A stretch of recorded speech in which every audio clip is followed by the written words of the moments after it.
traverse dimensions, discovering that I am a supreme being capable of dimensional strikes. The rain obeys my command, and metal succumbs to my will. Those who consider themselves the pinnacle of this realm are merely a group of robust ants in my eyes. I regard kings and nobles as mere dust. No matter how lively the theatrics of the martial world and the court may be, I observe it all with a detached demeanor. With a mere flip of my hand, I can alter the very fabric of this realm. Chapter 1. Rainy night in the 17th year of Yongxing, on the 7th day of the 3rd month. The rain fell with unrelenting ferocity. Raindrops the size of soybeans hammered into the muddy official road, splattering murky droplets in their wake. The night was thick and impenetrable. The distant silhouettes of mountains blurred into one dark shadow amidst the curtain of rain, illuminated only occasionally by flashes of lightning that briefly lit the path to the capital. An old horse-drawn carriage struggled forward through the downpour. The curtains were tightly drawn, yet the interior remained oddly dry. As Lu Zhao opened his eyes, the first sensation that struck him was a throbbing headache, as if countless needles were stirring within his skull, with two distinctly different lives colliding and merging violently in his mind. Memories of a 26-year-old modern youth. Memories of a 20-year-old scholar from a humble background. What is happening to me? He raised his hand, utilizing the faint light filtering through the seam of the carriage to examine it closely. His hands were long and fair, with slight calluses at the knuckles, remnants of a lifetime spent holding a pen. These were not the hands accustomed to typing on a keyboard. Memories surged like a tidal wave. Lu Zhao, courtesy name Ming Yuan, a native of Suzhou in Jiangnan, had lost both parents and fallen into poverty, having sold off 10 acres of ancestral land to gather funds. He embarked on a solitary journey to the capital to take the imperial examination, hoping to forge a future for himself. This was the 3rd day since he departed from Suzhou, according to his itinerary. He should arrive in Jinling by the following morning. As for himself, or rather, the other half of his memories. He was originally a graduate student of classical literature in the 21st century who had fallen from a mountain. While hiking and, upon opening his eyes again, found himself in this jostling carriage. I have traversed dimensions. When this phrase surfaced from the depths of his memory, Lu Zhao felt little alarm. Perhaps it was the seamless merging of two lives, or perhaps the residual instincts of this body that allowed him to accept his current state swiftly. Suddenly, the carriage came to a halt. "Sir, up ahead." The trembling voice of the coachman, old Huang, came from outside the curtain. Lu Zhao lifted a corner of the curtain. In the rainy night, 5 shadowy figures obstructed the road ahead, clad in raincoats and straw hats, wielding steel knives that gleamed coldly in the lightning. The leader, a man with a face full of flesh, bore a scar that ran from his brow to the corner of his mouth, with rainwater trickling down the scar, adding to his menacing appearance. "Those inside the carriage, come out." The scar-faced man barked, his voice hoarse like a broken gong. Lu Zhao remained still. He observed. The positioning of these individuals was methodical, 2 at the front, 2 at the back, 1 in the center to support. They were clearly seasoned criminals. The steel knives were held steady, and there was no sign of the typical panic of common robbers, only a cold, indifferent intent to kill. This was not a spur-of-the-moment robbery. "Are you deaf?" The scar-faced man stepped closer, directing his knife toward the carriage. "You're a scholar heading to the examination, right? Hand over your silver and travel documents, and we'll leave your corpse whole." Old Huang, the coachman, had already collapsed in fear against the yoke. Finally, Lu Zhao moved. He pulled aside the curtain and leaned out of the carriage. The rain poured down in torrents. Yet when it reached 3 feet above his head, it peculiarly parted, sliding to either side as if an invisible barrier enveloped him. His white garments remained completely untouched by the tempest, not even a speck of moisture gracing the hem. This revelation startled Lu Zhao momentarily. He hadn't consciously done anything. It was merely instinct, as natural as breathing. "Ah, a man of refinement." The scar-faced man scoffed, evidently oblivious to the unusual behavior of the rain. "Even when facing death, you still care about your appearance? Brothers, kill him and search the carriage." The 4 robbers closed in. Lu Zhao stood his ground, unmoving. He regarded the approaching blades with an odd sensation. Not fear, not anger, but a near apathetic detachment, as if he were observing specimens from outside a glass display case. When the first knife swung toward him, Lu Zhao raised his hand slightly. It was neither a block nor a dodge, merely a casual gesture, his index finger pointing forward. The torrential rain suddenly froze. Time seemed to stand still in that moment. Countless droplets hung suspended in the air, crystalline and transparent, reflecting the faint glow of distant lightning. Then, 5 droplets began to move. They broke free from the downpour, shooting toward the 5 robbers at an almost imperceptible speed. Thud, hut, hut, hut, hut. 5 soft sounds echoed almost simultaneously. The scar-faced man's motion of raising his knife froze mid-air. His eyes widened as a tiny red that appeared on his forehead, rainwater seeping into the wound, mingling with a warm liquid that trickled down slowly. He opened his mouth, attempting to utter something, but only a raspy sound escaped him before he fell backward. The remaining 4 fell in the same manner. The rain resumed its descent, washing away the insignificant wounds on their foreheads. The blood mingled with the mud, rapidly diluting into a pale pink hue, swiftly carried away by the relentless rain. Lu Zhao looked down at his fingers. There lingered a peculiar sensation at his fingertips, as if he could touch every droplet of rain within a radius of 10 zhang. With a slight shift in thought, several droplets began to rise from the ground, coalescing above his palm into a sphere of water, which slowly morphed, at times resembling a sword. At others, a lotus, water manipulation. This term naturally floated to the forefront of his mind. It was not a skill acquired through training, nor a secret passed down. It was an inherent ability, or rather, a power that accompanied his transmigration. It had become as integral to his being as breathing. Old Huang had fainted from fright. Lu Zhao approached the corpse of the scar-faced man, crouching down to search him. Aside from a few pieces of silver, he found a wooden token inscribed with a fierce tiger's head, with words on the reverse: Black Tiger Gang, Dingxi Squad. A gang? Lu Zhao furrowed his brow. In his memories, the original owner of this body had been a scholar indifferent to worldly affairs, utterly ignorant of the martial world. Yet the name Black Tiger Gang sounded anything but benevolent. He continued to search and discovered a crumpled note tucked in the embrace of another corpse. The handwriting hasty. On the 7th day of the 3rd month, at the hour of the rat, at the 30-mile pavilion on the official road, intercept the examination scholar. Leave no survivors. After the deed, dispose of the bodies. The reward remains the same. Lu Zhao's gaze turned icy.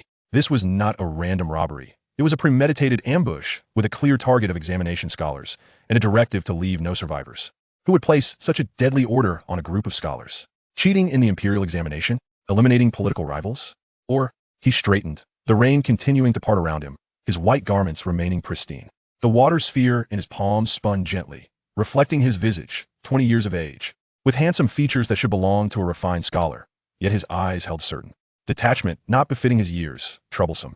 Lu Zhao muttered softly, casually dispersing the water sphere, allowing it to fall back into the rain. He approached the carriage, tapping Old Huang's face, infusing a hint of mist, an application derived from his water manipulation ability, intended to stimulate acupoints. Old Huang stirred back to consciousness, his gaze falling upon the corpses scattered around, nearly fainting again. Get up if you're not dead. Lu Zhao's tone remained calm. Drag the bodies to the side of the road and cover them with branches. The authorities will discover them tomorrow. Yes, sir, they are. Old Huang stammered incoherently. They fell to their own demise. Lu Zhao shot him a glance. Understand? That look sent a shiver down Old Huang's spine, and he quickly nodded. I understand. While Old Huang dealt with the bodies, Lu Zhao returned to the carriage. Inside, it was quite simple. One writing box, a few changes of clothes, and a small wooden box containing the entirety of the original owner's possessions. 50 taels of silver.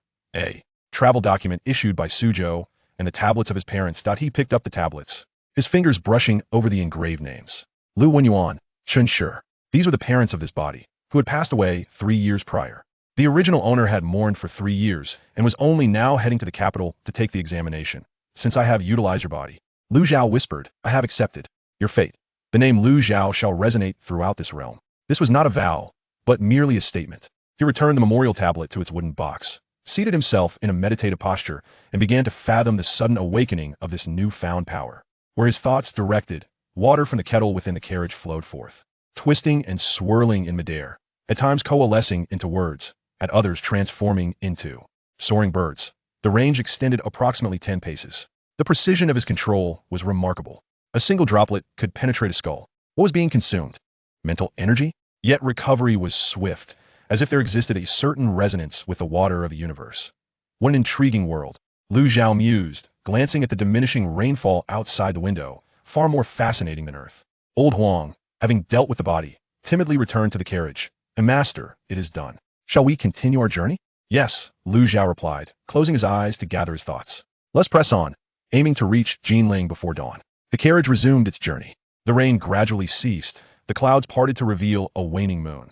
The official road regained its tranquility, punctuated only by the sound of wheels traversing the muddy path and the distant calls of night owls. Leaning against the wall of the carriage, Lu Zhao unconsciously stroked the wooden plaque of the Black Tiger Gang. Ambushing scholars, the Black Tiger Gang. There must be a greater power behind this. The imperial examination represents the sole avenue for the upward mobility of the impoverished. If someone has set obstacles along this path, their intentions surely extend beyond mere robbery. Lost in contemplation, a sudden, chilling reprimand from a woman echoed in the distance. Impudence. This was followed by the sharp clashing of weapons, distinctly resonating in the stillness of the rainy night. Lu Zhao opened his eyes. Chapter 2. The sword of droplets. As the sound of rain began to subside, the sharp reprimand of a woman resonated with unwavering clarity. Lu Zhao lifted the curtain of the carriage and gestured for Lao Huang to halt. The coachman promptly reined in the horses, bringing the carriage to a stop beneath an ancient locust tree. The night breeze swept through the woods, carrying with it the faint echoes of a struggle. Originating from the southeast, approximately 100 paces away. "Young master, shall we take a detour?" Lao Huang whispered, his face pale. "In this desolate wilderness, it must be a vendetta from the martial world. Getting involved could be perilous." Lu Zhao disregarded his counsel. He alighted from the carriage, stepping onto the muddy ground. Yet curiously, his shoes remained untouched by the filth, the rainwater parting as it reached the surface. This revelation deepened his understanding of his abilities.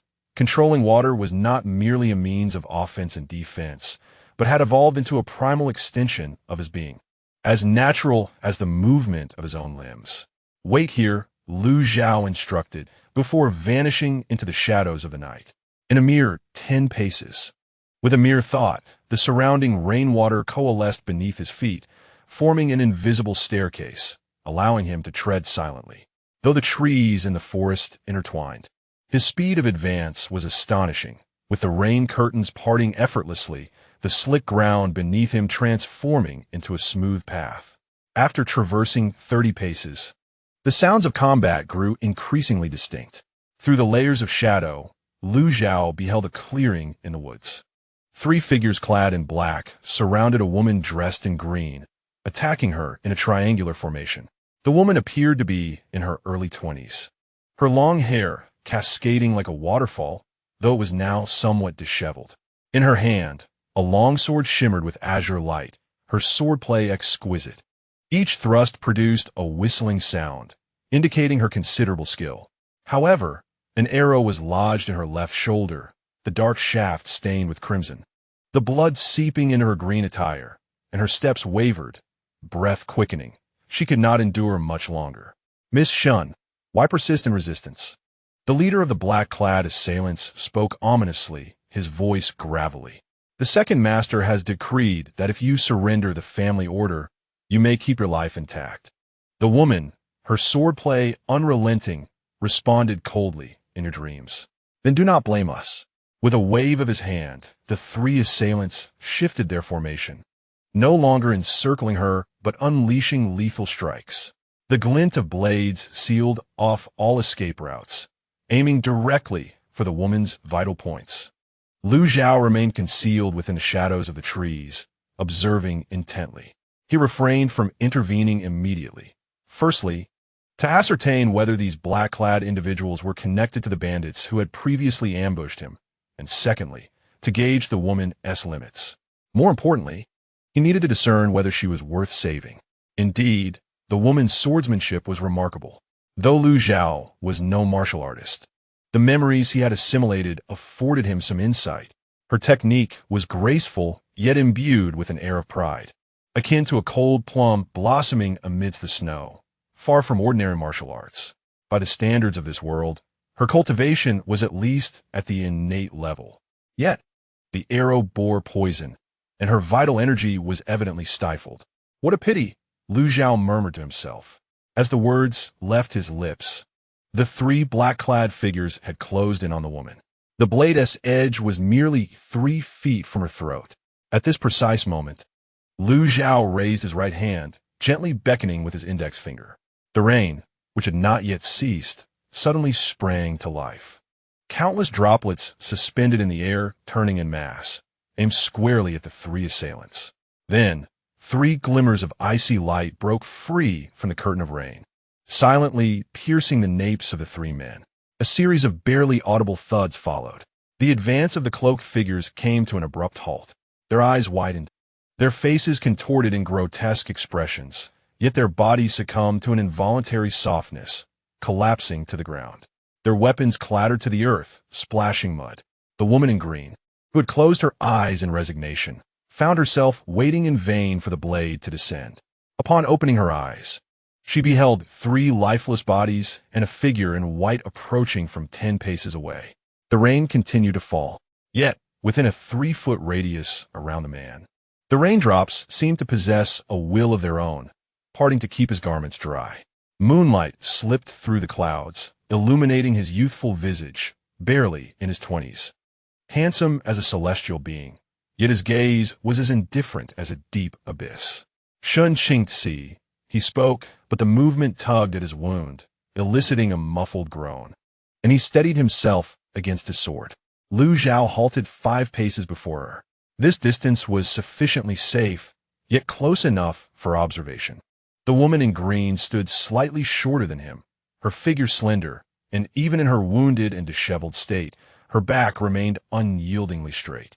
Her features were cool and refined, with a delicate nose and lips pale from blood loss, but her eyes shone with an astonishing brightness, neither gratitude nor fear, but vigilance and scrutiny.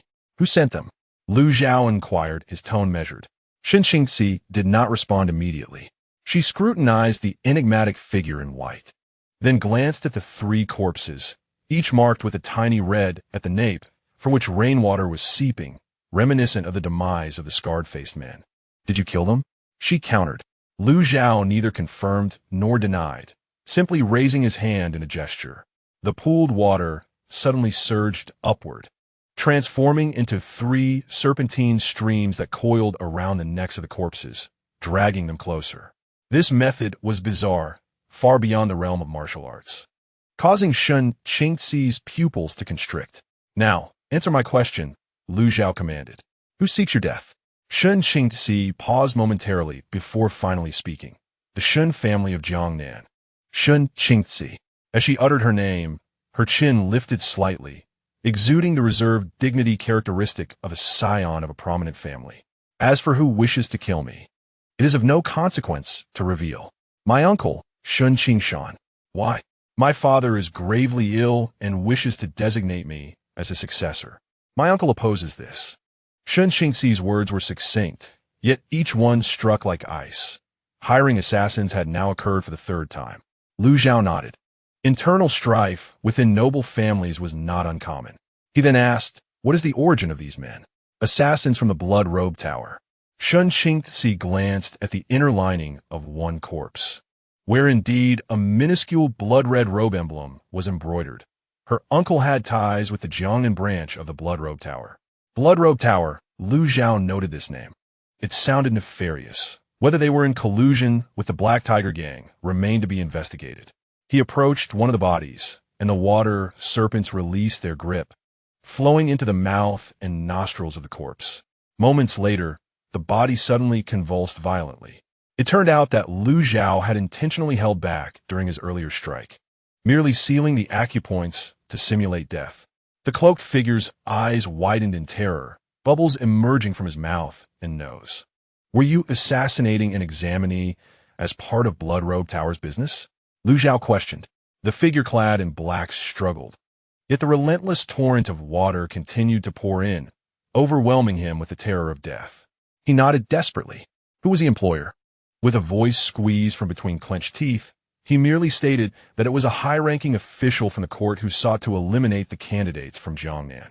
The mention of a court official sent a chill through Lu Zhao's gaze. The corruption of the imperial examination indeed implicated the court. He refrained from further inquiry. With a mere thought, the water tightened its grip. A faint crack echoed from the black-clad man's neck as his breath ceased entirely. Shun Qingzi bore witness to the entire scene, her complexion paling further. The indifference displayed by the scholar in the act of murder sent a shiver down her spine. It was not a thirst for blood, but a genuine apathy, akin to brushing off dust from one's clothing. She opened her mouth, yet words eluded her. Lu Zhao turned to her and asked, "Can you still walk?" Shun Qingzi gritted her teeth and nodded. Just as she took a step, a sharp pain shot through her left shoulder, and her vision darkened, causing her body to sway. Lu Zhao raised his hand in a gesture of support. A gentle mist enveloped her, steadying her form.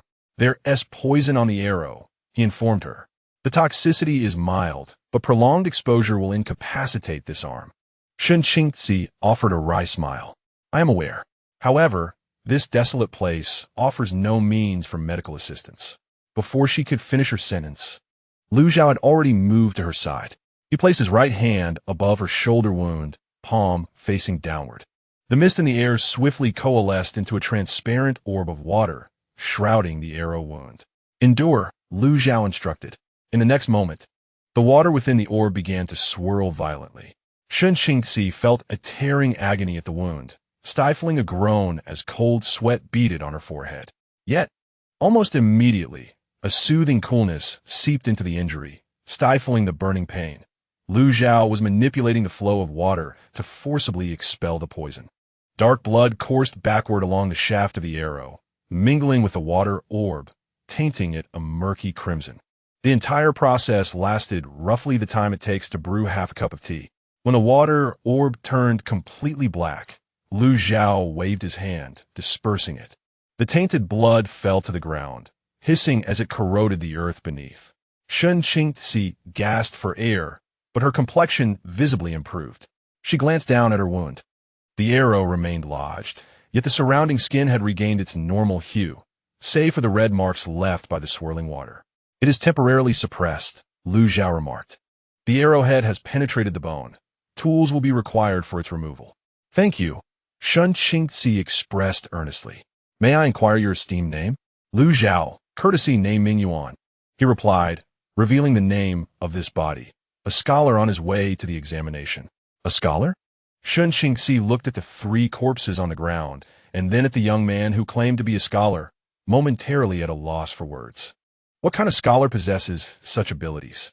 Controlling water to kill, expelling poison to heal. This transcended the realm of martial arts, bordering on the supernatural. The rain intensified once more. Lu Zhao glanced upward at the sky. Is there a shelter nearby? 2 miles to the east, there is an abandoned mountain temple. Shen Qingzi replied, I passed by it on my way here. Then we shall head there, Lu Zhao declared, turning towards the edge of the forest, where the rain parted to create a path. Shen Qingzi gritted her teeth and followed, using her sword for support. After a few steps, Lu Zhao suddenly halted, turning back to observe her faltering gait, his brow furrowing. He raised his hand in a guiding gesture, and the surrounding rainwater converged overhead, forming a curved water screen like a transparent canopy, shielding her from the downpour. Let us proceed, Lu Zhao stated, resuming his forward movement. Shen Qingzi gazed at the curtain of water above her head, and then at the figure clad in white ahead, her expression a tapestry of emotions. Taking a deep breath, she followed closely behind. The distance of 2 miles was not particularly daunting, yet her grievous injuries rendered her pace sluggish. Lu Zhao offered no urging. He merely maintained the water curtain, occasionally adjusting its course to circumvent muddy pits. Along the way, Shen Qingzi found herself on the brink of speech several times, her mind brimming with inquiries. From whence did this water-controlling technique originate? Why did he come to her aid? Was he truly merely a scholar on his way to an examination? Ultimately, however, her lips remained sealed. Some truths, she mused, might not be a blessing to uncover. The fact that this scholar had saved her life was already an immense favor. After a quarter of an hour, the outline of the mountain god temple appeared through the curtain of rain. The dilapidated courtyard walls and the partially collapsed roof stood in stark contrast to the relatively intact main hall. Lu Zhao pushed open the door, dislodging cobwebs and dust, which he deftly swept aside with the water curtain. The interior was spacious, housing only a weathered statue of the mountain god and a floor overrun with weeds. Let us rest here until dawn, when we shall devise our next course of action, Lu Zhao proclaimed, as he moved to a corner of the hall to clear a patch of dry ground. The water flowed like an invisible broom, pushing aside dust and debris to reveal the blue stone slabs beneath. Shen Qingzi leaned against the doorframe, finally exhaling a sigh of relief. Although her blood loss and toxins were subdued, her strength was nearly spent.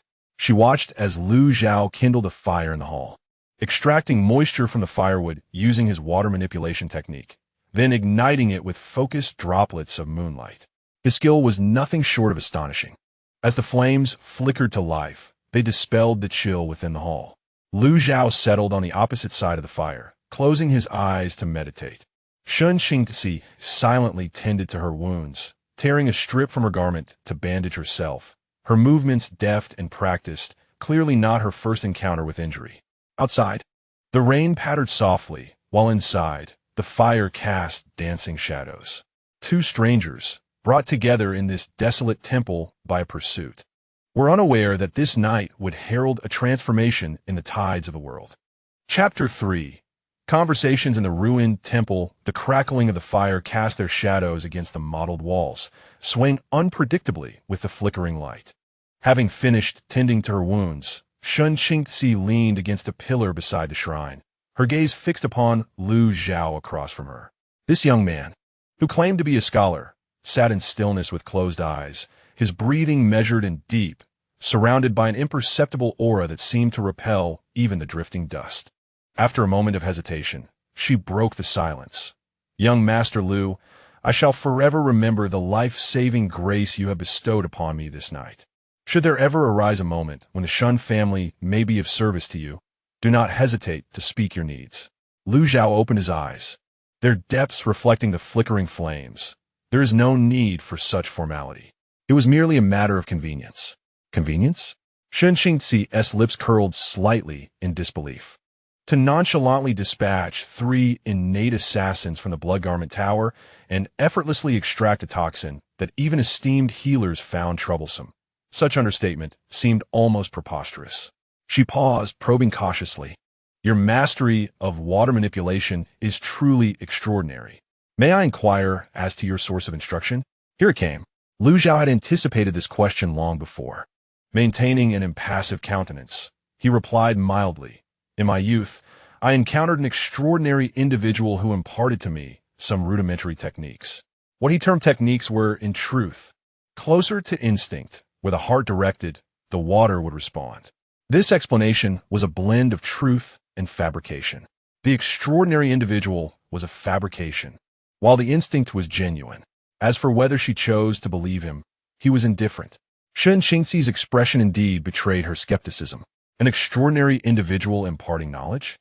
In the realm of Juzhou, where extraordinary individuals and peculiar events abound, the mastery of water manipulation to such an extent is indeed unprecedented. Observing Lu Zhao's tranquil demeanor, she refrained from probing further and instead inquired, Are you traveling to the capital for the imperial examination? Indeed, he replied. Have you heard of the recent incidents where candidates from Jiangnan have been ambushed? Lu Zhao turned to her. Do you possess inside knowledge? Shun Qingzi shook her head. I have only heard whispers. My father has some old acquaintances in the court, and previously warned me through letters, advising the Shun family's young members to exercise caution in their travels this year due to the unrest surrounding the examination. She offered a wry smile. I never anticipated that I would become a target myself. After a brief silence, Lu Zhao asked, Is your second uncle behind the assassination attempts? And is there no one in the Shun family who is aware? And if there were? Shun Qingzi's gaze turned icy. My father has been bedridden for 3 years. And my second uncle has seized most of the family's businesses. The clan elders are either bribed or choose to remain neutral. My departure from home was ostensibly to audit accounts in Jinling, but in truth, it was to escape calamity. Given this peril, why do you travel alone? I brought 4 bodyguards, all of whom perished during the initial assault. Shun Qingzi's voice was steady, yet her fingers tightened around the hilt of her sword, turning pale. The Blood-Robe Tower dispatched 2 groups. The first set an ambush on the official roads, and the second pursued me here. Had I not encountered you, I would already be a lifeless corpse. Lu Zhao discerned the bitterness and helplessness in her words. The internecine strife within noble families leading to fratricide is a tale as old as time itself. What are your plans now? He queried. I shall go to Jinling, Shun Qingzi declared. The Shun family maintains a villa there, and my father's trusted confidants remain. Once I reach that sanctuary, my second uncle would dare not act overtly. Lu Zhao nodded, impressed by her clarity of thought. Even in the face of danger, she remained composed and strategic, a rare quality indeed. And what of you, my lord? Shun Qingzi countered. Will you not accompany me? Jinling is but half a day's journey from here. I can arrange for carriages and escorts to ensure your safe passage. This was both an expression of gratitude and a subtle test. Yet Lu Zhao shook his head. There's no need. I have my own plans. He was not accustomed to owing favors, nor did he relish the idea of traveling in company. Furthermore, this woman's unique status could entangle him in the Shun family's internal conflicts. Though he was unafraid of trouble, he preferred to avoid it. A flicker of disappointment crossed Shun Qingxi's eyes, quickly masked. If that is the case, I shall not insist. Just be cautious. As the Blood Robe Tower has undertaken the task of targeting scholars, there may be ambushes along the way. Thank you for the warning. With that, their conversation lapsed into silence. Lu Zhao closed his eyes once more, delving into the depths of his newly acquired abilities. As his thoughts stirred, the ambient moisture in the air began to flow around him with a graceful ease, responding to his will within a 3-foot radius. He attempted more intricate manipulations, coaxing the vapor to coalesce into characters. A droplet rose, elongating in the air, transforming into the character for water, its strokes distinct and suspended in the atmosphere. Subsequently, he formed the characters for fire, earth, wood, and metal. The 5 elemental symbols emerged in succession, orbiting him like celestial bodies. This revelation stirred something within Lu Zhao. The 5 elements? Was his water manipulation merely one facet of a broader elemental mastery? If that were indeed the case, what are the other 4? As he pondered this, Shun Qingxi suddenly cleared her throat. As Lu Zhao dispersed the water element, he turned to her and observed that her complexion had paled further, with beads of sweat forming on her forehead, clearly indicating a recurrence of her injuries. Is the toxin not yet completely expelled? Lu Zhao inquired. It is possible that the arrow had barbs, forcing the poison deeper into the meridians. Shun Qingxi gritted her teeth and replied, "It matters not. I can endure until we reach Jinling." Lu Zhao furrowed his brow. While he possessed the ability to manipulate water to expel toxins, he was powerless against injuries to the meridians. If this woman pressed on, she risked incurring lasting ailments. Rising, he approached Shun Qingxi and crouched before her. "Extend your hand." Shun Qingxi hesitated but ultimately complied, extending her right hand. Lu Zhao placed his fingers delicately on her wrist, causing her body to tense momentarily. A woman's wrist is not something a man should touch so freely. Yet, seeing the solemnity in his expression and the clarity in his gaze, she suppressed the urge to withdraw her hand. Although Lu Zhao was not versed in medicine, he could perceive through the flow of water. A fine mist of vapor traveled along her meridians, quickly revealing the extent of her injuries. At her left shoulder, the arrowhead indeed bore barbs, ensnaring the bone. During the previous extraction of the poison, the swirling water had expelled the toxins, but had also torn some of the meridians, rendering the situation more dire than anticipated. "You cannot continue your journey." Lu Zhao retracted his hand. "You must rest for at least 3 days until your meridians recover somewhat." 3 days? Shun Qingxi exclaimed anxiously. "That is not feasible. My uncle's men will soon be in pursuit, and we cannot linger here. Then we must find another location."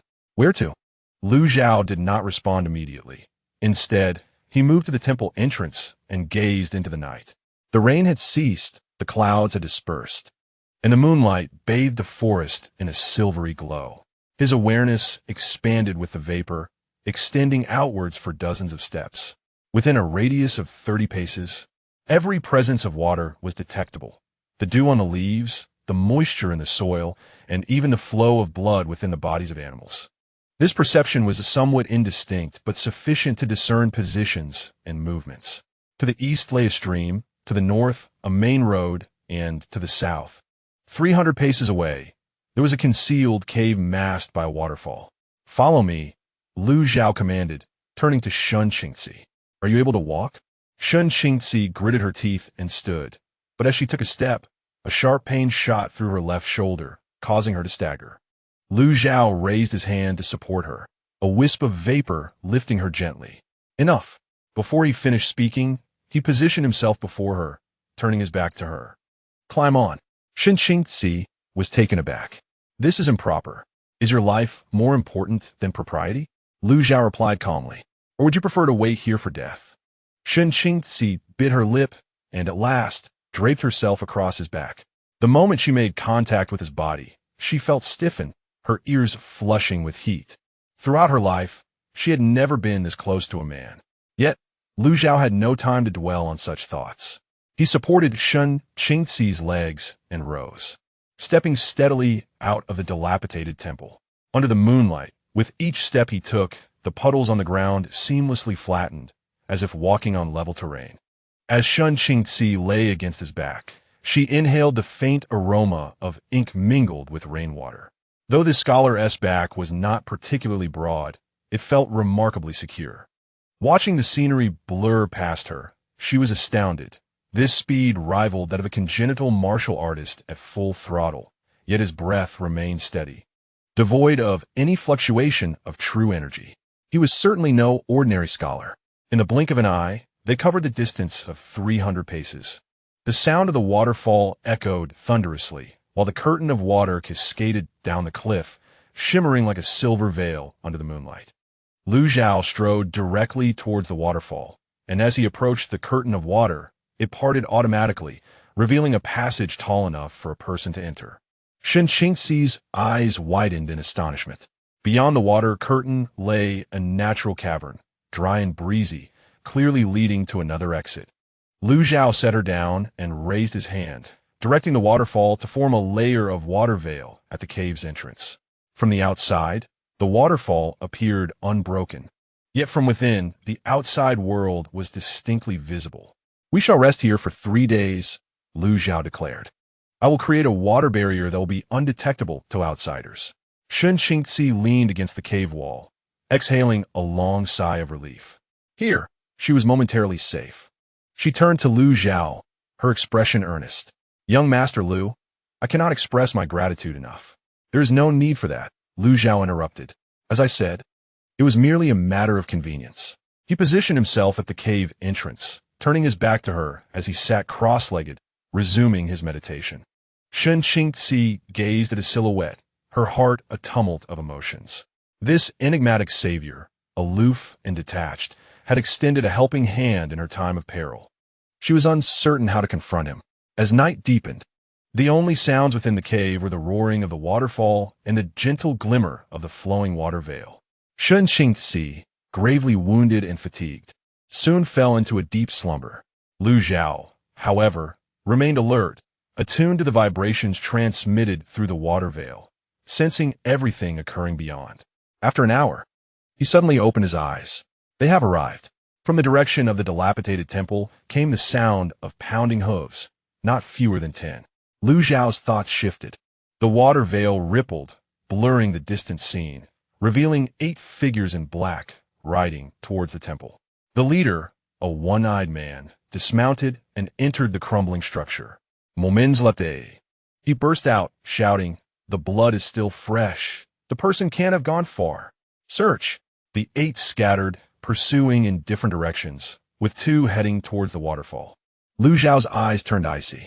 He glanced back at the sleeping Shun Qingxi, then rose silently, slipping through the water veil. Under the moonlight, he stood before the waterfall, clad in white, as 2 black-clad figures approached, knives drawn, their blades reflecting the cold lunar glow. They clearly did not anticipate encountering anyone here, let alone a young scholar dressed as he was. Yet their instinct as assassins propelled them into a combative stance, flanking him from either side. "Boy, have you seen an injured woman in blue?" The one on the left asked in a low voice, his hand resting on the hilt of his blade. Lu Zhao did not respond, merely raising his gaze towards them. This action incensed the one on the right. "I'm asking you a question. Are you deaf?" With that, he drew his sword, its blade flashing as it sliced towards Lu Zhao. The blade was swift, but Lu Zhao was swifter. He raised his right hand. Fingers splayed. The droplets from the waterfall, the lingering dew in the forest, even the moisture suspended in the air seemed to heed his call, converging towards his palm. Then, they transformed into countless fine threads. It was not an ordinary flow of water, but rather an essence of water refined to its utmost. As thin as a hair, yet as resilient as steel. Under the moonlight, it shimmered with a faint azure glow, densely suspended in mid-air, writhing slowly like some living entity. The pupils of the 2 black-clad figures constricted sharply. "What kind of martial arts is this?" "No, this is not martial arts at all. Retreat." The figure on the left decisively withdrew, but it was too late. Lu Zhao clenched his fingers. Thousands of threads of water shot forth, overwhelming them. They did not directly target vital points, but instead, like living vines entwined around the limbs, necks, and waists of the two men. The black-clad figures swung their blades wildly. The edges sliced into the water threads, yet it felt as though they were striking cotton. The water threads, incredibly supple, would rejoin upon being severed, tightening their grip instead. Damn it! The figure on the right roared, unleashing all his true energy in an attempt to shake off the water threads. Lu Zhao's expression remained indifferent as he gently pressed down with his left hand. More water threads surged from the ground and coalesced from the air, wrapping around them layer upon layer. In the span of 3 breaths, the two black-clad figures were ensconced in water-blue cocoons, with only their heads exposed, immobilized. Who are you? The figure on the left exclaimed in terror. Lu Zhao approached them, and the water threads parted to create a path. He did not respond, but inquired, "Are you from Shan or from the Blood Robe Tower?" The two remained silent. Lu Zhao, unperturbed, raised his right index finger. A water thread emerged from the cocoon, delicately touching the center of the left figure's brow. It was frigid, a pure, bone-deep coldness, as if even the soul were to freeze. The black-clad man trembled violently.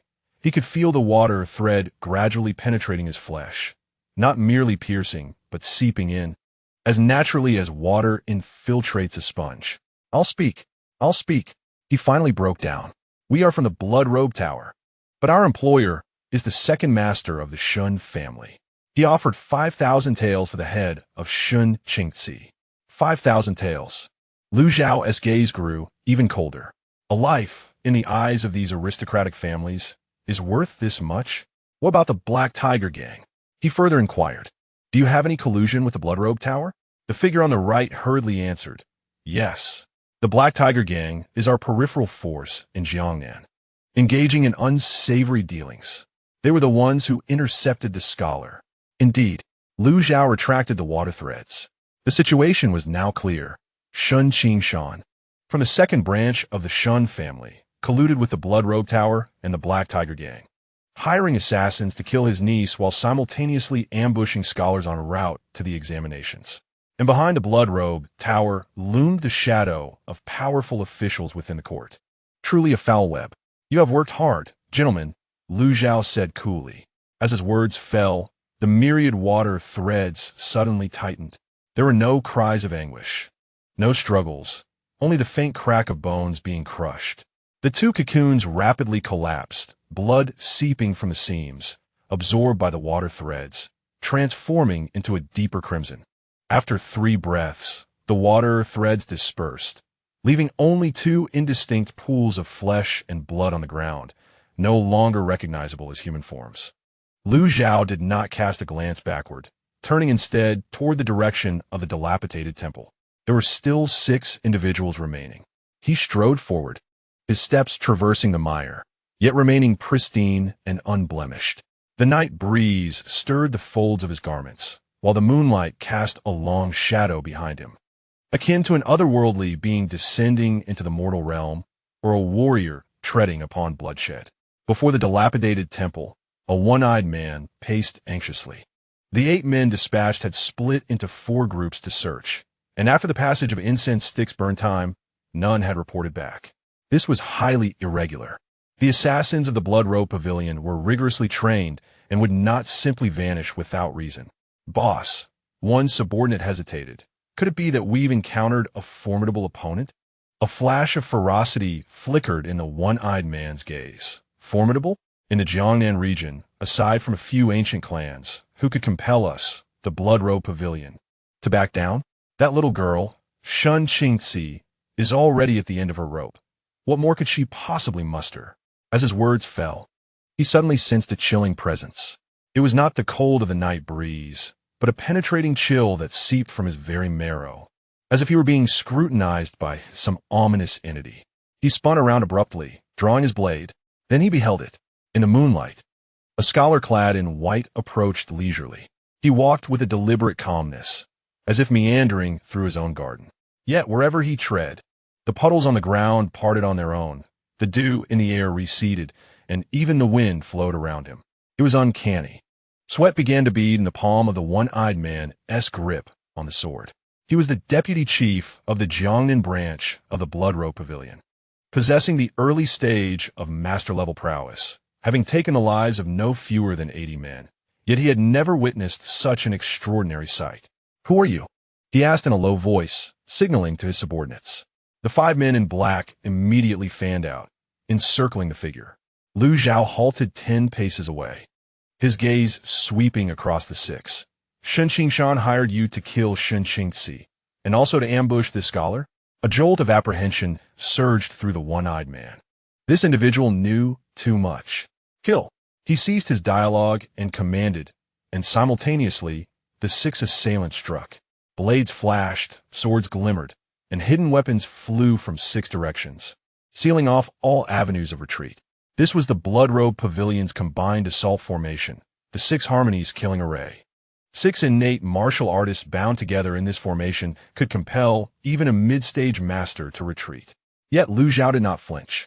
He did not even move, merely raised his right hand, fingers splayed open. Then he clenched his fist. The rain of water strands re-emerged. This time, the strands were denser and more delicate. They did not coalesce from the air, but instead were drawn directly from the ground, from the trees, from the bodies of the enemies. Anything containing moisture was under Lu Zhao's dominion. The 6 men were horrified to discover that their movements began to slow. It was not an external force binding them, but rather the moisture within their bodies rebelling. Their blood flowed sluggishly. Their muscles grew rigid and unresponsive. Even the circulation of their true energy became painfully laborious. "This is sorcery!" One of the black-clad men screamed in terror. The one-eyed man gritted his teeth, forcibly channeling his true energy, and swung his blade toward Lu Zhao's head. The blade's energy sliced through the air, accompanied by a piercing shriek. Lu Zhao did not even glance at the blade's energy. He simply waved his left hand gently. The air before him suddenly warped, and a translucent curtain of water manifested out of thin air. The blade's energy struck the water curtain as if a cow had plunged into the sea, creating not even a ripple. Impossible. The one-eyed man's eyes widened in disbelief. Lu Zhao no longer afforded them the luxury of opportunity. He gathered his fingers of the right hand, and thousands of water strands converged abruptly, enveloping the 6 within. However, this time he did not strike immediately. The water threads penetrated the orifices of the one-eyed man, delving deep within to peruse his memories. This was an extraordinary ability discovered by Lu Zhao Xian, mastering the art of water manipulation to such an extent that he could indirectly extract fragments of memory by controlling the moisture within the target's body, such as blood and cerebrospinal fluid. Naturally, this process was rather brutal and could inflict irreversible damage upon the subject. However, Lu Zhao was indifferent to such consequences. The one-eyed man convulsed violently, his eyes rolling back, and foam spewed from his mouth. A series of images were relayed back through the water threads. The location of the Blood Clothing Tower's Jiangnan branch, transaction records involving Shen Qingshan, the distribution of the Black Tiger Gang as strongholds, and most crucially, the identity clue of a certain court official, Minister of Rights, Zhang Jingming. Lu Zhao noted this name with care. The extraction lasted approximately the time it takes to brew a cup of tea. By the time the water threads were retracted, the one-eyed man had become little more than an empty husk, his gaze vacant, drool trickling from the corners of his mouth, and his breath weak to the point of near cessation. The remaining 5, petrified with fear, contemplated fleeing, yet the water threads ensnared them firmly. Lu Zhao turned his gaze upon them and spoke calmly. "I offer you a choice. Sever one of your own arms and return to the Blood Clothing Tower to inform your master. I have spared Shen Qingshi. Should you dare to extend your hands again, I shall eradicate your entire lineage." The 5 men, as if granted a reprieve, did not hesitate to draw their blades and sever their left arms. Blood gushed forth, yet they dared not utter a sound, scuttling away in a frantic scramble. Lu Zhao spared their lives not out of compassion, but out of necessity. He required someone to relay his message. He intended for the Blood Clothing Tower to understand that certain individuals were not to be trifled with. As for the one-eyed man, Lu Zhao casually pointed, and a water arrow pierced through his brow, granting him a swift end. Under the moonlight, before the dilapidated temple, only a scene of devastation remained. Lu Zhao turned to return to the cave. After taking a few steps, he paused, casting a glance back at the corpses. With a flicker of thought, the stagnant water on the ground surged forth, transforming into a current that swept all the bodies into a nearby deep trench, bringing with it dry twigs and fallen leaves to cover the remains. In mere moments, the site returned to its former state, with only a faint scent of blood, quickly dissipated by the night breeze. Once all was settled, Lu Zhao strode towards the waterfall. Within the cave, Shun Qingshi had awakened, propped against the cave wall. Her complexion still pale, yet her gaze was clear. It was evident that she had heard the commotion outside. Upon seeing Lu Zhao return, her lips moved, ultimately uttering 2 words, "Thank you." Lu Zhao seated himself before the water curtain, his back turned to her. "No need for thanks. Your second uncle employed the blood clothing tower, and it was they who sought to eliminate the scholar. There is also the shadow of Minister of Rights Zhang Jingming lurking behind." Shun Qingshi's pupils constricted. Zhang Jingming? Is he aligned with the third prince? Has my second uncle turned to the third prince? Uncertain, Lu Zhao replied, but the blood clothing tower will not trouble you again. I have sent them back with a message. Shun Qingshi gazed blankly at his silhouette. This scholar, just how formidable was he? To repel 6 masters from the blood clothing tower, including a vice master at the initial stage of mastery. His strength was indeed comparable to that of the most esteemed leaders of the martial world. Master Lu, she inquired softly, who exactly are you? Lu Zhao remained silent for a moment before responding softly. One who wishes not to be manipulated by others. Chapter 5. The glimpse of Jinling as dawn began to break. The last droplet of rain slid off the tip of a leaf. Within the cave, Shun Qingci opened her eyes to discover that a moon-white outer garment, belonging to Lu Zhao, had been draped over her. She sat up, feeling that the pain in her left shoulder had significantly diminished, although her meridians still bore some stagnation. It was no longer a grave concern. The swiftness of her recovery was evidently not solely attributable to her own capabilities. She turned her gaze toward the cave entrance, where Lu Zhao stood before a curtain of water, his back to her, his right hand raised as if in a delicate gesture. The morning dew outside, drawn by an invisible force, began to converge into a crystalline sphere above his palm. The orb rotated gently, purging impurities and growing increasingly pure. Awake? Lu Zhao's voice was calm, without turning to face her. Yes, Shun Qingci replied softly, folding the outer garment neatly and placing it aside. Thank you, my lord. As Lu Zhao turned, the sphere of water floated toward Shun Qingci, gently unfurling into a delicate membrane as light as a cicada's wing, adhering to her face. It was cool and refreshing, imbued with the unique essence of morning dew, cleansing her visage of the blood and grime from the previous night. Shun Qingci's body tensed momentarily. Yet she did not withdraw. She could feel that as the membrane cleansed her, it also infused her with a soothing chill that alleviated the burning pain of her injuries. After a brief moment, the membrane dissipated into a fine mist that vanished into the air. Shun Qingci's face regained its clarity, though still somewhat pale. It no longer bore the marks of her former distress. She glanced at Lu Zhao, her expression complex. Your mastery of water manipulation is indeed remarkable. Merely a trivial skill. Lu Zhao replied dismissively. Shun Qingci shook her head, choosing not to pursue the topic further. She rose to her feet, stretching her left arm, though still somewhat sore.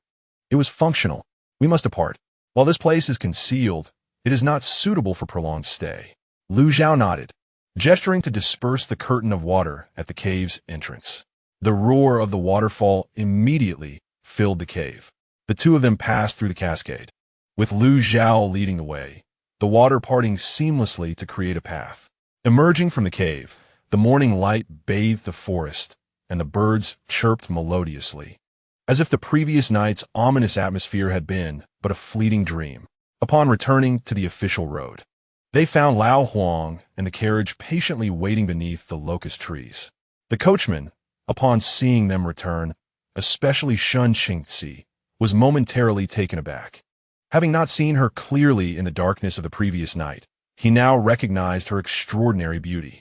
To Jinling, Lu Zhao instructed, climbing into the carriage. Lao Huang promptly complied, setting the carriage in motion. Inside, Shen Qingzi and Lu Zhao sat facing one another.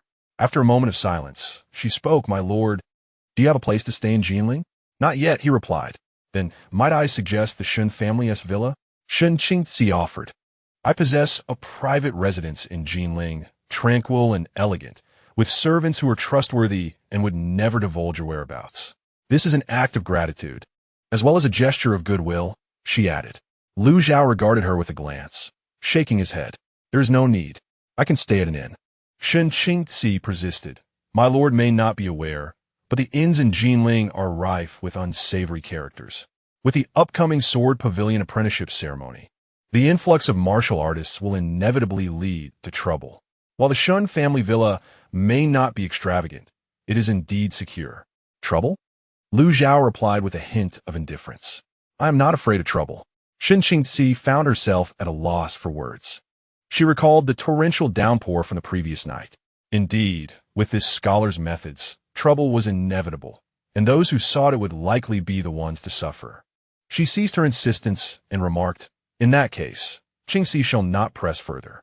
However, should you encounter any difficulties in Jinling, feel free to visit me at the Shun family's villa in Wudong Alley, south of the city."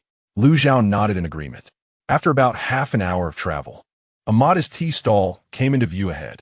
A few bamboo poles supported a thatched canopy, under which stood 3 or 4 square tables, already occupied by several patrons, most of whom appeared to be from the rivers and lakes. "Young master, shall we take a break?" Old Huang inquired.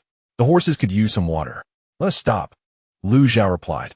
The carriage halted outside the tea stall, and Lu Zhao and Shen Qingzi disembarked, choosing the innermost table to sit down.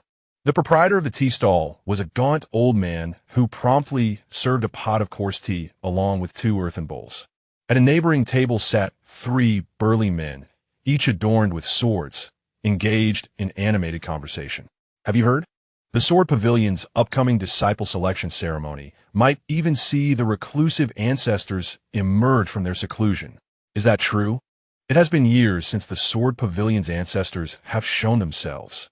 "Absolutely. I have a brother who works at the Sword Pavilion's outer gate. He says this ceremony is extraordinary, rumored to select the heir of the sword." "The heir of the sword?" The men gasped in astonishment. Shen Qingzi quietly explained to Lu Zhao, "The Sword Pavilion is one of the 7 major sects of the martial world, renowned for its mastery of swordsmanship. The heir of the sword is a candidate for the future leader of the Sword Pavilion, a position of great prestige. Each selection of the heir stirs considerable upheaval in the martial community." Lu Zhao nodded slightly, his gaze fixed on the tea bowl. The coarse yellow tea swirled within, and with a mere thought, a stream of the tea rose, gradually transforming in mid-air. It first morphed into a small sword with the blade tip spine and guard distinctly visible. Then it dispersed and reformed into a flat boat, upon which the outline of figure clad in a raincoat could be faintly discerned.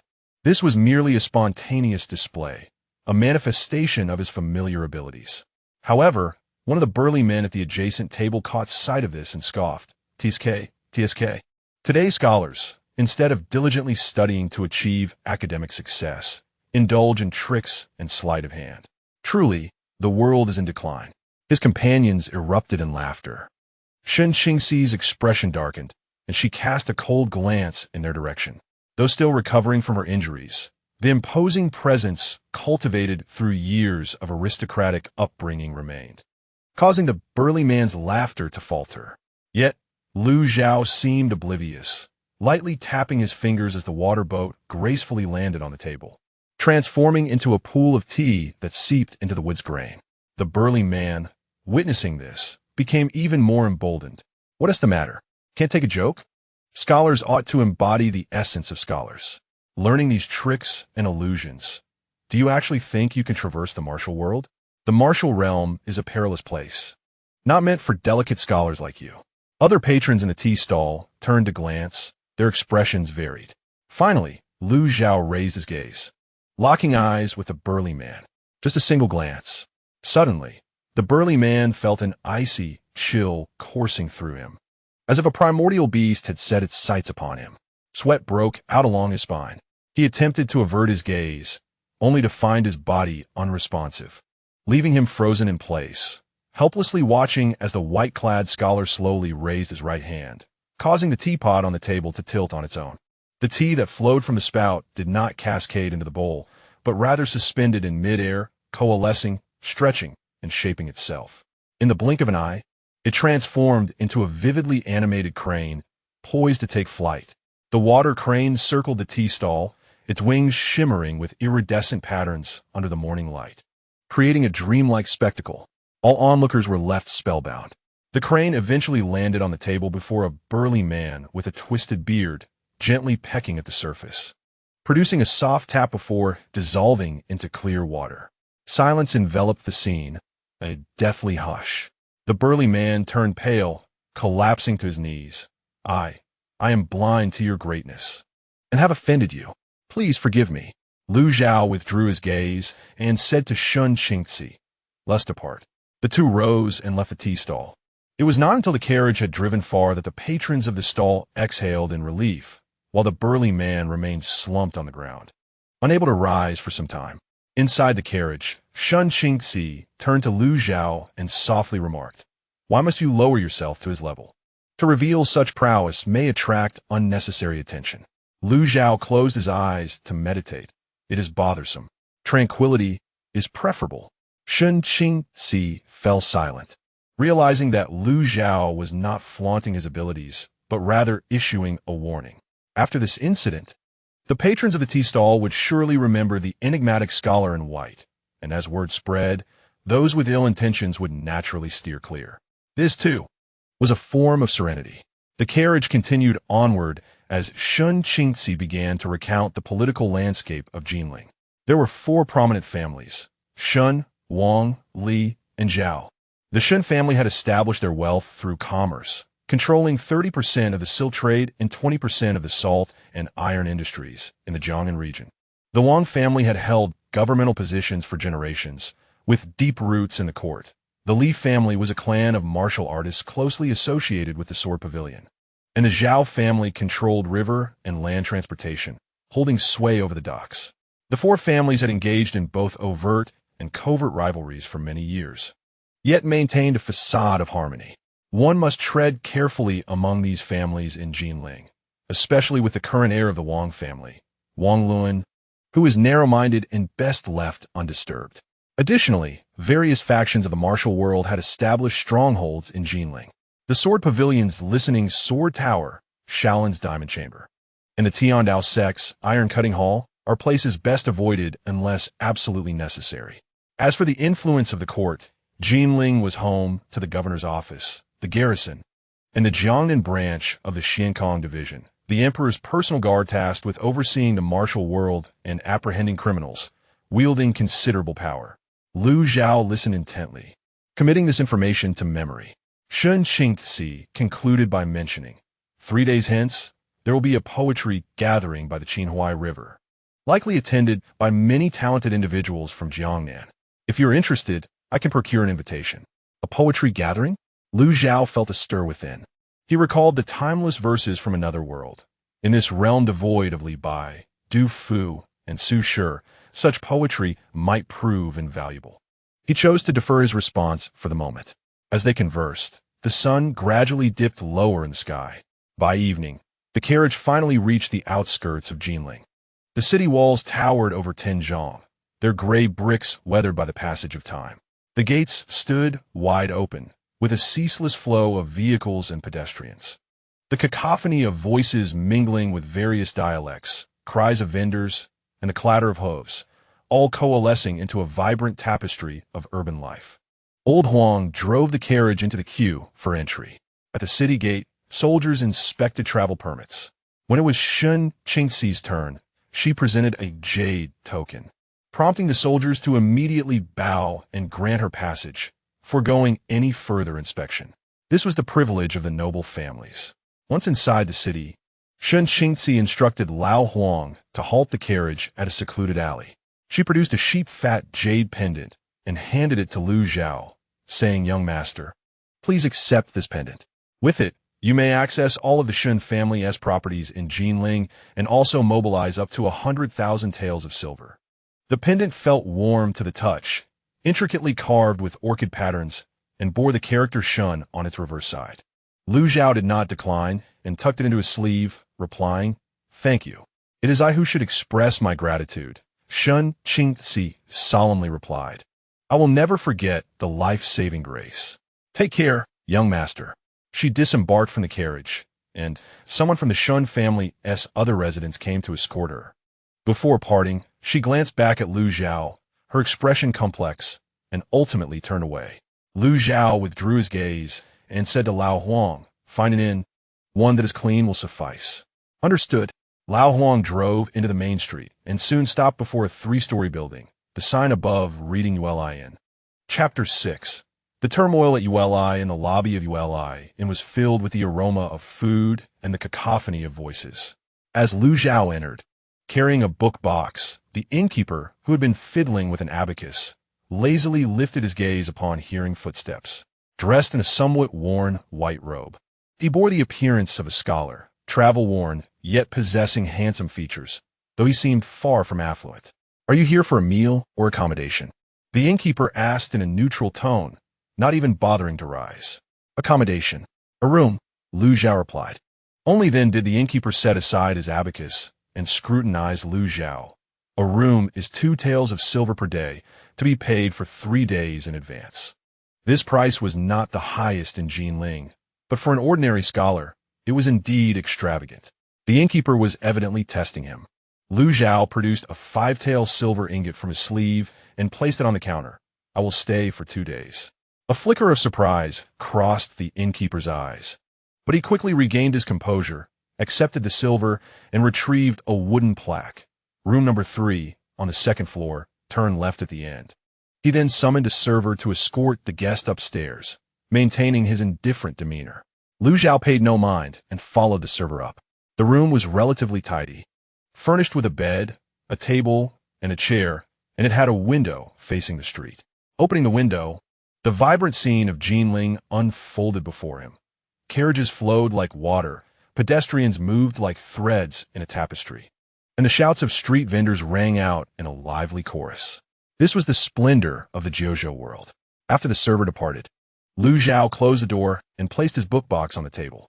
He approached a bronze basin, and with a subtle thought, the clear water within began to rise and flow gracefully through the air. He attempted to manipulate it with precision. The water first coalesced into a 3-foot-long sword, its edge sharp and the blade adorned with flowing water patterns. It then dispersed and reformed into a lifelike water dragon, complete with whiskers and scales. Finally, it transformed into a phoenix, poised to take flight. The entire process flowed smoothly without any hint of resistance. However, Lu Zhao sensed that, as the manipulation extended, his mental energy was gradually depleting. It was a fatigue akin to intense concentration, not overwhelming, yet undeniably present. He ceased his control, and the water returned to the basin. He then stood quietly, attuning himself to his surroundings. The moisture suspended in the air, the flowing waters of the Qinhuai River beyond the window, and even the circulation of blood within the human body, all entities associated with water within a 30-zhang radius, resonated faintly with him. This resonance, though subtle, continuously nourished his mental fortitude, allowing him to swiftly recover from the earlier exertion. Resonating with heaven and earth, Lu Zhao murmured to himself, "This ability is becoming increasingly intriguing." As dusk approached, Lu Zhao descended to dine. The hall was already filled with a considerable number of patrons, predominantly merchants and wanderers. He chose a secluded corner by the window, ordering a couple of light dishes and a pot of tea. Before his meal arrived, the raucous chatter from the neighboring table reached his ears. There were 4 or 5 young gentlemen clad in splendid attire, all around the age of 20, adorned with jade and gold, exuding an air of arrogance. Leading them was a young man in purple, whose fair complexion and haughty demeanor were evident as he boisterously proclaimed, "At this Qinhuai poetry gathering, I shall certainly claim victory." Just the other day, I composed a poem titled Spring River Elegy, which even Zhou Xuejing praised without reservation. Brother Wang, you are truly talented. Others chimed in. This Shen Qingzi is reputed to be the foremost talented woman of Jiangnan. She will surely pale in comparison to you. The purple-clad youth, Wang Lun, smirked in triumph. Shen Qingzi? Just a mere woman. Poetry is ultimately the realm of men. As he spoke, his gaze swept across the hall, abruptly pausing on Lu Zhao, clad as a scholar, sitting alone in a corner, dressed plainly with merely two simple dishes before him. He appeared to be a typical son of a poor family. Wang Luan's lips curled into a sneer as he approached. Might you also be attending the poetry gathering? My good sir, he inquired condescendingly. Lu Zhao lifted his gaze to meet him, but remained silent. Wang Luan frowned. I am speaking to you. What concern is it of yours? Lu Zhao replied flatly. At these words, the hall fell into a hush. Many recognized Wang Lun, the scion of the Wang family, one of the infamous four young masters of Jinling, known for his overbearing nature. How dare this scholar confront him so boldly? Wang Luan's expression darkened. What audacity! With your pitiful appearance, you presume to attend the poetry gathering? Can you afford a room at the Yulai Inn? Or have you perhaps pilfered someone else's purse? This blatant insult prompted Lu Zhao to lift his teacup and take a sip, still ignoring him. This infuriated Wang Luan beyond measure. He reached out to grasp Lu Zhao by the collar, exclaiming, Are you deaf while I speak to you, Brother Wang? A blue-clad young man at the same table hurriedly rose to restrain him. The poetry gathering is imminent. Do not provoke trouble. Master Zhou abhors brawls. And should this reach his ears? Wang Luan hesitated, casting a fierce glare at Lu Zhao before ultimately retracting his hand. He pointed at Lu Zhao, gritting his teeth. Very well. At the poetry gathering, I shall see you crawl out on your knees. With that, he swept away, his entourage following suit. Some casting back glances at Lu Zhao filled with schadenfreude as they exited. The hall resumed its cacophony, yet many stole glances at Lu Zhao, whispering among themselves. Just then, the innkeeper approached with the dishes. He placed the tray down, hesitating momentarily before speaking softly. Esteemed guest, that young man was Wang Lun, one of the four young masters of Jinling. Please exercise caution. Lu Zhao raised his gaze, inquiring, the four young masters of Jinling? The innkeeper, noticing his indifference, spoke further. Wang Luan from the Wang family is a master of poetry and prose, a literary luminary among the youth of Jinling. Li Mubai from the Li family, a disciple of the Sword Pavilion's outer sect, possesses remarkable martial prowess. Zhao Su from the Zhao family is a business prodigy, managing 30% of the Zhao family's enterprises. And then there's the Shun family. He hesitated for a moment. Lu Zhao interjected, Shun Qingzi? The innkeeper was taken aback. Young master knows Miss Shin? We have met once. The innkeeper's demeanor shifted to one of respect, his attitude becoming notably more courteous. I see. Although Miss Shun is a woman, she excels in both poetry and swordsmanship, standing out among the four young talents. However, she seldom appears in public, making her a rare sight for ordinary folk. Just then, a commotion erupted outside the inn. Make way. The Black Tiger Gang is on business. Amidst the coarse shouts, 5 or 6 burly men barged in. Leading them was a scar-faced man, his face a mass of flesh, with a ghostly blade hanging at his waist. They strode directly to the counter, and the scar-faced man slammed his palm down, causing the abacus to jump. Innkeeper, it's time to pay this month's tribute. He snarled, 50 taels as per usual. The innkeeper's complexion turned pale, forcing a smile. Master Lu, business has been quite slow this month. Might you consider granting a few days' grace? Grace? The scar-faced man seized the innkeeper by the collar. Who grants me grace? Spare me the nonsense. Hand over the money. The patrons in the hall lowered their heads, none daring to speak. The Black Tiger Gang ruled the western part of Jinling, extorting protection fees, and those who resisted faced violence, with even the authorities turning a blind eye. Lu Zhao set down his chopsticks, his gaze turning icy. The Black Tiger Gang, the very gang known for targeting scholars. At that moment, the scar-faced man noticed Lu Zhao, a scholar, sitting alone at a table. Unfazed by this scene, he released the innkeeper and swaggered over. What are you staring at, brat? The scar-faced man leaned down, his spittle nearly landing on Lu Zhao's face. "Pay up. 10 taels, or I'll break your legs." Lu Zhao raised his head and met his gaze. Then, he lifted his right hand, gently tapping the teapot on the table. The spout tilted automatically. Tea flowed out, but instead of falling to the ground, it coalesced in mid-air into a transparent chain of water, slithering like a serpent, and, in an instant, it wrapped itself around the scar-faced man's neck. The scar-faced man froze, then felt a tightening around his throat, making it difficult to breathe. He tried to pull at it, but the water chain, though seemingly delicate, was exceptionally resilient, refusing to yield. "Why you?" His eyes widened, his complexion turning purplish. Lu Zhao stood up, approaching him, his voice calm as a still pond. "Where's your gang leader?" Chapter 7. Night Raid on the Black Tiger Gang. The scar-faced Lu San felt the water chain constricting around his neck, producing a sound as it tightened, his face turning a deep shade of purple. Desperately clawing at the transparent chain yielded only wet hands. The chain dispersed with his grasp, yet reformed instantly, remaining firmly locked around his throat. "I'll tell you," he finally managed to squeeze out between clenched teeth. "The gang leader is in the underground of the only gambling house in the west of the city."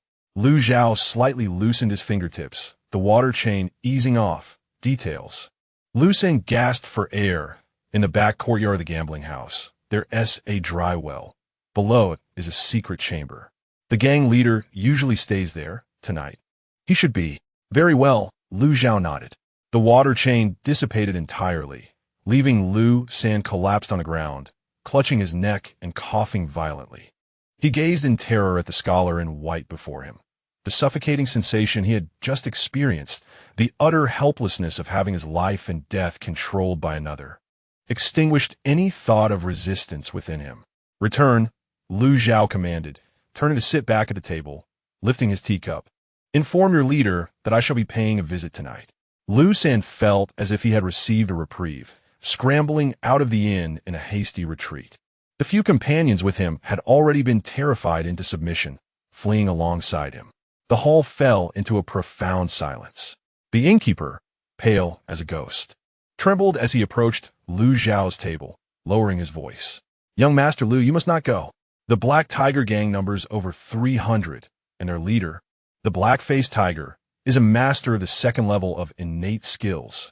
They hold dominion over the west side of the city, and even the authorities are aware." Lu Zhao set down his teacup and rose to ascend the stairs. "Warm my meal.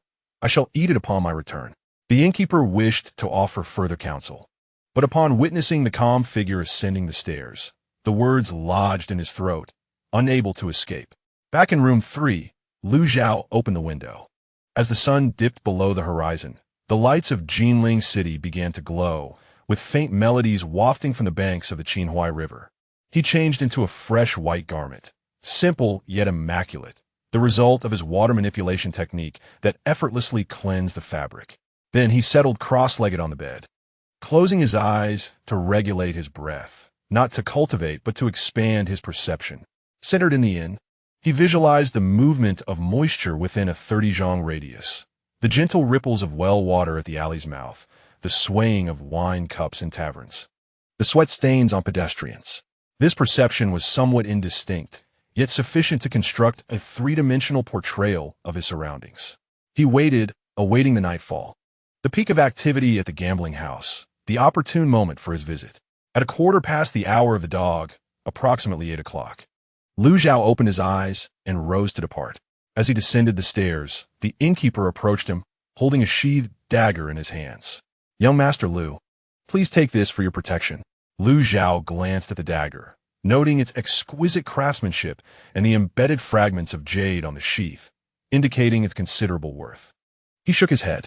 "It is unnecessary." "But I insist," the innkeeper pressed.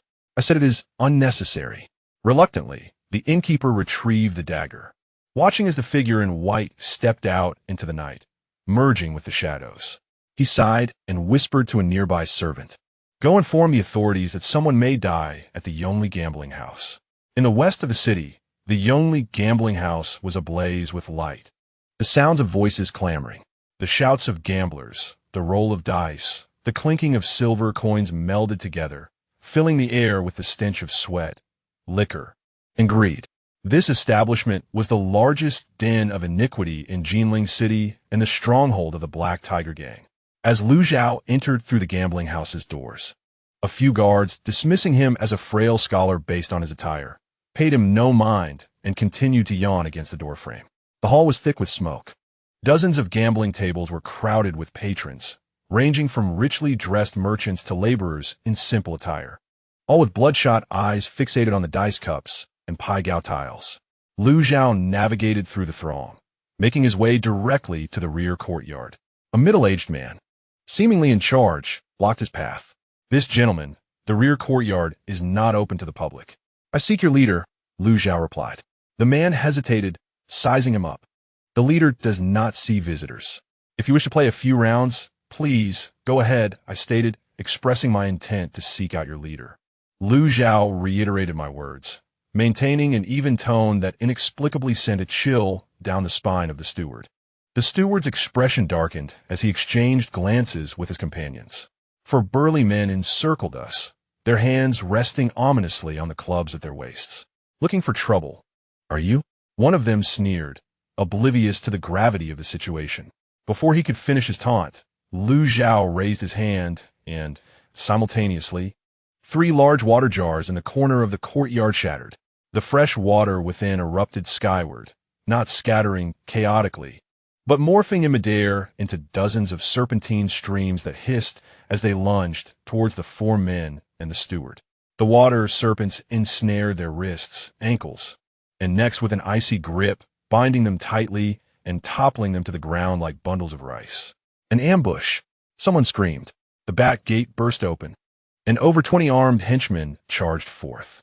Upon seeing their bound comrades and the figure of the scholar clad in white standing in the courtyard, they hesitated, then roared and rushed forward. Lu Zhao remained still, merely extending his right hand, fingers splayed, and pressing downward. More water surged up from the remnants of the shattered jars. This time, the water transformed into transparent whips that descended from above, striking precisely at the wrists of each assailant. Crack, crack, crack. The steel blades fell from their grasp, and the water whips coiled around them, binding the group together and tossing them into a corner, forming a heap of bodies. The entire spectacle unfolded in a mere 3 breaths, executed with remarkable precision. Impressive technique. A thunderous voice boomed from the depths of the courtyard. A towering man, resembling an iron tower, strode forth, standing nearly 9 feet tall, his face a mask of muscle, skin as dark as coal. He was the Black-Faced Tiger. He wielded a hefty 9-ringed saber, the rings clinking as they collided, causing the ground to tremble with each of his steps. The oppressive aura of a second-tier, innate warrior enveloped the area, silencing those bound in the corner. The Black-Faced Tiger fixed his gaze on Lu Zhao, a glint of menace flickering in his single eye. "You, the scholar Lu San spoke of, you possess some skill, but daring to intrude upon my Black Tiger Gang's stronghold. Today you shall find no way out." With that, he roared and brought his saber crashing down. Before the blade reached him, the air was cut by a fierce wave of energy, producing a piercing shriek. This strike was imbued with formidable power, capable of cleaving stone and would surely maim any ordinary innate warrior who attempted to confront it. Yet, Lu Zhao did not engage, nor did he flinch.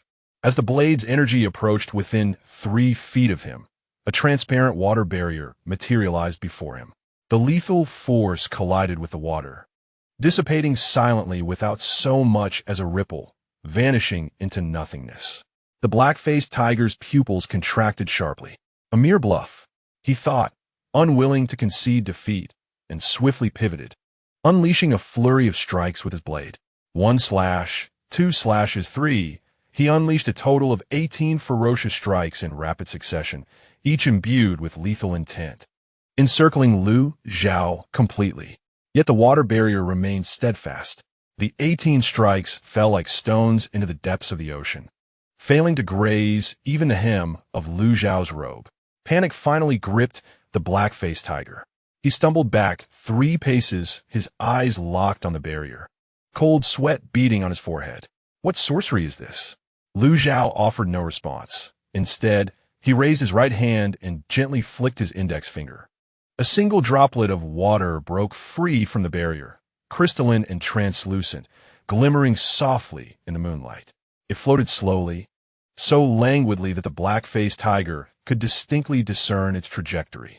He sought to evade it, only to realize that his body had been ensnared by an unseen vapor, rendering him immobile. A droplet drifted to his right shoulder, gently making contact.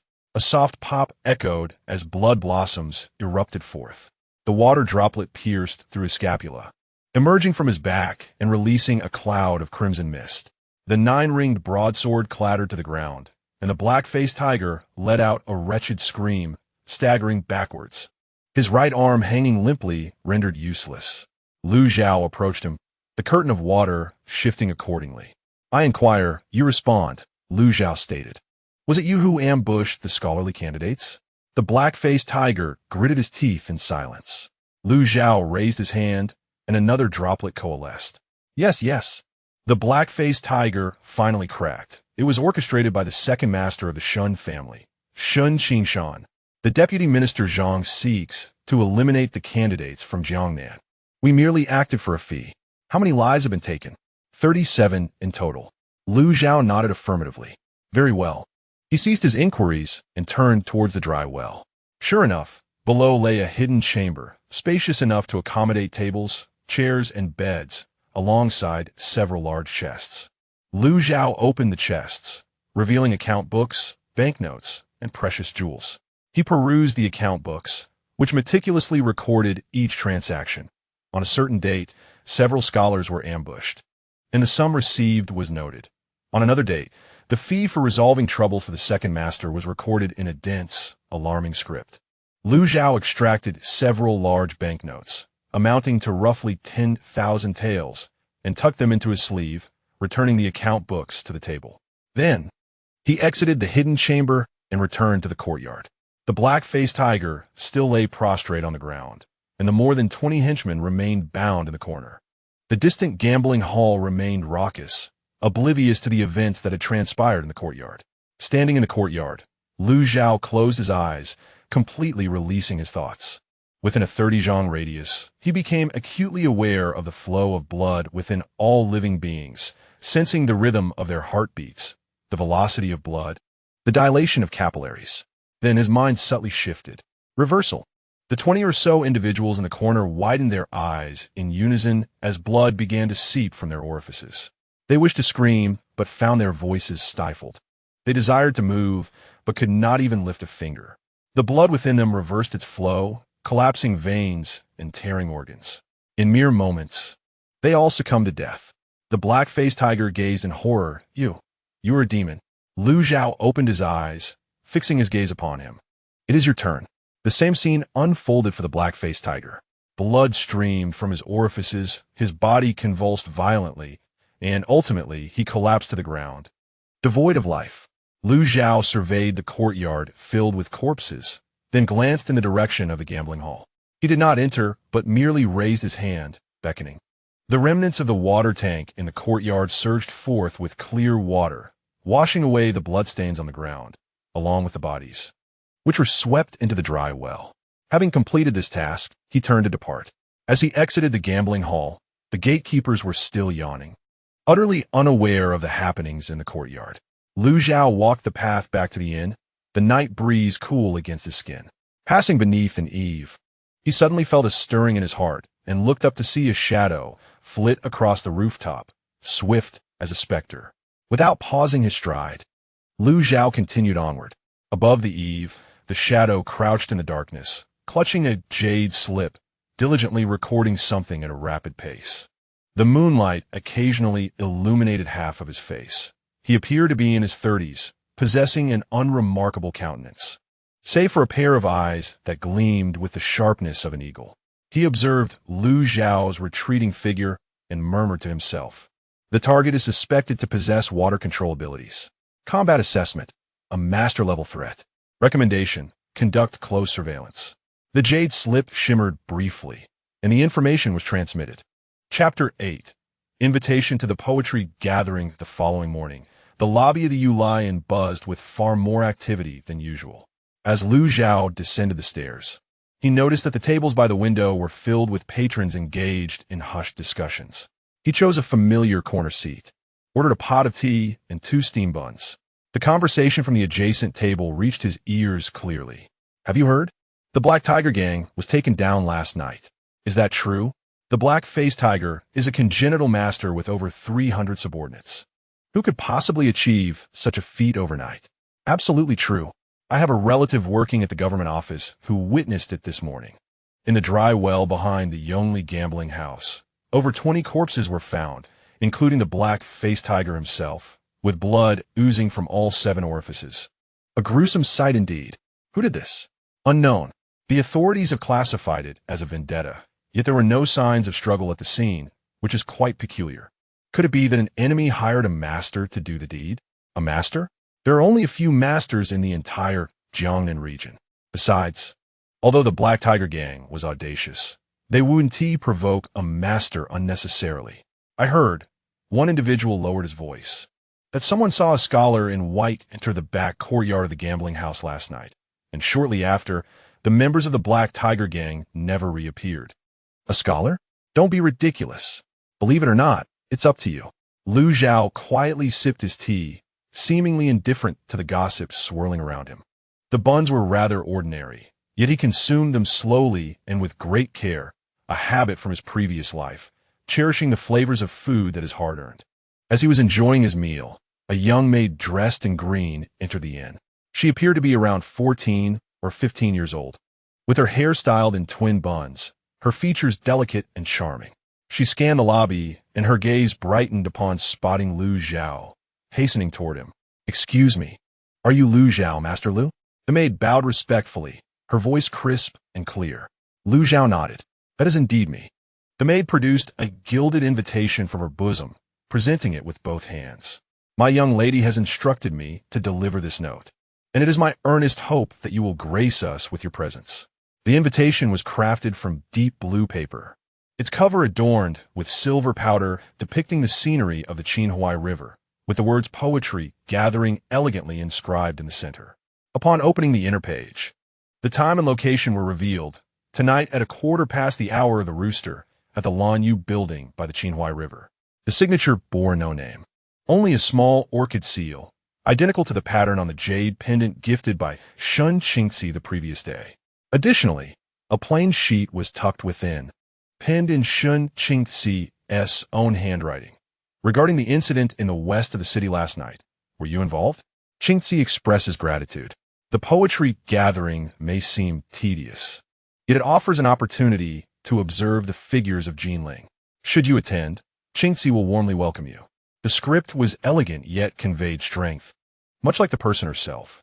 Lu Zhao tucked the invitation into his sleeve and addressed the maid. "Please convey to your young lady that I shall attend." The maid bowed once more. "My lady also mentioned that should you require any writing materials or clothing, you may present the jade pendant at any of the Shun family's establishments to make your requests." With that, she took her leave. After her departure, the lobby erupted once more into hushed whispers. "Isn't she a maid from the Shun family? Behold the style of that invitation. It is indeed a post for the Qinhuai poetry gathering. Who is this scholar that the esteemed young lady of the Shun family would personally pen an invitation? It is no wonder that he looks down upon Wang Luan." Lu Zhao, oblivious to the commotion, finished his steamed bun and rose to leave. He needed to procure some writing essentials. If he were to attend the poetry gathering, he ought to make a good impression. The streets of Jinling were bustling, lined with shops in a continuous row. After traversing 2 streets, Lu Zhao discovered a bookstore named Mo Yunjai. The establishment was modest yet impeccably tidy, with 3 walls adorned with bookshelves, the air rich with the scent of ink. The proprietor, an elderly man sporting spectacles, was busy arranging the shelves. Upon seeing Lu Zhao enter, he greeted him with a smile. "What may I assist you in procuring, young sir?" "Writing implements will suffice," Lu Zhao replied. The old man retrieved a set from beneath the counter: a wolf hair brush, a block of pine smoke ink, a stack of bamboo paper, and a square stone inkstone. All items were of average quality, suitable for a common scholar. Lu Zhao accepted them, but was soon captivated by a row of poetry collections on the shelves. He approached and casually pulled out a volume titled Selected Poems of Jiangnan. Upon opening it, he discovered nearly 100 poems, authored by both officials of the current dynasty and wandering literati. He quickly skimmed through a few verses. The quality was rather mediocre, not due to lack of talent, but rather a narrow perspective. Most poems indulged in the fleeting beauty of nature and lamented the passage of time, with the occasional frontier poem that merely skimmed the surface. Lacking true ambition and depth, it was not surprising, for in the realm of the 9 provinces, martial arts flourished, and the status of literati was inherently lower than that of warriors. Most top talents often pursued martial disciplines alongside literary pursuits, leaving few who dedicated themselves solely to poetry and prose. Do you have an interest in poetry? The old man approached, enthusiastically recommending. This 300 poems of Jiangnan was newly compiled last year, featuring the finest works of nearly 100 talents from Jiangnan, with a preface by Zhou Xuezhen, and it has been quite well received. Lu Zhao took the book and flipped through it, still shaking his head. The old man, slightly displeased, inquired, "Do you find it lacking?" Lu Zhao closed the book and turned his gaze toward the window. The morning light danced upon the waters of the Qinhuai River, where a painted boat glided gracefully by, evoking in him the lines of Li Bai's Invitation to Wine. He began to recite, "Do you not see the yellow river's waters come from the heavens?" Yet he halted after merely half a line. The old man's spectacles nearly slipped off his nose as he stared at Lu Zhao, his lips quivering as if to speak. Yet no words emerged. Each word of that half-verse struck him like a hammer upon the heart. What kind of spirit was encapsulated in those lines? What grand vision? The yellow river's waters descending from the skies? Though the 9 provinces knew not the yellow river, he could almost envision a great river cascading from the heavens, rushing toward the sea, never to return. "What is this poem?" the old man asked, his voice trembling. Lu Zhao returned to his senses and offered a slight smile. "It is merely nonsense. Please do not take it to heart." He settled the payment for the writing implements and turned to leave the bookstore. The old man stood there, holding the volume of 300 poems of Jiangnan, lost in thought, murmuring after a while, "Nonsense? If this is nonsense, then all poetry and prose in the world may as well be set ablaze." As Lu Zhao walked back to the inn, his emotions were somewhat conflicted. That half-verse had been an instinctive reaction. The level of poetry in this world was even lower than he had anticipated. What kind of stir would ensue once the timeless masterpieces made their appearance? Lost in such thoughts, he was suddenly caught in a commotion ahead. 7 or 8 scholars, clad in the appearance of students, were crowding around Wang Luan as they approached. Today, Wang Luan donned a resplendent cobalt blue robe, adorned with a jade belt and wielding a delicate folding fan, exuding the charm of a dashing literary figure. Upon spotting Lu Zhao, he snapped his fan shut, a mocking grin gracing his lips. "Ah, is that not young Master Lu?" Wang Luan approached, blocking the path. "I hear you have also received an invitation to the poetry gathering?" Lu Zhao chose to ignore him, attempting to sidestep. Wang Luan stepped forward once more, obstructing his passage. "Do not be in such a hurry to leave. I am quite curious. How does a mere scholar from a humble background gain entry to the Lanyu Tower? Surely, you have not pilfered someone else's invitation?" Laughter erupted from the scholars behind him. Lu Zhao halted, turning his gaze towards Wang Luan. His eyes were remarkably calm, a tranquility that sent an inexplicable chill through Wang Luan. "Step aside," Lu Zhao commanded. Wang Luan, enraged and humiliated, retorted, "Impudent! What makes you think you can speak to me in such a manner?" He gestured behind him. "Seize him." 2 burly servants advanced, flanking Lu Zhao and blocking his escape. Lu Zhao's expression turned icy.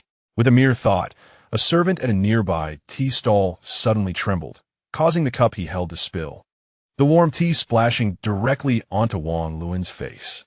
The warm liquid streamed down Wang Luan's cheek, dampening his meticulously styled hair and soaking the front of his robe. Stunned, he wiped his face, disbelief etched upon it as he stared at his tea-drenched hands.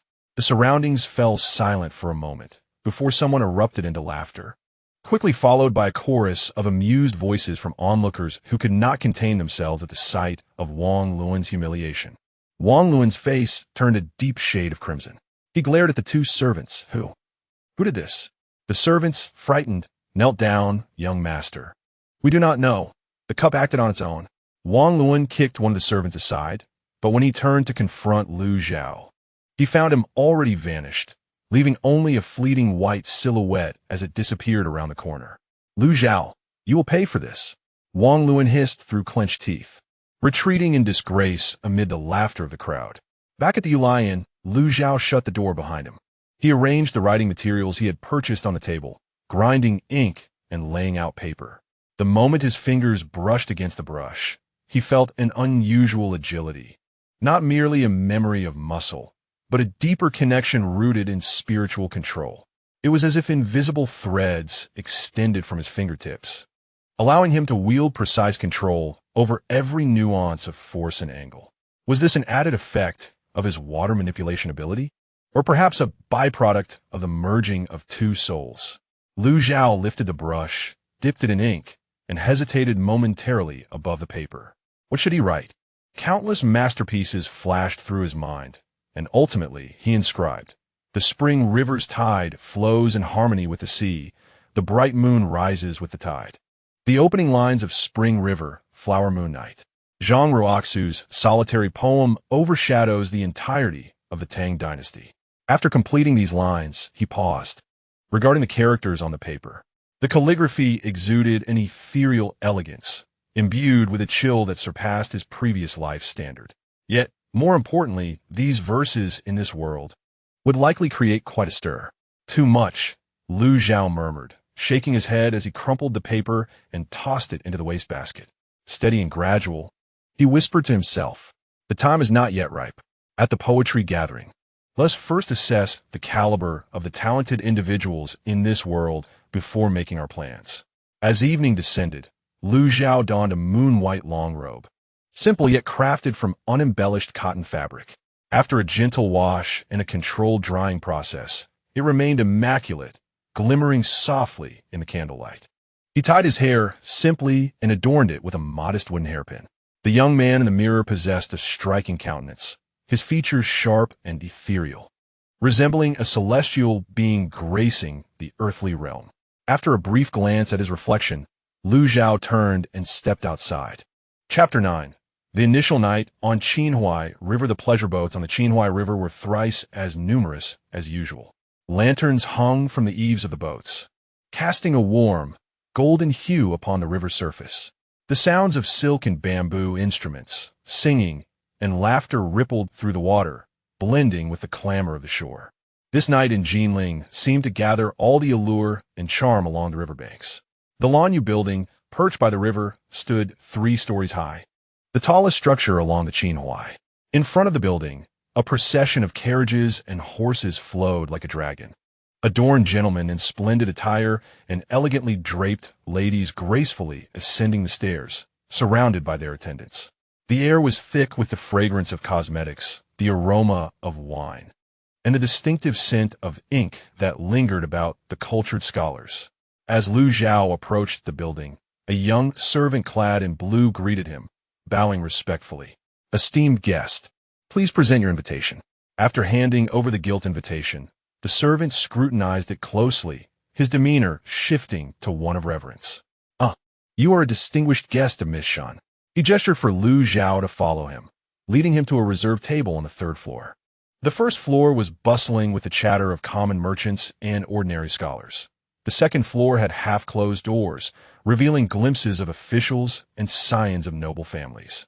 While the 3rd floor was an open hall adorned with over 20 rosewood tables, each accommodating only 1 or 2 guests, clearly reserved for esteemed patrons. Lu Zhao was seated at a table by the window. From his vantage point, the entire scene of the Qinhuai River unfolded before him, with boats resembling stars and lights twinkling like a river. A full moon had just risen, poised delicately atop the willow branches on the opposite bank. At the adjacent table sat Shun Qingzi. She wore a light blue gown, draped with a moon-white shawl, her dark hair simply styled and secured with a jade hairpin. Gone was the disarray of that night, replaced by the cool elegance befitting a lady of noble birth. Upon seeing Lu Zhao, she inclined her head slightly, a faint smile gracing her lips. Across from her, Wang Luan sat with several richly attired young men. Upon noticing Lu Zhao, Wang Luan's expression darkened immediately. He snorted disdainfully and turned away, raising his voice to jest with his companions. Brother Wang, your poem Spring River Ode will undoubtedly claim first prize tonight. Indeed, it is only natural. Even Zhou Xuezhen has praised it to the skies. How can others compare? Lu Zhao appeared unaffected by the exchange, settling into his seat. The table was already arranged with writing implements, a pot of fine tea, and several exquisite pastries. At 1/4 past the hour of you, approximately 7 o'clock in the evening, a light sound of a bronze bell echoed, bringing silence to the hall. An elderly man, clad in a blue official's robe and appearing around 50, approached the front of the hall. His face was thin, with 3 wisps of long beard, and his gaze, though gentle, held a glimmer of wisdom.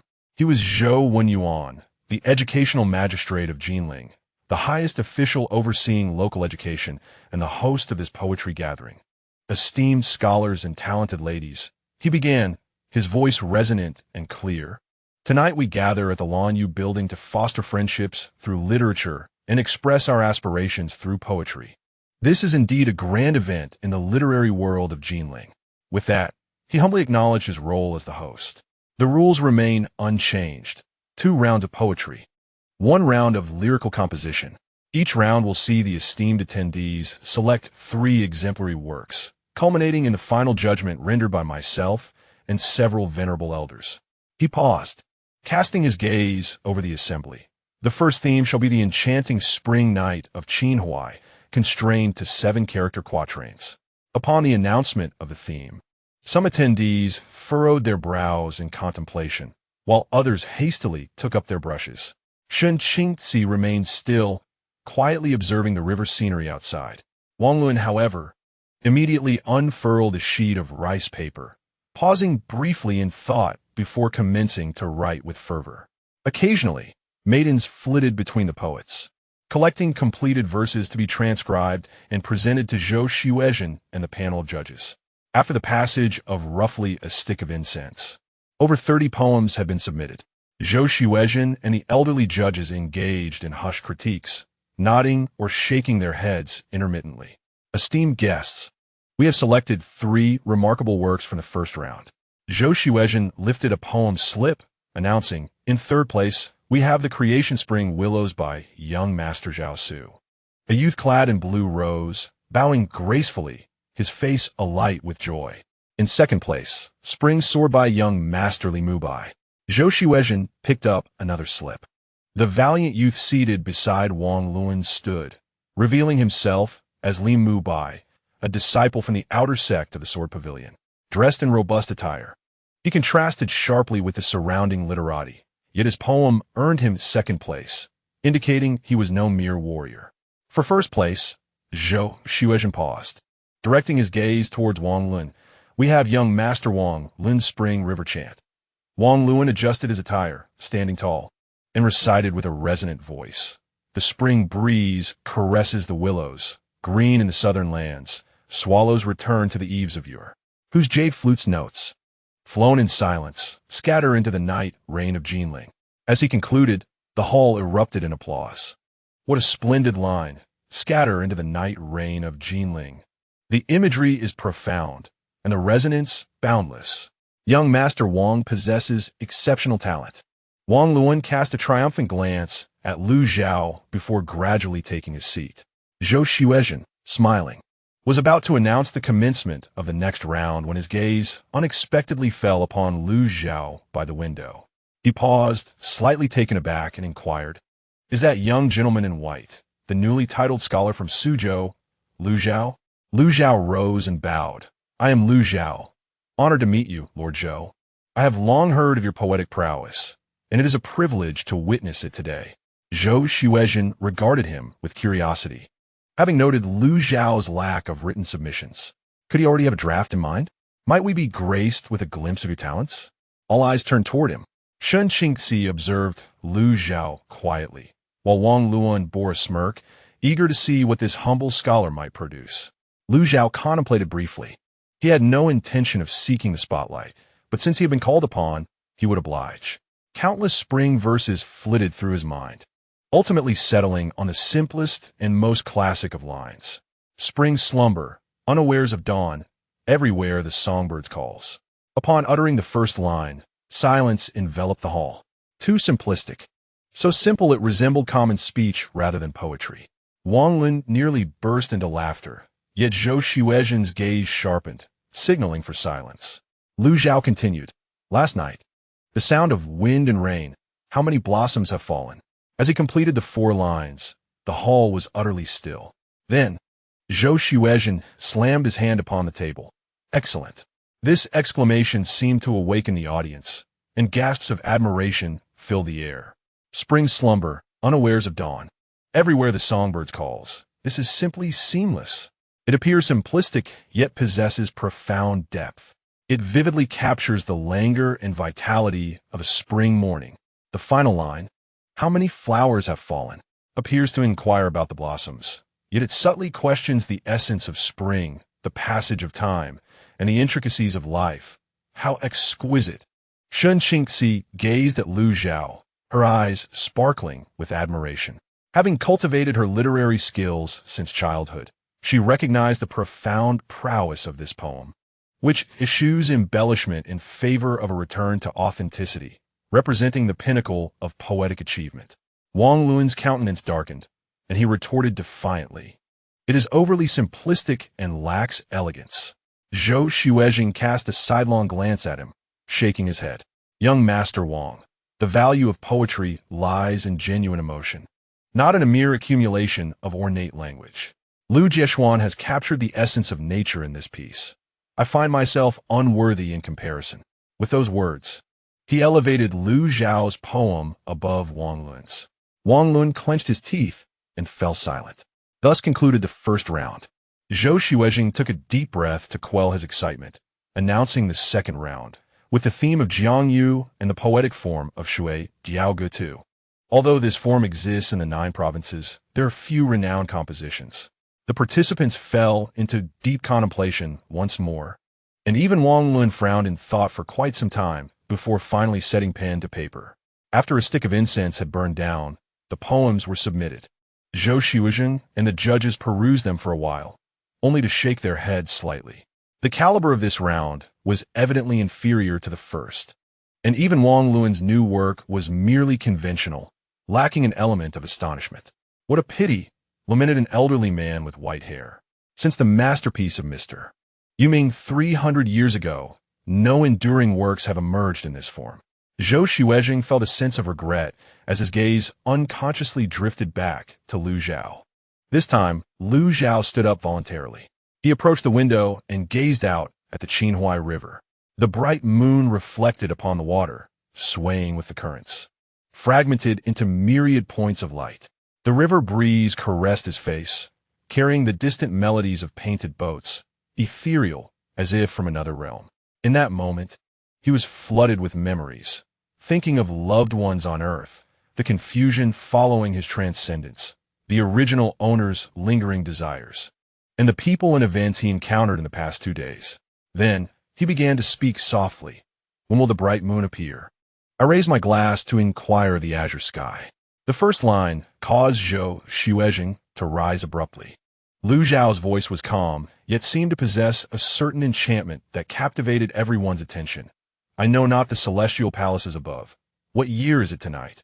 I wish to ride the wind back, yet fear the jade towers and crystal halls, for the heights are unbearably cold. As I dance and play with my shadow, how is it different from being in the mortal realm?" By this point, the hall was so silent that one could hear a pin drop. Each individual unconsciously held their breath, as if afraid to disturb the poem's atmosphere. Lu Zhao gazed at the bright moon and continued, turning the vermilion pavilion, lowering the ornate window, illuminating the sleepless. There should be no resentment. Why does the moon always seem full at parting? Humanity experiences joys and sorrows, and the moon undergoes phases of obscurity and clarity. This has been a challenge since ancient times. When he reached this line, Shen Qingxi's teacup trembled slightly in her hand. She observed Lu Zhao's silhouette, suddenly feeling that this enigmatic man harbored far too many incomprehensible thoughts within. The final two lines saw Lu Zhao's voice soften. May we all live long, sharing the beauty of the moon, even if separated by 1,000 miles. Upon concluding, there was silence, an absolute stillness. No one spoke, no one moved, and even the sound of breathing became faint, barely perceptible. Everyone was immersed in the evocative essence of the words, the inquiries directed at the bright moon, the reflections on life, the open-heartedness toward parting, and the wishes for reunion. Each character struck a chord deep within. Zhou Xuezhen was the first to respond. He straightened his attire and approached Lu Zhao, performing an elaborate bow to the ground. Young Master Lu, your verses shall be immortal. This gesture was akin to a massive stone cast into a lake, awakening all present. The applause, exclamations of admiration, and gasps nearly lifted the roof off the Lanyu Tower. Those initially reserved scions of noble families and esteemed maidens were now flushed with excitement, eager to rush forth and engage Lu Zhao in conversation. Shun Qingzi rose, gazing at Lu Zhao, her eyes shimmering with complex emotions. She understood that after this night, the name Lu Zhao would echo throughout Jiangnan. Wang Luan's complexion turned pale as he clenched his fists, his nails digging into his palms. He had lost utterly and completely. Compared to this poem, his own verses seemed like the scribblings of a child. Lu Zhao acknowledged Zhou Xuezhen's greeting with a subtle nod before returning to his seat.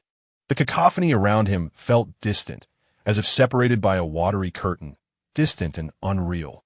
He lifted his teacup and took a sip. The tea had grown cold, yet its fragrance lingered on his lips. Chapter 10. Fame resounding in Jinling. By the time the poetry gathering concluded, it was already the early hour of the high time. The sound of the bronze bell resonated once more as Zhou Xuezhen declared the event a resounding success, yet the crowd did not disperse. Instead, they surged toward the table by the window, surrounding Lu Zhao to the point of suffocation. Young Master Lu, that Shui Diaogu too was truly exquisite. May I inquire about the profound meaning behind it? Brother Lu, I am Li Mu Bai, a disciple from the outer sect of Jiange. Your talents are truly admirable. Lu Xiyuan, my father is the governor of Jinling. If you have the leisure, might we visit my residence for a discussion? Lu Zhao remained seated, his expression tranquil, though a hint of impatience flickered in his eyes. He was not fond of socializing and detested being cornered in such a manner. Just as he prepared to rise, a figure clad in pale blue parted the crowd and approached his side. Everyone, Shun Qingxi's voice was as crisp as frost. Young Master Lu is weary from today's exertions. If you wish to consult him, perhaps it would be best to do so on another day. Her gaze swept over the assembly, and as the acknowledged talented daughter of the Shun family in Jiangnan, she commanded a degree of respect from those present. Coupled with her courteous yet authoritative tone, the crowd reluctantly dispersed. Lu Zhao cast her a glance and stood up. Thank you. No need, Shun Qingxi replied, turning toward the staircase. Allow me to escort you. The pair descended the stairs and exited the Lanyu Tower. The clamor by the Qinhuai River rushed toward them. Yet compared to the congestion within the building, the night breeze by the river felt refreshingly liberating. They strolled along the riverbank, neither speaking, simply walking in silence. Moonlight shimmered on the water's surface, breaking into countless silver scales.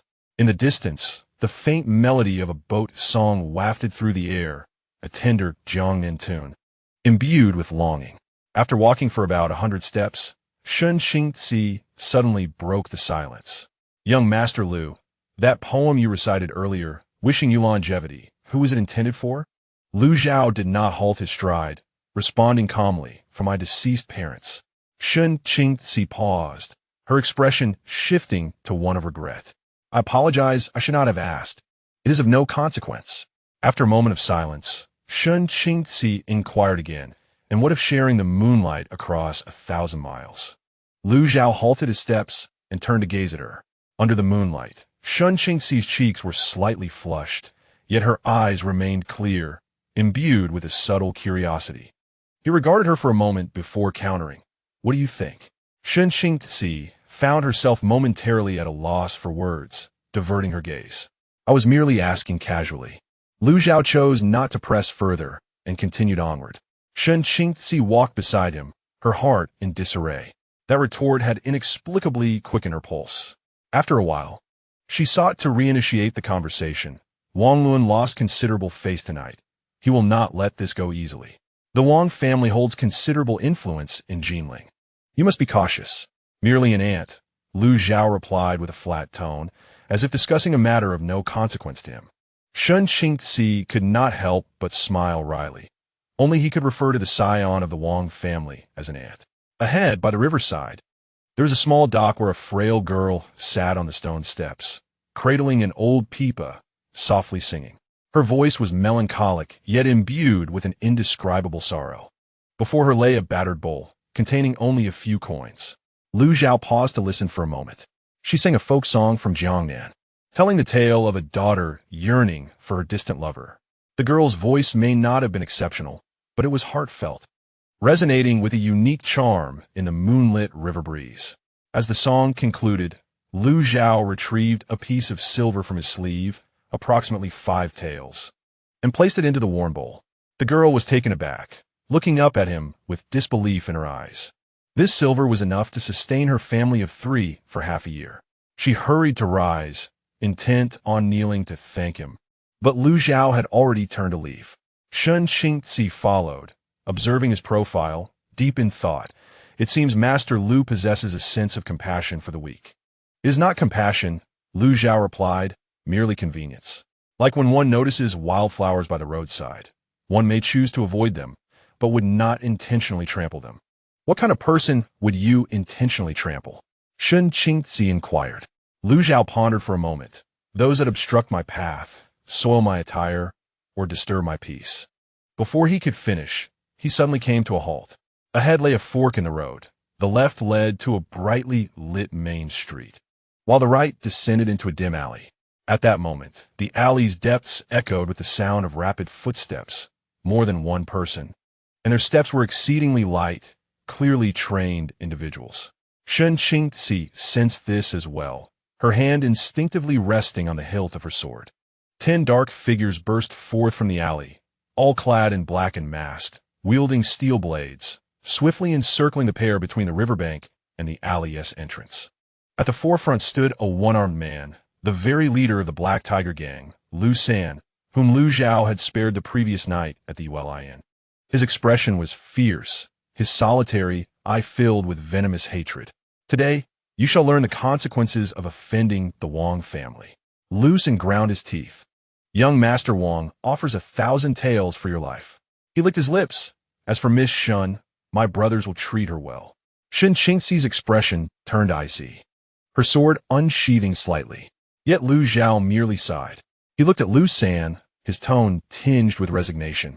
You see, you have disturbed my peace.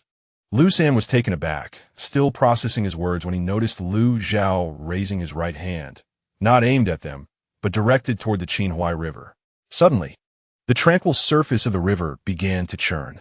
10 columns of water surged into the sky, shimmering with a silvery sheen under the moonlight. The water spiraled and transformed in midair, morphing into 10 translucent arrows of water, their tips glinting with a chilling radiance, aimed directly at 10 figures cloaked in black. Lu San's pupils constricted suddenly. He attempted to shout a warning to retreat, but it was already too late. Lu Zhao clenched his fingers. Whoosh! The sound of air being pierced was sharp and jarring. The 10 water arrows shot forth, moving so swiftly that they left merely a fleeting shadow in their wake. Lu San barely discerned the trajectory of the arrows. He only felt a chill in his throat before being engulfed by boundless darkness. Thud, thud. 10 bodies collapsed one after another, each with a tiny puncture in their throats, blood seeping slowly, blooming like dark red flowers on the stone-paved road. The entire sequence transpired in the blink of an eye. Shen Qingzi had drawn her sword only halfway, yet the battle was already over.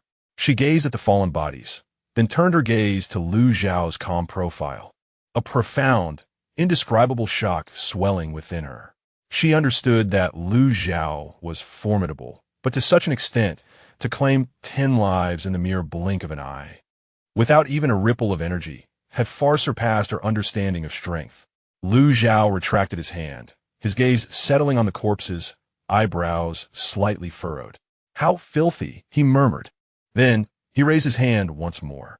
The waters of the Qinhuai River surged ashore, transforming into a gentle current that enveloped the 10 bodies, dragging them into the river. The water swirled around the corpses for a moment, washing away the traces of blood before gradually retreating back into the riverbed. The bodies floated downstream, swiftly vanishing into the night. The riverbank returned to its pristine state, as if nothing had ever transpired. Lu Zhao turned, looking at Shun Qingzi. "Let's depart." Shun Qingzi inhaled deeply, sheathing her sword, and followed suit. After taking a few steps, she could not resist glancing back at the river's surface. Under the moonlight, the Qinhuai River still sparkled, the sounds of singing from pleasure boats lingering in the air, oblivious to the fact that, just moments ago, 10 lives had silently slipped away into its depths. "Young Master Lu," she asked softly, "do you often kill like this?" Lu Zhao glanced at her. "They sought to kill me. I killed them. What is wrong with that?" "But," Shun Qingzi began, but Lu Zhao interrupted her. "In this world, it is either you kill me, or I kill you. I merely chose a more effective method." Shun Qingzi fell silent. Having been raised in a prominent family, she had witnessed internal strife and bloodshed, but never had she encountered someone like Lu Zhao, who could take lives with such casualness and indifference. What had this person experienced? The two continued onward, neither uttering another word. It was not until they reached a fork in the road that Shun Qingzi halted. "My family's courtyard is just ahead on the right. And you, young master? The you lie in to the left. Then, we part ways here." Shun Qingzi bowed slightly. "Take care, young master. You too, take care." Shun Qingzi turned and walked toward the alley on the right, taking a few steps before glancing back once more. Under the moonlight, Lu Zhao's white-clad figure receded into the distance, ultimately vanishing around the street corner. She stood still for a long while before gently exhaling a sigh. Meanwhile, atop the roof of the Yu-Lai-In, a shadow slowly rose. In his hand, he held a jade slip, its surface shimmering with light, evidently recording something. The shadow gazed towards the direction in which Lu Zhao had departed, murmuring softly. The target is suspected to possess water manipulation abilities. Having swiftly eliminated 10 innate martial artists along the banks of the Qinhuai River, the combat assessment has been elevated. A potential Grandmaster level threat is indicated. It is advised to monitor closely. He stowed away the jade slip, and with a flicker of his form, vanished like a wraith into the night. Chapter 11. The visitor from the Sword Pavilion on the morning following the poetry gathering. The name Lu Zhao spread through the streets and alleys of Jinling like a gentle spring breeze. The proprietor of the Yu-Lai-In, rising early, discovered the main hall filled with unfamiliar faces, young signs adorned in brocade, scholars in plain robes, and even a handful of rugged figures from the martial world. Their gazes, though seemingly casual, were fixated on the staircase, clearly awaiting someone. "Is young Master Lu not yet awake?" inquired a youth resembling a scholar, unable to restrain his curiosity. This young master, Lu, cherishes tranquility and usually spends his days engrossed in books within his chamber, the proprietor replied with a forced smile, secretly lamenting. Since the previous midnight, numerous parties had inquired after Lu Zhao. Some brought invitations, others sought a meeting with the poetic genius. In the third-floor Tianzi room, Lu Zhao opened the window, allowing the morning breeze to waft in. He could sense the myriad of auras gathering below, curious, admiring, envious, and probing, all intermixed. Yet, he paid them no heed, merely pouring himself a cup of clear water and observing the gentle ripples that formed in the liquid at his whim. The sensation caused by last night's water melody was anticipated. The verses of Li Bai and Su Shi, no matter the realm, would always deliver an overwhelming impact. What surprised him was the rapidity of its dissemination. It seemed that the literati of this era possessed an almost ravenous thirst for true poetry. So be it. Reputation is a double-edged sword, yet when wielded adeptly, it can avert numerous troubles. At least, individuals like Wang Luan, with malicious intent, would think twice before acting brazenly, lest the Wang family bear the stigma of jealousy towards talent. "Young Master Lu," a cautious voice came from outside the door. "There's a guest downstairs who wishes to see you." He claims to be Li Mubai from the Sword Pavilion. Li Mubai. Lu Zhao recalled the valiant youth from the poetry gathering, an outer disciple of the Sword Pavilion and one of the 4 young masters of Jinling, renowned for his martial prowess. What business could he have with him? Please invite him up, Lu Zhao instructed. Moments later, a knock echoed at the door. With a wave of his hand, the latch slid open silently, a subtle application of his water manipulation technique to activate the mechanism without a sound. Li Mubai entered, clad in a moon-white attire, his waist adorned with a long sword, its scabbard unadorned, yet exuding an aura of coldness. Compared to the evening of the poetry gathering, he now embodied the essence of a true swordsman. His gaze was sharp, his posture upright, and as he stood there, an imposing air of sharpness enveloped him. Brother Lu, I apologize for my audacity in visiting. Please forgive me. Li Mubai saluted with clasped fists, his demeanor respectful yet not servile. Lu Zhao gestured toward the chair opposite him. Please, take a seat, young Master Li. Li Mubai sat down, his eyes scanning the room, which was simply furnished with a bed, a table, and a chair. A bookcase tucked in the corner, and only a pot of clear water gracing the table. This stark simplicity contrasted sharply with the opulence one might expect from a poetic immortal's abode, yet it curiously aligned with the impression Lu Zhao had left on him. Clean, uncomplicated, and profoundly unfathomable. What brings you here, young Master Li? Lu Zhao asked directly. Li Mubai delicately extracted a gilded invitation from his bosom, presenting it with both hands. 3 days hence, the Sword Pavilion in Jinling will hold a grand ceremony to recruit disciples, welcoming talents from across the realm. On behalf of my sect, I am here to extend an invitation to you, Brother Lu. The invitation bore a dark hue, its cover intricately embroidered with golden threads depicting a long sword drawn from its sheath, its tip pointed skyward, exuding an air of grandeur. Upon opening the inner page, the writing resembled that of a sword's etching. Sharp and assertive, we sincerely invite young Master Lu Zhao to attend the Sword Pavilion's disciple recruitment ceremony on the 12th of March, in the 17th year of Yongxing. At the Listening Sword Tower, west of Jinling City, a vivid red seal adorned the signature, featuring a small sword piercing through cloud patterns, the emblem of the Sword Pavilion. What does the Sword Pavilion's recruitment have to do with me? Lu Zhao did not accept the invitation. Li Mubai, with a serious demeanor, responded, Brother Lu, you are unaware of certain matters. The Sword Pavilion opens its doors to new disciples every 3 years. Yet invitations are exclusively bestowed upon 2 categories of individuals, the elders of various sects and the heads of noble families, as well as those recognized as prodigies by the Sword Pavilion. He paused momentarily. Your poem, Water Melody, from last night has already stirred the literary circles of Jinling. However, the issuance of this invitation is not solely based on poetic talent. Oh, Lu Zhao raised an eyebrow. Last night, 10 innate martial artists perished by the banks of the Qinhuai River. Their bodies vanished without a trace. Li Mubai's gaze pierced through Lu Zhao, sharp as a blade. There were no signs of struggle, no residual energy, only an unusual humidity in the air. Among those present, aside from the deceased, were only you and Miss Shun. Lu Zhao's expression remained unchanged, and thus, the Sword Pavilion concludes that not only is your literary prowess extraordinary, but your martial arts cultivation is also unfathomable. Li Mubai placed the invitation upon the table. The art of water manipulation is rare in the martial world. The Sword Pavilion extends an invitation for you to assume the position of a guest elder, granting you access to the 3rd floor of the Sword Pavilion's library, where you can peruse the world's sword manuals.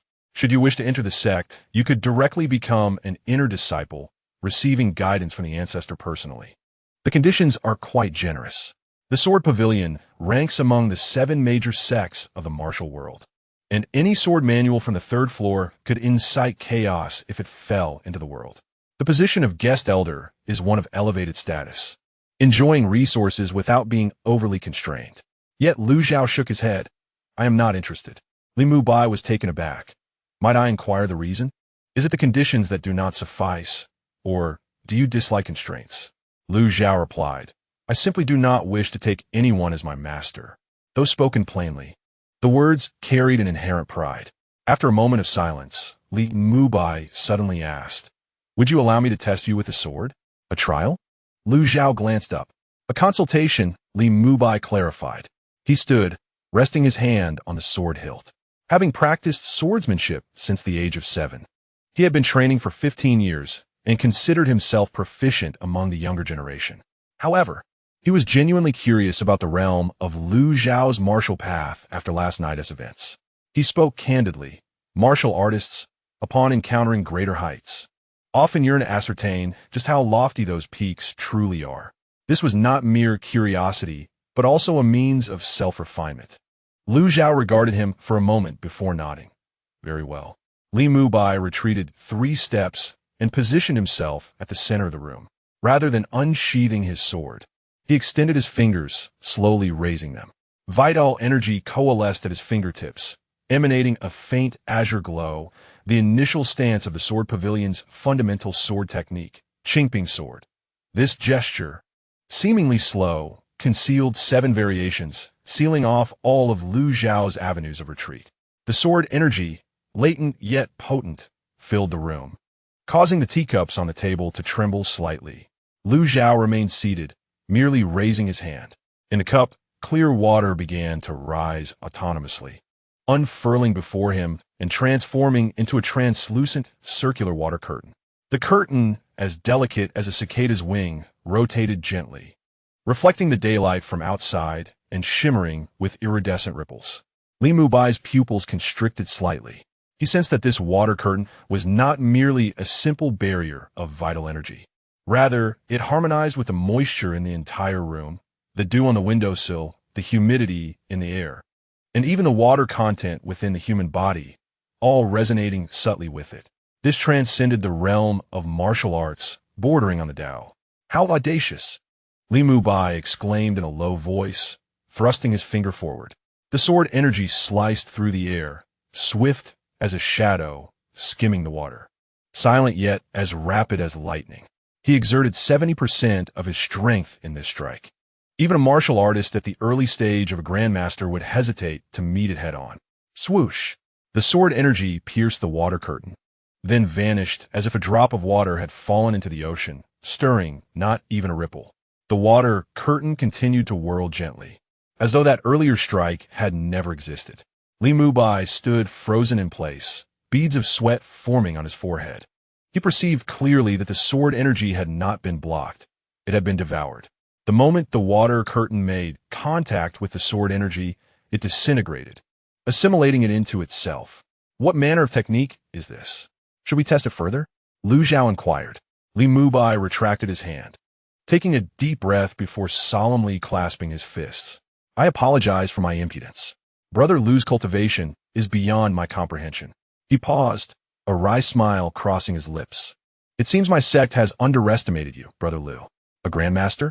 Perhaps even more. Lu Zhao offered no comment, merely stating, "Please take the invitation back. Inform the Sword Pavilion that I have no intention of joining any sect, nor do I wish to become an adversary to the Sword Pavilion. The world of martial arts is vast. It is best we part ways amicably." His words were courteous, yet the meaning was unmistakable. Do not trouble me. Li Mubai understood. He tucked the invitation away and bowed once more. I comprehend. However, he hesitated, recalling that Wang Luan had failed to hire an assassin the night before, and the Wang family had closed their doors to guests that morning. Yet, given Wang Luan's nature, he likely would not relent.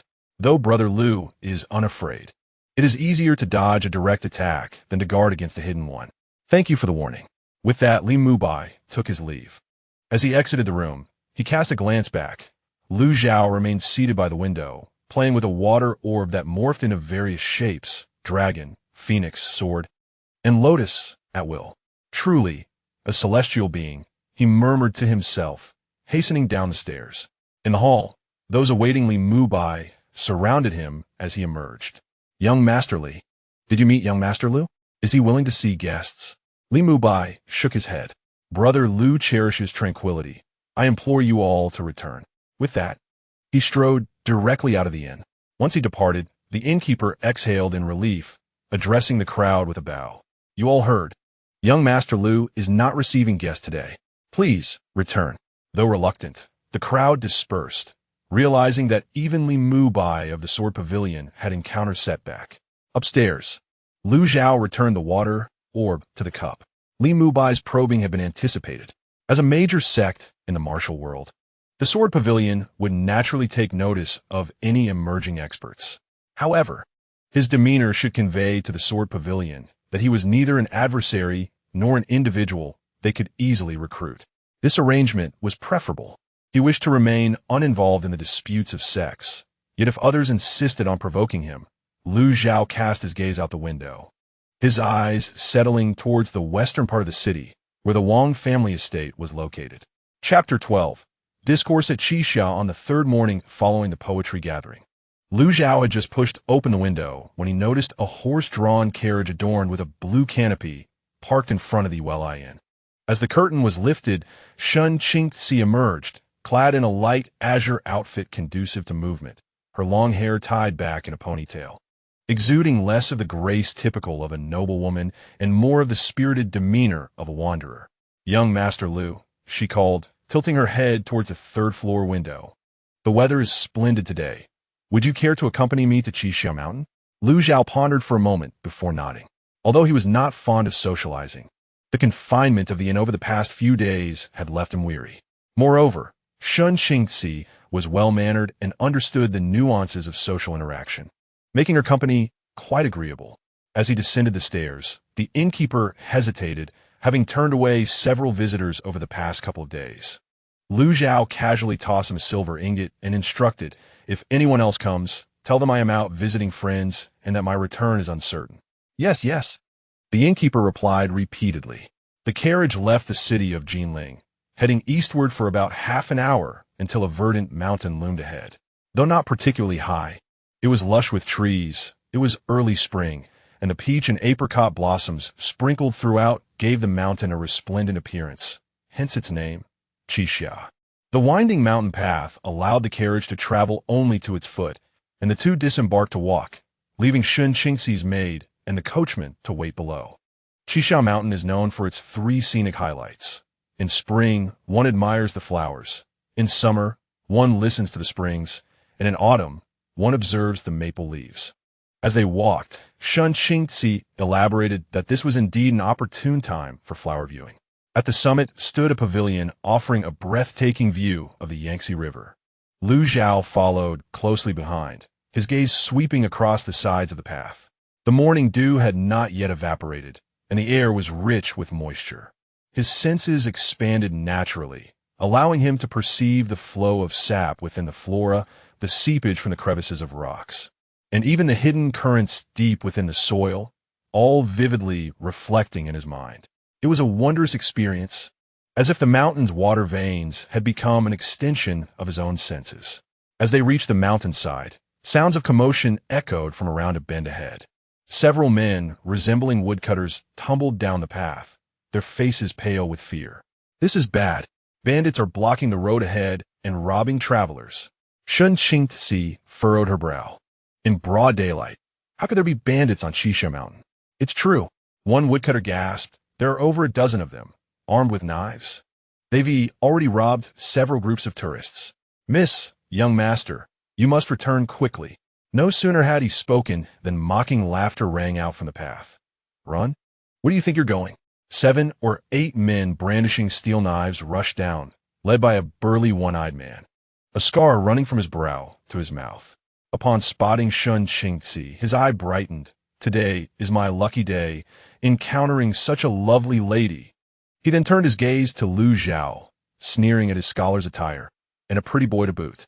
"Kid, if you're smart, leave your purse and let us have some fun with this lady for a few days, and we might just let you walk away." Shun Qingxi's eyes turned icy as her hand instinctively moved to the hilt of her sword. She was nearly fully recovered from her injuries and could easily handle these common bandits. However, Lu Zhao raised his hand to stop her, uttering only a single word, "Filthy." He then turned his gaze towards an ancient locust tree by the roadside. A few desiccated leaves swayed in the breeze. With a subtle gesture, Lu Zhao beckoned, causing 3 withered leaves to detach from their branches and drift downwards. Just before they landed in his palm, the leaves abruptly halted, suspended in midair. A flicker of thought crossed Lu Zhao's mind, and the moisture in the air swiftly clung to the surface of the leaves, condensing, compressing, and reshaping them. This was not mere dampness. It was a meticulous arrangement of water molecules into an extraordinarily dense structure, bestowing the leaves with an exceptional hardness and sharpness. This transformation transpired in the blink of an eye. The surfaces of the 3 leaves glimmered with a faint metallic sheen, their edges as delicate as a cicada's wing, yet exuding a chilling aura that sent shivers down one's spine. Conjuring tricks, bellowed the one-eyed bandit, charging forward with his blade. Lu Zhao merely flicked his sleeve. The 3 leaves shot forth. The first sliced through the bandit's wrist, causing his steel blade to clatter to the ground, blood erupting from the injury. The second pierced his left shoulder, tearing through flesh and unleashing a spray of crimson. The third, the swiftest of them all, aimed directly at his throat. The bandit's single eye widened in terror. He attempted to evade, but his body betrayed him. Helplessly, he watched as the leaf rapidly enlarged within his vision, and then a chilling sensation gripped his throat. A faint sound echoed, a soft puncture. The leaf penetrated his throat, exiting through the nape of his neck, trailing a stream of blood that embedded itself into the tree behind him, piercing deep into the wood. Clutching his throat, the bandit gasped, collapsing backward as blood gushed between his fingers, quickly staining the cobblestone path crimson. The remaining bandits, paralyzed by fear, turned to flee. Lu Zhao closed his fingers into a fist. The leaves embedded in the tree extracted themselves, along with the other 2, arcing gracefully through the air, precisely gliding past each of their necks. Thud, thud, the bodies fell one after another. From the moment he struck until the end, merely 3 breaths had elapsed. The mountain path returned to silence, save for the rustling of leaves stirred by the wind and the distant, terrified gasps of woodcutters. Shen Qingzi released the hilt of his sword, his astonishment evident as he regarded Lu Zhao. To wield leaves as weapons, killing from 100 paces, was this mere martial prowess? It was akin to divine intervention. Lu Zhao approached the fallen bandit, crouching to examine the body. He extracted a wooden plaque from the corpse's embrace, upon which a sinister tiger's head was carved. Another remnant of the Black Tiger Gang? No, that could not be. The Black Tiger Gang had just been eradicated. Remnants could not possibly regroup so swiftly. Moreover, the design of the plaque was slightly different, displaying an additional character beneath the tiger's head. It indicated an outer member of the Black Tiger Gang. Shen Qingzi stepped closer, glancing at the plaque. Aside from the 300 core members of the main branch, the Black Tiger Gang had maintained a cadre of mountain bandits and water pirates outside the city, engaging in highway robbery and abduction. It seemed the news of the main branch's demise had yet to circulate, allowing these individuals to continue their operations as usual. Lu Zhao tossed the plaque back onto the corpse and rose. Let us continue up the mountain. Others will attend to these matters. The 2 circumvented the body and pressed onward. After walking a short distance, Lu Zhao raised his hand, summoning the water trickling from the crevices of the mountain path to wash away the bloodstains and sweep the bodies into a deep ravine by the roadside. Dry twigs and fallen leaves automatically covered the area, erasing all traces in a matter of moments. Shen Qingzi silently observed this scene, experiencing a tumult of emotions within. She was aware of Lu Zhao's exceptional abilities, yet each time she witnessed his prowess, her understanding was invariably surpassed. His mastery of water control, leaf condensation, and decisive lethality, along with his meticulous handling of affairs, revealed a level of intellect and skill far beyond that of an ordinary 20-year-old scholar. Who exactly was he? After approximately 15 minutes of ascent, they finally reached the summit. The Wangjiang Pavilion was an octagonal stone structure perched at the edge of a cliff, offering a breathtaking panorama. Standing within the pavilion, one could gaze eastward to see the Yangtze River winding gracefully onward, while to the west lay the contours of Jinling, with wisps of smoke rising gently into the air. The river breeze surged, rustling their garments with a crisp sound. What a splendid view, Lu Zhao remarked. This scenery rivaled that of any renowned mountains or rivers from his past life. Shen Qingzi settled onto a stone bench, retrieving a water pouch and some provisions from her satchel. Having walked for so long, You must be hungry, my lord. Lu Zhao accepted a piece of flatbread. Taking a bite, its flavor was unremarkable but satisfying. He then turned to Shun Qingzi and suddenly inquired, "How is your injury?" Shun Qingzi paused for a moment, then replied, "It is nearly healed. Your method of expelling the poison that day was quite remarkable. It merely involved forcing the toxin out through the bloodstream," Lu Zhao explained. "How much do you know about martial arts?" Shun Qingzi considered this and responded earnestly, "I began training in martial arts at the age of 7, and it has been 16 years since." According to the common classifications within the Jianghu, martial arts are divided into 5 realms: postnatal body refinement, innate qi refinement, mastery of intent, Grandmaster's domain, and the celestial being's divine essence. She elaborated, "The postnatal realm consists of 9 levels, honing bones, muscles, and skin, enabling one to exert a force of 1,000 pounds, thus earning the title of a martial artist. The innate realm also has 9 levels, wherein one generates true qi in the dantian, capable of externalizing harm, with a lifespan extending to 120 years. The mastery realm has 3 levels, wherein true qi transforms into true essence, allowing one to comprehend the true meaning of martial arts. Each move embodies intent that can influence the opponent's spirit. The Grandmaster realm also has 3 levels, where true intent morphs into a realm, rendering one nearly invincible within their own domain. Those who reach this level can establish their own sect and dominate a region. As for the celestial being, Shun Qingzi paused, her eyes reflecting a sense of yearning. It was a legendary state. True qi returns to its primal form, resonating with heaven and earth, allowing one to live for 500 years, capable of flight and possessing the power to move mountains and seas. However, in the past century, the number of celestial beings in the Jojo has dwindled to but a handful, all venerable ancestors of various sects, rarely emerging into the world. Lu Zhao listened quietly before asking, "What lies at the end of martial arts?" Shun Qingzi was momentarily taken aback. After considerable contemplation, she slowly replied, "Some say that above the celestial being lies the realm of void fragmentation, from which one can ascend to the higher realms. Yet, that remains merely a legend, unverified by anyone." Lu Zhao shook his head. "What is it, my lord, that you find disagreeable?" Shun Qingzi inquired with curiosity. "It is not that it is wrong, but rather limited," he remarked, gazing into the distance at the Yangtze River. "As you have stated, martial arts is a continual quest for resources from the heavens and the earth. Refining the body seeks strength. Refining qi seeks energy. Refining intent seeks the spirit. And refining domain seeks power. Ultimately, it culminates in a confrontation with nature itself." He paused, his tone calm, yet profound. "But how vast is the universe? How insignificant is man?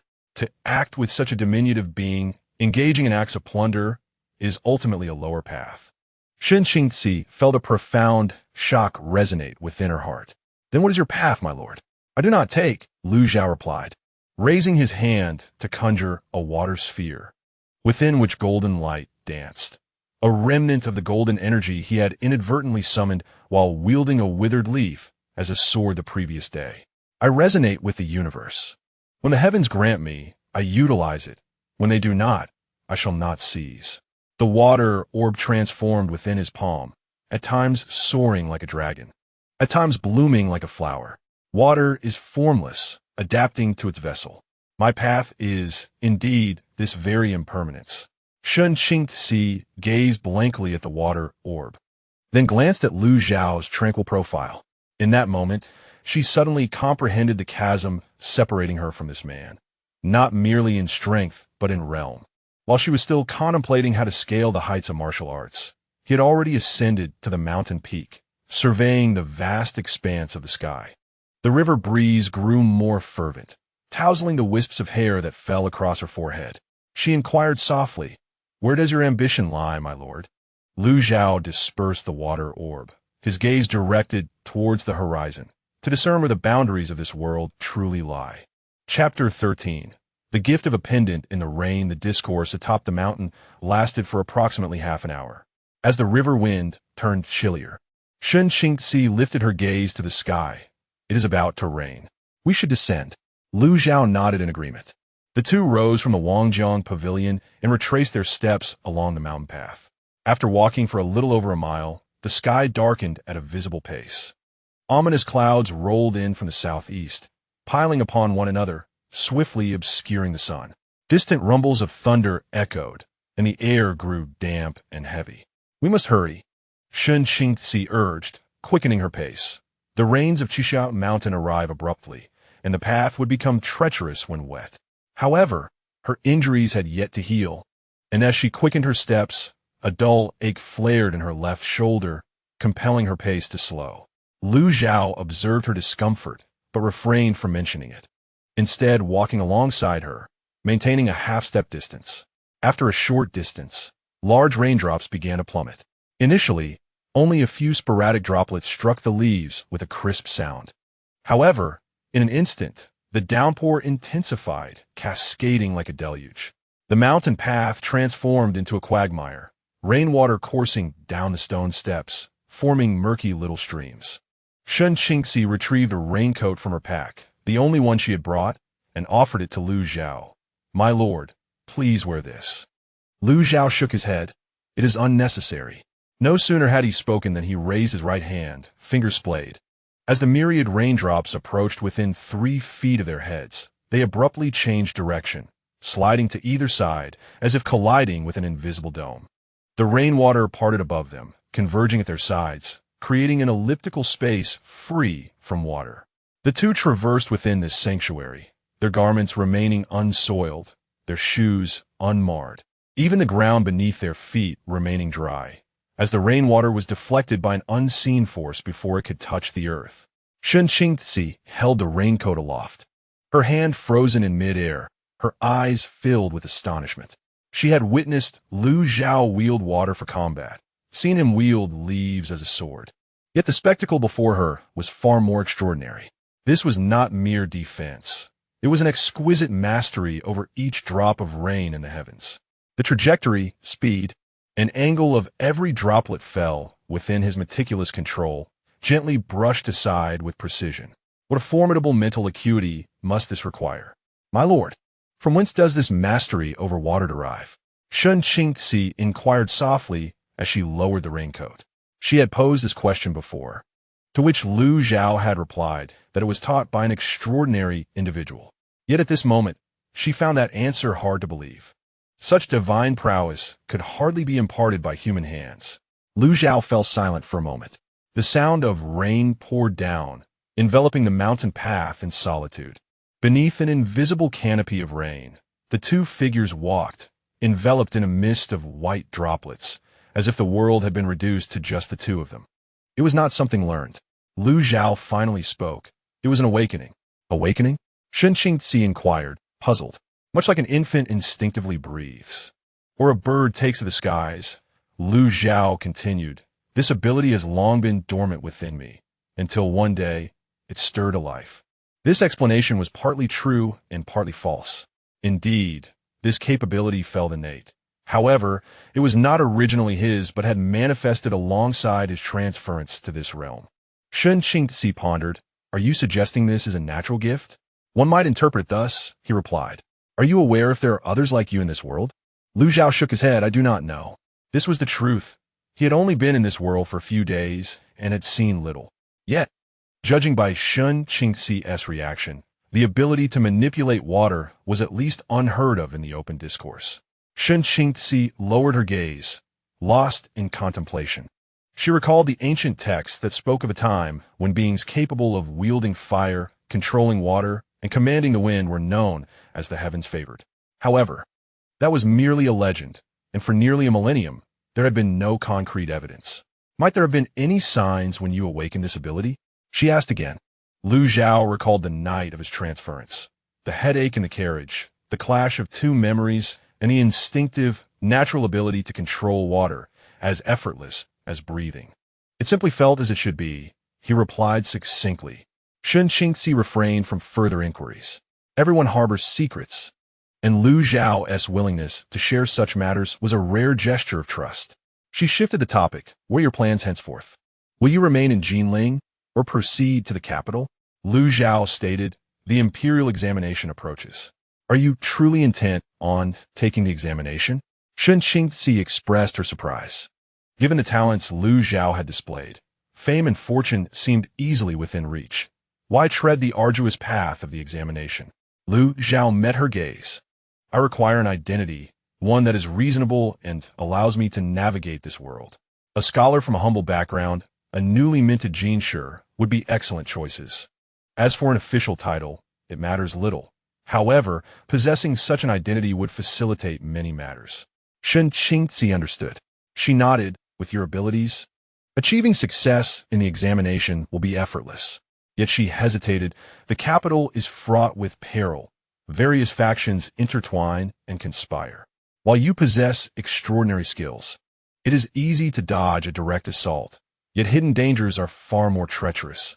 No matter, Lu Zhao replied with a calm demeanor. Should an arrow come, I shall simply break it.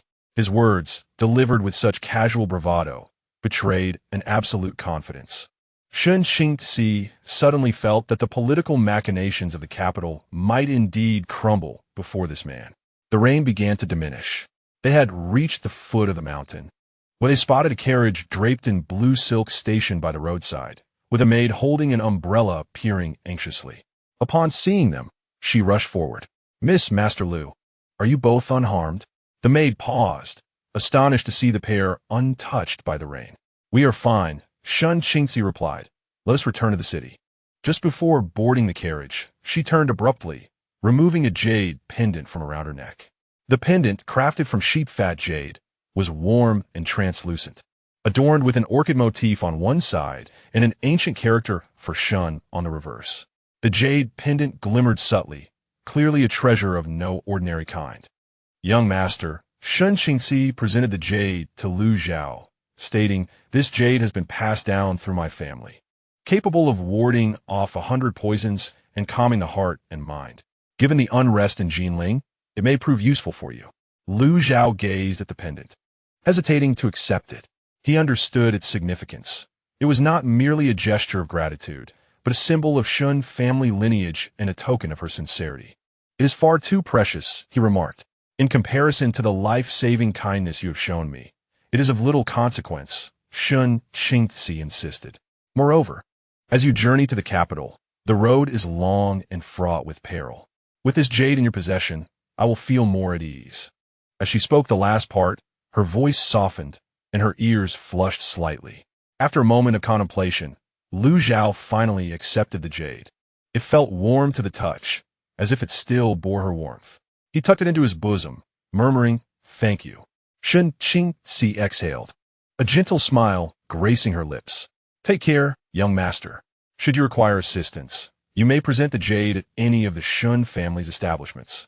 Lu Zhao nodded and turned to board his carriage, where Lao Huang had been waiting at the foot of the mountain for quite some time. The two carriages set forth toward Jinling City, one following the other. The rain had ceased completely, and the sun broke through the clouds, casting a warm golden hue across the horizon. As they entered the city, twilight was approaching. Shen Qingzi's carriage halted at the entrance of Wudong Alley.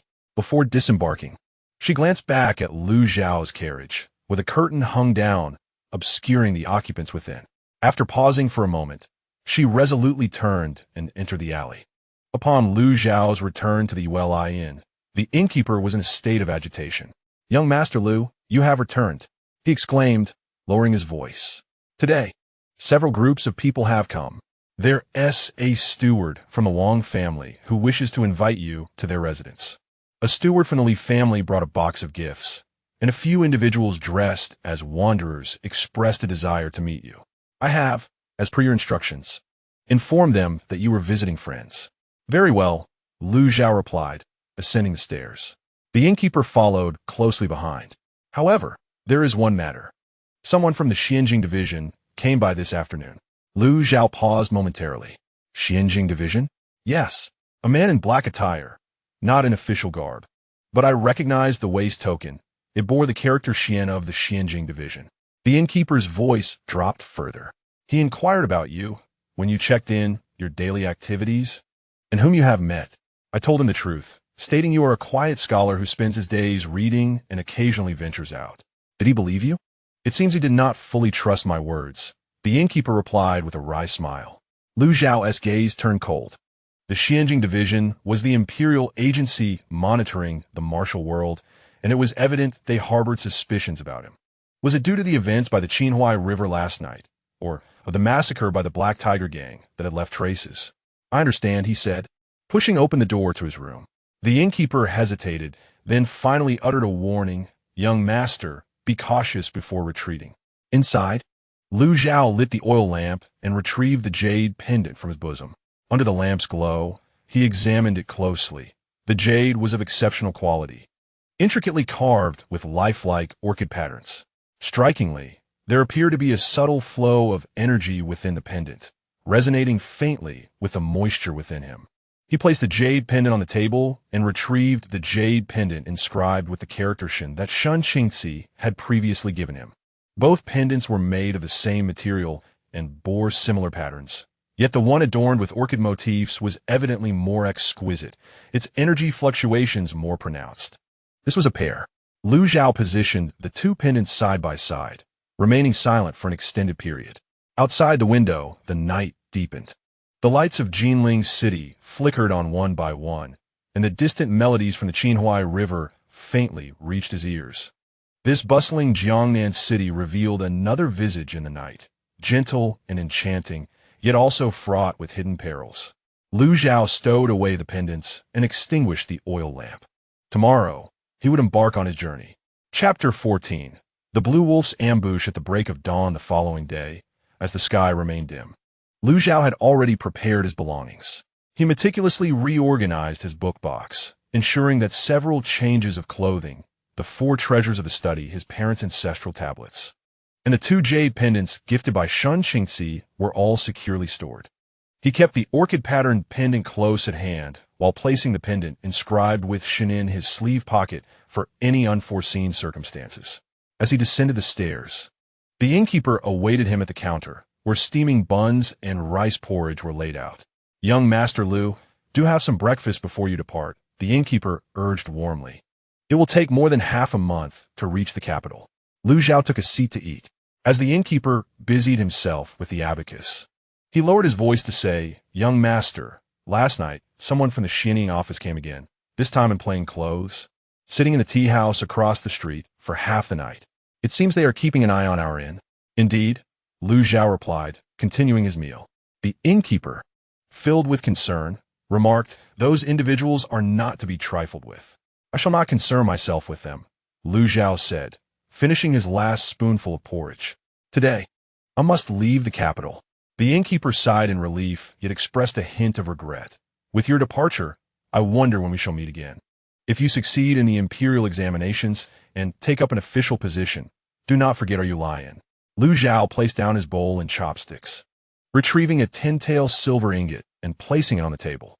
"This is for the lodging and meals during my stay." "This is far too much." The innkeeper hastily declined. "Accept it," Lu Zhao insisted. He stood up, hoisting his book box onto his back. "Until we meet again." As he stepped out of the inn, the first light of dawn painted the horizon. The streets were tranquil, with only a few early vendors setting up their stalls. Lao Huang had already harnessed the horse and awaited him outside. Upon seeing Lu Zhao emerge, he quickly took the book box and placed it inside the cart. "Shall we head directly out of the city, young master?" Lao Huang inquired. "Indeed." The carriage rolled slowly towards the western gate of the city.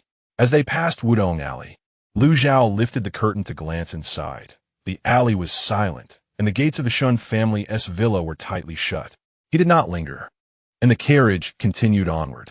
Upon reaching the city gate, they coincidentally arrived as it opened. The guards inspected their travel permits, and, upon realizing Lu Zhao was a candidate for the imperial examinations, asked a few simple questions before granting them passage. As the carriage exited Jinling City, the official road stretched ahead through the morning mist. On either side lay vast rice paddies, with newly planted seedlings swaying in the morning breeze, and the faint wisps of smoke rising from distant villages painted a quintessential Jiangnan spring scene. Lao Huang drove the carriage, humming a tuneless melody. Lu Zhao sat inside, resting his eyes, yet his mind, in sync with the jolting of the carriage, sensed the changes in the surrounding moisture. This was a newly discovered method of cultivation for him. He did not force control, but allowed his spirit to merge naturally with the humidity of the heavens and the earth. It was akin to a drop of ink dispersing in water, gradually spreading, and his perception expanding in tandem. The initial span of 30 zhang has gradually expanded to 40 zhang. Within this range, all water-related entities are vividly reflected.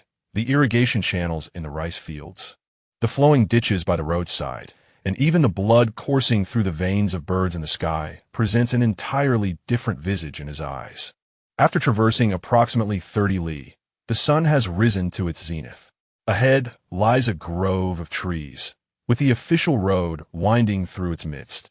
The foliage is dense, branches intertwining, and sunlight is fragmented, casting scattered patches upon the ground. Lao Huang slows the cart. Young master, ahead lies a dark pine forest, often frequented by wild beasts. We should hasten through. Lu Zhao opens his eyes. His perception has already ventured into the woods, and within the 40 zhang radius, there are no signs of large beasts. But there are humans. Not merely one, but over 20 concealed behind the trees on either side of the path and amidst the underbrush. Their breathing is steady, hearts beating in unison, clearly not ordinary passers-by. Stop, Lu Zhao commands. Lao Huang is taken aback. Young master? I said stop. The cart halts at the entrance of the forest. Lu Zhao lifts the curtain of the cart and steps out, standing in the middle of the road, gazing deep into the woods. Since we have arrived, why conceal ourselves? His words echo through the forest. After a moment of silence, over 20 figures rise from behind the trees and from the grass. Each clad in black, faces veiled, wielding steel blades. They move in unison, swiftly forming a surrounding formation. Leading them is a tall, gaunt man, his face obscured by a black cloth, revealing only a pair of sinister eyes. Youngster, you possess a modicum of alertness. The gaunt man rasps, but alas, it is too late. Lu Zhao's gaze sweeps over these individuals. Their positions are meticulously organized, 3 forming a group, each acting as an angle. Their breathing rhythms nearly synchronized.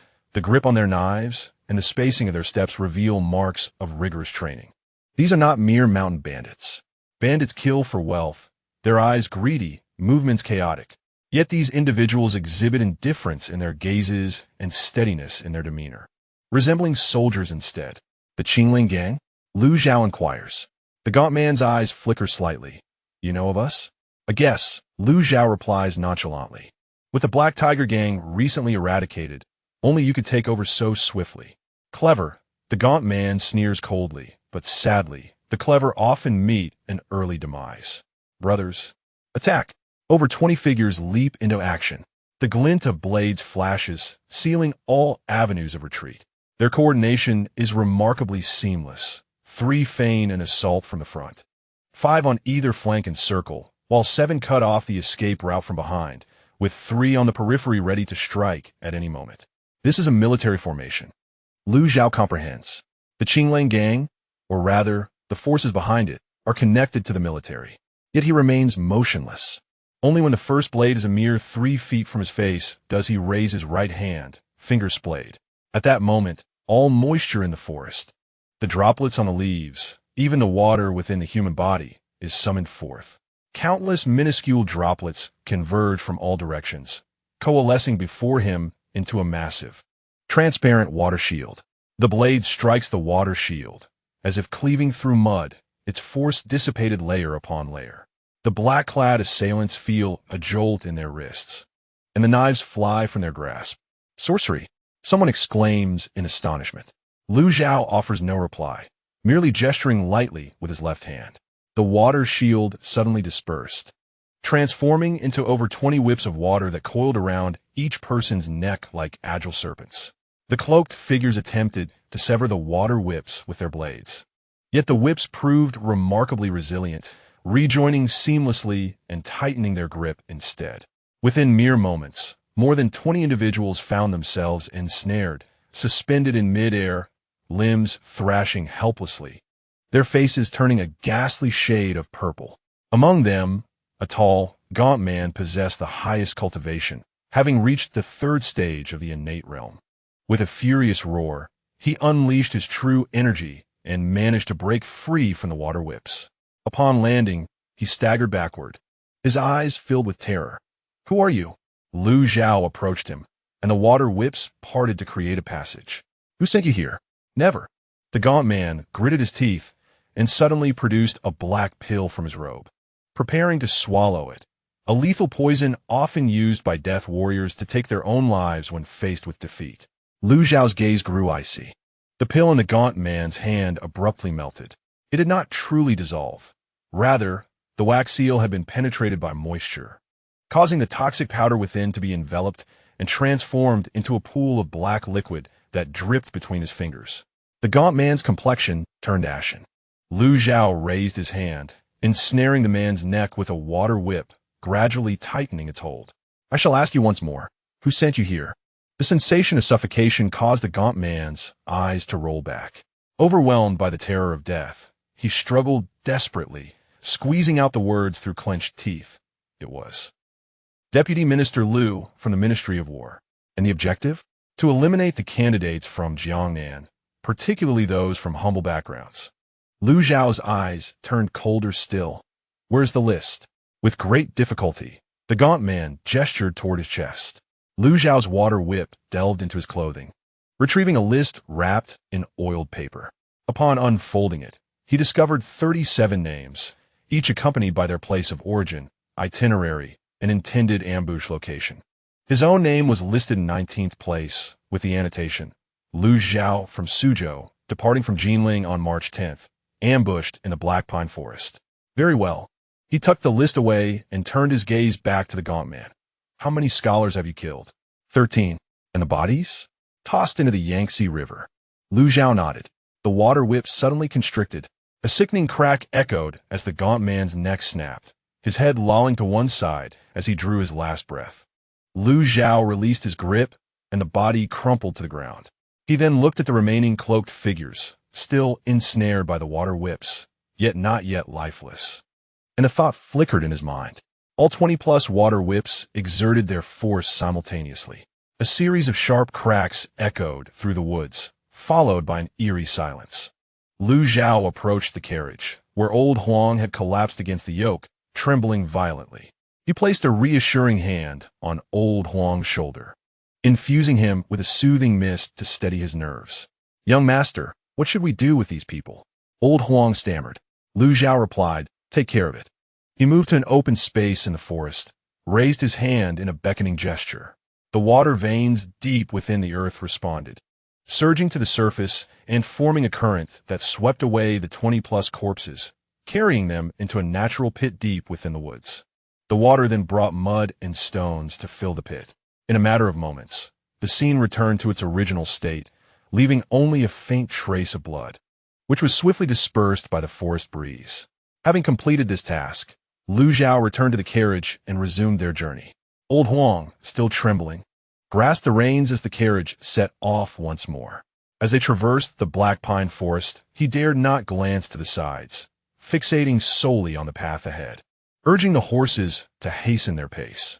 Within the carriage, Lu Zhao unfolded the list and scrutinized it closely.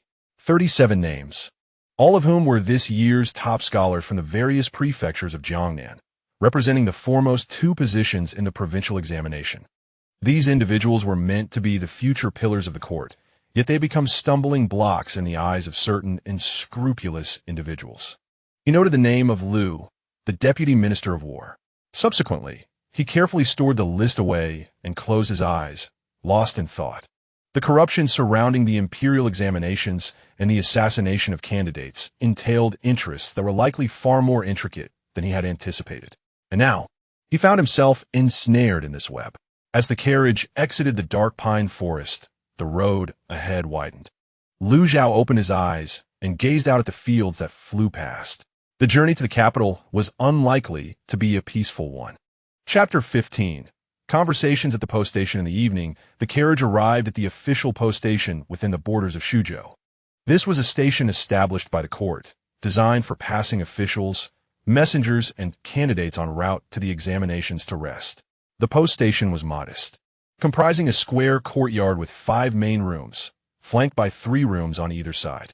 In the courtyard stood an old well, with a stone trough by its side filled with clear water. Lao Huang parked the carriage outside and entered to negotiate. After a short while, he emerged with a somewhat troubled expression.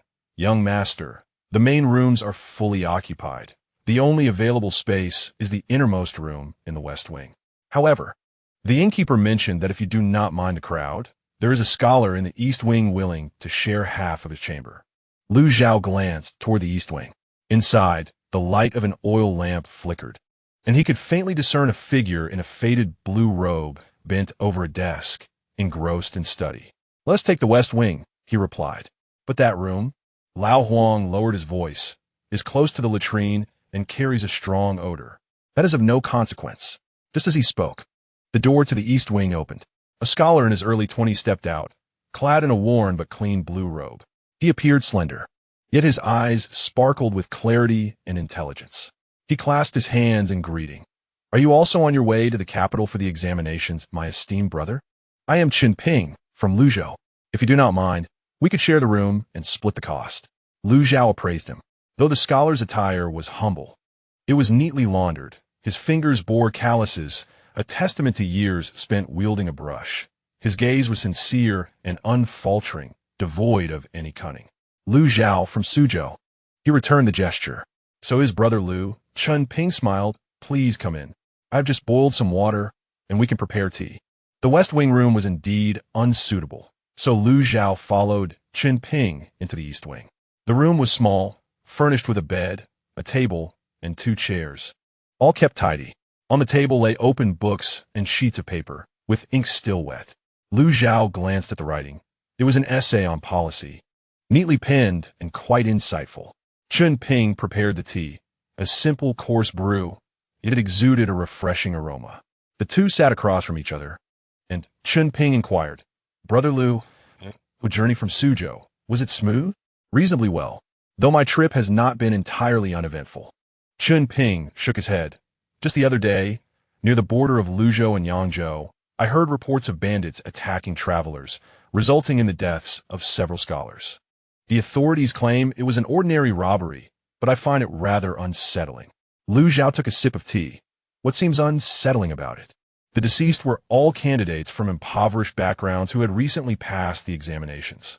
Those from prominent families either have escorts or travel by waterway. None of them have encountered any trouble. Isn't it rather peculiar that it is we, the unconnected, who face such misfortune? His words were blunt. Lu Zhao regarded him. Brother Chen appears to possess keen insights into the political landscape.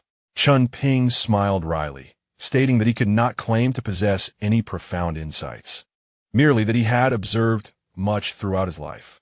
His family had been engaged in agriculture for generations, and his father had exerted every effort to provide him with an education, hoping that he would achieve academic success and bring honor to the family. However, in recent years, the number of scholars from humble backgrounds passing the imperial examinations had dwindled, with high-ranking positions in the court increasingly occupied by aristocratic families. This year's imperial examination, he feared, would likely yield no results. He spoke with a calm demeanor, yet a defiant spark shone in his eyes. Lu Zhao set down his teacup and remarked, "Brother Chen, I have perused your treatise." Chen Ping was taken aback.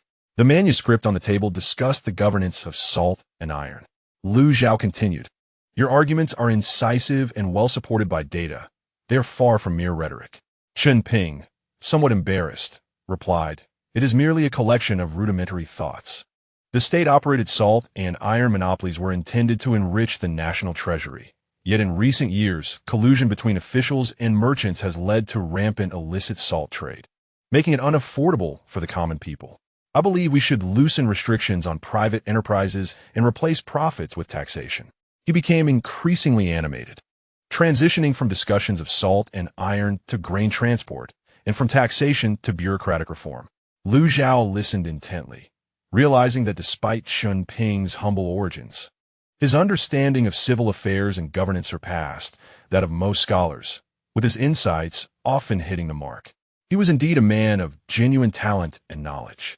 Just as the conversation reached its peak, the sudden sound of urgent hoofbeats echoed from outside the courtyard. More than one horse, at least 20. The clattering ceased at the post station, followed by a cacophony of voices and the clashing of swords. Old Huang rushed in, panic-stricken, exclaiming, "Young master, it's dire. A multitude of bandits has arrived outside." Chun Ping's expression shifted dramatically as he stood to close the window, but Lu Zhao restrained him, saying, "Stay put." His senses had already expanded outward. He discerned over 30 individuals outside, each mounted and wielding standard military sabers. They wore disheveled clothing, masquerading as bandits. Yet their ranks were orderly, their breathing synchronized, unmistakably indicating they were a well-trained militia. Furthermore, among them were 3 innate martial artists. "Remain inside," Lu Zhao instructed Chun Ping as he stepped outside. The courtyard had descended into chaos. Other guests cowered in their rooms, while the postmaster, flanked by 2 postboys, stood at the entrance, trembling as he shouted, "This is a government post. What do you intend to do?" The leader of the bandits, a scar-faced brute, sneered from his mount, "A government post? We are here to rob it. Hand over everything of value. Men, kneel and beg for mercy, women." He cast a sweeping gaze across the courtyard, fixing his eyes on Lu Zhao, momentarily taken aback by the unsettling calm of the young scholar. "You're not afraid, are you?" The scar-faced man raised an eyebrow. Lu Zhao ignored him, instead surveying the men behind him. Under the moonlight, the posture of the bandits wielding their blades, their equestrian stances, and even the coldness in their eyes mirrored that of the Qing wolf gang. Indeed, they were of the same ilk, or rather, dispatched by the same master. "Are you men of Vice Minister Liu from the Ministry of War? Or are you affiliated with the prefect of Shuzhou?" Lu Zhao suddenly inquired. The scar-faced man's expression shifted drastically. "What did you say?" "I said," Lu Zhao enunciated clearly, "ambushing examinees is a capital offense. Seeking death." The scar-faced man bellowed, ordering, "Kill him." Over 30 individuals dismounted simultaneously, their blades glinting as they charged toward Lu Zhao. The 3 innate martial artists led the charge, their sword energies surging forth, sealing off all avenues of retreat. Yet Lu Zhao remained standing, unmoving. He lifted his gaze to the heavens, noting that at some point, dark clouds had gathered ominously in the night sky. In the spring night, rain fell abundantly, arriving just in time. He raised his hands, palms facing the heavens. As the first drop descended, the scar-faced brute's blade was already 3 feet away from Lu Zhao's face. Then, he noticed the faintest curve at the corner of the scholar's mouth. "Rain," Lu Zhao whispered. A torrential downpour. It was not merely a natural rain, but one summoned forth. Each droplet altered its trajectory in the air, coalescing, compressing, shaping into transparent 3-foot water swords. 1,000 swords hovered in the air. Moonlight pierced through the rain curtain, illuminating the myriad of water swords, refracting a chilling gleam. The 3 innate martial artists halted in terror, while the scar-faced man's blade froze mid-air. "What sorcery is this?" someone screamed. Lu Zhao clenched his fingers. 1,000 swords launched forth. In the rain-soaked night, the sword rain cascaded down. Each water sword found its mark with precision, piercing throats, hearts, and foreheads, blood blossoming in the rain, mingling with the water, dyeing the stone slabs of the courtyard a dark crimson. The slaughter lasted merely 3 breaths. Over 30 corpses lay sprawled on the ground, the rain washing away the blood, creating a soft, gurgling sound. The 3 innate warriors, possessing greater cultivation, endured for a moment longer, but it was only a moment. Their protective, true energy shattered before the water swords as easily as paper, and blood bloomed from their foreheads simultaneously. The scar-faced brute was the last to fall. His eyes widened as he surveyed the corpses in the courtyard, then glanced down at the water, sword piercing his chest. The sword was translucent, yet he could see his heart pulsating at its tip. "Who are you?" he rasped. Lu Zhao stepped before him. "Who sent you?" The scar-faced man, coughing up blood, replied, "Lord Wang, the prefect of Suzhou. The order from Deputy Liu to eliminate all candidates from humble backgrounds is in my possession." Lu Zhao retrieved an oiled paper list from his embrace. Unfolding it, he revealed over 20 names, with Chun Ping's name prominently displayed, marked as from Lu Zhou, a radical in his proposals, to be eliminated. What a commendable elimination. Lu Zhao tucked away the list, and gazed at the scar-faced man. You may die now. The water, sword dissipated, and blood gushed from the brute's chest as he fell backward. The rain gradually ceased. Lu Zhao stood amidst the corpses, his white attire remaining pristine. He looked toward the eastern window where Chun Ping stood, pale yet resolute, not shying away from the bloody scene. The courier and the postman had collapsed in fear, while the other occupants dared not utter a sound.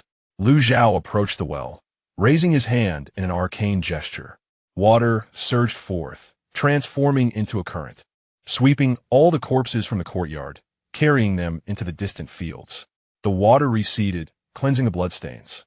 In mere moments, the courtyard was restored to its former cleanliness, leaving only a faint trace of blood mingling with the fresh air after the rain, which soon dissipated. Lu Zhao returned to the eastern room. Chun Ping took a deep breath, bowing deeply. Thank you, Brother Lu, for saving my life. No need, Lu Zhao replied. They were after you all along. Chun Ping smiled wryly. Because of my treatise on salt and iron? Because you spoke the truth. Lu Zhao regarded him. Do you still dare to speak? After a prolonged silence, Chun Ping raised his head, a renewed spark in his eyes. I shall speak. If I must die for speaking the truth, then Chun Ping dies with honor. Lu Zhao nodded, choosing to say no more. That night, the lantern in the east wing burned late. Chapter 16, Sujuetong. After spending another day at the inn, Lu Zhao resolved to continue his journey northward. Chun Ping, having packed his belongings, hesitated beside the carriage for a long while before finally speaking. Brother Lu, may I accompany you on the road ahead? Following the events of that night, he understood that he had become a thorn in the side of certain individuals. To embark on the journey alone would undoubtedly lead to his demise. Lu Zhao glanced at him and nodded. Get in the carriage. Chun Ping breathed a sigh of relief, expressing his gratitude repeatedly. His luggage was quite simple. A worn-out book chest, a few changes of clothes, and the most valuable item was an inkstone he had used for many years. The carriage departed from the inn, heading north along the official road. Old Huang, having been startled by the events of that night, was now somewhat emboldened. With a figure like Lu Zhao around, no bandit or brigand would dare to challenge them. As they traveled into the afternoon, a fork in the road appeared ahead. One path continued north towards the capital, while the other veered west toward Shuzhou. Old Huang reined in the horse.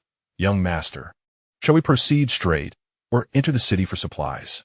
Just as Lu Zhao was about to respond, snippets of conversation from a nearby tea stand drifted over. Have you heard? Zhangjia village, 30 miles to the west, was massacred by bandits the other day. Is that true? Zhangjia village is close to the official road. How could bandits be so audacious? Absolutely true. I have a relative working at the Shuzhou government office who went to the scene yesterday. Out of 87 villagers, not a single soul survived. The women cried out before they died. It's a travesty. Chun Ping's expression changed, and he lifted the curtain of the carriage. Is what you say true? A plump merchant in the tea stand sighed. How could anyone lie about such matters? The bodies are still displayed in the village. The officials arrived this morning, claiming they would investigate. But who doesn't know? What do you mean? Chun Ping pressed. The merchant lowered his voice. The leader of that band of marauders is a retired 100-man captain from the Shuzhou garrison, and he is said to have connections with the governor. This matter will surely end in silence. Chun Ping clenched his fists and turned to Lu Zhao. Brother Lu, Zhangjia village is merely 30 miles from here. Do you wish to go rescue them? Lu Zhao asked, but the people are already dead. Chun Ping gritted his teeth. At the very least, they deserve a proper burial. Moreover, the bandits may still be nearby. If we do not investigate, there may be survivors. His voice trailed off. In truth, he knew well that such massacres rarely left any survivors. Lu Zhao fell silent. He had little interest in rescuing anyone. In this world, the number of deaths increased daily, and he could not save them all. Yet, the earnestness in Chun Ping's eyes reminded him of the scholar's words that night. If one were to die for speaking the truth, Chun Ping would die with honor. Very well. Old Huang, let's proceed to Zhangjia village, Lu Zhao declared. Huh? Young master, that place is dangerous. Go. The carriage turned westward. The 30-mile journey took nearly an hour. As they drew closer to Zhangjia village, the stench of blood thickened in the air. Scattered clothing and broken farming tools occasionally appeared in the fields along the road.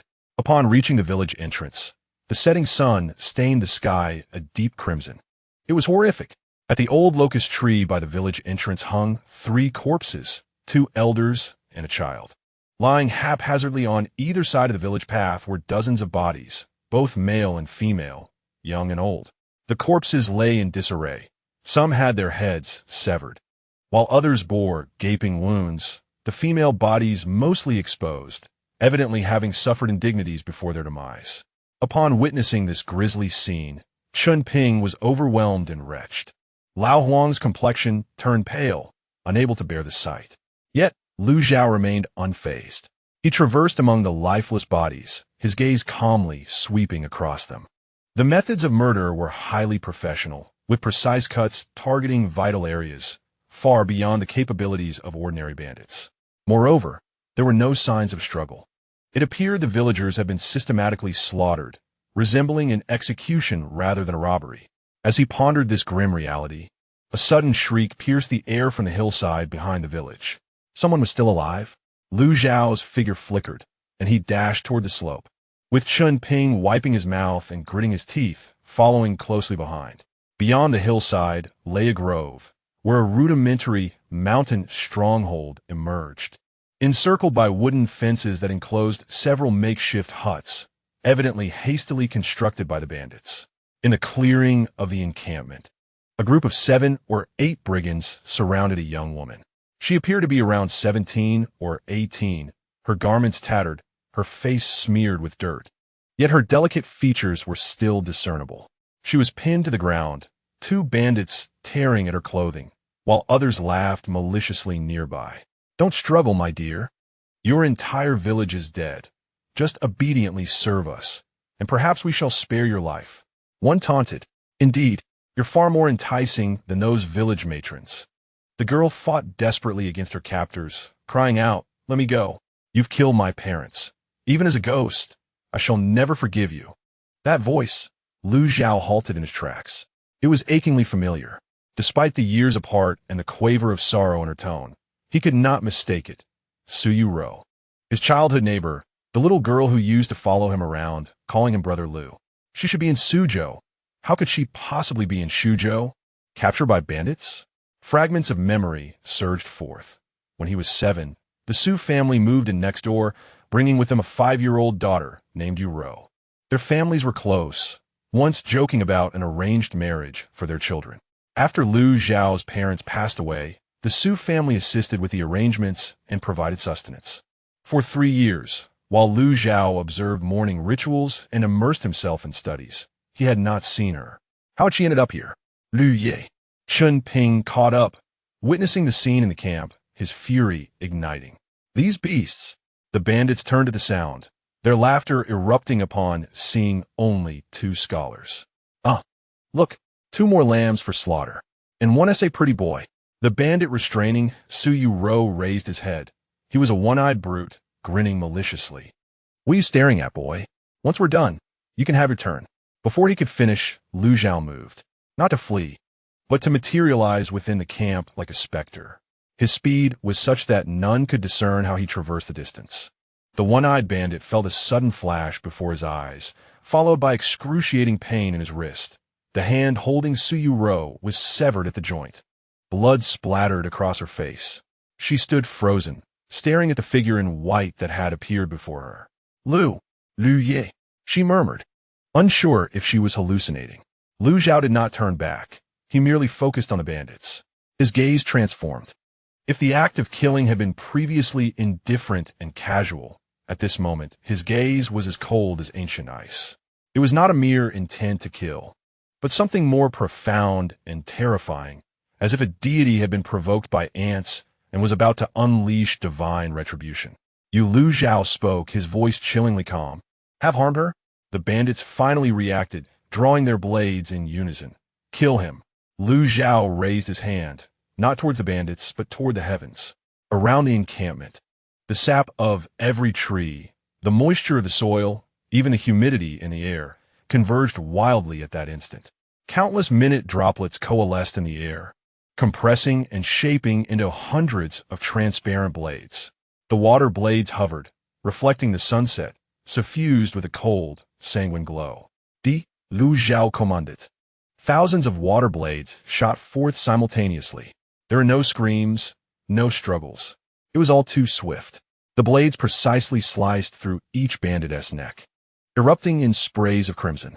7 or 8 men, in that very moment, were severed in two, their bodies collapsing like cut wheat. Blood splattered over Suyuro. Yet she could no longer afford to feel fear. She merely stared blankly at Lu Zhao's silhouette, tears mingling with the blood that stained her. Lu Zhao turned, crouching down to gaze upon his childhood companion, whom he had not seen in years. She had grown exceedingly thin, with bruises on her face, her eyes wide with terror, resembling a frightened creature. Yet amidst her features, the shadows of her childhood remained evident. "Yuro," he softly inquired, "how did you end up here?" Suyuro's lips trembled, and finally, she burst into tears, throwing herself into his embrace. "Brother Lu, my parents are dead. The entire village has perished. I escaped, only to be captured again." Her cries were heart-wrenching, as if she sought to expel all the fear and sorrow she had endured in recent days. Lu Zhao allowed her to cling to him without pushing her away.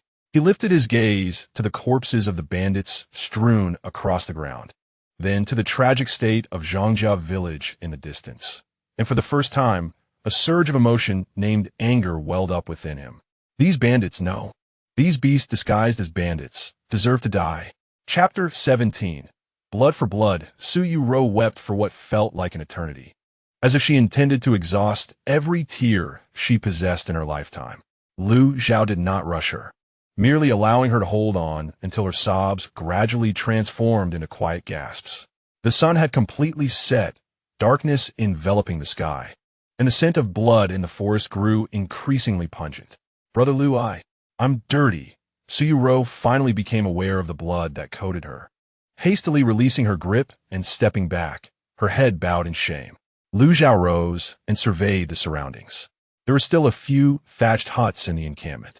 He approached one and pushed open the door, revealing a pile of grains and miscellaneous items, along with a simple wooden bed. "Come in and rest," he instructed. Suyuro timidly stepped inside. Lu Zhao followed and shut the door behind them.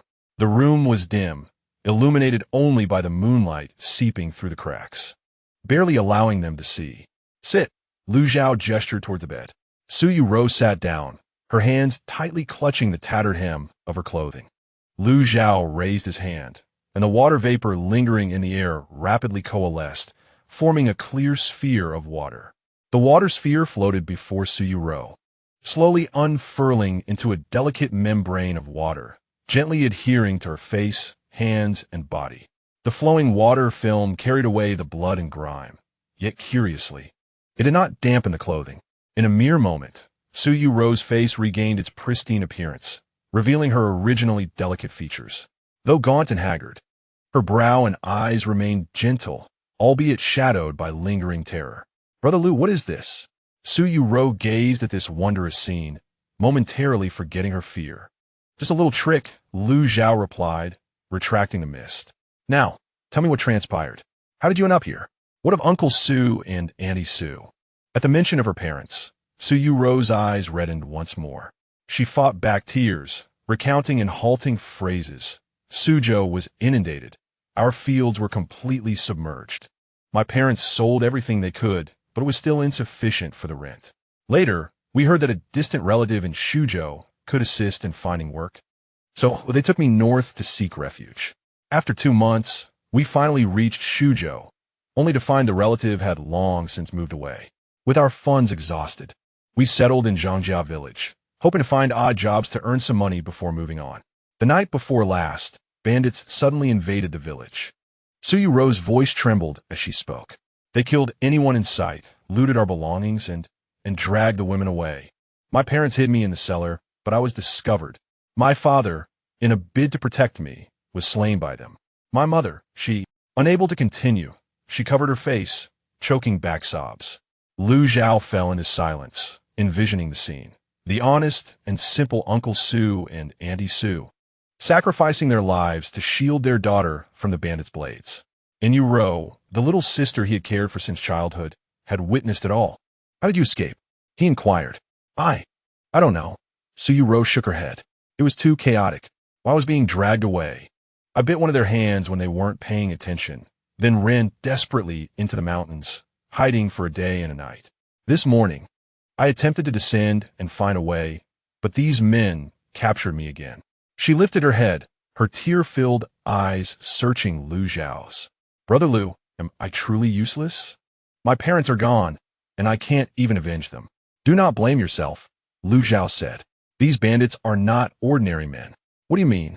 They are well-trained. Their methods of killing are professional, and there are powers orchestrating them from behind. Lu Zhao moved to the window, gazing at the corpses strewn outside. The massacre of the village was not for mere plunder, but to silence witnesses. Yu could not comprehend. Silence? Why? Lu Zhao refrained from explaining. He recalled the ominous list, the ambush at the relay station, and the Qing Wolf gang. The incidents involving the Shuzhou governor, Deputy Minister Liu of the Ministry of War. The targeted killings of examinees and the village slaughter were all interconnected.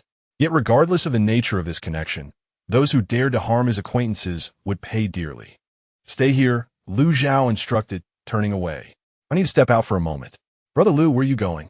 Yu exclaimed in alarm, rising abruptly. To clear the debris, Lu Zhao replied as he exited the thatched hut. Outside, Chun Ping and Old Huang had already arrived at the outskirts of the village. Upon seeing the heads severed from their bodies, Chun Ping's complexion turned pale, but he managed to suppress his urge to vomit. Brother Lu, this young lady is... Chun Ping paused, taken aback as Yu emerged from the hut. A familiar face, Lu Zhao acknowledged. Brother Chun, I kindly ask you to look after her for a moment. Of course. Lu Zhao proceeded to the center of the mountain stronghold, closing his eyes.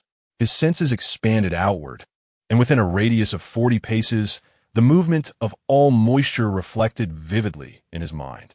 He noticed that behind the makeshift encampment, there was a warehouse stacked with grains, fabrics, and several large boxes. Further away, 3 miles distant, in another hollow, over 30 individuals were gathered. Their breathing steady, and their heartbeat strong. They were evidently martial artists. The main encampment was here. That place must be a subordinate camp, or perhaps the reverse. Lu Zhao opened his eyes and said to Chun Ping, take her to wait by the cart for me. I shall return in half an hour. Brother Lu, are you going alone? Chun Ping exclaimed anxiously. Is far too dangerous. Not a concern, Lu Zhao replied, his figure vanishing into the forest. He did not traverse the mountain path, but instead walked through the air, stepping upon invisible steps formed by the water vapor beneath him, moving 10 paces with each stride. Swift as a specter, under the moonlight, his white attire flickered like a shadow, swiftly darting through the woods. 3 miles were traversed in mere moments. The encampment in the hollow was significantly larger than the previous makeshift camp, surrounded by wooden fences enclosing an open area where over a dozen wooden houses had been erected, with a bonfire blazing at the center. Over 30 bandits gathered around the fire, drinking and feasting, their raucous laughter filling the air. Big brother, the affair at Zhangjia village should be concluded by now, right? Indeed, it has long been settled. Old Wang and the others are likely reveling at this very moment. What a pity for those young women. Why the rush? Once the heat dies down, we shall visit another village. In this world, what does it matter if a few lives are lost? Lu Zhao stood in the shadow of the trees outside the encampment, listening intently. He recognized the speaker.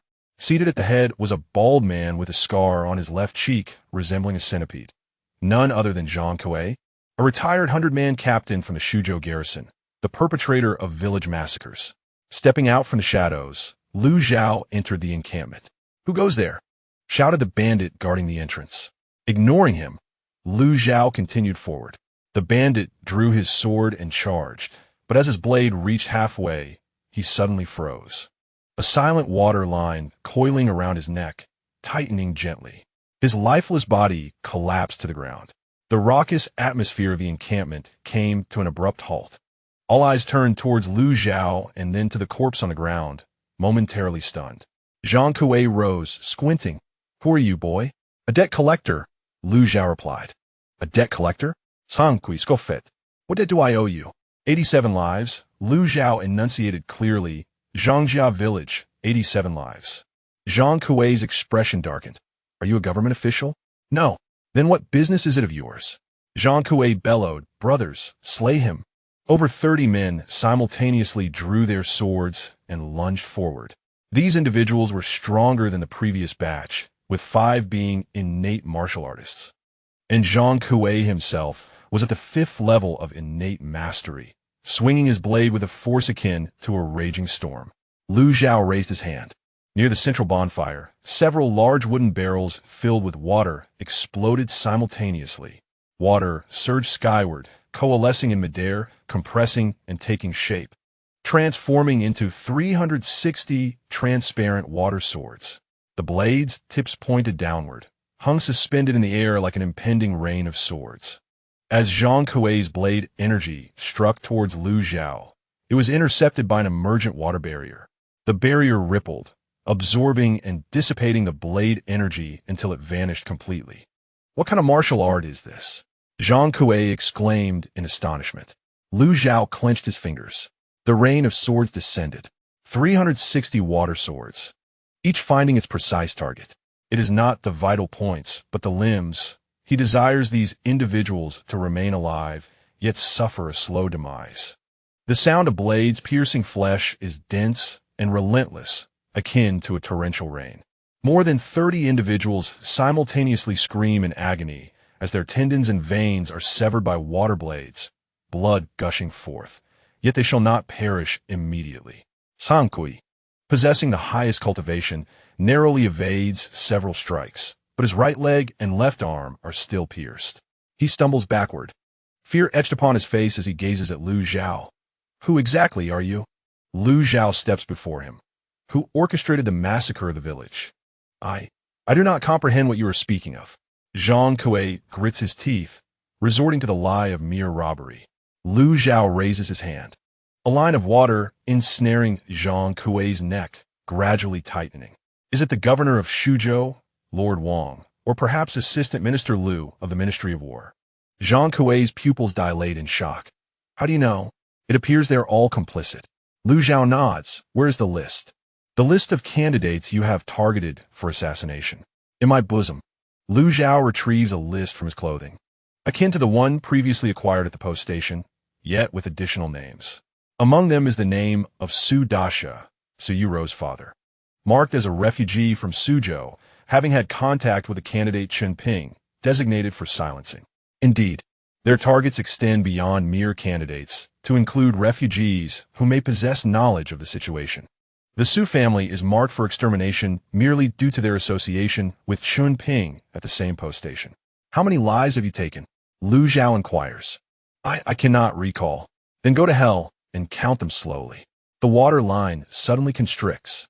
Zhang Kuei's eyes bulge, his tongue lolling out. Struggling a few times before he breathes his last, Lu Zhao releases his grip, surveying the bandits wailing on the ground. Each of them bears the blood of the innocent. He shows no mercy. With a subtle thought, the water blades embedded within them dissolve, transforming into streams that surge into their bodies, reversing through their meridians, shattering their organs. The screams rise and fall, gradually diminishing, until silence envelopes the scene. Over 30 corpses lie sprawled across the ground. Lu Zhao approaches the warehouse, pushing open the door. Inside, it is filled with plundered goods, along with several boxes of ledgers and correspondence. He peruses the ledgers, which document the proceeds and shares from each operation, while the letters reveal exchanges with the governor of Shuzhou and even certain officials in the capital. The evidence is irrefutable. Lu Zhao collects the ledgers and letters, taking some gold and silver as well. These ill-gotten gains shall be left for Yuro's benefit. He then exits the warehouse, raising his hand to summon the mountain stream. The water flows forth, sweeping away all the corpses and washing away the bloodstains. Having completed these tasks, Lu Zhao turns to depart. Upon returning to the carriage, Yuro has changed into clean clothes provided by Chen Ping, garments belonging to the postmaster's daughter. Though ill-fitting, they are preferable to rags. She sits by the carriage, rising swiftly upon seeing Lu Zhao return. Brother Lu, it is resolved, Lu Zhao states. No one shall trouble you henceforth. Yu Ro's eyes redden once more. Yet this time she does not weep. She nods vigorously. Thank you, Brother Lu. Chen Ping stands nearby, hesitating to speak.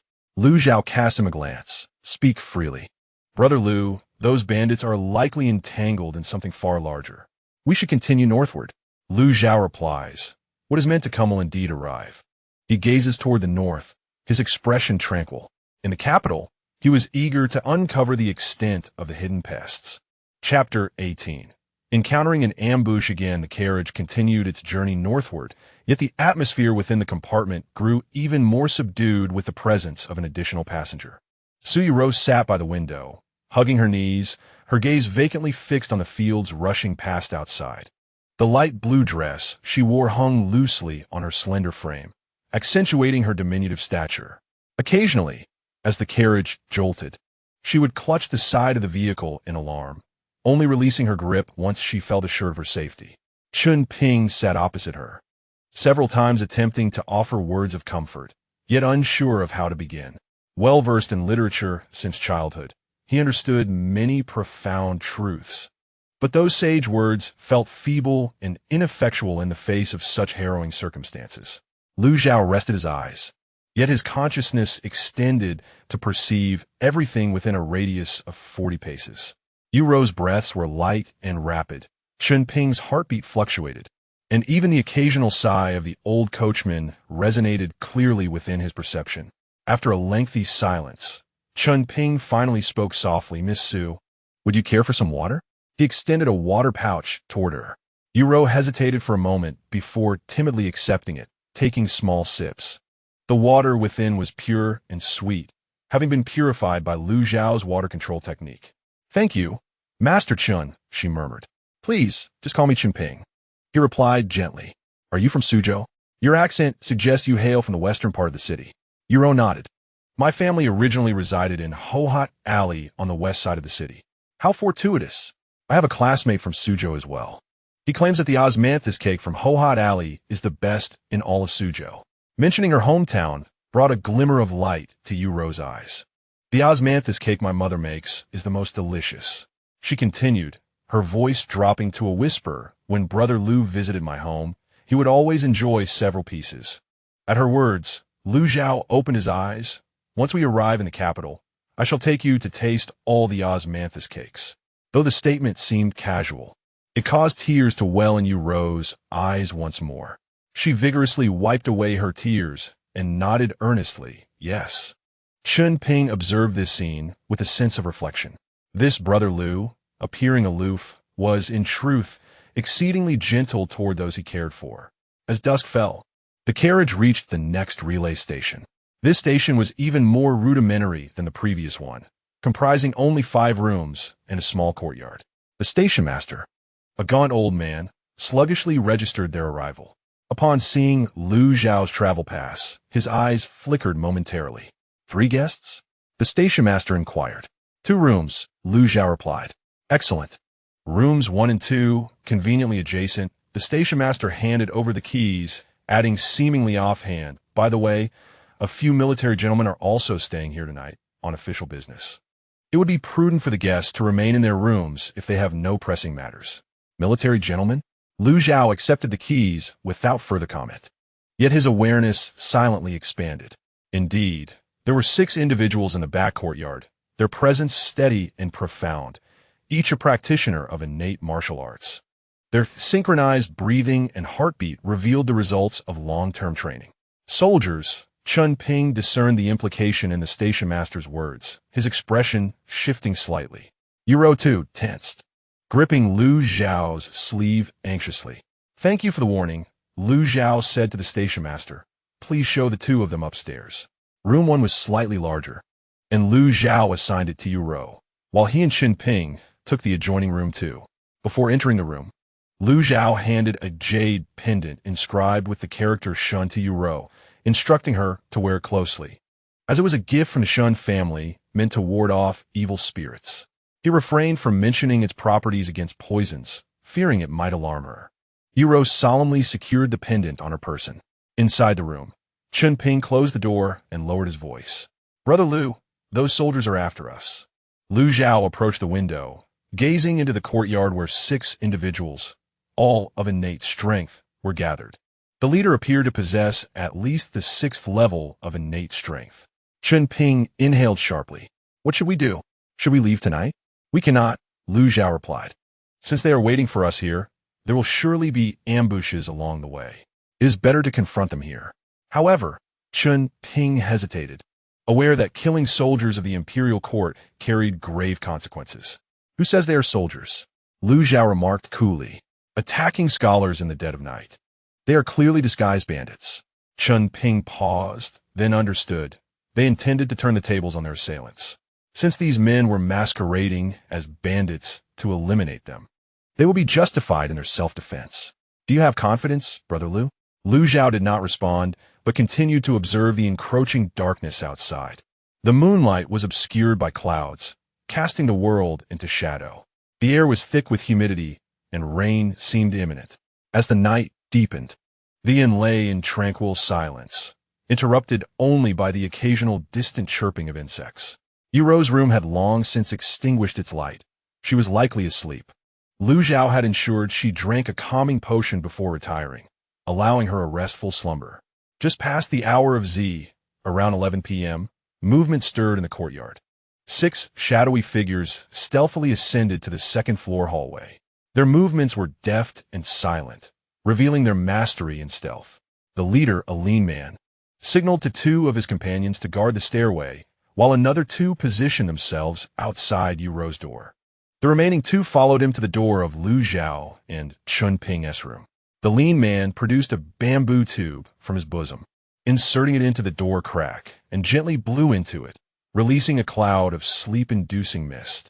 This was a common tactic among soldiers, capable of rendering individuals unconscious and at their mercy. After a brief pause, he pushed the door open. The room was engulfed in darkness. With a faint light from outside, he discerned 2 figures lying in bed, covered by blankets, seemingly in deep slumber. The lean man signaled, and his 2 accomplices drew short blades, stealthily advancing to stab the heart of one of the slumbering figures. The blade pierced the bedding with no resistance, revealing it to be empty. Alarmed, the lean man's expression shifted dramatically as he turned to retreat. The door slammed shut by itself. An oil lamp flickered to life. Lu Zhao sat at the table, a pot of tea and 2 cups laid out before him. Chen Ping stood behind him, his complexion pale yet composed. To what do I owe the pleasure of your late-night visit? Lu Zhao inquired. The lean man's gaze hardened. Kill. The 6 assailants launched their attack simultaneously. Short blades, daggers, and even concealed weapons struck from various angles toward Lu Zhao. Their coordination was flawless, sealing off all avenues of escape, clearly indicative of a meticulously rehearsed killing formation. Lu Zhao remained still. He merely raised his right hand and gently tapped the table surface. The lid of the teapot sprang open. The tea within surged forth, not spilling onto the table, but rather suspending in mid-air, transforming into 6 streams of water, precisely countering the attacker's onslaught. The water arrows collided with the sharp blades. The lean man initially believed that the water arrows would be effortlessly dispersed. However, the moment the blade made contact with the water arrows, his expression changed dramatically. The arrows were as hard as iron. Nay, harder than iron. When his short knife struck, it emitted a sound akin to metal clashing, numbing his grip. Retreat. He shouted urgently. Yet it was too late. Lu Zhao clenched his fingers, and the 6 water arrows suddenly scattered, transforming into countless tiny droplets that surged towards the 6 individuals like a torrential downpour. Each droplet contained a terrifying force, piercing through their protective energy, penetrating flesh, and embedding itself into bone. A chorus of agonized screams erupted as the 6 fell to the ground, their bodies riddled with wounds, blood gushing profusely. The lean man, possessing the highest cultivation, barely managed to protect his vital areas, yet his limbs were rendered useless, leaving him motionless on the ground. Lu Zhao approached him, crouching down. Who sent you? The lean man gritted his teeth in silence. Lu Zhao raised his hand, a droplet hovering at his brow. Speak or perish.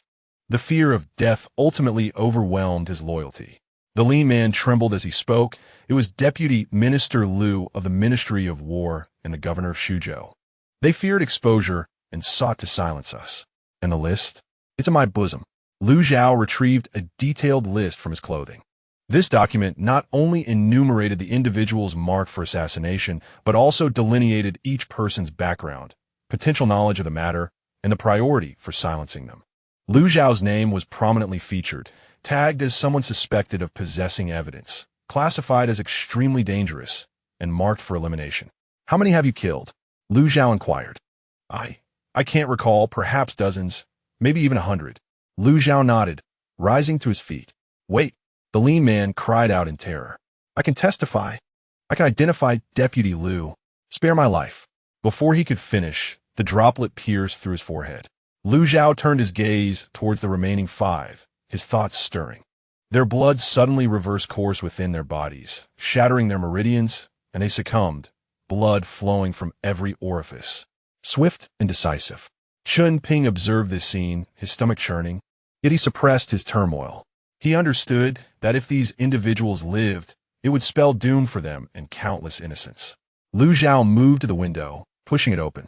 The night breeze swept in, carrying the distinctive dampness that heralded the impending rain. It's going to rain, he remarked.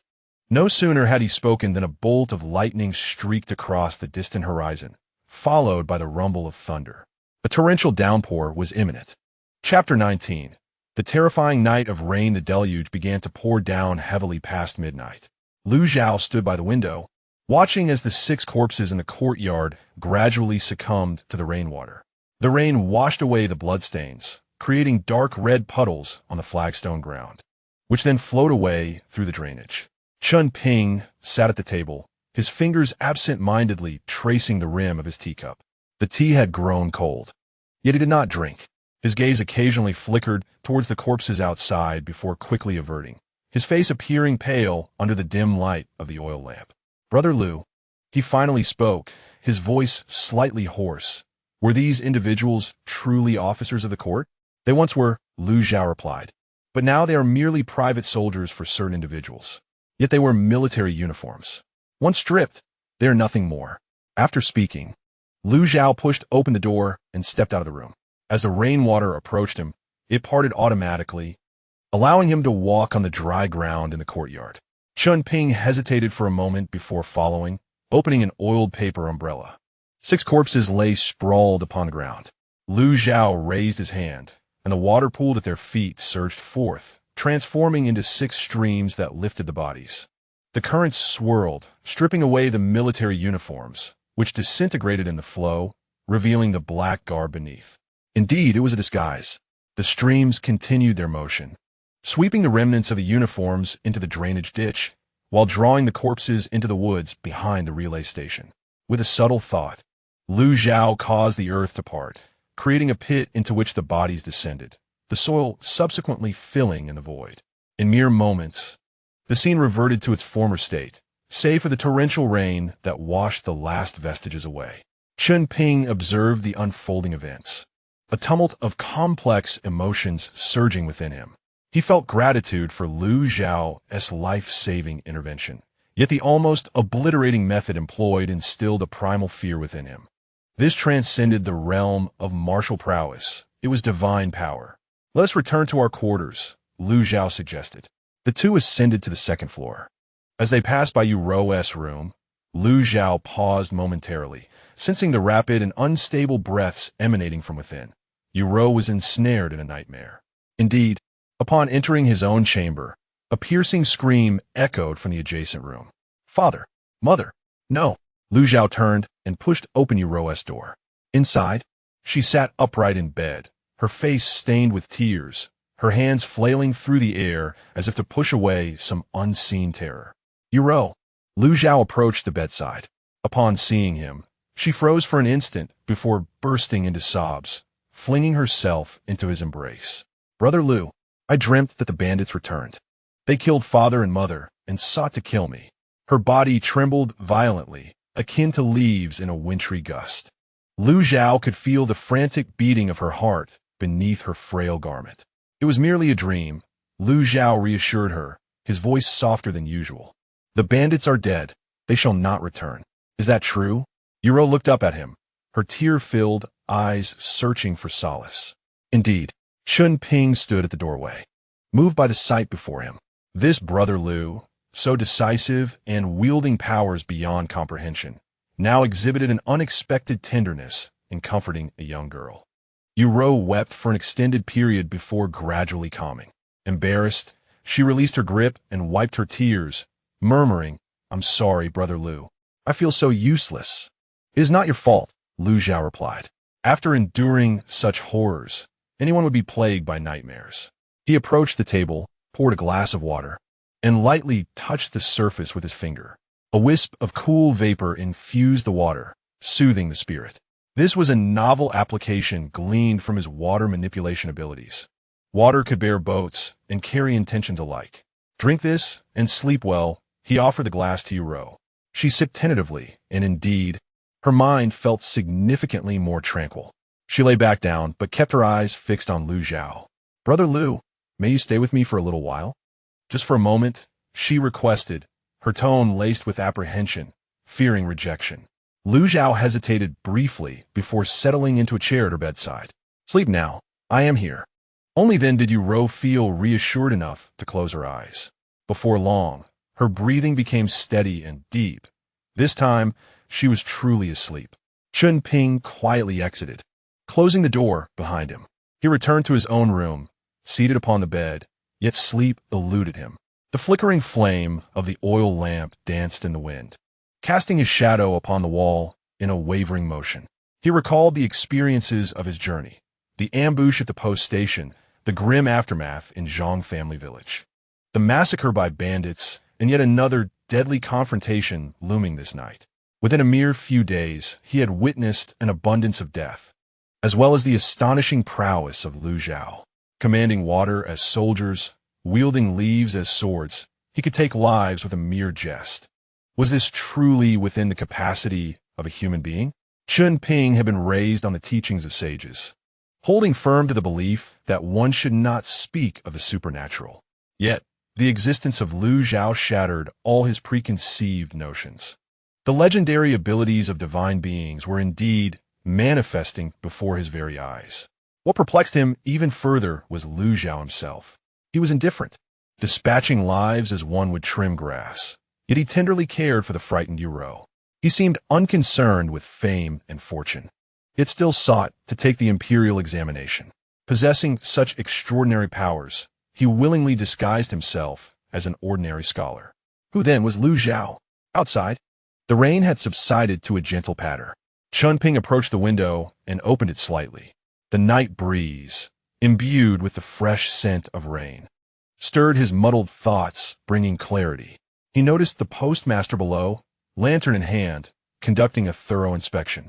The old man scrutinized the ground and the corners of the walls, his expression grave under the lantern's glow. He evidently understood the events of the night. The soldiers who had arrived with such bluster had now vanished without a trace. Yet, the postmaster uttered not a word. After confirming that nothing amiss was left behind, he retreated to his own quarters, extinguishing the light and plunging the post station back into silence. He was a wise man, discerning what warranted attention and what did not, knowing what should be spoken and what should remain unvoiced. Chun Ping closed the window and returned to his bed, resolving to think no more on the matter. Lu Zhao had saved him on more than one occasion, a kindness he would remember. As for Lu Zhao's secrets, everyone harbored their own mysteries. Why delve deeper? As long as Lu Zhao posed no threat to the innocent, that was sufficient. In the adjacent room, Lu Zhao remained seated in his chair. He had not slept, nor did he require sleep. Since awakening his water manipulation abilities, he discovered that his need for rest had diminished significantly. In moments of stillness, as his spirit merged with the elements, he could rejuvenate himself. Yuro slept soundly, occasionally murmuring in her dreams, but no longer waking in fright. Lu Zhao gazed at her serene visage, reminiscent of events from many years past. Back then, the original owner of this body was still young, and Yuro even younger. Trailing behind him, affectionately calling him Brother Liu. Aunt Su often jested that when Yuro grew up, she would marry Lu Zhao. The original owner would blush and run away, while Yu Rou, oblivious, would simply giggle. Then came the upheaval in the Liu family. Both parents perished, and the original owner secluded himself in mourning, never to see Yu Rou again. Little did he expect that their reunion would unfold under such circumstances. The whims of fate are capricious. Lu Zhao shook his head gently. He had inherited this body and the karma that accompanied it. Since Yu Rou called him Brother Lu, he would ensure her safety. Outside, the rain had entirely ceased. The eastern horizon glimmered with the first light of dawn. A new day was about to begin. Lu Zhao rose, preparing to return to his own room. Just as he reached the door, he heard Yu Rou's sleepy voice behind him. "Brother Lu, are you leaving?" "It is dawn," Lu Zhao replied. As the dawn broke, Yu Rou sat up, rubbing her eyes. "Brother Lu, do we still have to travel today?" she inquired timidly. "Yes." "May I ride in the same carriage with you?" she asked, her voice barely above a whisper, revealing her fear of being alone. Lu Zhao nodded in agreement. A smile blossomed on Yu Rou's face, pure and radiant, reminiscent of a clear sky after rain, despite her still puffy eyes. As Lu Zhao stepped out of the room, he encountered Chen Ping, who was just exiting his quarters. They exchanged a glance, and after a moment's hesitation, Chen Ping spoke. "Brother Lu, thank you for last night." "No need for thanks," Lu Zhao replied, aware that the station master seemed to know more than he let on. He understood what was appropriate to say and what was best left unspoken. Making his way to the staircase, Lu Zhao began to gather his belongings in preparation for departure. Chen Ping, watching his retreating figure, took a deep breath before returning to his room to pack. Upon descending, he found the station master waiting at the counter. With a professional smile, the station master handed him a bill, saying, "Esteemed guests, here is the charge for last night's stay and meals." Lu Zhao settled the payment, and the station master lowered his voice. "Gentlemen, the rain was heavy last night, and the roads are muddy. Please proceed with caution." This seemingly ordinary warning held deeper implications. Lu Zhao glanced at him appreciatively, murmuring his thanks. As they left the station, the sun was just beginning to rise. The air was refreshingly crisp after the rain, and the distant mountains were shrouded in mist, resembling an exquisite ink painting. The carriage was ready, with old Huang inspecting the axle. Upon seeing Lu Zhao emerge, he promptly announced, "Young master, everything is prepared. Let us depart," Lu Zhao commanded. The carriage rolled onto the official road, heading north. Inside, Yu Rou nestled beside Lu Zhao, while Chen Ping sat opposite them. Although no words were exchanged, the atmosphere was notably softer than the previous day. Something had shifted quietly after the rainy night. Chapter 20. The rain transforms and as soared the carriage traveled along the official road throughout the day. As evening approached, a sizable station came into view, known as Haishi Station. This was the largest relay station at the juncture of Shuzhou and Yenzhou, boasting 3 stories and stables capable of housing over 100 horses, frequently serving as a rest stop for merchant caravans. By the time old Huang halted the carriage outside the station, dusk was settling in. The setting sun bathed the station's black tiles in a golden-red hue, and the courtyard bustled with activity, lively with the sounds of vendors, the whinnies of horses, and the calls of attendants. However, upon disembarking, Lu Zhao sensed something was amiss. It was too quiet. While the sounds of commerce and life were present, they felt superficial, as if a carefully crafted atmosphere masked something more profound. His senses expanded quietly, and within a radius of 40 paces, he could perceive every movement of moisture in the air. Then he noticed them. In the station's rear courtyard, there were 120 individuals concealed within the stables, warehouses, and even underground. Their breathing was steady, their heartbeat strong. Each one was a martial artist. Among them, 30 were innate practitioners, and the leader exuded a profound aura, having reached the 9th level of innate mastery, tantalizingly close to becoming a grandmaster. Furthermore, their energies mirrored those of the 6 individuals from the night before, evidently belonging to the same faction. "Brother Lu, what is it?" Chen Ping observed Lu Zhao's momentary pause. "Nothing," Lu Zhao replied, maintaining his composure. "We will stay here tonight."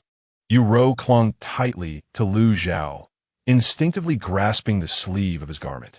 Having endured so much, She had become acutely sensitive, instinctively sensing unease despite not knowing the precise danger.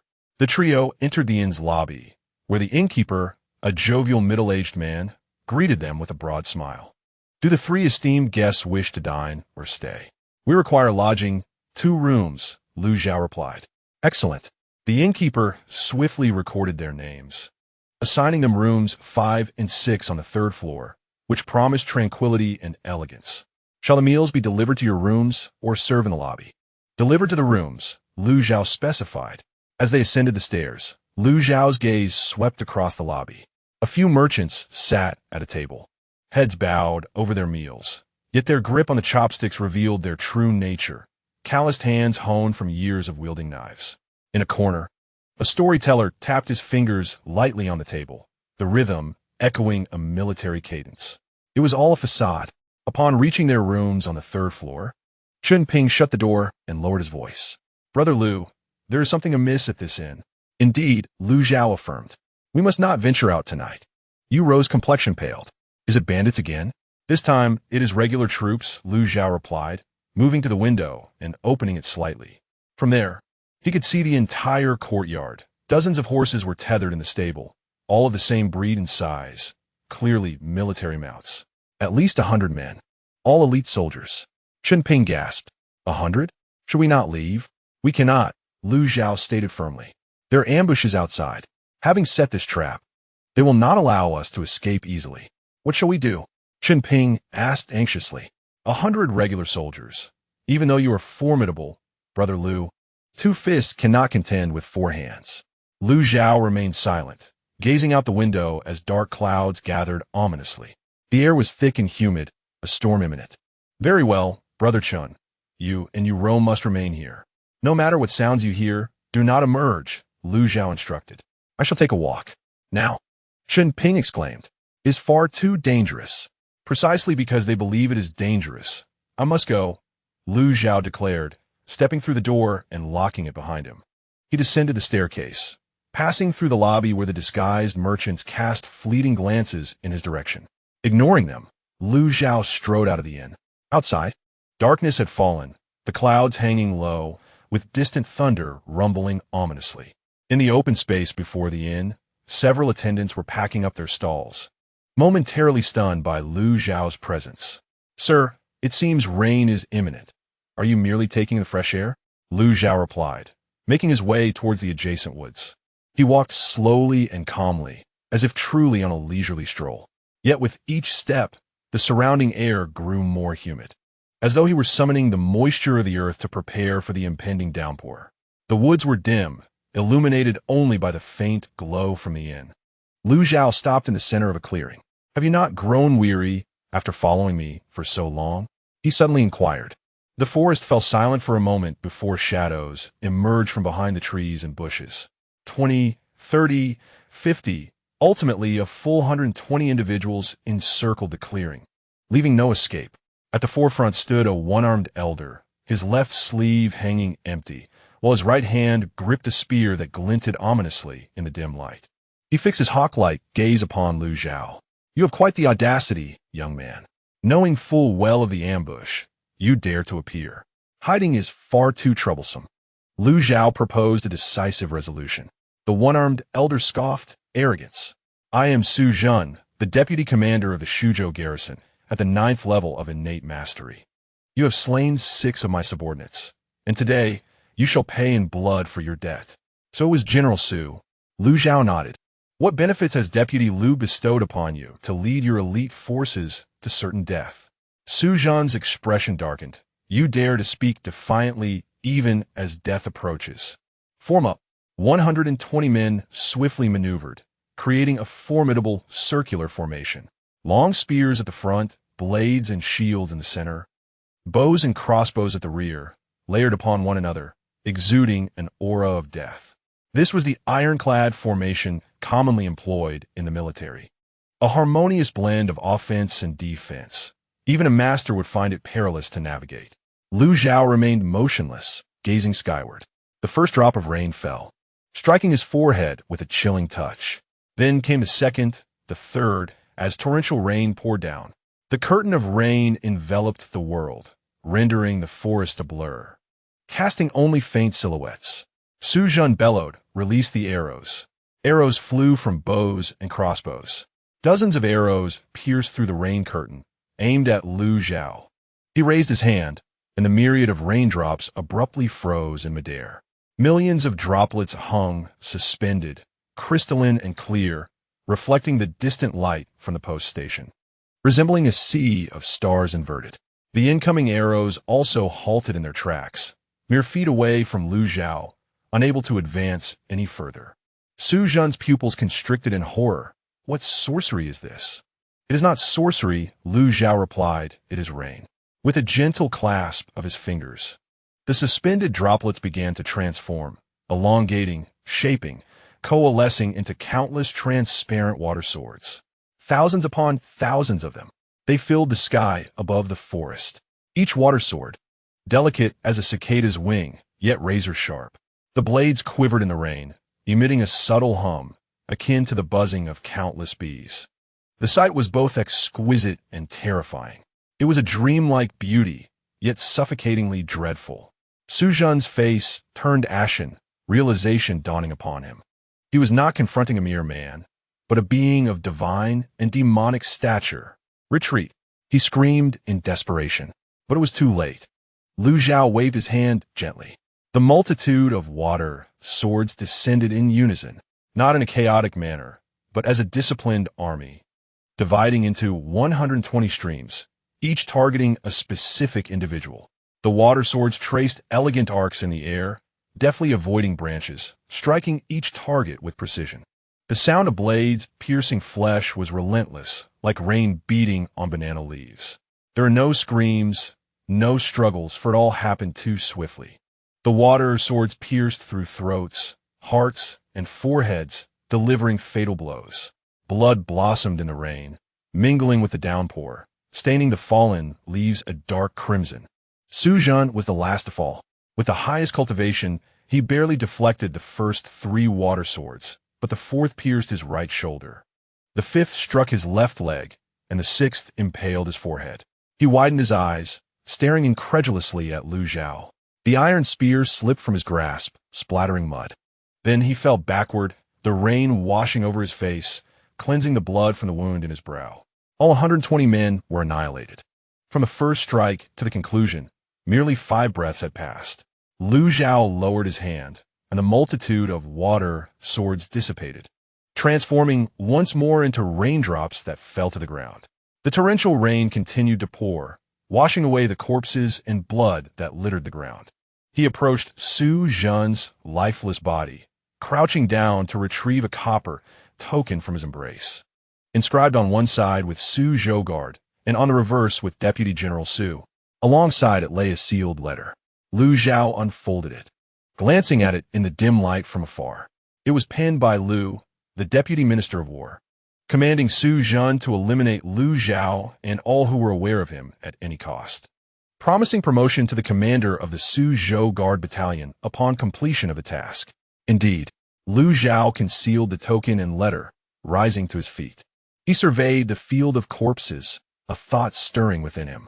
At that moment, all the water in the forest, the rainwater, the blood, even the moisture within the bodies was summoned, coalescing into a tremendous current. The water swirled, lifting 120 corpses and carrying them into a natural gorge deep within the woods, washing away the bloodstains and covering the ground anew with fallen leaves. The torrential rain served as the finest cleaner. In but a moment, the forest returned to its original state, leaving only the sound of raindrops on the leaves. Lu Zhao turned and walked back to the relay station. He moved slowly, as the rain parted before him, his white garments remaining pristine. As he passed through the station's entrance, the disguised attendants had vanished, likely frightened away by the scene in the woods. The innkeeper remained behind the counter, his face pale and hands trembling. Upon seeing Lu Zhao enter, his lips moved as if to say something, yet no sound emerged. Lu Zhao cast a glance at him. "We will depart early tomorrow morning." With that, he turned and ascended the stairs. Upon returning to his room, Chun Ping and Yu Rou sat at the table, their expressions tense. Seeing him return safely, Both breathed a sigh of relief. Brother Lu, are you unharmed? Yiro hurriedly rose. I am fine. Lu Zhao reassured her it has been resolved. Chen Ping seemed poised to inquire further, but upon noticing Lu Zhao's calm demeanor, he swallowed his words. Sometimes, ignorance is preferable. Outside the window, the rain began to ease. Lu Zhao approached the window, gazing northward. Suzhou was behind them, and their next destination was Yinzhou. The capital city drew ever closer, and those lurking in the shadows could no longer remain idle. Chapter 21. Yinzhou Night Letter. 3 days later, the carriage entered the borders of Yinzhou. Compared to the undulating hills of Suzhou, Yinzhou's terrain was much flatter, with wider and smoother official roads. On either side lay sprawling fields of wheat, the tender green shoots of early spring glistening in the sunlight. Occasionally, farmers could be seen toiling in the fields, creating a picturesque scene of tranquil agrarian life from a distance. However, the atmosphere within the carriage was anything but serene. Leaning against the wall, Chen Ping's face was pale, beads of sweat forming on his brow. Though unscathed from the previous night's ordeal at the relay station, the relentless pursuit, the gruesome sights, and the jarring journey had finally taken a toll on his frail body. Cough, cough. Chen Ping covered his mouth, his voice muffled. Yiro swiftly rummaged through her satchel, retrieving a water pouch and a small cloth bundle containing the herbs she had gathered along the way. Young Master Chen, please drink some water. This is honeysuckle and mint. I made a bit of broth. It should help you feel better. Gratefully, Chen Ping accepted it, sipping cautiously. The herbal concoction was mildly bitter, yet it indeed provided some relief to his throat. Thank you, Miss Su. Just call me Yiro. Yiro turned to Lu Zhao and inquired, Brother Lu, shouldn't we find a place for young Master Chen to rest for a few days ahead? He needs to recuperate from his illness. Lu Zhao, who had been resting with his eyes closed, opened them and glanced at Chen Ping. Indeed, the scholar was quite unwell, and continuing the journey might exacerbate his condition. He extended his senses and perceived the outline of a town 10 miles ahead. We will stop at Yin County for the night, he stated. Chen Ping hurriedly replied. There is no need to delay the journey on my account. The examination date is approaching, and falling ill would only cause further setbacks. Lu Zhao replied calmly. Let's prioritize your recovery. Chen Ping opened his mouth to protest, but ultimately refrained. He understood well that had it not been for Lu Zhao's protection along the way, he would have perished at the hands of those assassins long ago. This debt of gratitude could not be repaid with mere words. An hour later, the carriage entered the town of Yun County. This was a moderately sized county within Yinzhou, characterized by its low yet intact city walls. The streets within the town were orderly, bustling with numerous shops, far more prosperous than the way stations and villages they had passed. Lu Zhao instructed Lao Huang to find a clean inn, the Qingfeng Inn, and reserved 3 rooms. After settling in, Lu Zhao ventured out alone. He needed to procure some medicinal herbs, not for Chen Ping, but for himself. Having exerted his water control abilities multiple times in succession, although his core was unscathed, his mental energy had been significantly depleted and required replenishment. The pharmacy was located in the southern part of the town. Though modest in size, it was well stocked. The proprietor, an old man with a goat-like beard, greeted Lu Zhao with a smile as he entered. What herbs does the young master require? Lu Zhao named several items: poria, polygala, and longan flesh, all of which would help soothe the mind and replenish the brain. Are you preparing for the examination? The proprietor inquired while weighing the herbs, engaging in casual conversation. Many scholars heading to the exams have passed through recently, all seeking stimulating remedies. Indeed, Lu Zhao replied, one must take care of their health. As the proprietor handed him the packaged herbs, he recounted, a few days ago, there was a scholar who exhausted himself studying late into the night, and his classmates had to carry him away. Having paid, Lu Zhao was about to leave when a young servant clad in blue entered the pharmacy. The servant scanned the surroundings, and, upon spotting Lu Zhao, his eyes lit up as he hurried over. Excuse me, are you Lu Zhao, young Master Lu? Lu Zhao regarded him with curiosity. And you are? I'm a servant from the Shun family's branch in Yinzhou, the lad replied respectfully. Our master received a message via carrier pigeon from the main house in Jinling, indicating that young Master Lu might be passing through Yun County soon, and instructed us to keep a lookout. Today, we are fortunate to have encountered you. Shen Qingzi? Lu Zhao raised an eyebrow slightly. The young lady was indeed observant, even calculating his potential journey. The servant produced a letter from his bosom and presented it with both hands. This is a letter from the young lady addressed to you. She also mentioned that if you require any assistance while in Yenzhou, you may always seek help from the Shun family business. Lu Zhao accepted the letter, noting that the envelope was made of plain white paper, sealed with a familiar orchid emblem. Upon opening it, he found Shun Qingzi's elegant handwriting. To young Master Lu, it has been nearly 10 days since our parting in Jinling. I have learned that your journey northward has been smooth, which brings me some relief. However, there are rumors from the capital regarding the examination fraud case, suggesting potential complications. You possess evidence, so please exercise utmost caution. Additionally, the Jiangnan branch of the Xinjiang office has dispatched personnel northward, likely to investigate your whereabouts. Their identities are exceptional. If the young master encounters them, he may reveal the jade pendant of the Shun family to navigate the situation. The Shun residence in the capital has prepared accommodations, awaiting the young master's arrival. Qingzi sends her wishes for safety from Jinling. The letter, though brief, is rich in content.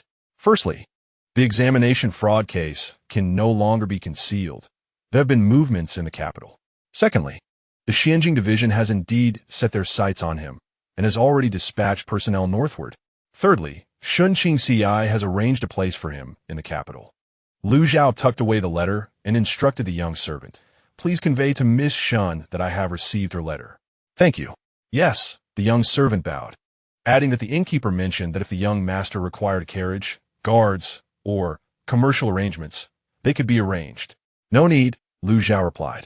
"I have my own plans." The young servant refrained from further comments and withdrew. When Lu Zhao returned to the inn, dusk was approaching. He first checked on Chun Ping's room, where Yu Rou was gently administering medicine to Chun Ping, her movements tender and attentive. Chun Ping's complexion had improved slightly, yet he remained weak. "Brother Lu, you have returned." Chun Ping struggled to sit up. "Rest." Lu Zhao approached the bedside, placing his fingers on Chun Ping's wrist. A faint stream of vapor penetrated, discerning Chun Ping's pulse, which indeed indicated a common cold, but his constitution was too frail and required careful nurturing. He withdrew his hand, selecting a few herbs from the recently acquired medicinal supplies, and instructed Yu Rou. These should be boiled with 3 bowls of water until reduced to 1, to be taken morning and evening. Yu Rou took the herbs and noted them meticulously. "All right, I will prepare it right away." "Miss Su, I apologize for the trouble," Chun Ping said apologetically. "It is no trouble," Yu Rou smiled. "Young Master Chun, please rest well." She exited with the herbs, leaving only Lu Zhao and Chun Ping in the room. After a moment of silence, Chun Ping spoke. "Brother Lu, I have caused you much trouble on this journey." "It is not trouble." Lu Zhao seated himself at the table. "We will remain here until you recover." "But the examination," Chun Ping began. "There is still a month until the imperial examination," Lu Zhao interjected. "It is a swift 10 days journey from here to the capital. You can recuperate for 10 days, and then we shall depart."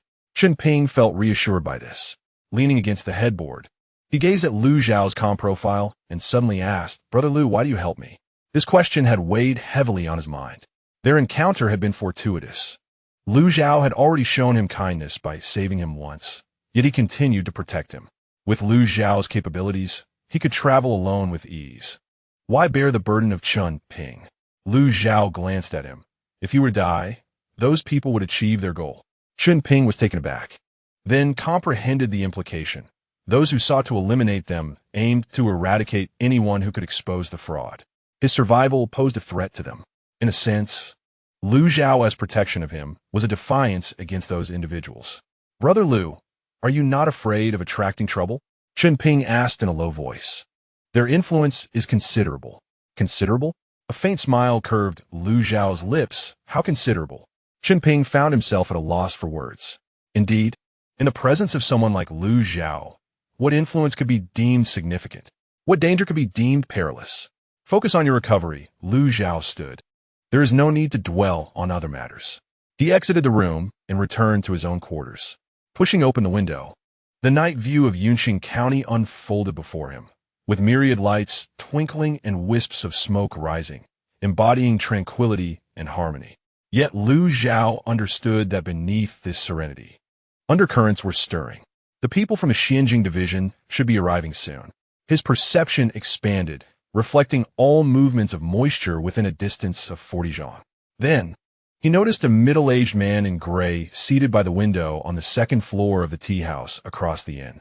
The man was sipping tea, appearing to be an ordinary patron, yet his heartbeat was unusually steady, and his breaths were prolonged, indicating he was at least a 6th level innate warrior. Moreover, a copper coin lay on his table, positioned peculiarly, directly facing the entrance of the inn, a hidden pawn of the Xuanjing Sea. Lu Zhao withdrew his perception and closed the window. He had no intention of taking action at that moment. The Xuanjing Sea was a government agency, and killing their operatives would only lead to greater troubles. As long as they did not provoke him, he preferred to remain indifferent. However, should a confrontation become inevitable, Lu Zhao approached the basin, raising his hand in a subtle gesture. The clear water within the basin began to rise, coalescing in midair into a transparent 3-foot water sword. The blade was as thin as a cicada's wing, yet it emanated a chilling aura that sent shivers down one's spine. With a gentle flick, the water sword silently glided across the table, leaving a hairline cut in its wake. The incision was as smooth as a mirror, as if struck by the sharpest of blades. Then, the water sword dissipated, returning to the basin, sending ripples across the surface. Lu Zhao gazed at the water in the basin, his expression serene. When soldiers come, he will defend. When water arrives, he will conceal the earth. Should anyone dare to court death, he would not hesitate to let the county of Yunqing witness several storms of bloodshed. Chapter 22. Tea Broth Yunqing County, Qingfeng Inn. The afterglow of the setting sun filtered through the window lattice, casting fragmented light spots upon the wooden floor of the second-floor guest room. Lu Zhao sat on a low couch by the window, holding a scroll of the Yongxing regulations, but his gaze was fixed on a certain point outside on the street. 43 zhang away, at the tea house's second floor by the window, the gray-clad man had been seated for a full 2 hours, refilling his coarse tea thrice, methodically shelling peanuts one by one, his actions as rhythmic as a pendulum. Ordinary merchants would lack such patience, nor would they maintain a posture that remained slightly tensed even in relaxation. A spy of the Xuanjing Sea, Lu Zhao gently tapped his fingertip on the page, causing the cool tea in his cup to ripple ever so slightly. The water vapor silently diffused in the air, akin to countless transparent tendrils, passing through the wooden walls of the inn, brushing past the evening-returning pedestrians on the street, and quietly climbing up to the windowsill of the tea house's second floor. The gray-clad man was just lifting his tea bowl. In that instant, Lu Zhao discerned that the man's palms bore thick calluses, a testament to years of wielding a knife. His breaths were long and even, suggesting a cultivation level around the 3rd stage of innate mastery. Concealed within what appeared to be an ordinary cloth pouch at his waist were 3 dark iron tokens, one of which bore the intricate engraving of the character for mirror. Indeed, Lu Zhao retracted his perception, a faint, indifferent smile gracing his lips. Since the incident by the Qinhuai River and the transformation of rain into swords yesterday outside the city, if the Xuanjing Sea remained oblivious, they would hardly deserve to wield the shadowy authority of the Great Xia. They had arrived later than he had anticipated. Brother Lu, a gentle voice called from outside the door. Lu Zhao's thoughts stirred, and the door slid open soundlessly. Su Yuro stood in the corridor holding a bowl of medicine, her slender figure elongated by the setting sun. She had changed into a clean, lotus-pink cloth dress, her hair simply tied up with a few loose strands framing her face, accentuating her gentle features. Young Master Chun had just taken his medicine and drifted into slumber. She entered the room, placing the bowl of medicine upon the table. Hesitating for a moment, "I have prepared some congee. Would Brother Lu care for a bit?"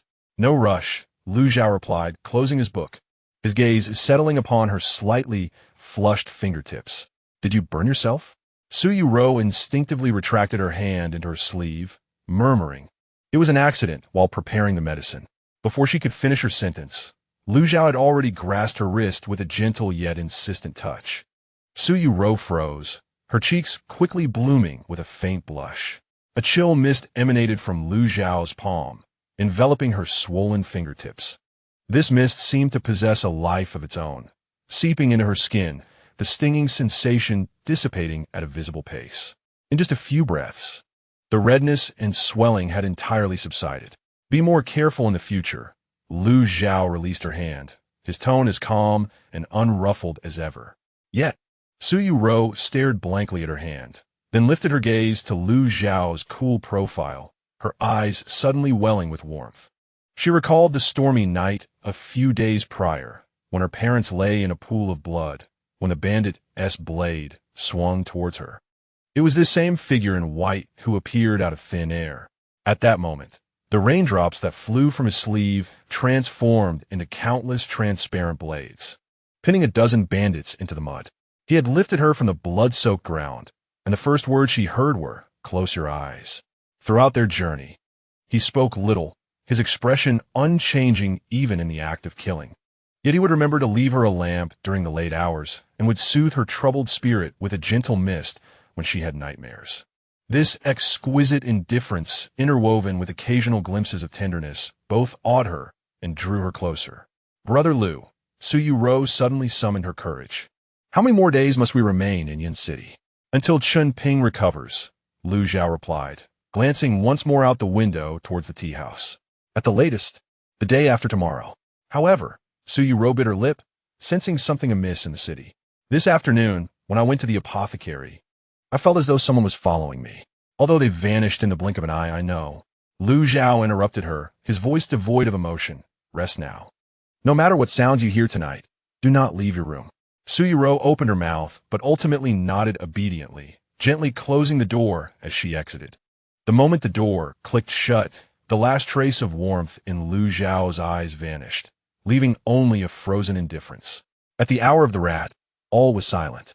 Yin County lacked the ceaseless bustle of Jinling's Qinhuai River. Once the hour of the pig had passed, the streets lay deserted. The sound of the watchman's clapper echoed from the end of the long street. It was the third watch of the night. The figure clad in gray on the second floor of the tea house finally stirred. He set down his tea bowl, stealthily gathering the peanut shells into his sleeve, leaving no trace behind. As he rose, his form momentarily blurred, only to become distinct again as he appeared atop the tea house roof, his toes lightly tapping on the tiles. Gliding towards the Qing Feng in like an owl in the night, he chose the side wall of the inn in the back alley, where two air vents faced the stable in the backyard. This vantage point allowed him to avoid the sight of most guest rooms, particularly the one on the second floor that was lit. According to his observations by day, that was where the scholar named Lu Zhao resided. The gray-clad figure pressed himself against the shadow of the wall, holding his breath in anticipation. The innate triad of internal energy flowed slowly through the meridians, suppressing the heartbeat, breath, and even body temperature to their lowest levels. This was the tortoise-breathing concealment technique, an essential skill for the spies of the Xianjing Division. When practiced to perfection, even when standing within 3 yards of Grandmaster, one would be difficult to detect unless intentionally scrutinized. He waited for a quarter of an hour. The light in the room on the second floor remained aglow, casting a shadow of someone seated and reading, utterly still. The gray-clad man furrowed his brow. The intelligence indicated that this individual was suspected to be a Grandmaster. Yet if he truly were, how could he fail to notice another within 30 yards? Then, a chilling thought suddenly arose, causing the hairs on the back of the gray man's neck to stand on end. Without hesitation, he retreated violently, but it was too late. Just as he exerted force through his toes, preparing to spring away, the surrounding air abruptly thickened. No, it was not air, it was water vapor. At some unknown moment, within a 3-yard radius centered around him, every speck of dust in the air became enveloped in fine droplets of water, which intertwined to form an invisible yet remarkably resilient net. The gray man was like a moth ensnared in a spider's web, every movement becoming heavy and sluggish. He attempted to draw his blade, but as soon as his fingers touched the hilt, numerous transparent strands of water ensnared his wrist, tightening with every struggle. "Since you are here," a calm voice emanated from above, "there is no need to rush away." The gray man abruptly looked up, The window on the second floor had opened unbeknownst to him. Lu Zhao stood at the window, his white garments fluttering in the night breeze, holding a scroll of text. The moonlight illuminated him, rendering his brow and eyes as cool as an ethereal being, yet those eyes, when cast downwards, regarded him like an insignificant ant. There was no murderous intent, no oppressive force, yet it evoked a profound chill within the gray man. Which captain from the Xianjing division do you serve? Lu Zhao inquired, closing the scroll and carelessly placing it on the windowsill. Has the situation in Jinling stirred the capital? Or is it the complete annihilation of the garrison in Shuzhou that necessitated your early engagement? The gray man clenched his teeth in silence, his internal energy surging wildly in an attempt to sever the water strands. However, those seemingly delicate lines of water were terrifyingly resilient. The more he struggled, the tighter they constricted, already digging into his flesh and drawing blood. Your bones are quite sturdy, Lu Zhao nodded. Then let us change our approach. He raised his hand and gestured vaguely at the gray man. From the water tank beside the stable in the backyard, a stream of water silently rose, coalescing in mid-air into a sphere the size of a fist, which then floated gently before the gray man. The surface of the water sphere was as smooth as a mirror, reflecting his horrified visage. In the next moment, the water sphere suddenly morphed, elongating into a transparent water sword. The tip pressed against the gray man's forehead, cold and sharp. He could even feel the slightest sting as the tip threatened to pierce his skin, yet he knew that should the other party so desire, this water sword would penetrate his skull, turning his brain into a pulpy mess. I finally managed to squeeze out some word from between my teeth. He said, I am a spy of the Xianjing division from the Yenzhou garrison, code number 37. I was ordered by the commanding officer to monitor Lu Zhao's movements and assess the threat level without unauthorized contact. And what is the assessment? Lu Zhao inquired. A grandmaster level being, suspected to be a terrestrial deity. The gray man swallowed hard. The commanding officer had urgently reported back to the capital, 800 miles away. As per custom, the chief envoy dispatched an official of the rank of a pacification envoy to personally handle the matter. Lu Zhao appeared contemplative. He had heard faint whispers regarding the structure of the Xianjing division. At the base were the ordinary spies from various local garrisons, followed by the ranks of Baihu and Qianhu, with the pacification envoy at the summit, alongside the commanding officials. Those who attained the position of pacification envoy were typically masters at the pinnacle of their craft, or perhaps even grandmasters in their early stages. The dispatch of such an individual to deal with him indicated that the Xianjing division was indeed taking this matter seriously. What further instructions did your commanding envoy impart? Lu Zhao inquired. If the target intends to proceed northward to the capital, the gray-clad figure paused, indicating that the various garrisons along the route must eliminate obstacles to ensure the target's safe arrival in the capital. Lu Zhao chuckled softly, a subtle smile that sent a chill through the gray-clad figure. Eliminate obstacles? Lu Zhao echoed these words, the tip of his water sword advancing slightly. Are you referring to the rabble dispatched by Vice Minister Liu of the Ministry of War? Or are you alluding to certain individuals within your own Xianjing division who wish to prevent my entry into the capital? The gray-clad figure turned pale, unable to respond. Yet, Lu Zhao did not require an answer. The water sword suddenly dispersed, reshaping itself into a stream that encircled the gray-clad figure, extracting all of his belongings. 3 tokens. A pouch of silver, a few copper coins, 3 silver notes, and a sealed letter, which were all levitated before the window. Lu Zhao picked up the letter, its wax seal intact. The envelope bore no inscriptions, but the seal was marked with the distinctive patterns of the Xianjing division. With a deft touch, he melted the wax silently, allowing the letter to unfurl. The contents were brief. Item 37. The target has arrived in Yun City. Within 3 days, a guest from the capital will arrive. Remain steady. Do not alert the serpent. The envoy from Yenzhou, Han, is the guest from the capital.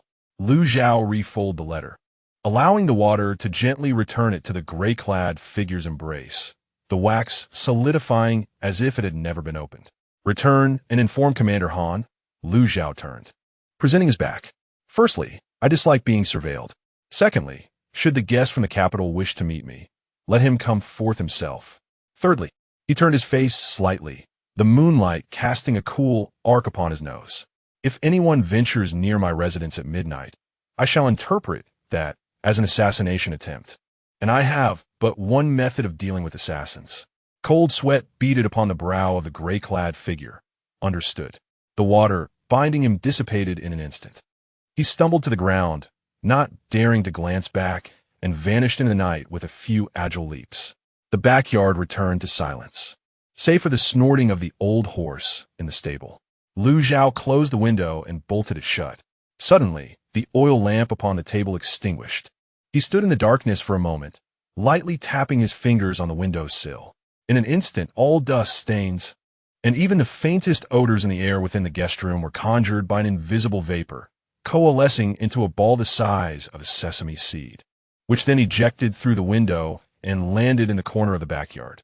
A bout of obsessive cleanliness surged within him. Having completed this task, Lu Zhao reignited the oil lamp and resumed his seat on the low couch.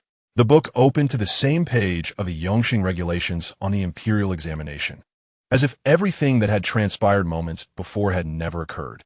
Yet, outside, across the street, upon the roof of another building, a second shadow silently retreated into the darkness.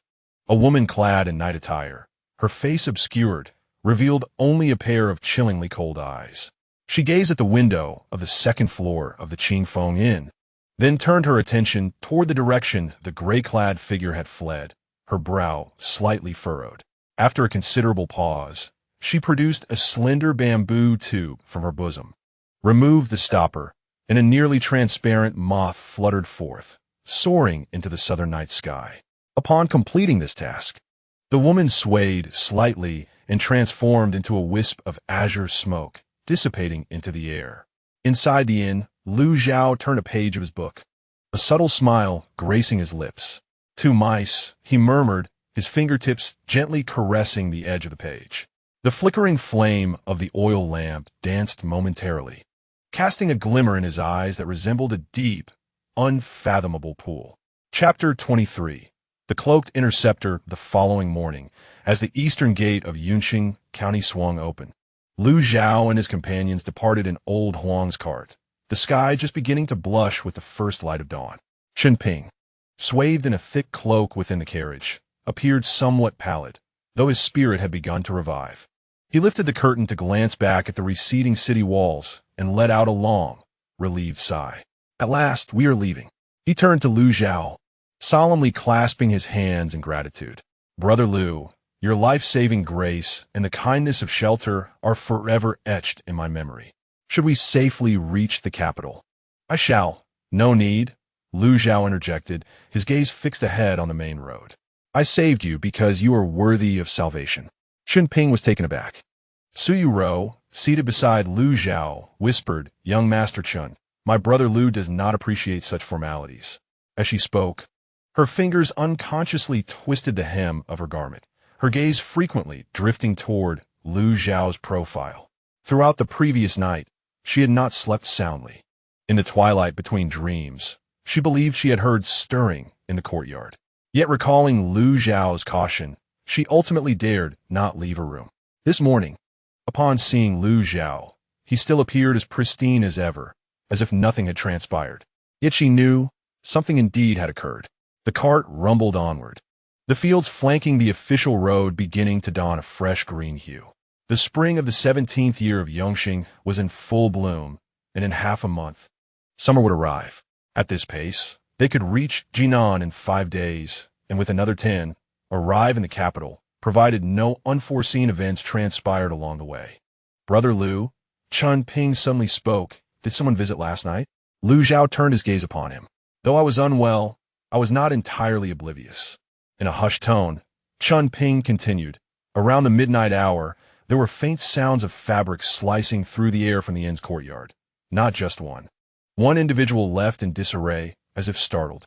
It was the Xianjing division," Lu Zhao replied calmly, "and another unidentified woman." Chen Ping's complexion paled. "How could the Xianjing division? They have been monitoring me since my departure from Jinling," Lu Zhao stated, his tone unruffled. "The individual from yesterday was a spy from the Yinzhou garrison," sent to assess the threat. I instructed him to relay a message. I do not appreciate being watched. Chen Ping opened his mouth, and after a moment's contemplation, managed a bitter smile. Brother Liu, that is the Xianjing division, the foremost authority in the shadows of the Great Xia, acting with impunity under imperial sanction. It is they who should be feared with such an attitude. Lu Zhao turned his gaze out the window. The road ahead wound into a hilly terrain, the slopes on either side densely forested with pines. The morning mist had yet to dissipate, and birds, startled from the thicket, took flight. Suddenly, old Huang exhaled sharply, pulling on the reins. The cart gradually came to a halt. 30 paces ahead on the official road stood a solitary figure. This individual appeared to be in his 40s, clad in a long robe of azure fabric, with an iron ruler hanging at his waist, embodying the demeanor of a scholar. He stood with hands clasped behind his back, facing away from the direction of the carriage, gazing leisurely at a bird's nest nestled in an ancient pine tree by the roadside, his posture exuding the tranquility of a leisurely outing. Yet this was a desolate path, 20 li east of Yunqing, and at this hour before dawn, common folk would not typically be found here. Chen Ping felt a sudden tightening in his chest. However, Lu Zhao merely smiled, arriving sooner than anticipated.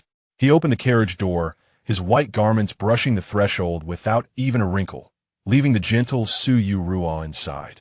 As Lu Zhao stepped down, the morning breeze stirred, causing his robes to flutter softly as he walked calmly towards the man. 10 paces, 5 paces, 3 paces. At a distance of 1 pace, the scholar finally turned to face him. His face was unremarkable, with gentle brows and kind eyes that even bore a hint of smile. Yet, when he lifted his gaze to Lu Zhao, his eyes betrayed no emotion, appearing hollow like 2 deep wells.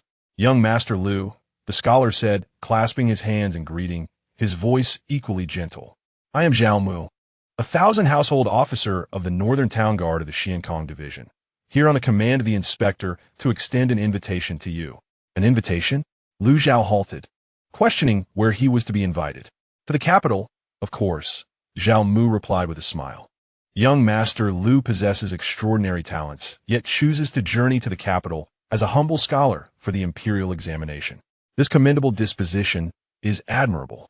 However, given the delicate situation in the court, the path to the examination is fraught with dangers. The inspector values your talent and wishes to clear the obstacles, ensuring your safe passage to the palace examination."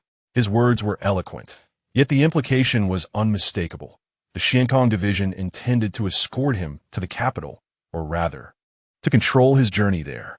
Lu Zhao remained silent, his gaze fixed on the iron ruler at Zhao Mu's waist, measuring 2 feet and 3 inches. It appeared to be an ordinary writing instrument. It was forged from dark iron, its surface intricately engraved with a multitude of arcane patterns. This was a talisman, a secretive creation of the Ministry of Works of the Great Xia, specifically designed to counteract internal protective forces, proving remarkably effective against masters above the Grandmaster level. "Are you truly dispatching someone of such stature merely to invite a scholar?" Lu Zhao finally spoke, his tone laced with skepticism. "Is the Xiankong Division so short-staffed?" Zhao Mu's smile waned slightly as he assessed Lu Zhao, attempting to discern any trace of tension or fear upon the young man's face, even a hint of wariness. Yet, he found nothing. Those clear, tranquil eyes regarded him as though he were a mere stone by the roadside or a bird's nest in a tree, embodying an utter indifference. This indifference unsettled Zhao Mu. Having served in the Xiankong Division for 15 years, he had witnessed a vast array of reactions. Corrupt officials who trembled and knelt before him, vengeful heroes who gritted their teeth, and grandmasters who appeared calm, yet were soaked in cold sweat. Yet, he had never encountered someone who so completely disregarded him.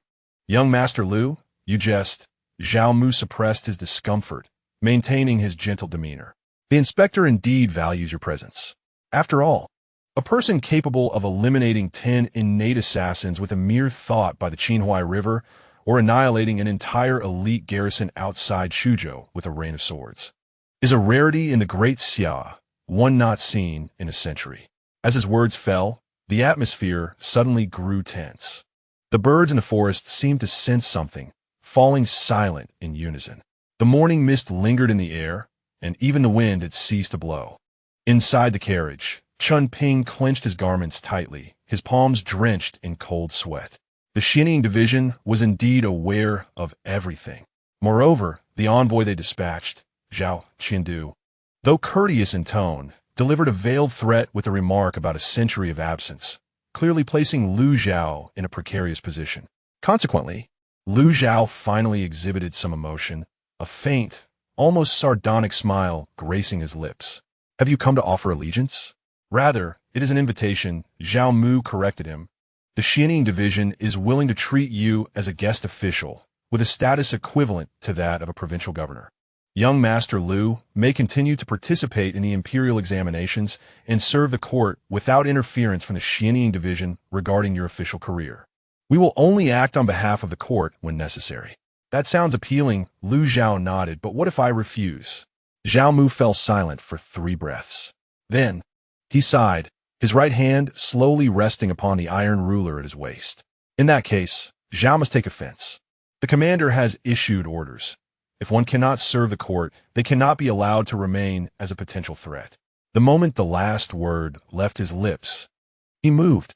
Without warning, without any build-up, his figure in the azure robe vanished like a specter. When he reappeared, he was merely 3 feet from Lu Zhao. The black iron ruler transformed into a streak of darkness, thrusting directly at Lu Zhao's heart. This strike was devoid of embellishment. It was only swift, precise, and ruthless. The whistle of the ruler, slicing through the air, pierced the eardrums, and the runes inscribed along its length glowed with a ghostly blue sheen, tearing the air as it passed, creating visible ripples. A full-force strike from a master at the pinnacle of their power. In the blink of an eye, Lu Zhao lifted his hand, not to block, nor to evade, but with an air of casualness, he simply raised his palm, fingers spread wide, as if to grasp the incoming ruler. Crack! Zhongmui's pupils dilated. He clearly saw a layer of water membrane materialize in front of the tip of his ruler. This membrane, thin as a cicada's wing, hardened into steel upon contact. No, it was more resilient than steel. The glowing talisman on the ruler collided with the water membrane. The ghostly blue radiance flickering violently, yet unable to penetrate even a fraction. How could this be? Zhao Mu's internal energy surged, the ruler trembling with a low hum. Infused with master-level power, this strike could pierce through 3 feet of granite. Yet that layer of water membrane remained utterly unmoved, even failing to create a ripple. Zhao Mu abruptly withdrew the ruler, retreating 3 yards, gazing at Lu Zhao in bewilderment. What kind of technique is this?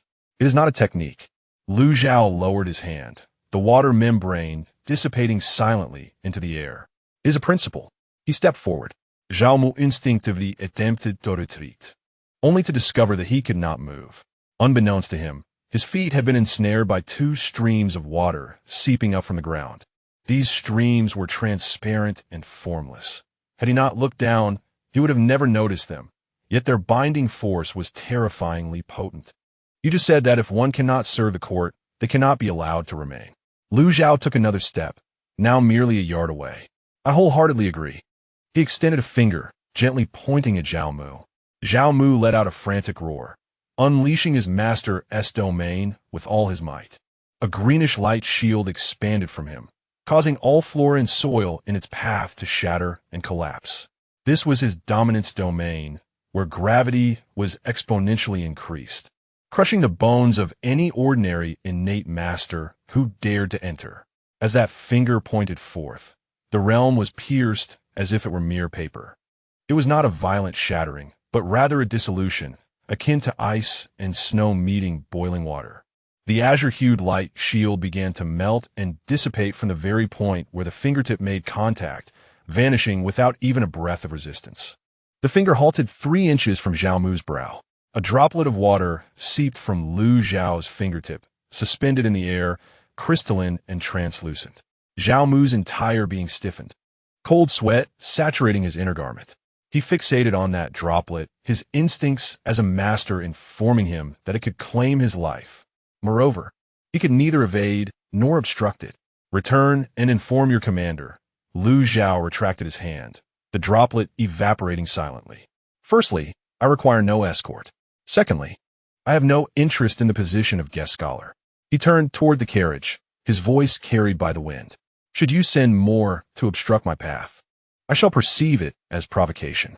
And as for provocateurs, I typically find little reason to spare their lives. As his words fell, the water that ensnared Zhao Mu's feet dissipated. He staggered a step, nearly collapsing to the ground. When he raised his gaze again, the carriage had already begun to glide past him. Within the window, the scholar in white attire did not even glance in his direction. It was not until the carriage vanished at the end of the official road that Zhao Mu slowly straightened up. He looked down at his hand, where the skin at the base of his thumb had split, blood oozing profusely. This was not a result of shock. Rather, it was the recoil from the moment the water membrane had been pierced. Yet, it was only now that he perceived it, for the terror of that instant had overwhelmed all else. Zhao Mu took a deep breath and crushed a jade talisman from his bosom. Azure light surged skyward, exploding into a mirror-like firework at a height of 100 meters, dissipating after 3 breaths. This was the highest-level warning signal from the Xianzhang division, indicating a threat assessment of earthly immortal level. Evade was the recommendation. After executing these actions, he turned and swiftly vanished into the depths of the pine forest. The official road returned to silence, only interrupted by a crow that cawed from the old pine tree before soaring into the distant sky. Chapter 24. The Undercurrents of Jinan 2 days later, in the western outskirts of Jinan Prefecture. As a pivotal stronghold in the northern regions of the Great Xia, Jinan's scale was far beyond that of Yunqing County. The city walls towered 4 zhang high, banners fluttering atop the ramparts, and the city gates were bustling with a throng of people and carriages, the armor of the city guards glinting coldly in the sunset. Finally, they had arrived. Chen Ping exhaled a sigh of relief, color returning to his face. Based on their journey, they were a day and a half behind schedule. Yet with over 20 days remaining until the imperial examination, there was ample time. He paused, glancing at Lu Zhao. Brother Lu, shall we lodge at an inn upon entering the city, or an inn? Lu Zhao replied nonchalantly, the eyes.I inn. Chun Ping was momentarily taken aback. Does Brother Lu have acquaintances in Jinan? None, Lu Zhao answered, gazing towards the city gate. However, the eyes.I inn is widespread across various prefectures, with well-trained staff who ask little and observe even less. Such places are, ironically, more secure. Chun Ping understood. Indeed, for scholars like them, who carried secrets to the examination, a trouble-free place to reside was of utmost necessity. It was said that the eyes.I inn had connections to the court, deterring ordinary ruffians from causing disturbances, and local officials would afford it some respect. The carriage passed slowly through the city gates amidst the flowing crowd. As the guard inspected the travel documents, Lu Zhao presented 3 meticulously prepared papers, all indicating his place of origin, name, and age without any flaws. The guard merely glanced at them before waving him through, showing no curiosity about the presence of a young woman in the carriage. Such are the advantages of the travel permits issued by the eyes.I inn. Upon entering the city, the streets immediately buzzed with life. Although evening had approached, Jinan, as a hub for grain transportation and a bustling marketplace for salt and iron, rivaled Jinling in commercial prosperity. Lanterns outside the shops began to illuminate the street, while the rich aromas of cooking and wine wafted from taverns.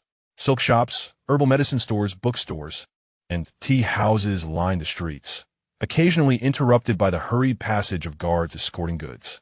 Old Huang maneuvered the horse-drawn carriage through 2 lengthy streets, finally halting before a 3-story building adorned with a sign reading eyes.I in golden characters against a dark background.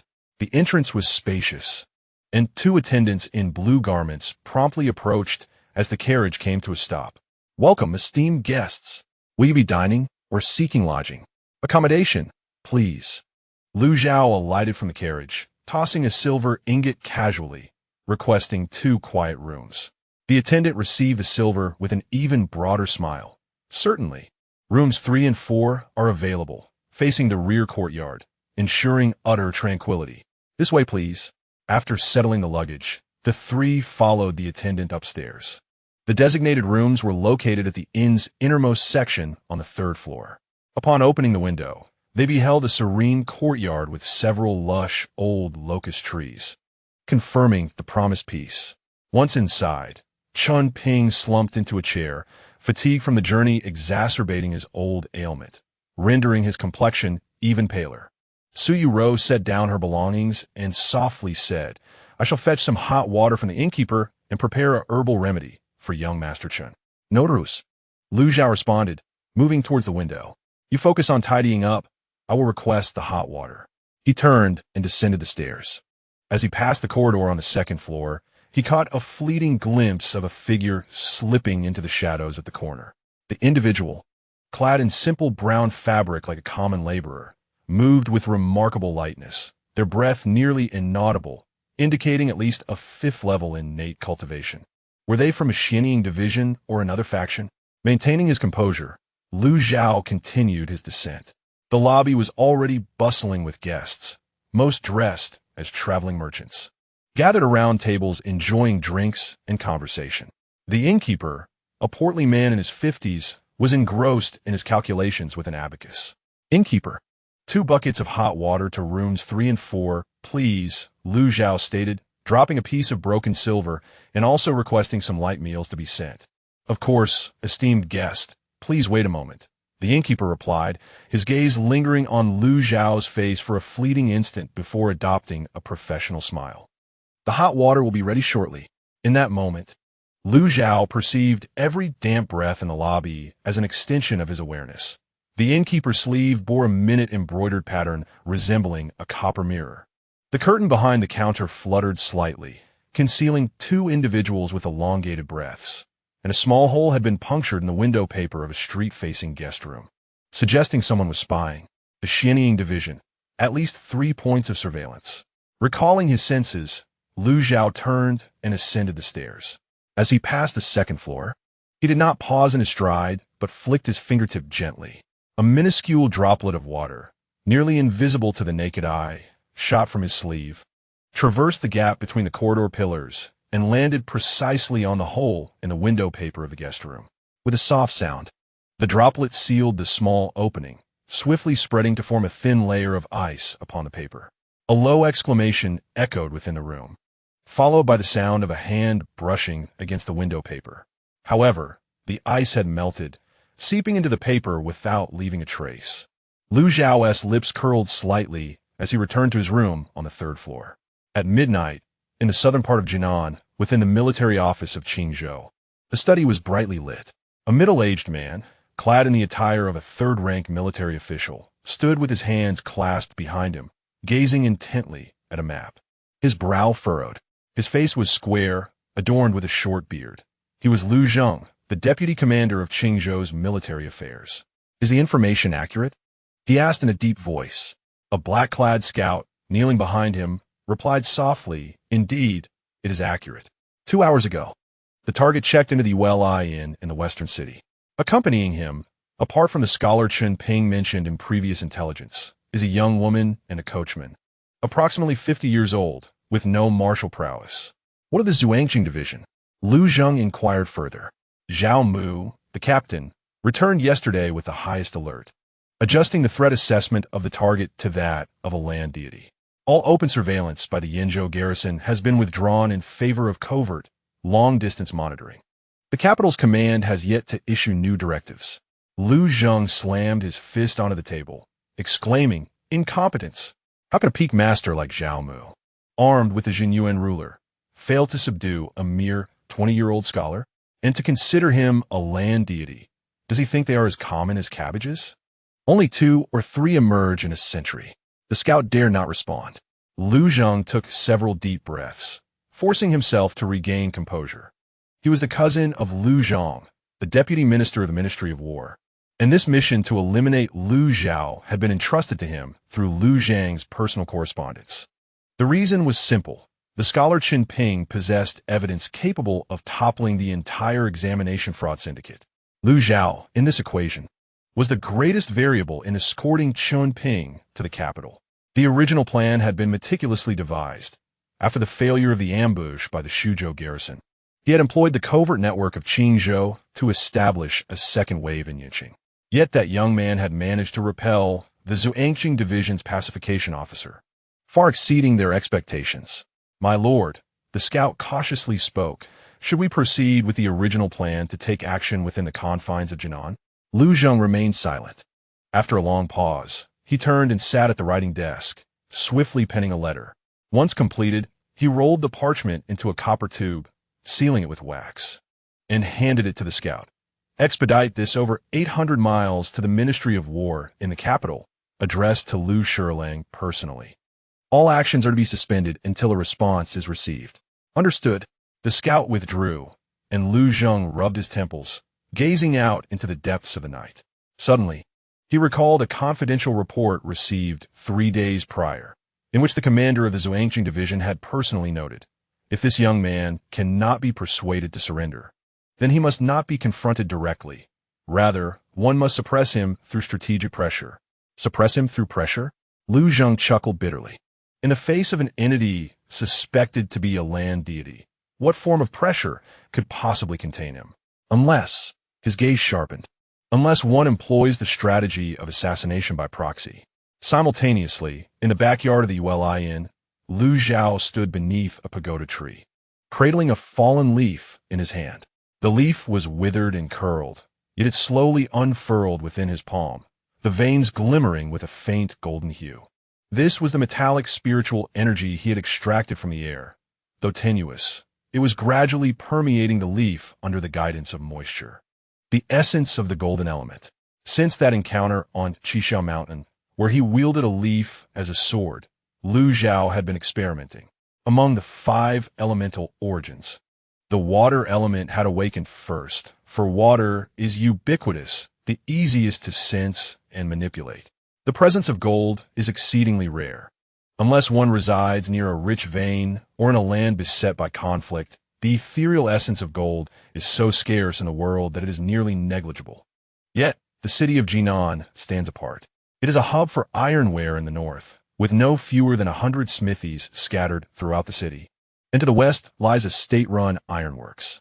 The entire city is perpetually shrouded in a fine mist of metallic dust, imperceptible to the ordinary citizen, but to Lu Zhao. It glimmers like fireflies in the night. With a subtle shift in his thoughts, the leaf in his palm suddenly stiffens, its edges shimmering with a sharp, cold light. With a gentle flick, the blade is released, soaring silently to embed itself in a stone bench 3 paces away. A soft sound echoes as it carves a half-inch deep incision into the stone, as precise as if it had been sliced by a knife. Lu Zhao nods in approval. The blade, born by this leaf, possesses power comparable to the full might of an ordinary innate master. Given sufficient gold essence, transforming water into ice or leaves into steel would pose no challenge. Suddenly, his gaze is drawn to the eastern night sky. A nearly invisible azure light ascends from the southern part of the city, morphing into a bird shape at a height of 100 meters. Flapping its wings as it flies northward, it is an official message bird, swift as a galloping horse, capable of traversing 3,000 miles in a day. The direction of the Qingzhou Military Preparation Office, Lu Zhao muses, signaling the capital. He remains indifferent, whether it be the Deputy Minister of War or the Xining Division. All schemes are but illusions in the face of absolute power. As he is about to return to his quarters, a faint sound of tiles falling from the courtyard wall suddenly catches his attention. Lu Zhao turns to the source of the sound. In the moonlight, a slender shadow crouches atop the wall, veiled, revealing only a pair of piercing eyes.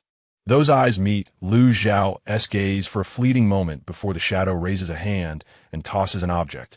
It is a small bamboo tube that arcs gracefully through the air, landing steadily 3 feet before Lu Zhao. The shadow lingers not, disappearing into the night with a grace akin to a swallow.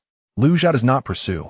He raises his hand in a feigned gesture, and the bamboo tube is lifted by a flow of water drifting before him.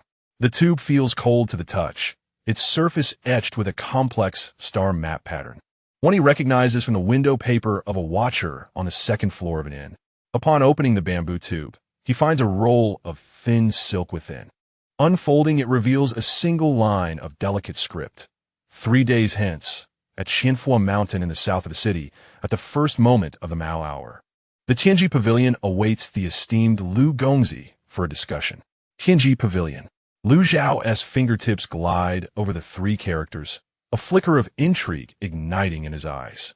Has the hidden force, which knows the truths of the world, finally grown impatient? Chapter 25. The morning mist of Qianfo in the southern part of Jinan at Qianfo Mountain. The morning mist flows like a milky veil along the stony paths of the forest. As Lu Zhao treads upon the bluestone slabs halfway up the mountain, the mist suddenly thickens. Within the fog, subtle waves of spiritual energy ripple, as if a certain formation has been activated. The chirping of insects and the songs of birds vanish in an instant, and even the wind stills, enveloping the mountainside in an absolute silence. A formation that severs perception. Lu Zhao halts, his gaze shimmering with water-like reflections. The handiwork of the Tianji Pavilion is indeed remarkable. As his thoughts linger, a figure slowly emerges from the mist ahead. It is a woman. She appeared to be around 18 or 19 years of age, adorned in a moon-white skirt with a delicate azure gauze overlay. Her long hair was simply gathered with a wooden hairpin, devoid of any superfluous embellishments. Her features were exquisitely lovely. It was her eyes that stood out most, of a slightly lighter hue than usual, catching the morning light with an amber gleam that conveyed an extraordinary depth beyond her years. Indeed, young Master Lu arrived punctually. The young woman stood a distance away, offering a slight nod. She was Lin Wanqing, the heir of the Tianji Pavilion. Lu Zhao scrutinized her. You were the one who delivered the message yesterday? It was one of the shadows from the pavilion, Lin Wanqing replied, stepping aside to gesture invitingly. Young Master Lu, please follow me this way. She led Lu Zhao off the main path and into a secluded alley.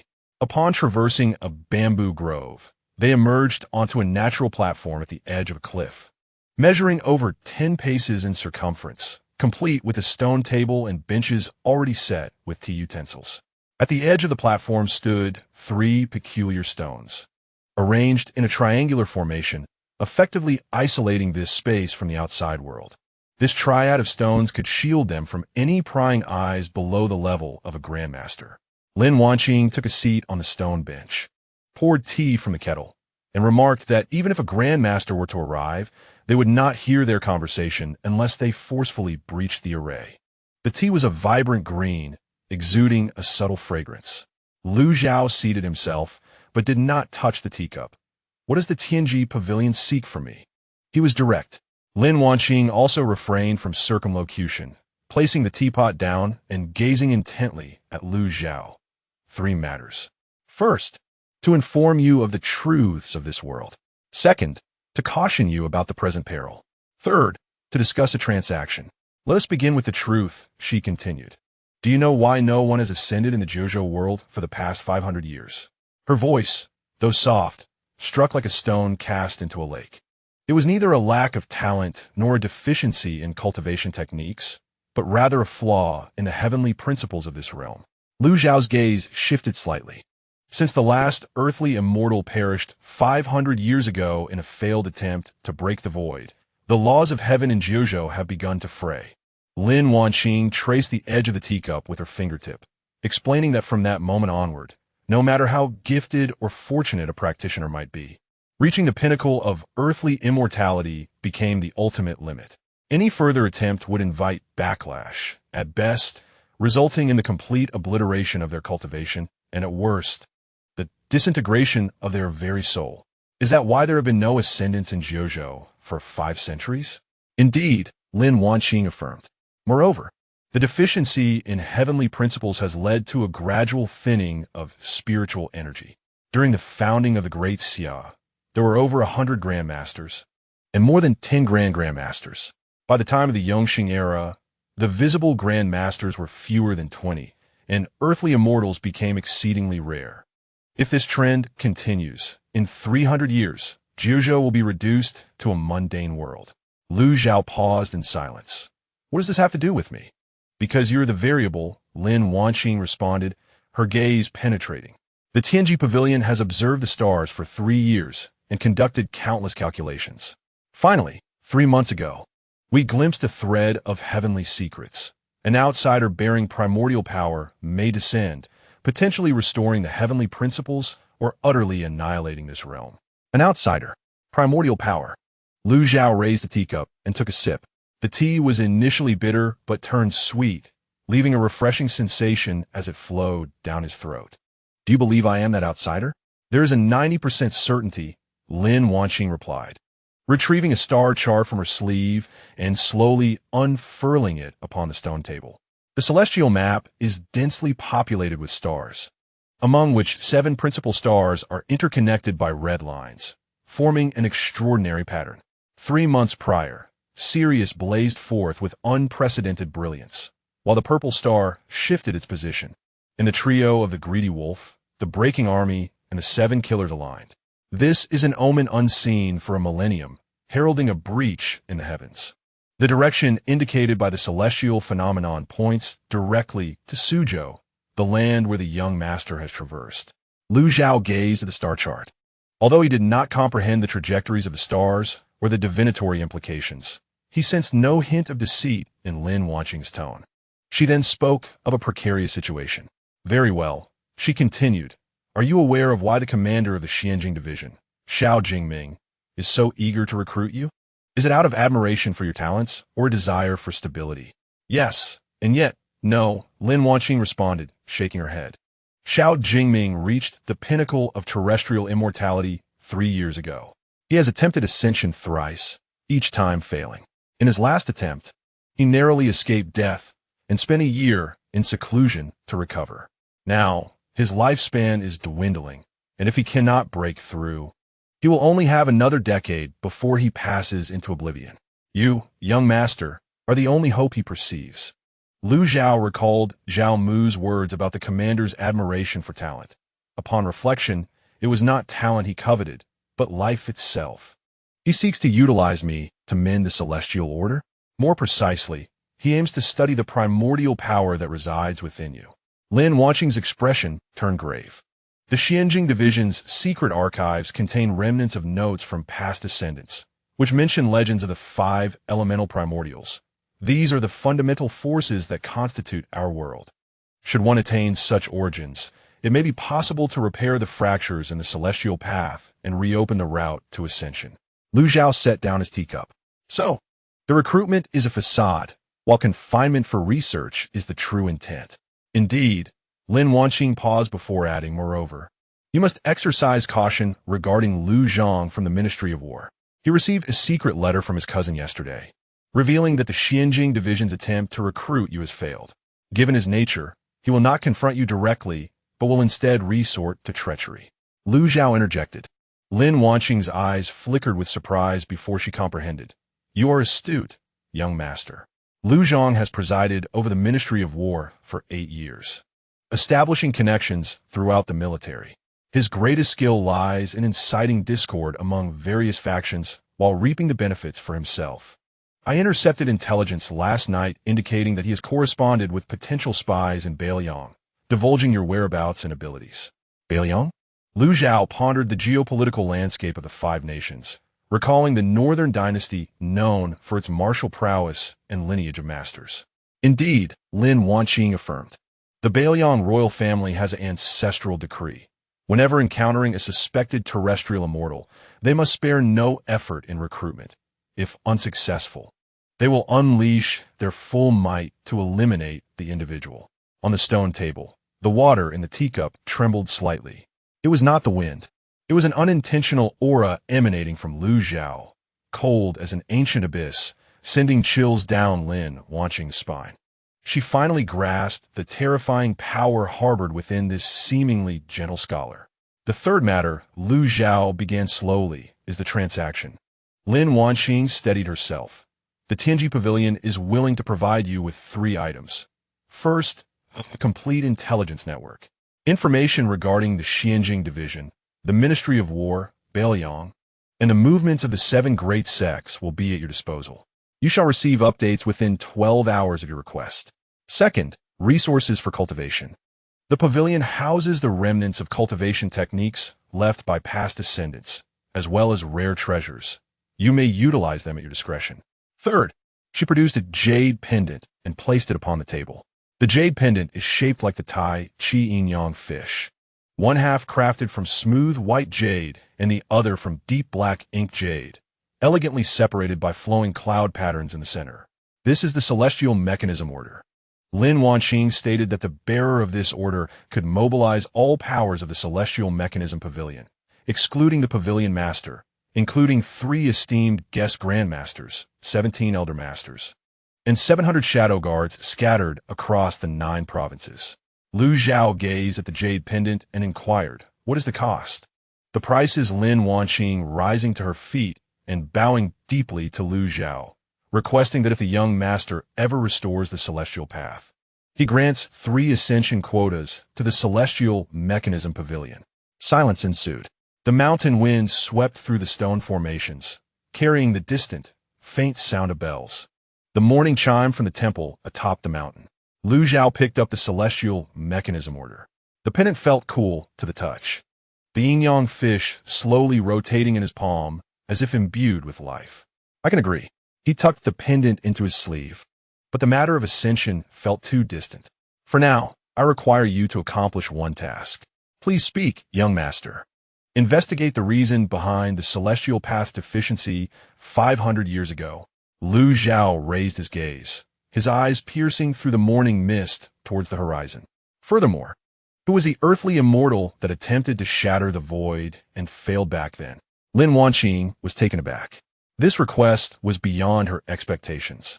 The secrets of 500 years ago are scarcely recorded even within the celestial mechanism pavilion, and most accounts are vague at best. Is it difficult to uncover the truth? Lu Zhao inquired. Indeed, Lin Wanqing replied candidly, but the celestial mechanism pavilion will do its utmost.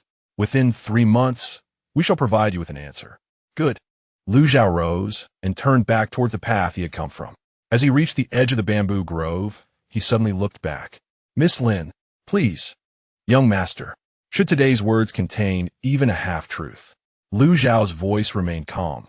The celestial mechanism pavilion shall have no reason to exist. With that, he stepped into the bamboo grove.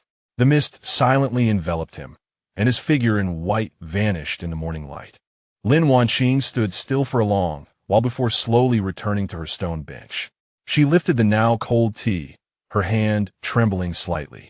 It was not fear, but excitement. She gazed in the direction Lu Zhao had disappeared, her amber eyes shimmering with an unusual brilliance. Master was right, she whispered to herself. This stagnant world is finally stirring. At the foot of the mountain, as Lu Zhao stepped out of the mist, the hour of the hare had already passed. The main road began to see early travelers and carriages. He walked slowly towards the city gate, the celestial mechanism order in his sleeve radiating a subtle warmth. Restore the celestial path? Ascend? He looked up at the azure sky. The truth of the world of the 9 provinces was far more intricate than he had imagined. But it mattered not. Since he had arrived and possessed this power, he would explore the limits of this world. As for the hidden schemes, Lu Zhao flicked his fingertip, sending a droplet of water forth to crush a spider and its web against a nearby stone into a fine paste. A mantis trying to stop a chariot. He uttered these 4 words lightly, his white garments brushing past the dew-kissed grass as he strode confidently towards the city gate of Jinan. Chapter 26. A Tumultuous Spring. When Lu Zhao returned to the eyes.I Inn, it was already a quarter past the hour of the dragon. A few early rising merchants sat in the inn's lobby, quietly discussing the fluctuations in river transport tariffs. The shopkeeper continued to manipulate the abacus behind the counter. Upon seeing Lu Zhao enter, he raised his head and displayed a professional smile. Good day, young Master Lu. A guest left a letter for you, insisting it be delivered directly into your hands. He retrieved a plain envelope from the drawer, its pale blue hue adorned with an embossed orchid pattern at the seal. It was a letter from Shun Qingzi. Lu Zhao accepted it, his fingertips brushing over the orchid design, identical to the motif on the jade pendant she had gifted him. The letter carried a faint, cool fragrance. As he unfolded it, the elegant yet sharp script caught his eye. To young Master Lu, reading this is akin to meeting you in person. It has been over a month since our parting in Jinling. I have heard of your journey northward, fraught with challenges. In Jiangnan, I have also learned of the events in Shuzhou and Yinzhou. The Xianying Bureau is making frequent moves, and dark currents are stirring in the capital. You must tread carefully. Additionally, whispers regarding the Imperial Examination fraud case are growing louder. The evidence held by Chun Ping is extensive, and Deputy Minister Liu of the Ministry of War has been visiting the Prime Minister's residence frequently, indicating potential unrest. Several scholars from humble origins have mysteriously perished, with the Ministry of Justice concluding their deaths as accidental drownings or sudden illnesses. Such occurrences are no coincidence. I will depart for the capital in 3 days. The Shun family has an old residence in the capital, located in Yulin Alley in the west of the city. Should you arrive in the capital, you may take refuge there. The spring chill still lingers. Please take care of yourself. Sincerely, Shun Qingzi, April 2nd, year 17 of Yongxingdo brief. The letter carried significant weight. Lu Zhao folded the paper and tucked it into his chest. Shun Qingzi's mention of the scholar's untimely deaths indicated that the examination fraud syndicate was beginning its final purge. Chun Ping, holding damning evidence and daring to write essays directly criticizing the salt and iron policies, was undoubtedly a primary target. He turned to ascend the stairs. The door to room 3 was slightly ajar, and he could hear Chun Ping's cough from within. As Lu Zhao entered, he found Su Yueyu carefully feeding Chun Ping medicine. Her eyes brightened upon seeing him. "Brother Lu, you have returned. How is Brother Chen today?" Lu Zhao approached the window. "Much improved." Chun Ping struggled to sit upright. Although his complexion remained pale, his eyes were considerably clearer. With a few more days of rest, he should be able to continue his journey. "Should we not set off soon?" he inquired, sensing the looming threat. Lu Zhao nodded. "We will depart early tomorrow morning. Taking the official road would be too conspicuous. We shall instead use the canal route. We will board a boat in Jinan, traveling north along the Grand Canal, disembarking at Tongzhou, and then changing to horse-drawn carriages to enter the capital. Though the waterway is slower, the frequent movement of cargo ships makes it less likely for us to be tracked." Chun Ping pondered for a moment. "That plan is sound. I have a classmate who works as a clerk at the canal office. He might assist in arranging a reliable cargo vessel." "No need," Lu Zhao replied. "I have my own arrangements."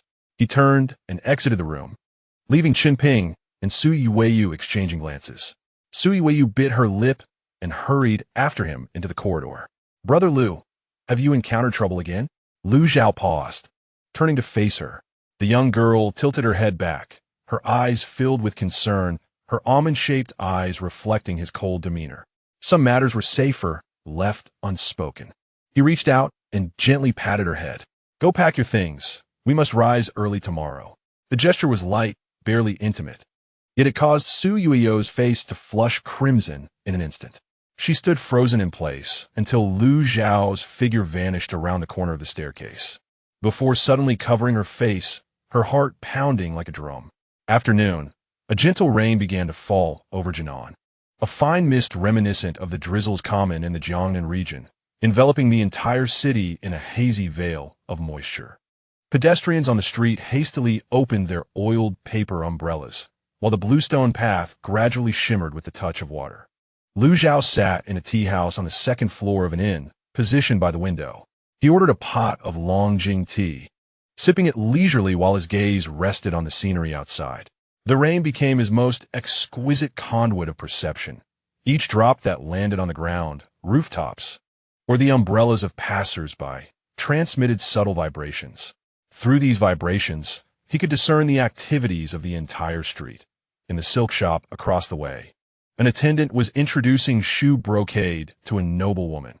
At the alley's entrance, an elderly man selling steamed cakes had packed up and was pushing his cart homeward. And 30 paces away, on the second floor of the tea house, a watcher had changed shifts, the newcomer being a woman, her innate cultivation at the 7th level. The hilt of her short sword adorned with a wolf's head motif typical of Bailiang. Had the people of Bailiang arrived so swiftly? Lu Zhao lifted his teacup, his eyes growing slightly colder. Lin Wanqing had only mentioned last night that Lu Zhang had leaked information to Bailiang. Now, Bailiang spies had appeared in Jinan with such remarkable efficiency. Unless Bailiang had long had secret agents within the Great Xia, keeping a close watch on various prodigies. The disturbances he had caused over the past 2 months must have already come to their attention.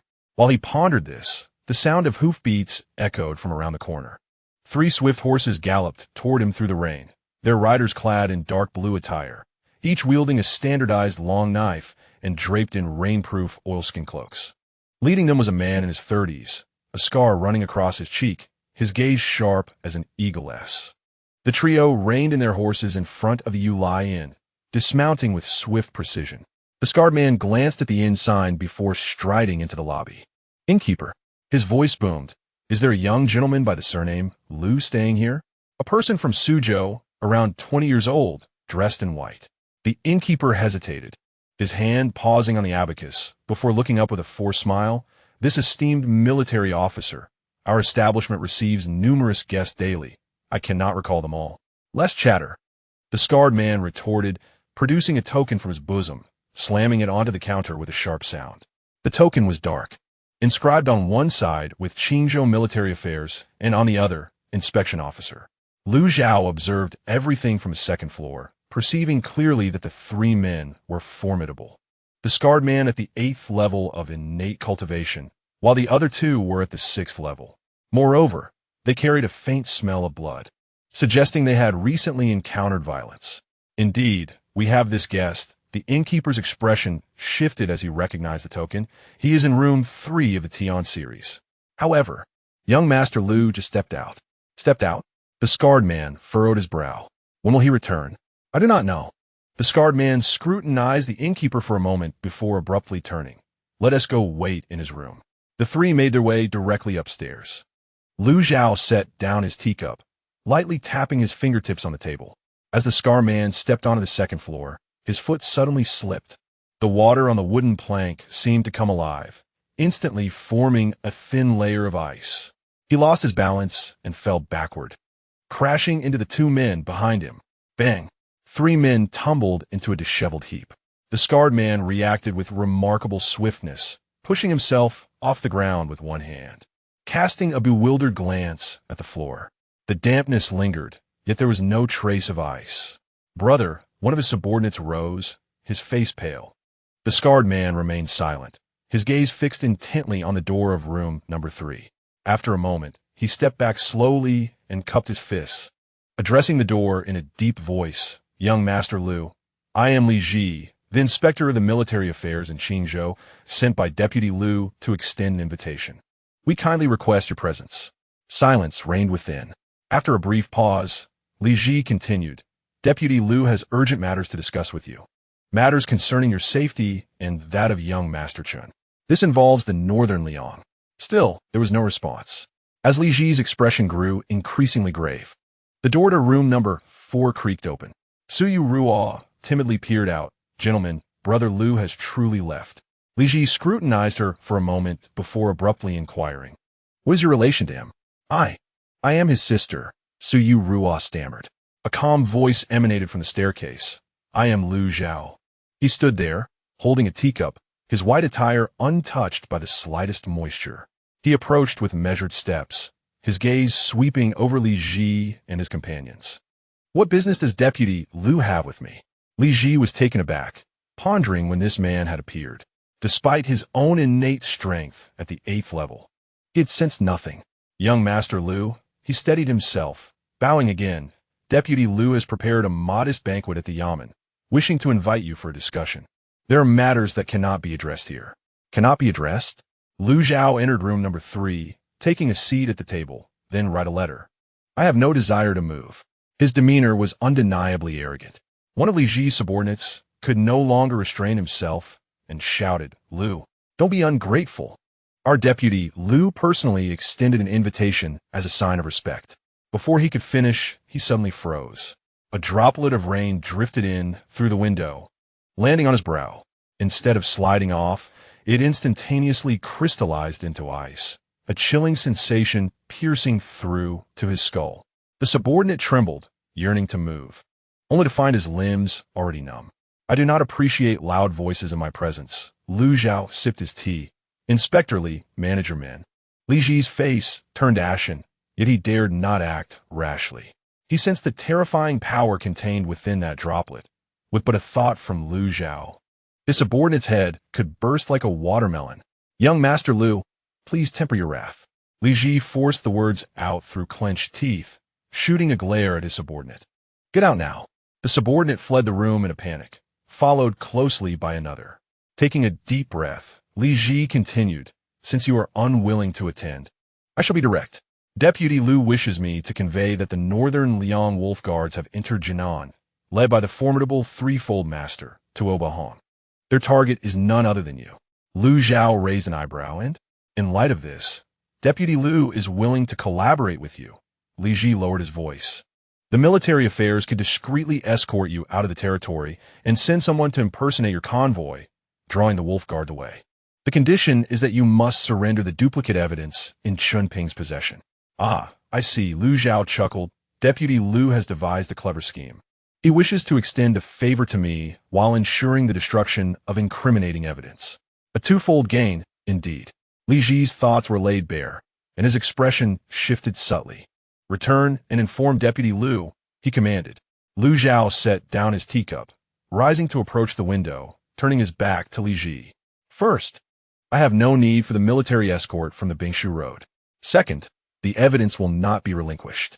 Third," he turned, his gaze as cold as ice, "should the Northern Liang Wolf Guards dare to approach, I shall ensure they remain eternally in the Great Xia. As for Deputy Lu, mind your own people and refrain from overreaching. Otherwise, I would not hesitate to see a new deputy installed at the Qingzhou military office." Li Ji trembled all over. Gazing into Lu Zhao's eyes, he suddenly comprehended that this was not a man with whom one could negotiate or be swayed. He stood above, surveying the world, while the petty machinations of mortals were likely seen by him as nothing more than the futile struggles of ants. Li Ji understood. He bowed deeply and exited the room, his footsteps fading away. Lu Zhao resumed his seat, observing the intensifying rain outside. The water cascaded from the eaves, splashing against the windowsill in fine droplets. The Northern Liang Wolf Guards, at the pinnacle of mastery, 3 levels of expertise. A droplet of water coalesced at his fingertip, swirling in the air, sometimes crystallizing into ice. At other times, transforming into mist. "Come forth," he murmured softly. "Let me witness the true measure of the martial prowess within the 9 provinces." Outside, a thunderclap rent the heavens as spring rains intensified. Chapter 27. Night rain. The rain grew heavier, no longer the gentle spring drizzle, but a torrential downpour. Large raindrops pounded against the tiles with a crackling sound, and the streets became rivers, the entire city of Jinan enveloped in a veil of white water. In such weather, even the night watchman sought refuge beneath the eaves, with only the occasional dull sound of his wooden clapper breaking the silence. On the second floor of the eyes.I Inn, Lu Zhao sat cross-legged on his bed, eyes closed. He did not light a lamp. The room was illuminated solely by the faint daylight filtering through the window. Yet in his perception, the entire inn, and indeed the surrounding area for 100 paces, appeared as clear as the lines on his palm. Each falling raindrop's trajectory, every ripple in the accumulated water was within his sight. "They have arrived." From the south of the city, 3 figures approached through the rain. They moved with remarkable speed, skimming across the surface of the water, deflecting raindrops that fell within half a foot of them without even dampening the edges of their garments. 2 were of the innate 9th level, while the one in the middle was a master at the 3rd level. Lu Zhao opened his eyes, a glimmer of water reflecting within them. He slowly rose and pushed open the window.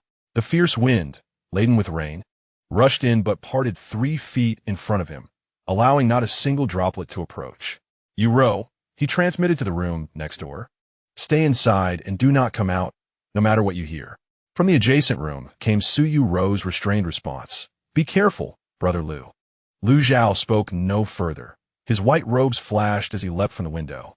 He did not land, but instead soared through the curtain of rain, his figure gracefully navigating the night sky before lightly alighting on the rooftop opposite the inn.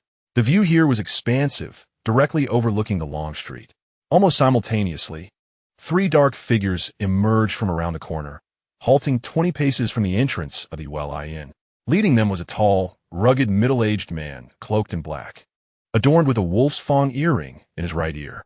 He tilted his head to gaze at Lu Zhao atop the roof, a broad smile revealing his gleaming white teeth. The North Liang Wolf Guard, Tuoba Hong. His voice resonated powerfully, cutting through the sound of the rain with clarity by the command of the king of North Liang. I am here to invite Master Lu to a meeting. Though couched as an invitation, his tone left no room for refusal. Lu Zhao stood on the rooftop, rainwater parting 3 feet above his head, forming a vacuous space devoid of rain. He looked down at Tuoba Hong and remarked indifferently, "What if I choose not to go? Then you shall incur my wrath." A glint of menace flickered in Tuoba Hong's eyes. The rules of North Liang dictated that one could not be a friend, but must be an enemy. In response to an adversary, he slowly drew his curved blade from his waist. The blade was long and narrow, its curvature reminiscent of a wolf's fang, glinting with a ghostly blue sheen amidst the rain-soaked night. As the blade emerged from its sheath, the downpour around him momentarily faltered, not because the rain ceased, but due to an invisible force field that suspended every raindrop within a 3-zhang radius, causing them to rotate languidly in midair. A Master S domain, the suspended rain formed a lethal formation. "Kill!" Tuoba Hong bellowed, his figure dissolving into a blur. He soared into the air, stepping upon the suspended raindrops. With each stride, the droplets erupted beneath him, creating explosive bursts of air, accelerating his speed until he was mere 5 zhangs from Lu Zhao in the blink of an eye. The curved blade descended. This strike bore no embellishment, only pure strength and velocity. As the blade sliced through the air, it produced a piercing shriek, cleaving a vacuum passage through the torrential downpour. Lu Zhao remained still. He merely raised a hand, his 5 fingers curling toward the descending blade in a faint grasp. Suddenly, the rainwater suspended under the eaves of the inn sprang to life.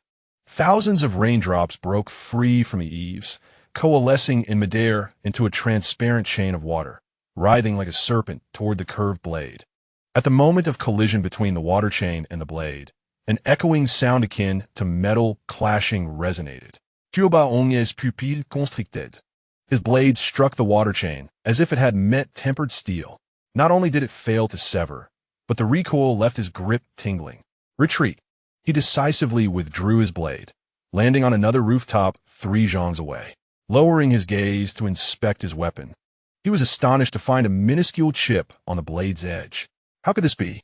Tuoba Hong's heart raced. This curved blade was bestowed by the royal family of North Liang, infused with mysterious iron and cold crystal, capable of cleaving through city walls under the infusion of his master-level energy. How could it be harmed by mere rainwater? "Elder brother." The other 2 wolf guards leaped onto the rooftop, positioning themselves protectively beside Tuoba Hong.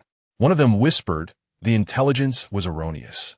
This individual's water manipulation has reached an extraordinary realm, rivaling that of a grandmaster. Then we must fight." Tuoba Hong gritted his teeth.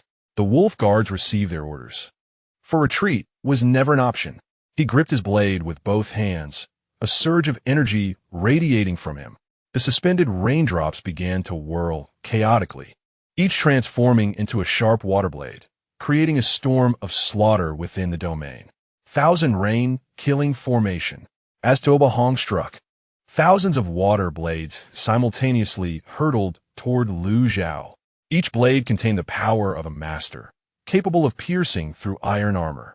This was his signature technique, one that had previously decimated 3 adversaries of equal rank. The rain blades filled the sky, sealing off all avenues of evasion. At last, Lu Zhao moved. He stepped forward, his right hand extending, fingers aligned like a sword, and with a gentle gesture, he addressed the oncoming storm of rain blades. "Disperse." His words commanded the elements to obey. The rain blades, rushing towards Lu Zhao, suddenly froze 3 feet before him. It was not that they were obstructed, but rather that they had lost control. They hovered in the air, trembling slightly, as if grappling with an unseen force, yet could not advance another inch. In the next moment, all the rain blades simultaneously reversed direction. "What?" Tuoba Hong's expression changed drastically, and he realized too late that he could not retract his move. Thousands of rain blades recoiled with a speed surpassing their initial approach. More terrifyingly, each blade condensed and compressed on its return journey. Shrinking from the size of raindrops to that of needle tips, their sharpness magnified tenfold. Form a defensive formation. His curved blade dancing before him to create a shimmering barrier. The two wolf guards exerted all their strength to uphold their protective aura. The sound of piercing rang out in quick succession. Tuoba Hong's barrier shattered in an instant, and dozens of blood holes appeared on his body. The two wolf guards fared even worse. Their protective aura was pierced like paper, their bodies riddled with holes, and they fell from the rooftop into the puddles below, splattering blood in two bursts. Tuoba Hong knelt on one knee, propping himself up with his blade. He looked down at the gushing wounds on his chest, disbelief filling his eyes. In one move, just one move, two elite wolf guards at the 9th level of innate mastery were slain, and he himself was gravely injured and on the brink of death. This was no mere prowess of suspected grandmaster. It was clearly a technique possessed only by an earthly immortal. Lu Zhao approached slowly, halting a yard before him. The rain continued to fall, but automatically avoided Lu Zhao, leaving his white garments immaculate. Not even the soles of his boots dampened. "Did the king of Bailiang send you to your death?" Lu Zhao inquired. Tuoba Hong coughed up blood, managing a grim smile. "Indeed, we underestimated you, my lord. But the wolf guards will not die in vain. I have sent up the signal smoke. Within 3 hours, all the hidden agents of Bailiang inside and outside Jinan will receive a message. You cannot escape. Why should I flee?" Lu Zhao extended his hand, a droplet of rainwater coalescing in his palm, transforming into a 3-inch-long, transparent water sword. "Rather, it is you from Bailiang who should contemplate the repercussions of provoking me." The water sword slowly levitated, aimed at the center of Tuoba Hong's brow. Tuoba Hong closed his eyes, awaiting death. However, the anticipated piercing did not occur. Opening his eyes in confusion, he found the water sword halted an inch before his brow. No longer advancing. "Return and inform the king of Bailiang." Lu Zhao turned his back to him. "Firstly, I have no interest in Bailiang. Secondly, should you send others, I shall personally visit the court of the king of Bailiang. Thirdly," he turned his face slightly, his eyes cold as an ancient abyss amidst the rain, "have your men remove the 2 corpses from the street. You have sullied my resting place, and I am quite displeased." As his words fell, the water sword dissipated. Tuoba Hong stood in a daze for a moment before tremblingly rising, bowing deeply to Lu Zhao's retreating figure. He then staggered down from the rooftop, lifting his comrades' lifeless bodies, disappearing into the rainy night with a few leaps. The long street returned to silence. Only the sound of rain could be heard, washing away the bloodstains on the bluestone pavement. Soon, the 2 pools of blood were diluted and dispersed by the rain, leaving no trace behind. Lu Zhao stood on the rooftop, not immediately returning to the inn. He turned his gaze towards the western part of the city, where the cargo dock was located. The rain carried the city's essence, and he sensed something unusual from that direction. It was too quiet, although it was already deep into the night. The cargo docks were typically bustling, unceasing through the 12 hours. The laborers unloading goods, the watchful dock workers, and the patrolling soldiers should have created a myriad of sounds. Yet now, apart from the sound of rain, there was nothing.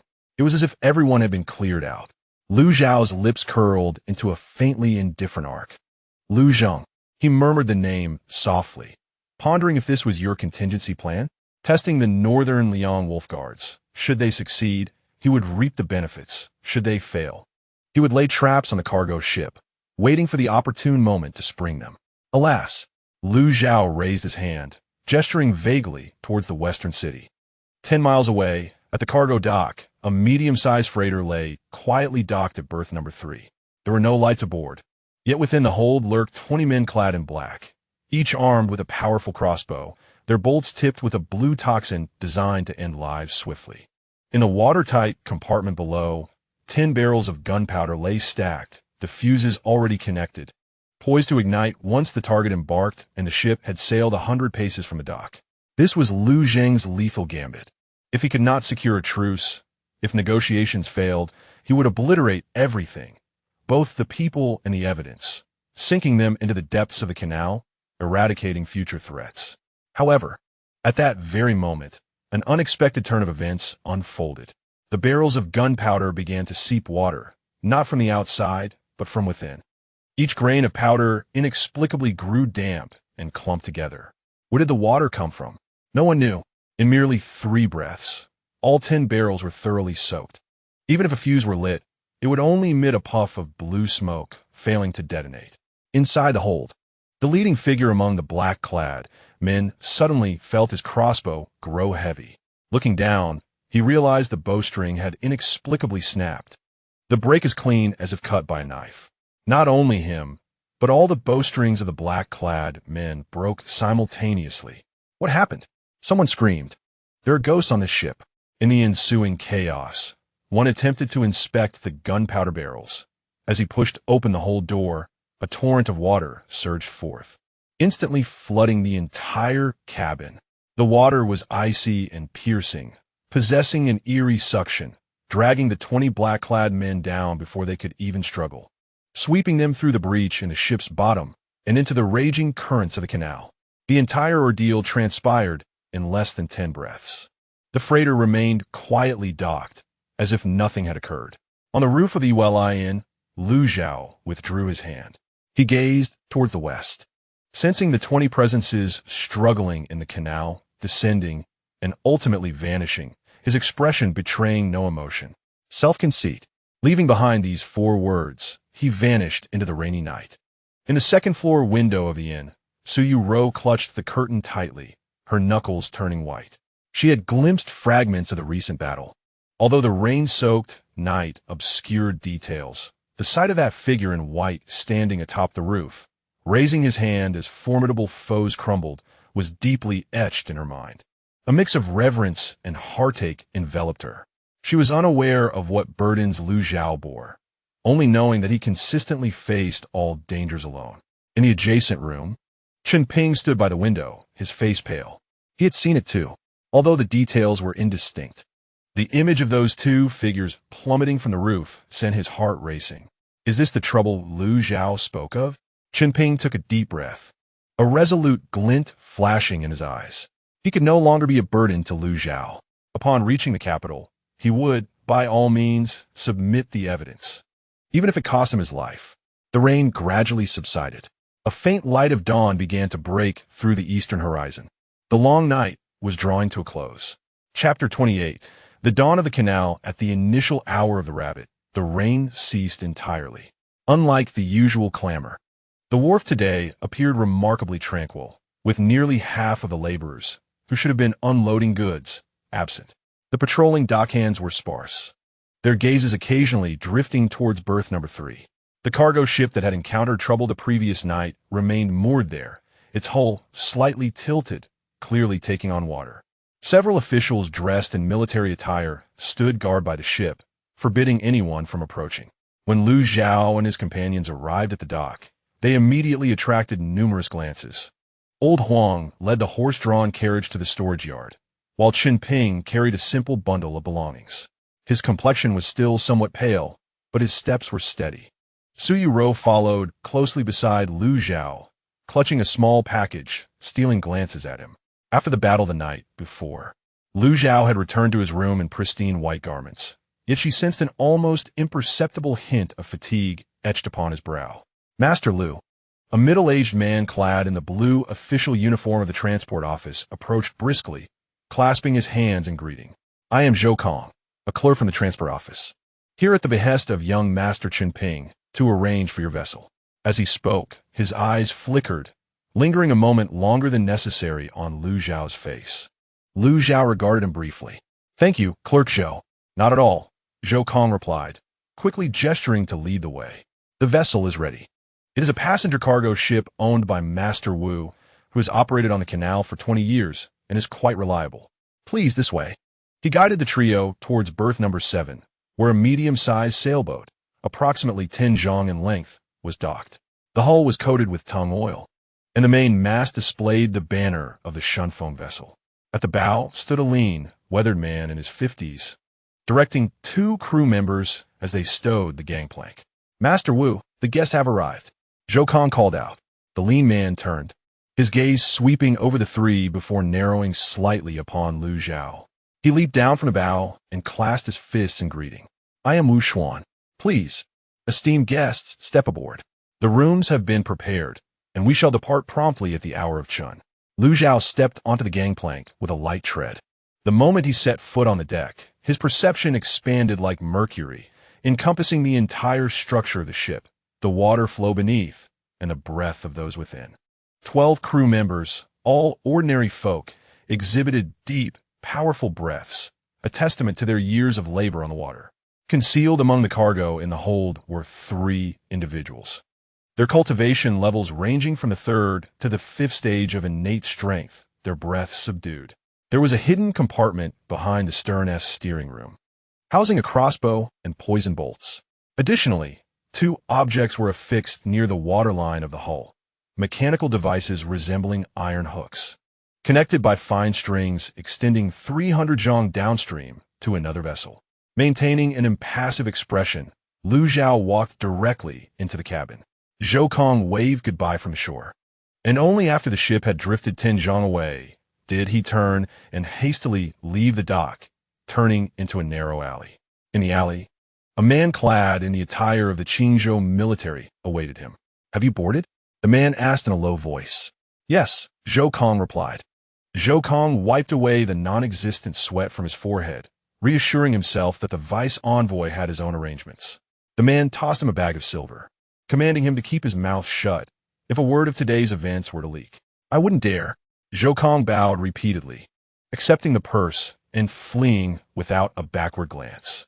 The man watched the Shunfeng ship gradually recede into the distance, a cold smirk playing on his lips as he turned towards the military affairs office. As the hour of Qin approached, the sails were raised. The Shunfeng slowly departed from the dock, entering the main channel of the canal. The morning mist began to dissipate, revealing the willows lining the banks, while the spring sun cast a shimmering golden light upon the water surface. The vessel glided downstream at a leisurely pace, estimating a journey of approximately 100 miles per day, which would require 8 or 9 days to reach Tongzhou.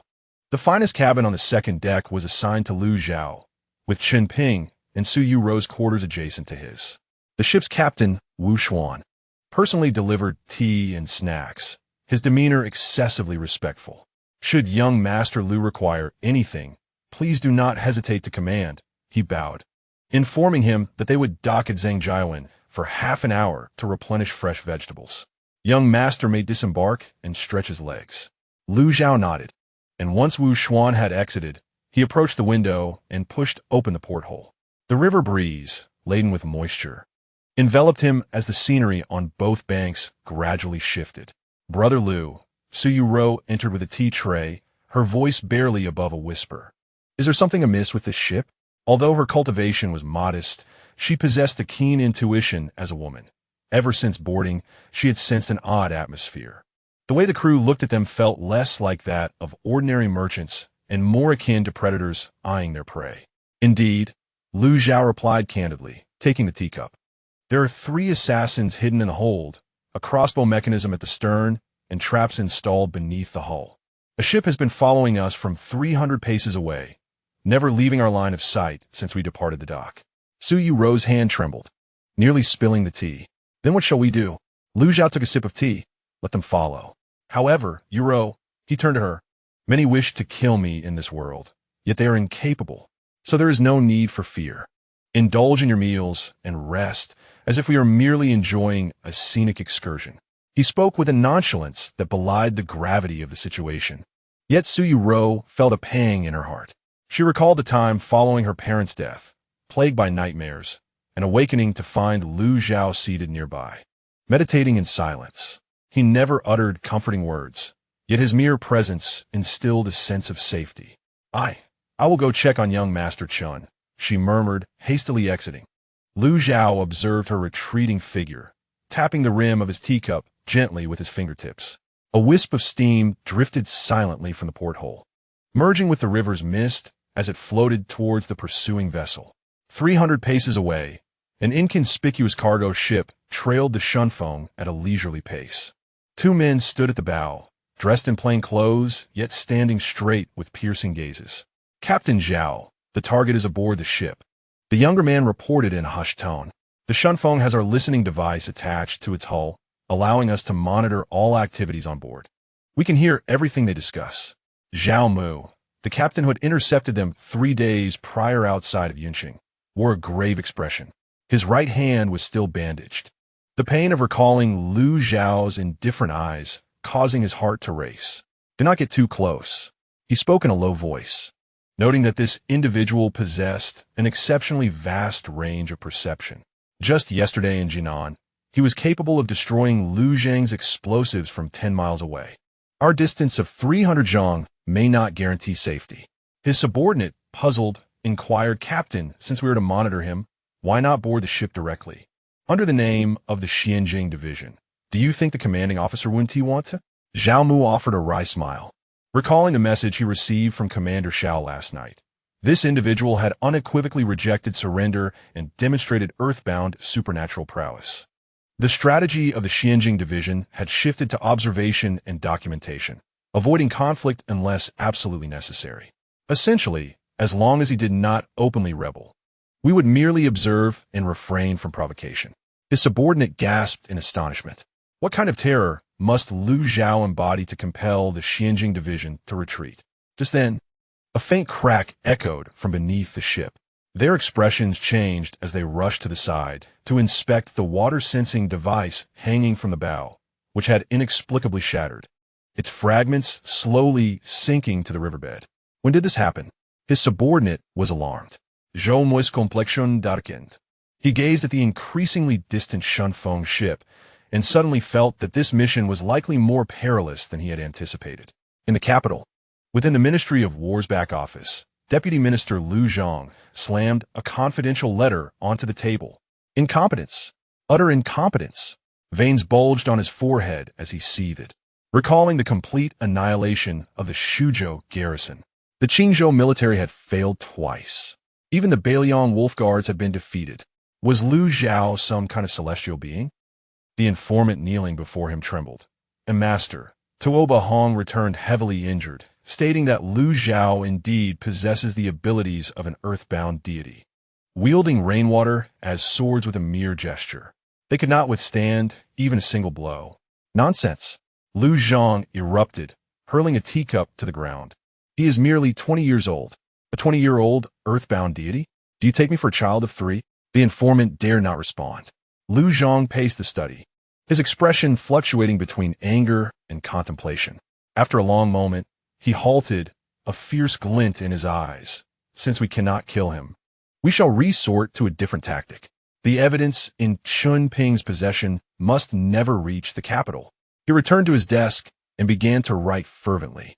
He issued orders to initiate Plan C3, instructing all counties along the route to intensively inspect all northbound transport ships under the pretext of investigating illicit salt and exterminating water bandits, particularly those departing from Jinan. None shall be allowed to escape. But sir, if Lu Zhao were to force his way through, the more he forces his way, the better. Lu Zhang sneered. Attacking the official inspection is tantamount to rebellion. At that point, it will no longer be a mere case of examination fraud, but a grave crime of treason.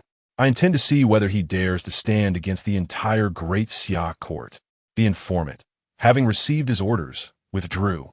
Lu Zhang settled back into his chair, casting his gaze upon the map of the 9 provinces hanging on the wall, his eyes resting on the canal lines. Lu Zhao. He muttered to himself, no matter your extraordinary abilities, you are ultimately but one person. One person cannot contend against the entirety of the world. Outside the window, a few crows cawed, and the spring sunlight streamed through the window, casting a tapestry of light and shadow upon his face. On the canal, the Shunfeng ship had sailed 20 miles. Lu Zhao stood at the stern, watching the cargo ship in the distance gradually shrink until it vanished around a bend.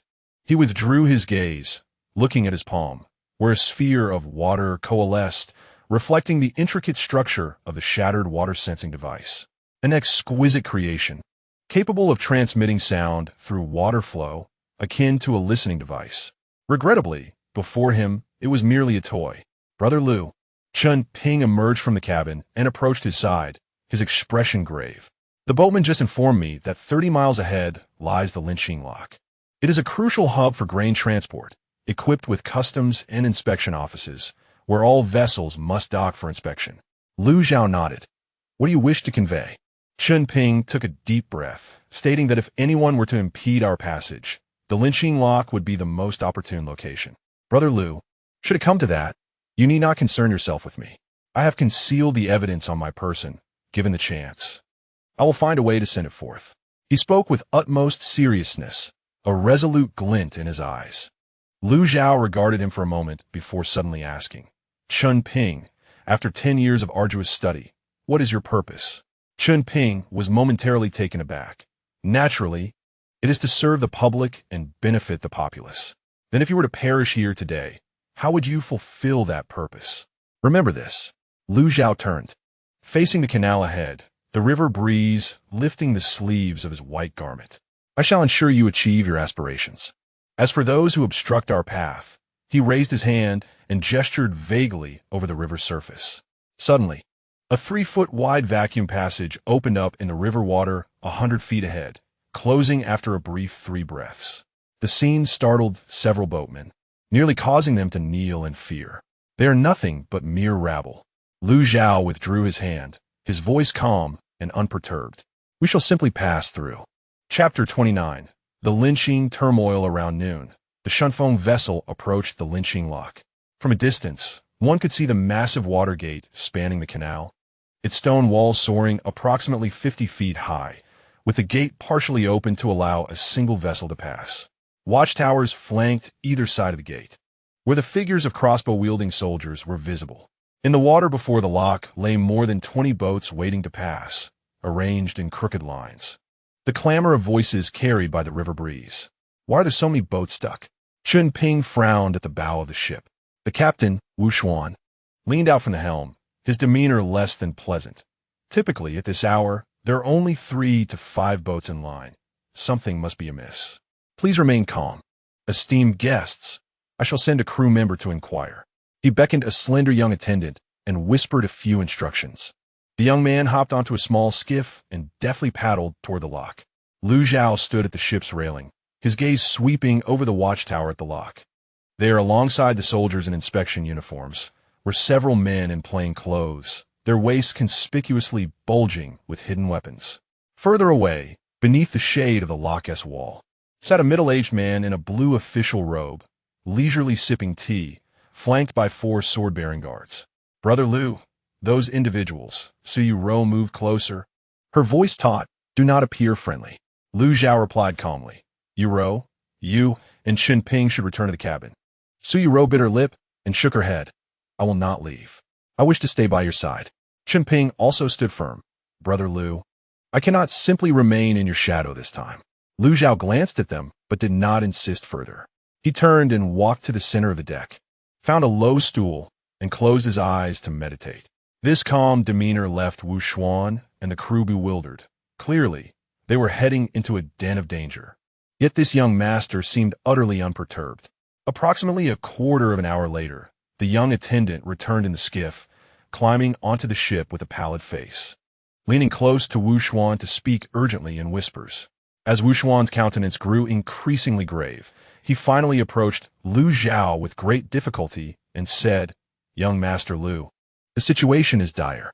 An announcement has been posted at the sluice gate, stating that it is an urgent order from the Ministry of War to scrutinize the northern escape of bandits. All vessels arriving from the direction of Jinan are required to disembark for an inspection, and their cargo must be opened for examination. He paused, lowering his voice.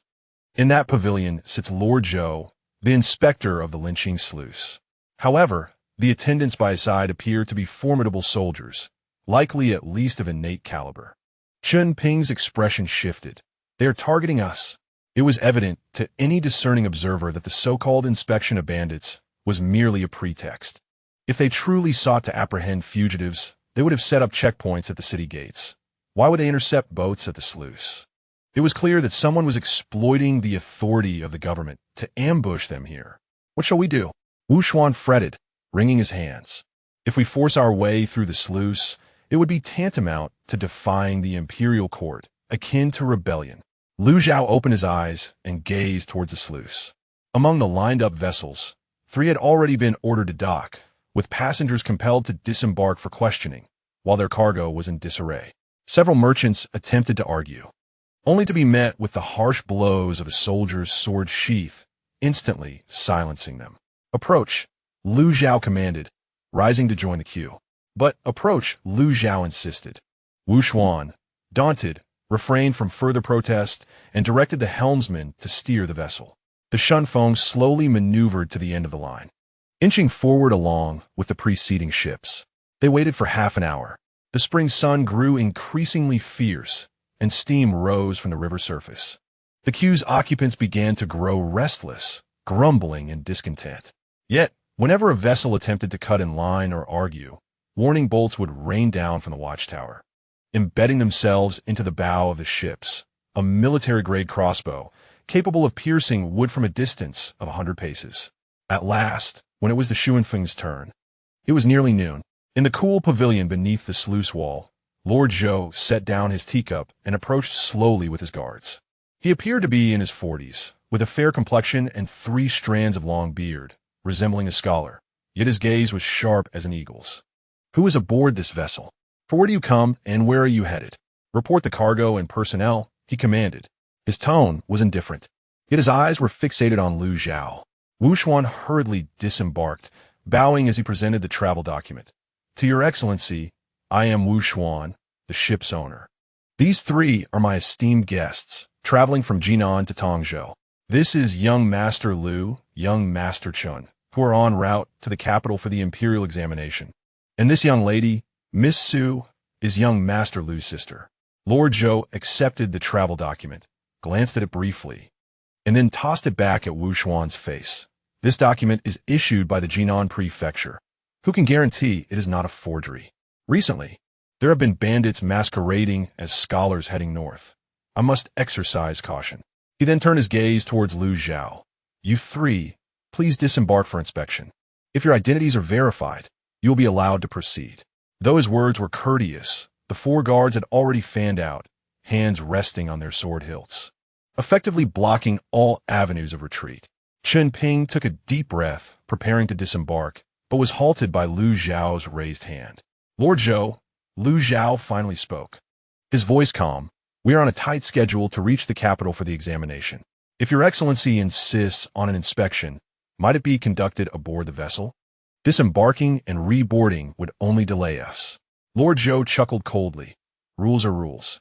All personnel must disembark and undergo individual questioning.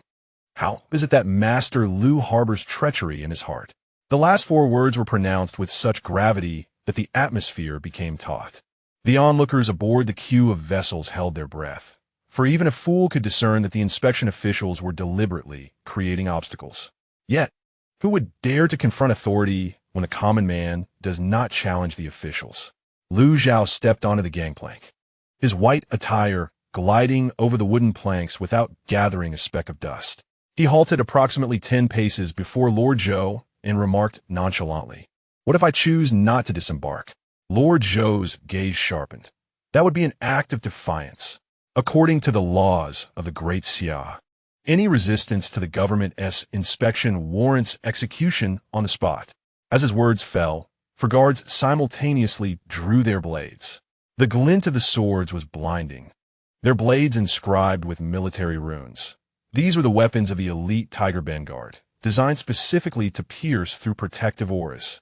The 4 positioned themselves in a formation that resonated with martial prowess. The blades aimed in unison, effectively sealing off a 3-foot radius around Lu Zhao. A master-level battle array. In the distance, Chen Ping felt his heart leap to his throat, while Su Yuro covered her mouth in shock. Yet, Lu Zhao remained unfazed, not even fluttering an eyelash. He simply raised his right hand, gesturing towards the surface of the canal. Suddenly, the water near the sluice began to churn violently. Countless droplets ascended from the river, coalescing into thousands of 3-inch-long transparent water swords. Sunlight penetrated the water blades, refracting into a kaleidoscope of colors. breathtakingly beautiful, yet imbued with a chilling sense of lethal intent. The array of water swords hovered in midair, their tips menacingly aimed at Lord Zhou and the four guards. Lord Zhou's complexion turned ashen as he staggered backward. Being a civil official, he had never encountered such a formidable display. The four Tiger Band guards' pupils constricted. They could sense that each water sword held power equivalent to a full-force strike from a congenital master. 1,000 swords unleashed simultaneously could turn even a pinnacle master into a sieve. Lord Zhou, Lu Zhao maintained his composure. I shall inquire once more. May we conduct the inspection aboard the ship? Lord Zhou's lips trembled, cold sweat soaking through his official robes. He had received orders to intercept, and if necessary, to kill. Yet no one had informed him of Lu Zhao's terrifying prowess. This was no mere scholar. He was clearly the legendary immortal of the land.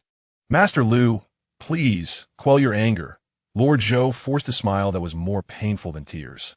It is indeed my oversight, with your esteemed status. There is no need to disembark. We may conduct the inspection right here on the ship. He cast a hurried glance at the four guards. The four slowly sheathed their swords, though their hands remained poised over the hilts, hesitant to relax even slightly. Only then did Lu Zhao lower his hand.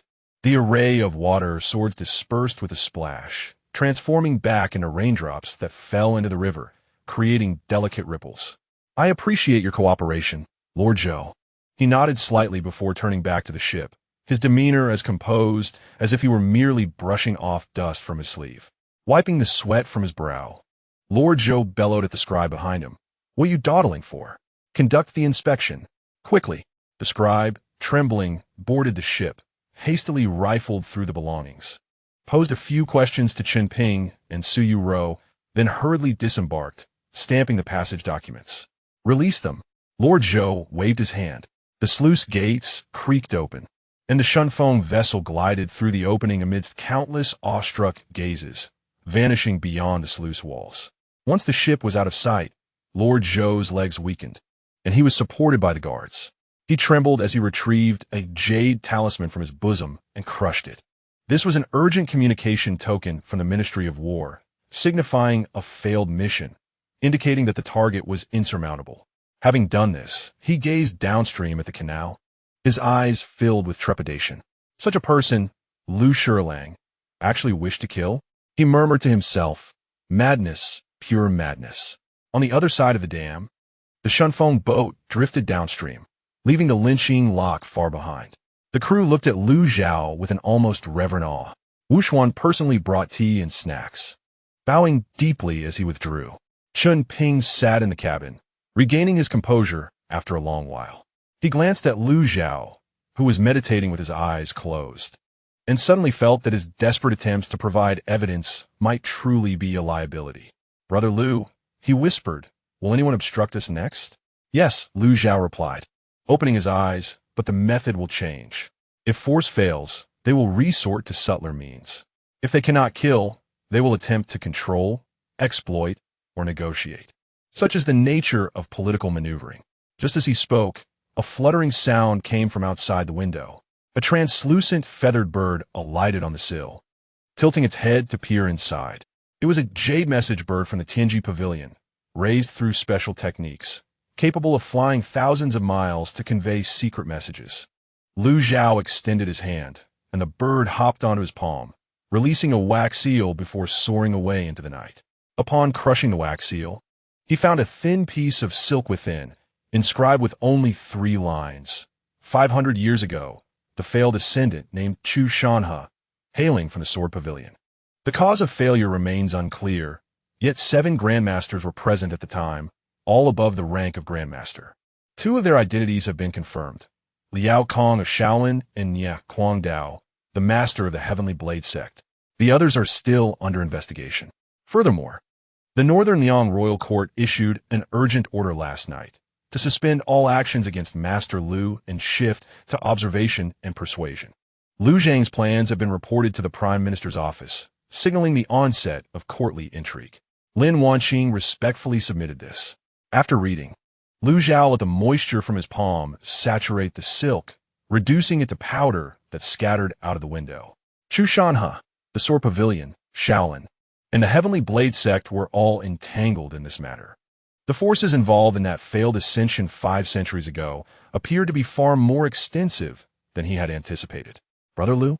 Chun Ping, noticing the tightening of his expression, could not help but inquire. It is nothing, Liu Zhao replied, closing his eyes once more, only that the waters of this capital run deeper than I had imagined. Outside the boat, the canal shimmered under the spring night, reflecting the white clouds. Chapter 30. Undercurrents in the court as night fell. The Shunfeng boat docked in a secluded bend of the Dezhou section of the river. The crew set up a small stove at the bow to prepare fish soup, the aroma wafting through the night air. Wu Xuan had specially caught several plump river carp, personally cooking them, claiming it was to soothe Master Lu's nerves. The events at the Linxing Lock during the day were enough for him to boast about for half a lifetime. Liu Zhao did not join the revelry, choosing instead to sit alone at the stern of the deck.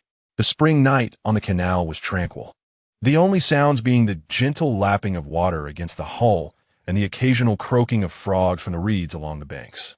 He cradled a cup of clear tea, gazing at the starlight reflected on the surface, his thoughts drifting far away. 500 years ago, Chu Shanhe of the Sword Pavilion. During the failed ascension, at least 7 grandmasters were present. Who were the other 5, besides Liao Kong and Ye Guangdao? Was the failure truly an accident or a result of human intervention? Brother Liu Chun Ping approached with a small stool in hand and sat down beside him. This scholar from a humble background had changed into a clean blue robe, his hair neatly combed, yet his eyes concealed an indelible weariness and confusion. Unable to sleep? Liu Zhao did not turn around. Yes. Chen Ping gazed at the dark, murky surface of the river, troubled by unresolvable thoughts. Liu Zhao set down his teacup. Speak your mind. After a brief silence, Chen Ping organized his thoughts. I became a scholar at 14 and passed the provincial examination at 18, gaining some renown in Luzhou. At that time, I believed that studying was for the purpose of obtaining official titles, to govern a region, and to benefit the people. Thus, I wrote essays addressing the issues of salt and iron, and dared to expose the corruption in the imperial examinations, believing it to be the integrity of scholar.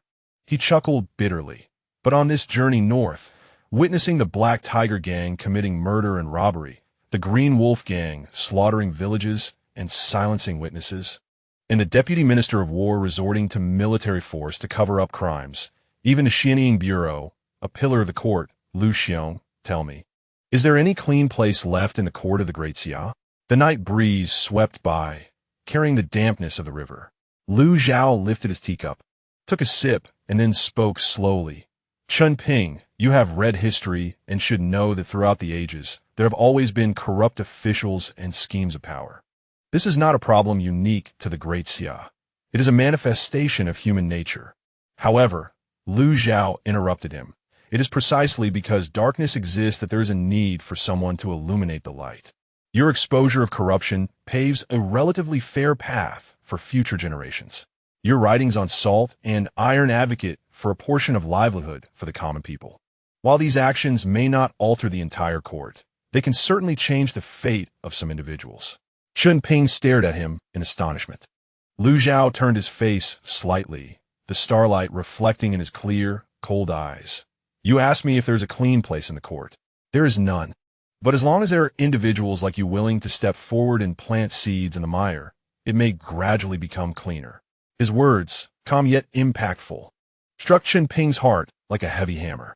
He opened his mouth, feeling a sudden warmth in his eyes. Lu Xiong, why do you wish to help me? Because you need assistance. Liu Zhao looked back at the river, and also because you are worthy of help. Just then, light footsteps approached from the direction of the cabin. Su Yu entered, holding a plate of freshly steamed rice cakes.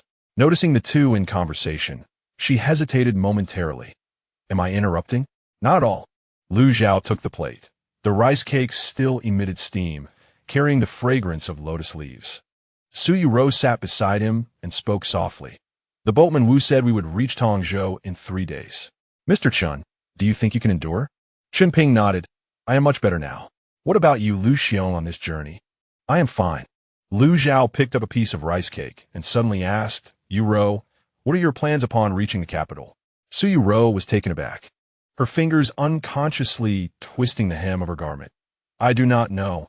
My parents are gone, and our house has been destroyed. Lu Ge, may I follow you? The last three words were spoken softly, as if fearing rejection. Lu Zhao looked at her. The young girl lowered her head, her ears flushed, her slender neck appearing fragile like delicate porcelain under the moonlight. He wanted to say that following me is dangerous, that she should live a stable life. But the words at the tip of his tongue transformed into, then come along. Sui Wetong suddenly lifted her head, tears welling in her eyes, only to hastily lower it again to wipe them away.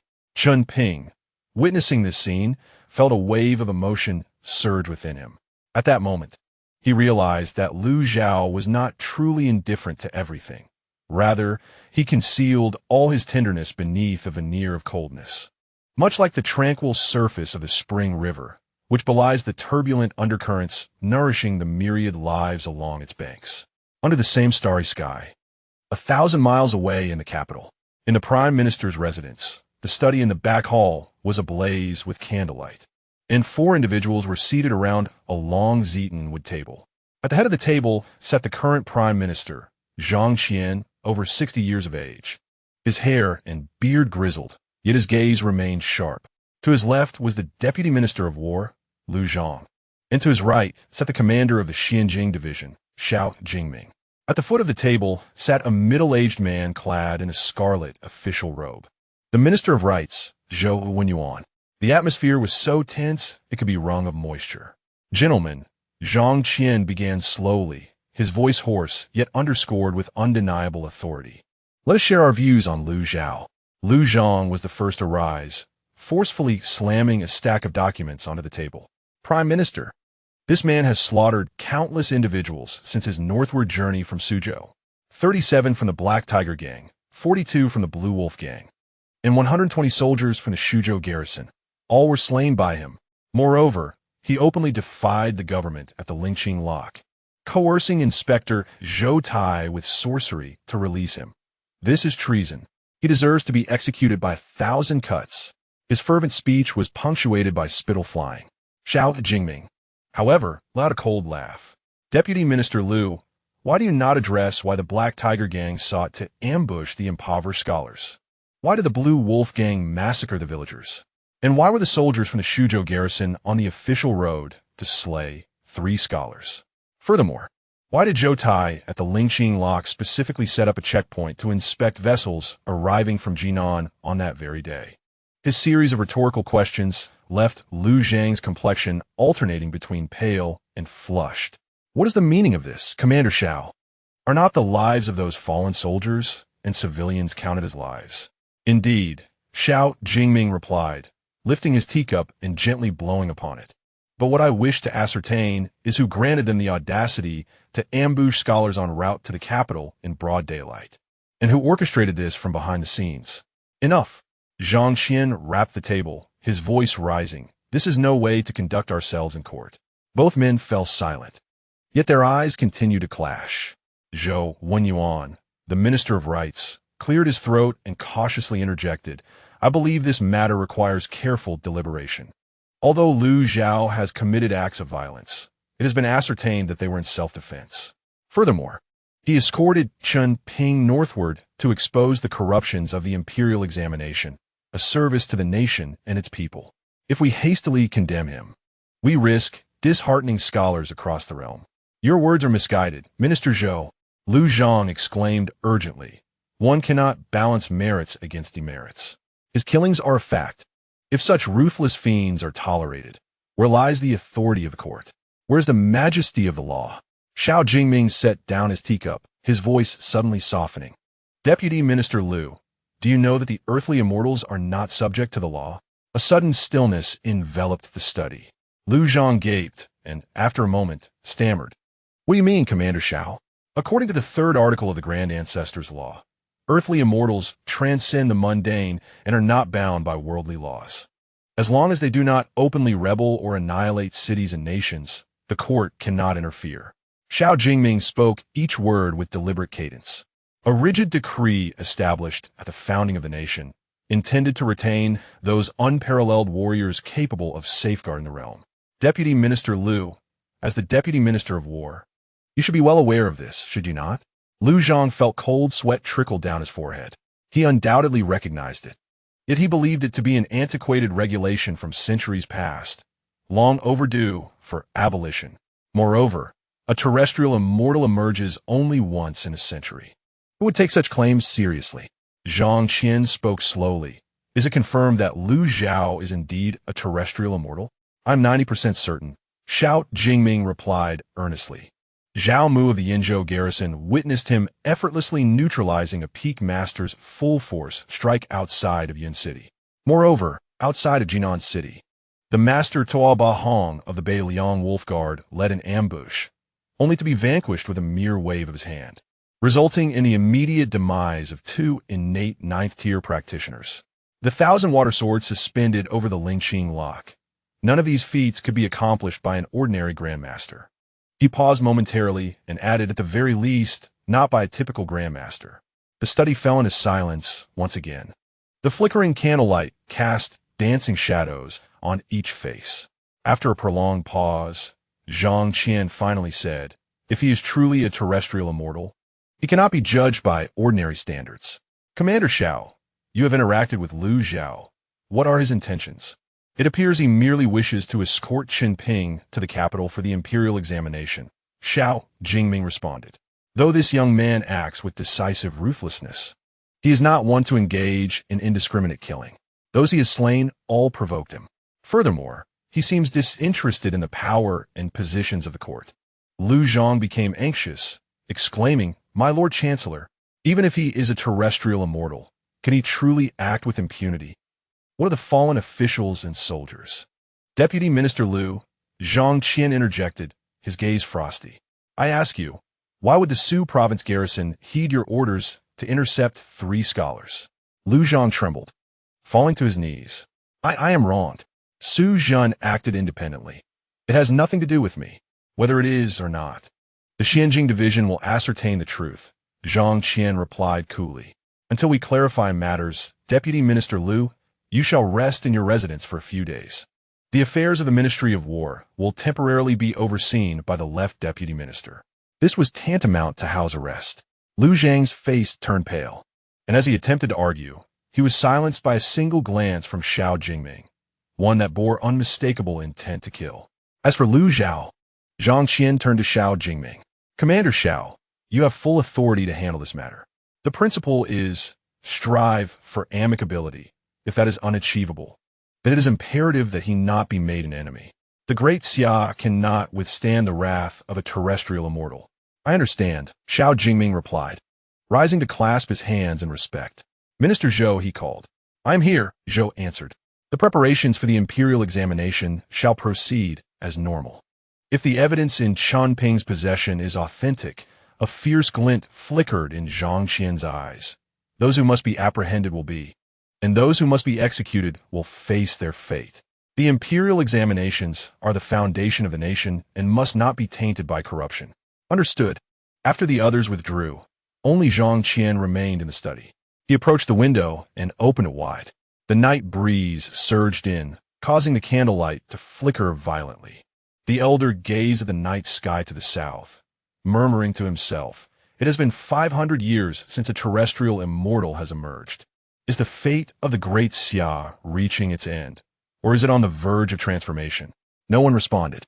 Only the sound of the wind wept. As if lamenting, at the Daizhou River Bay, aboard the Shunfeng vessel, Liu Zhao suddenly lifted his head to gaze at the northern night sky.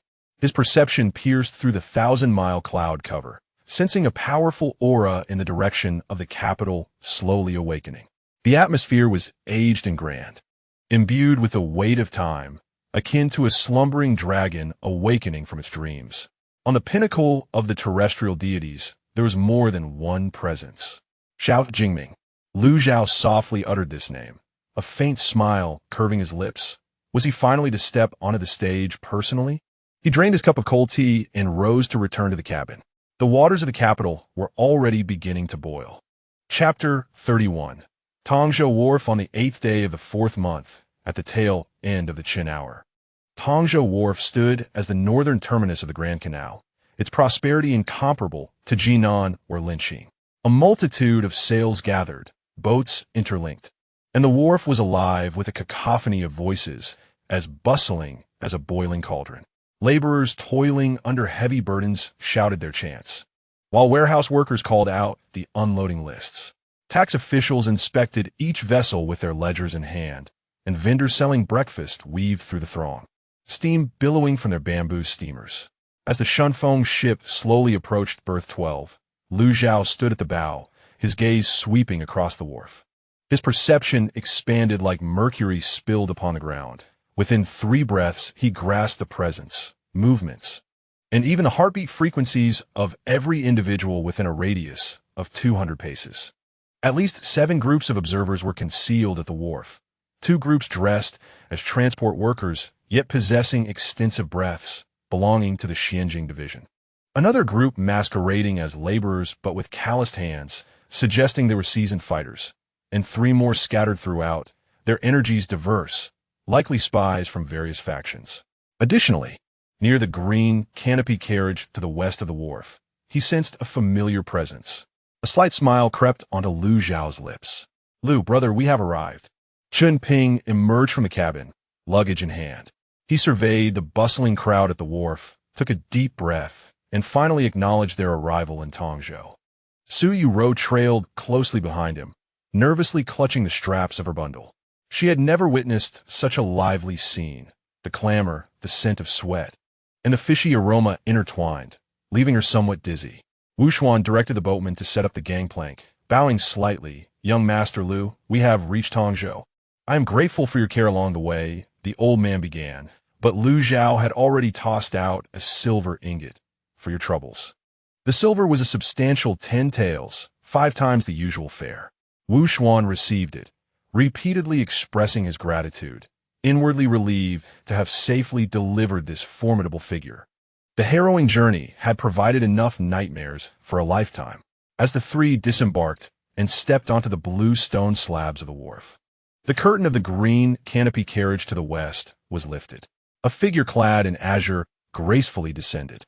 She wore a moon-white RU skirt paired with a green gauze coat, a sword suspended at her waist, and her hair was simply styled, adorned with a single white jade hairpin.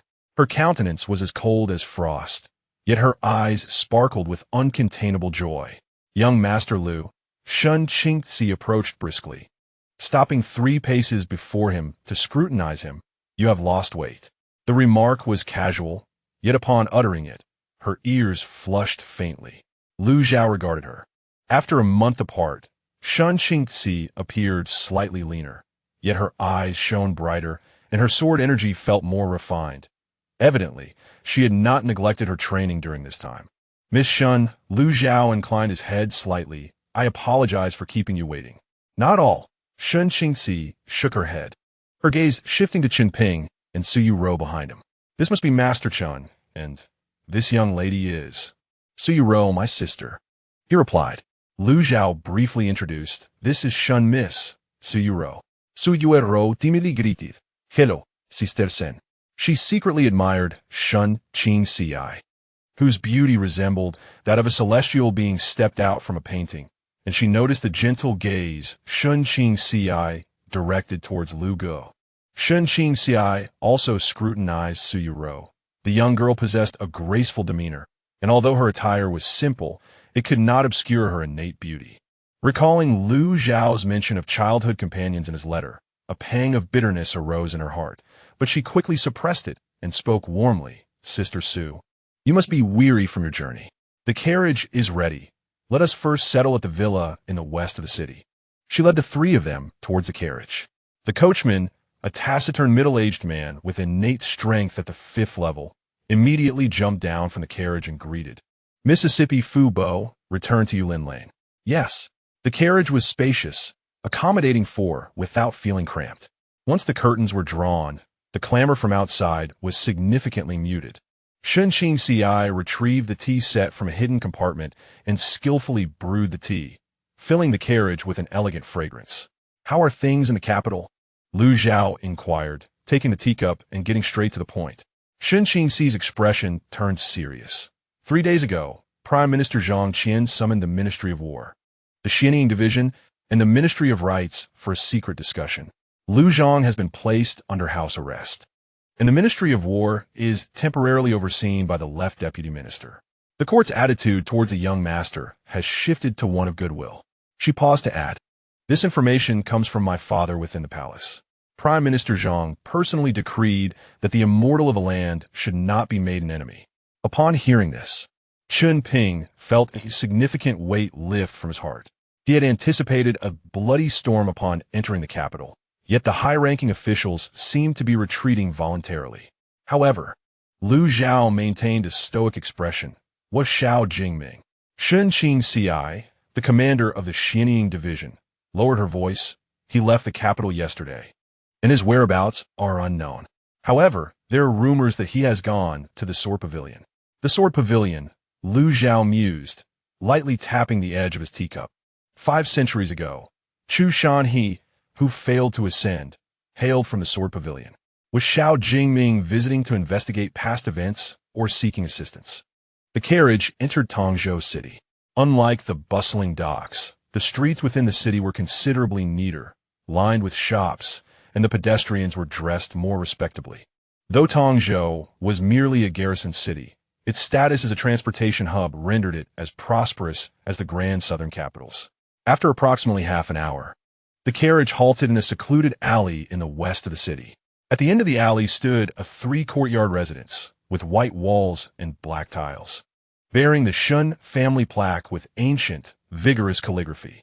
This is our Shun family's villa in Tongzhou, usually overseen by an old servant.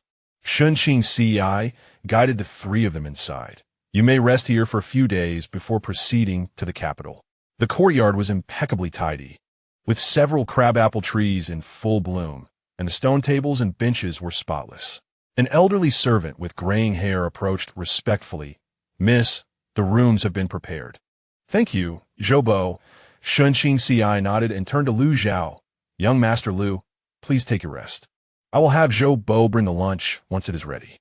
Just as Liu Zhao was about to respond, he suddenly raised his gaze towards the courtyard wall. Almost simultaneously, a barely audible whistling sound pierced the air. A jade token, the size of a copper coin, shot in from outside the wall with astonishing speed, silently flying directly towards Liu Zhao's face. Sun Qingxi's expression changed, and her sword was already half drawn. However, Liu Zhao merely raised his hand, and as the jade tablet flew within 3 feet of him, it suddenly hovered in midair as though it had collided with an invisible wall of water. With his fingers slightly curled, the jade tablet gently descended into his palm. It felt cool to the touch, the quality of the jade exquisite. The front bore a celestial map, while the back inscribed a line of small characters. At the 3rd quarter of the hour of the goat, atop the star observation tower in the southern city. Urgent matters to convey. Lin Wanqing from the Tianji Pavilion. Liu Zhao tucked away the jade tablet and addressed Sun Qingxi. "I must step out. I shall accompany you." "No need," Liu Zhao interrupted. "You must protect Qin Ping and Yu Rou. This courtyard is not entirely safe." A chill ran through Sun Qingxi's heart, and she nodded. "Understood." Liu Zhao did not exit through the main gate. With a flash of his figure, he vanished beyond the courtyard wall. Sun Qingxi gazed at the empty wall top, tightening her grip on the sword, and turned to Zhoubo. "Activate the courtyard's formation. No one is to enter or exit." "Yes." In the southern city, the star observation tower stood tall. It was the highest structure in Tongzhou, a 7-story wooden pagoda. It was said that during the previous dynasty, it served as a place for the Imperial Astronomical Bureau to observe celestial phenomena, but had fallen into disrepair for many years, seldom visited. As Liu Zhao ascended the decaying wooden stairs to the top floor, Lin Wanqing awaited by the window. She had donned a light purple dress today, her hair loosely arranged, with a few stray strands cascading down her cheeks, exuding a languid charm in the afternoon sunlight. "Young Master Liu has arrived," she said, turning to him. Her amber eyes met his, yet her expression was far more solemn than their last encounter. "There are 2 matters that must be conveyed in person." "Speak." For the first matter, Lin Wanqing extracted a roll of yellowed parchment from her sleeve. revealing that the Tianji Pavilion had uncovered some truths regarding the failed ascension of Chushan he 500 years ago. Lu Zhao took the parchment. It was fragile, its edges frayed, and the writing was inscribed with a special ink that remained legible even after 5 centuries. It was a fragment of a personal letter, penned in an unrestrained hand. Brother Shan, he is resolute in breaking the boundary today. The 7 of us shall act as his guardians. At the 3rd quarter of the hour of the goat, the celestial phenomena shifted abruptly, and 9 purple lightning bolts cleaved through the void. Beyond the boundary, there is not the celestial realm, but endless chaos. Brother Shan, he sought to forcibly open a passage, yet was met with backlash. Master Liao Kong withstood the assault for 3 breaths, while Nye Guangdao shattered in injury. The rest of us retreated in defeat. Ultimately, the boundary sealed shut. In Brother Shan, his remains were lost to the void. The letter was signed by Qin Jiangzi, dated the 7th day of the 7th month in the 472nd year of Yongchang. Yongchang was the era name of the previous dynasty, translating to precisely 503 years ago. Who is Qin Jiangzi? Lu Zhao inquired. The last terrestrial immortal of the Taoist sect, Lin Wanqing replied gravely. He also wrote in this letter, "We were all mistaken. This realm is a cage, and the path to ascension has long been severed." Following this, for 3 years, Qin Jiangzi traveled the seas, never to be seen again. Some say he attained enlightenment. Others claim he went mad. Yet the records of the Tianji Pavilion suggest he ventured into the Yuming. Yuming? The Yuming sect. Lin Wanqing articulated each word slowly. That hidden entity. A malevolent sect that cultivates by sacrificing souls. The founder suspected that Qin Jiangzi had discovered something significant, prompting him to seek the truth within the Yuming sect. Lu Zhao returned the parchment. What is the second matter? Lin Wanqing inhaled deeply. Xiao Jing indeed went to the sword pavilion. However, he did not seek to investigate old matters, but rather to borrow a sword. Borrow a sword? The sword pavilion's treasure blade, the Shanhe sword. Lin Wanqing's voice tightened, recalling the sword of Chu Shanhe, which had been sealed in the sword pavilion's forbidden ground since his failed ascension, remaining unsheathed for 5 centuries. Yet Xiao Jingming, armed with the command token of the Xianzhong division, insisted on retrieving it in the name of safeguarding the great Xia, and the sword pavilion acquiesced. She gazed at Lu Zhao, her eyes brimming with concern. The sword was said to embody Chu Shanhe's lifelong cultivation and might even harbor remnants of his insights from a moment of his ascension. If Xiao Jingming were to wield the sword, it could spell disaster for the young master. Lu Zhao fell silent for a moment before suddenly smiling. The smile was faint, yet it sent a chill down Lin Wanqing's spine. A broken sword. He turned to gaze out the window, the entirety of Tongzhou City stretching before him. Do you wish to sever me? The wind lifted the sleeves of his white garment, making them flutter audibly. Watching his silhouette, Lin Wanqing felt that all schemes and calculations in this world were, in his eyes, merely the struggles of ants. Is there more? Lu Zhao inquired. Not at the moment. Lin Wanqing steadied herself, but from the capital, various factions were watching intently. The day the young master entered the capital likely would not be tranquil. I am aware. Lu Zhao raised his hand, grasping at the sky. A cloud drifted slowly towards him, settling above and casting a shadow. Let them see. He leaped from the star-gazing tower, his white robes billowing in the wind like a celestial being descending to earth. Let us see if the skies of Great Xia will change. As his words faded, he vanished at the end of the long street.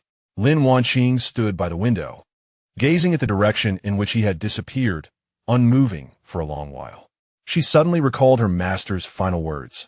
Wanqing, the heavens of the 9 provinces are about to change. When the day of change arrives, your task is not to obstruct, but to align with the will of heaven and the people. Who, then, was the variable master? In due time, you shall know. Now, she understood. Lin Wanqing tightened her grip on the scroll of parchment in her hand, a glimmer of resolve flashing in her eyes. The Heavenly Secrets Pavilion was correct. She murmured to herself, her figure gradually fading, dissipating like smoke. Atop the star-gazing tower, silence returned. Only the afternoon breeze stirred the rusted wind chimes at the eaves, producing a soft, mournful sound. Chapter 32. The night raved from the netherworld at midnight. The Shun residents lay in slumber. The lamp in Chen Ping's room had long been extinguished. After days of toil and recovering from illness, he fell asleep the moment his head hit the pillow. In Su Yu's room, a faint light still glimmered. The young girl sat on the edge of her bed, sewing. She was crafting a new undergarment for Lu Zhao from the cloud brocade gifted by Shun Qingzi during the day. The fabric cool to the touch, perfect for summer wear. Shun Qingzi sat cross-legged in her own room, meditating to restore her energy.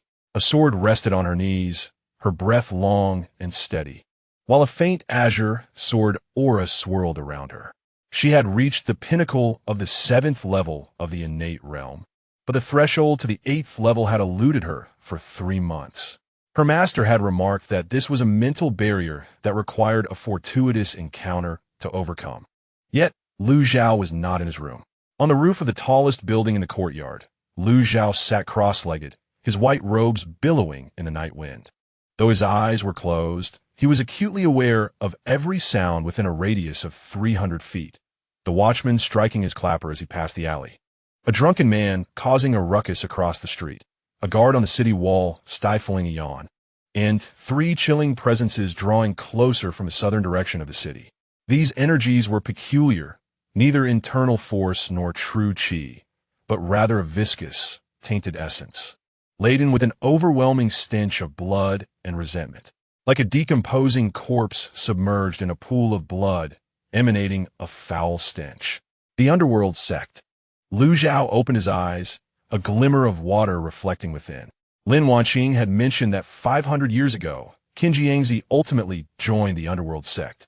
Was it mere coincidence that the sect sought him out now, or was it a premeditated scheme? He rose, stepping forth as gracefully as a falling leaf, alighting beneath the begonia tree in the courtyard. Almost simultaneously, 3 wisps of black mist seeped in from beyond the courtyard wall. Indeed, these shadows disregarded Shun Qingzi's protective array, gliding through it seems like mercury, coalescing into 3 indistinct humanoid forms within the courtyard. As the black mist dissipated, 3 figures clad in black robes emerged, tightly wrapped from head to toe, revealing only a pair of eyes. What ghastly eyes they were, with crimson irises and bloodshot sclera, their gaze hollow as that of a corpse. The leader among them rasped, "Lu Zhao, surrender your essence." His voice grated like 2 pieces of sandpaper rubbing against one another, harsh and unpleasant.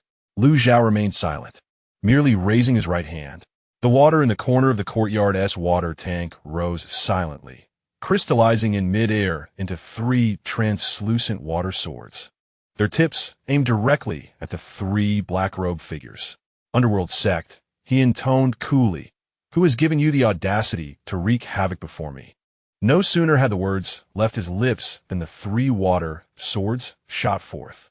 Their speed was unparalleled, leaving only 3 fleeting glimmers in the night. Yet the black-robed figures neither flinched nor evaded. The leader simply raised his withered hand and grasped at the air toward the water swords.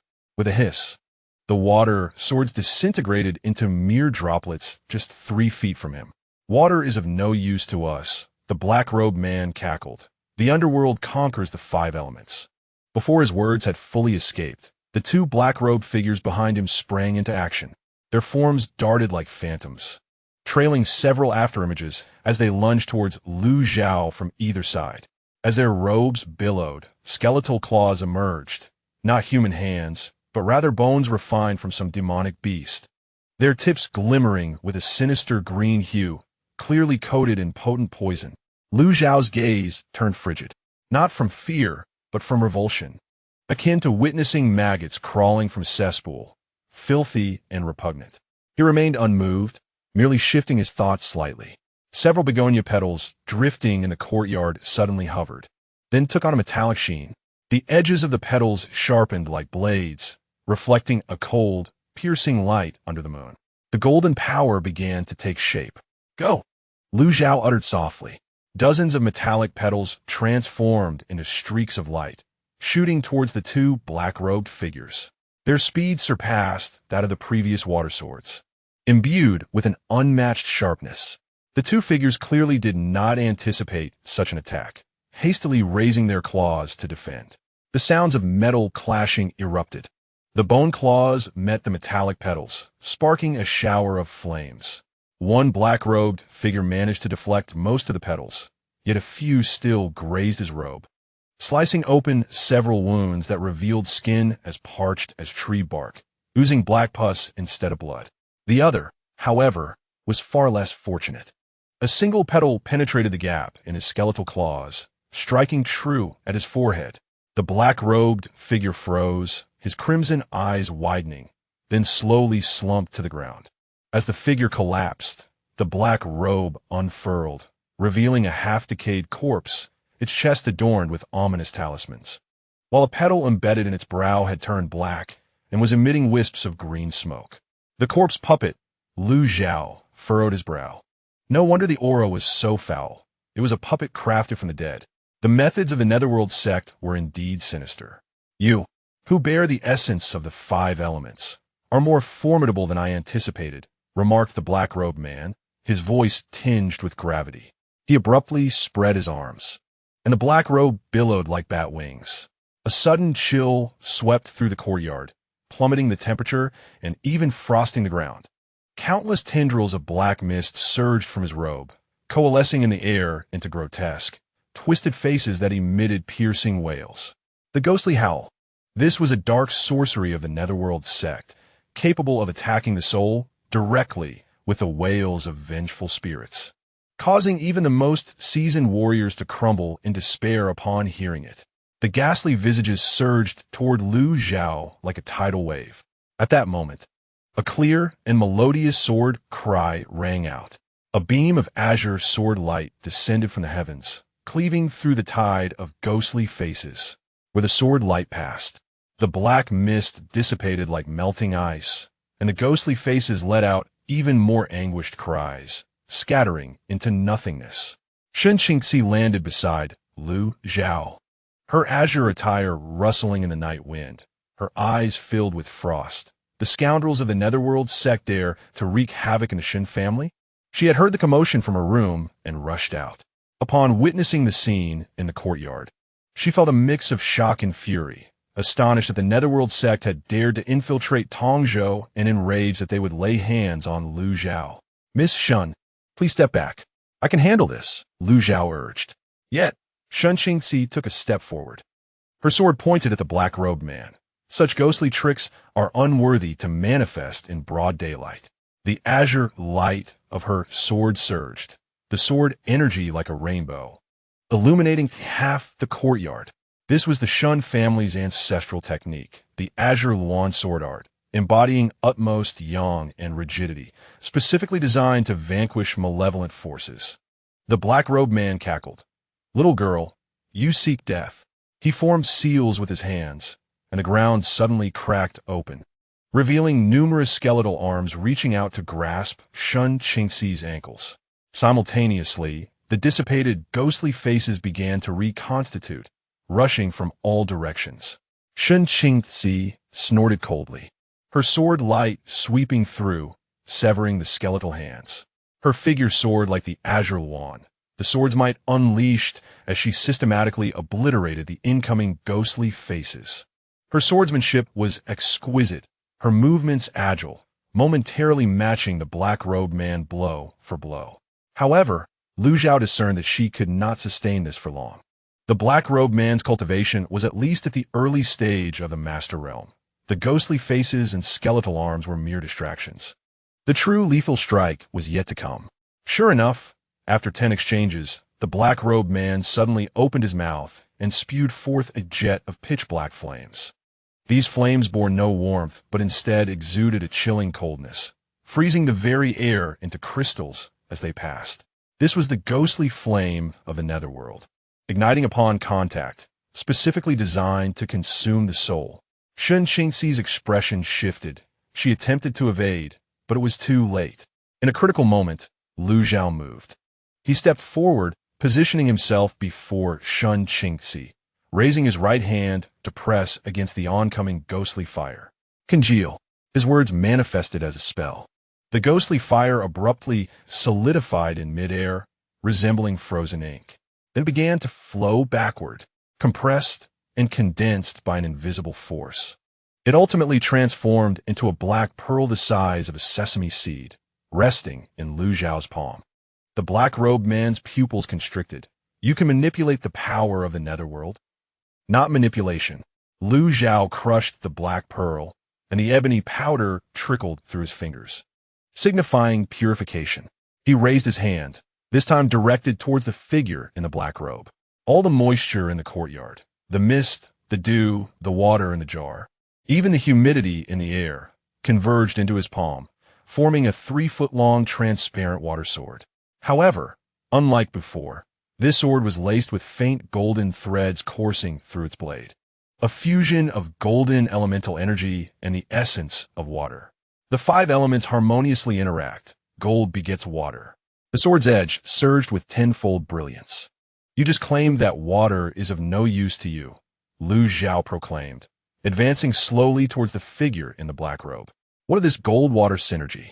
The robed figure attempted to flee. Yet, as he turned, he discovered himself immobilized. Unbeknownst to him, metallic threads had ensnared his feet, emerging from the ground. These threads, as fine as hair, were astonishingly resilient and bore a chilling sharpness that had already pierced his flesh. No, this is impossible, he howled. How can 2 elemental origins awaken simultaneously? Nothing is impossible, Lu Zhao replied as the water sword descended. There was no earth-shattering sound, only the faintest whisper of slice. The figure in black was cleaved in 2 from head to toe.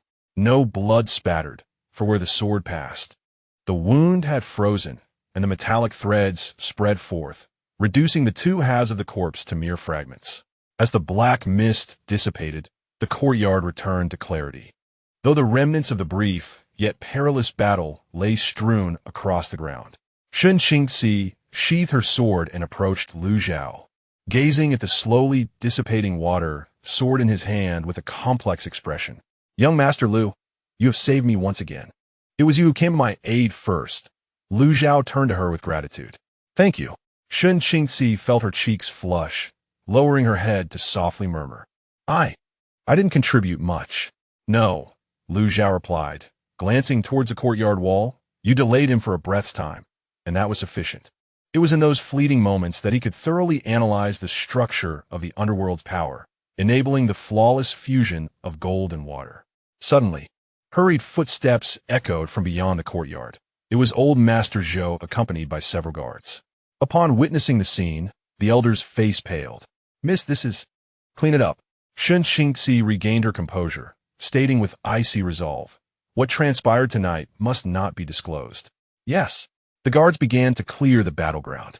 Meanwhile, Lu Zhao approached the corpse that had been pinned by flower petals, kneeling down and lightly pressing his fingers against the talismans on its chest. Moisture seeped in, imprinting the symbols onto the paper. These were ancient characters, twisted like crawling insects. Yet Lu Zhao recognized them as originating from the same source as the script on a fragment of a notebook from the Tianji Pavilion.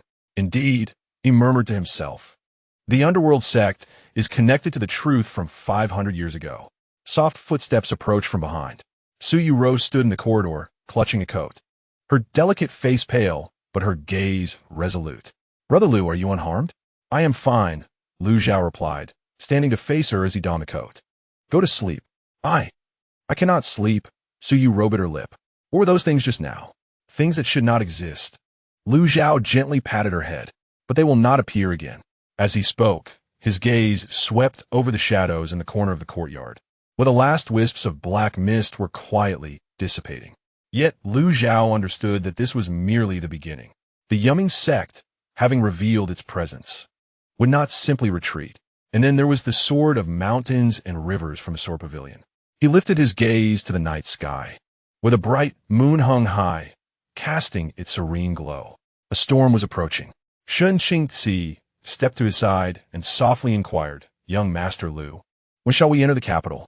Tomorrow, Lu Zhao replied, retracting his gaze. Some matters needed resolution. Chun Ping's voice resonated from the doorway. Brother Lu, I have prepared the evidence. He stood at the entrance, cradling an oiled paper bundle, his eyes resolute. Lu Zhao regarded him and nodded. Very well. Then we shall proceed to the capital. Chapter 33. Entering the capital on the 9th of April at the hour of the snake. 3 green canopied carriages departed from the Shun residence, traversing the city gates of Tongzhou under the watchful eyes of the guards. Although the disturbances from the previous night at the Shun family's villa had been suppressed, the fleeting chill of that sudden eruption had nonetheless alerted several masters within the city. Now, as the Shun family's convoy exited, no one dared to obstruct them. Even the city's captain personally ordered a passage to be cleared. Inside the lead carriage, Lu Zhao rested with his eyes closed. Opposite him sat Shun Qingzi, a sword resting across her lap, her gaze occasionally drifting to the window. Su Yuro sat beside Lu Zhao, nervously clutching the hem of her garment. In the carriage behind, Chun Ping held the evidence tightly, his expression grave. The final carriage contained luggage and 4 of Shun's guards, all formidable practitioners of the innate realm, with the leader being a 6th-level expert. The convoy advanced steadily towards the capital. Tongzhou lay merely 60 miles from the capital, and with the smooth and wide official road, they would arrive before noon at this pace. Young master, Shun Qingzi gently began. Were those black-robed figures truly from the Yumming sect? Indeed, Lu Zhao opened his eyes, and they are connected to the failed ascension 500 years ago. He briefly recounted the contents of Qin Jiangzi's letter and the talismans. As Shun Qingzi listened, her expression grew increasingly grave. The Yumming sect has remained hidden for 300 years. Their sudden emergence, directly targeting you, likely harbors significant intentions. Not to worry, Lu Zhao replied nonchalantly. They are merely a group of clowns. Though he spoke lightly, Shun Qingzi discerned a hint of coldness in his eyes, a true murderous intent. This reminded her of their first encounter in Jinling, when Lu Zhao had similarly coldly dispatched 10 innate assassins on a rainy night. This man harbored an innate ferocity, concealed beneath a veneer of ethereal elegance. Upon reaching the capital, what are your plans? Shun Qingzi shifted the topic. First, I will have Chun Ping submit the evidence. Lu Zhao looked out the window, and then I shall participate in the imperial examination. Shun Qingzi was taken aback. You truly intend to take the exam? Why not? Lu Zhao countered. Since we are here, we must see this performance through to the end. There was a hint of amusement in his tone when he mentioned performance. Shun Qingzi suddenly understood. For Lu Zhao, the imperial examination, the court, and indeed the entire realm of Juzhou were perhaps nothing more than a grand play. He stood outside the stage, observing the myriad lives with a cold gaze. This realization left her feeling somewhat bittersweet, but she quickly suppressed it. At least he was willing to accompany her in this performance. Suddenly, the carriage slowed down. The voice of the captain of the guards resonated from outside. Miss, there's a convoy blocking the road 3 miles ahead, identified by the flag of the Ministry of Rights. The Ministry of Rights? Shun Qingzi lifted the curtain of the carriage. Indeed, 3 carriages adorned with the official banners of the Deputy Minister of Rights were stationed on the road ahead, flanked by a dozen guards standing with blades drawn, obstructing much of the passage. A middle-aged man clad in a scarlet official robe stood in the center of the road, hands clasped behind his back, gazing skyward with an air of authority. He was Zhou Wenyuan, the Right Deputy Minister of Rights. Shun Qingzi furrowed her brow, questioning his presence here. Lu Zhao, sensing the situation, smirked slightly. He is waiting for us. As the convoy approached within 100 paces, Zhou Wenyuan turned around, displaying an expression of perfectly timed surprise. Is that the carriage of the Shun family ahead? I am Zhou Wenyuan of the Ministry of Rights, and I have been awaiting your arrival for some time. Shun Qingzi alighted from the carriage and greeted him. Why is Lord Zhou here? By the order of the Prime Minister. I am here to welcome young Master Lu into the capital, Zhou Wenyuan replied with a beaming smile. Yet his gaze drifted towards the carriage where Lu Zhao sat. Lord Zhang has prepared a modest banquet at his residence to extend a warm welcome to young Master Lu. I kindly ask you to step this way for discussion. While his words were courteous, the emphasis on the Prime Minister's title was a blatant display of pressure. Just as Shun Qingzi was about to respond, the curtain of the carriage was lifted. Lu Zhao stepped down, his white attire unblemished under the spring sun. He looked toward Zhou Wenyuan and said coolly, I appreciate your kind intentions, Lord Zhou.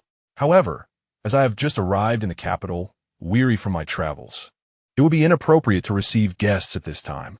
Please convey to Lord Zhang that I shall visit him in 3 days. Zhou Wenyuan's smile faltered. He had not anticipated such a swift rejection from Lu Zhao. An invitation from the Prime Minister would typically command respect, even from a prince. However, Lu Zhao, Lord Zhou, he interrupted, "You are the Deputy Minister of Rites, responsible for the examination ceremonies. I am but a candidate preparing for the examination. Any instruction can wait until I am admitted to the examination hall. As for the banquet at the Prime Minister's residence, it is not in accordance with proper protocol." His words, laced with subtle barbs, underscored the disparity in their ranks while hinting at Zhou Wenyuan's overreach. Zhou Wenyuan's complexion shifted between shades of pale and green. Yet he dared not retaliate. He had seen the confidential reports from Lingxin Gate and understood that the individual before him was capable of ruthless actions without a second thought. In that case, I shall not press further. He forced a smile, stepping aside to clear the way. Please proceed. Lu Zhao re-entered the carriage, and the convoy slowly passed the Ministry of Rites procession. Zhou Wenyuan remained rooted in place, watching the retreating shadows of the carriages, his expression a tumult of emotions. "My lord, are we just going to let them go?" One of his confidants murmured softly. "What else can we do?" Zhou Wenyuan scoffed. "Do you wish to forcibly detain them? Have you forgotten about the waters and swords at Lingxin Gate?" The confidant shrank back, hesitant to speak further. Zhou Wenyuan turned and boarded his carriage. His voice low, "Return to the city. Inform Lord Zhang that this young man is excessively proud and may prove difficult to manage." Before noon, at Yongding Gate in the capital, the towering city walls, standing at 5 zhang, loomed majestic with ornate eaves and fluttering banners. The gate's arch was deep enough to accommodate 4 carriages side by side, and at this moment it was peak entry time with a long line of vehicles and pedestrians. The guard were meticulously inspecting each carriage's travel permits. However, as the Shun family's convoy approached, the gate's captain hastily jogged over and bowed. "Is this the carriage of Miss Shun? There is an order exempting the Shun family convoy from inspection. You may enter the city directly." With a wave of his hand, he instructed the soldiers to clear the passage. Shun Qingzi nodded slightly, and the convoy slowly entered through the city gates. As she passed through the archway, a cacophony of sounds surged forth, heralding her arrival in the capital. Here, beneath the feet of the sovereign, lay the very heart of the realm. The streets were more than twice as wide as those in Tongzhou. The bluestone pavement polished to a mirror-like sheen, flanked by an array of vibrant shops with colorful signs swaying gently. The throngs of pedestrians jostled closely together, many adorned in resplendent attire, while occasionally the elegant carriages of noble families rolled by, drawn by magnificent steeds. The air was a tapestry of aromas, the enticing scent of freshly baked pastries, the fragrant incense wafting from the silk shop, the bitter notes of the apothecary, and the distant allure of wine. Sui Wetong lifted a corner of the carriage curtain, her gaze transfixed. She had never envisioned a place of such splendor, with towering pavilions reaching for the heavens and pedestrians engaged in carefree laughter, as if she had stepped into an entirely different world. Chen Ping also peered outside, his expression a complex tapestry of emotions. This was the destination he had longed for through 10 years of arduous study, yet as they finally arrived, his heart was heavy with responsibility rather than joy. As the caravan traversed the outer city and entered the inner city, the scrutiny intensified. Yet, the Shin family's insignia still held sway, and the guards merely glanced at their travel documents before granting passage. Eventually, the carriage came to a halt before a residence nestled deep within Yulin Alley in the western part of the city. The abode, with its white walls and black tiles, featured a vermilion gate adorned with the Shun family plaque, its calligraphy mirroring that of their estate in Tongzhou. The doorman had been awaiting their arrival, and upon seeing the caravan stop, he promptly summoned the servants to assist with the luggage. This was the Shun family's old residence in the capital. Though not opulent, it was cherished for its tranquility. Shen Qingxi led Lu Zhao inside, where the east wing had been prepared with 3 guest rooms, one each for young Master Lu and young Master Chun. while Miss Su would reside in the West Wing. Closer to him, the courtyard was twice the size of that in Tongzhou, with a thoughtfully arranged rockery and pond, ancient pagoda trees casting large patches of shade. Servants and maidservants moved gracefully through the space, bowing respectfully to Shun Qingzi, adhering to strict decorum. Qingzi, a gentle male voice emanated from the main hall. Lu Zhao turned to see a middle-aged man, around 50, standing on the steps with his hands clasped behind his back, clad in a deep blue long robe. His emaciated face bore a wispy beard, and his eyes radiated a warm wisdom, exuding an aura of harmonious mastery. "Father," Shun Qingzi hurried toward him. "What brings you here?" "Upon my daughter's return to the capital. How could a father not come to greet her?" Shun Zuan replied with a slight smile, his gaze shifting to Lu Zhao. "So this is young Master Lu? I have long heard of you." "Uncle Shun." Lu Zhao returned the greeting with a respectful gesture. Descending the steps, Shun Zuan scrutinized Lu Zhao closely, a flicker of astonishment and gravity crossing his features. With his masterful perception, he found himself utterly unable to discern the depths of this young man's cultivation, not because it was unfathomable, but rather because there appeared to be no discernible signs of cultivation at all. Like a bottomless pool, the surface was tranquil, yet profound power lurked beneath. "Young Master Lu, I hope your journey was not too arduous," Shanzi Yuan said, stepping aside to invite them into the hall. The main hall was elegantly arranged, adorned with landscape paintings, and an array of ancient texts and porcelain displayed on a treasure cabinet, while incense wafted gently in the air. Once everyone was seated, a maidservant presented fragrant tea. Without further preamble, Shanzi Yuan addressed Lu Zhao directly. "Young Master Lu, the situation in the capital is far more intricate than you might anticipate. Although Lu Zhang is under house arrest, the faction within the Ministry of War remains active. Today, Li Bu Zhou came out to welcome us. Yet this was merely a test orchestrated by Zhang Xiang. Most troubling, however, is the return of Xiao Jingming from the Xiankong division 3 days ago." He paused, lowering his voice. "He has brought back the mountain and river sword." The atmosphere in the hall grew tense. Shen Qingxi's expression shifted slightly. "Father, could it be that Xiao Jingming truly harbors no malice?" Shen Ziyuan shook his head. "Xiao Jingming's lifespan is nearing its end. Perhaps he seeks to verify something with the sword he borrowed. However, the Shanhua sword is ultimately a relic of Chu Shanhua, entangled with the case of young Master Lu from 5 centuries ago. You must exercise caution." Lu Zhao set down his teacup. "Uncle Shun, do you know Xiao Jingming's current whereabouts?" "At the Xianjing Division's main office," Shen Ziyuan replied. "Yet he has proclaimed that, 3 days hence, he will host a banquet at the stargazing platform, inviting various masters. Ostensibly, it is for philosophical discourse, but in truth, it seems directed at you." The stargazing platform, Lu Zhao mused, glancing out the sky, is indeed an excellent venue. Shen Zuan observed his calm demeanor, inwardly marveling at his composure. "There's another matter," he continued. "The Northern Liang envoy arrived in the capital 3 days prior, and is currently residing in the separate quarters of the Honglu Temple. Among the envoy is a prince, merely 20 years of age, yet already a first-tier master, hailed as the greatest talent of Northern Liang in a century. He submitted an invitation yesterday, wishing to pay a visit to young Master Lu. Declined," Lu Zhao replied coolly. Shen Ziyuan chuckled ruefully. "I fear it may not be so simple. That prince is known for his flamboyant temperament. If he does not achieve his aims, he may cause trouble." "Then let him come," Lu Zhao said, rising to approach the courtyard's ancient locust tree.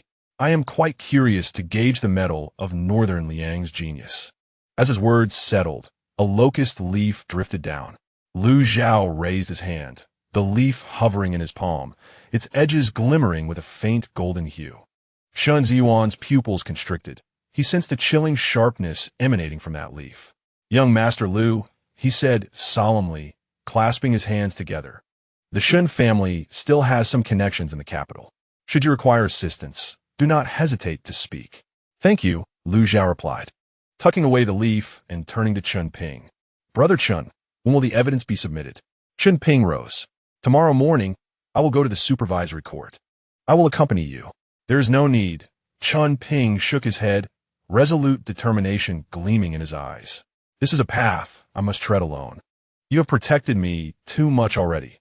Let me take this final step by myself. Lu Zhao regarded him for a long moment before nodding. Very well. The sunlight outside was just right, casting a warm glow upon the stone tiles of the courtyard. Yet, all understood that the tranquility of the capital was merely a facade, a prelude to the impending storm. Undercurrents were already beginning to stir.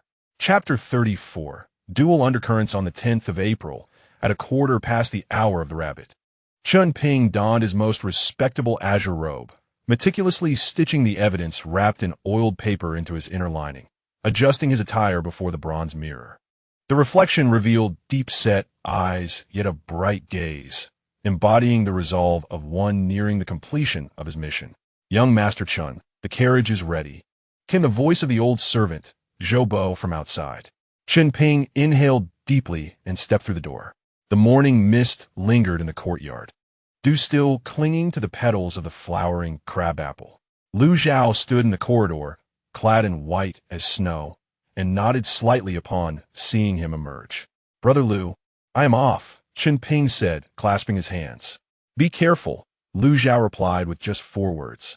There would be no accompaniment, nor messages conveyed in case of emergencies. Yet, Chun Ping understood that Lu Zhao must have made arrangements. Their journey was one of shared life and death. He had come to realize that this seemingly indifferent scholar had meticulously calculated every detail. As the carriage rolled out of the Shun residence, it traversed the cobblestone streets towards the imperial city. The Supervisory Institute is situated at the southeastern corner of the imperial city, adjacent to the 6 ministries, operating independently from the court system and directly accountable to the emperor. Within the carriage, Chun Ping closed his eyes in meditation, unconsciously caressing the evidence concealed within the lining. Those ledgers, lists, and confidential letters, tainted by the blood of countless impoverished scholars, were finally destined to see the light of day. Suddenly, the carriage came to a jarring halt. Chun Ping lurched forward, nearly colliding with the carriage wall. Outside, the coachman exclaimed in alarm, "Who are you? How dare you stop the carriage in the street?" His voice was abruptly silenced, replaced by the thud of a heavy object hitting the ground. Chun Ping's heart raced. He swiftly lifted the curtain. In the middle of the street stood 3 figures clad in black, masked and armed with knives. The leader stood over the motionless coachman, whose neck was contorted at a grotesque angle, lifeless. The morning street was deserted, evidently cleared in advance. "Young Master Chun," the lead figure rasped, "hand over the goods, and I promise you a swift end." Chun Ping's complexion paled, yet his hand instinctively rested on the concealed jade pendant given to him by Lu Zhao the previous night, instructed to shatter in times of peril. However, he did not act. "Are you agents of Minister Lu?" he gritted out. "What need is there for questions from one about to die?" The black-clad man stepped forward, the blade glinting ominously in the morning light. Just as the edge of the blade was about to graze the curtain, a faint sound of air splitting pierced the silence. The assailant froze, glancing down at his chest, where an inconspicuous pinprick of a blood hole had mysteriously appeared. No blood flowed from it, for the wound had instantaneously frozen, then a metallic wire spread from the orifice, crushing his heart in an instant. His eyes widened in disbelief as he slowly crumpled to the ground. The other 2 men in black recoiled in shock. But barely had they retreated 3 steps when they too became immobilized, each with a locust leaf embedded in their foreheads, the edges shimmering with a faint golden hue. The 3 corpses collapsed almost simultaneously. Chun Ping, witnessing this scene, felt his heart race. He glanced around. The street was desolate, shrouded in morning mist, obscuring the figure of the assailant. Yet he knew who it was. "Continue onward." A calm voice resonated directly in his ear. It was Lu Zhao's transmission. Gritting his teeth, Chun Ping leapt into the coachman's seat and took the reins himself. The wheels rolled over the bodies, leaving a trail of blood as he sped towards the Supervisory Institute. He did not look back, for Lu Zhao had instructed him. This path must be traversed alone. At the same moment, before the Shun residence, a lavishly adorned carriage came to a slow stop. The 4 white horses pulling it were strikingly magnificent, their saddles emblazoned with the unique wolf's head emblem of the northern Liang royal family. As the curtain lifted, a young man descended from the carriage. He appeared to be in his 20s, clad in a dark brocade robe with silver-threaded collar and cuffs, and a curved dagger hung at his waist. His handsome visage bore the ruggedness characteristic of the northern peoples, but most striking were his eyes, pale gold, resembling a predator fixated on its prey. He was eyes, the ninth prince of northern Liang. Following him were two attendants, both clad in leather armor, their presence formidable, exuding the strength of at least the ninth level of innate ability. "Announce my arrival," Yi commanded, standing with an air of arrogance. "I am Yi of northern Liang, here to visit young Master Lu Zhao." The doorman had received instructions early on and respectfully announced, "Prince Jiao, please wait a moment."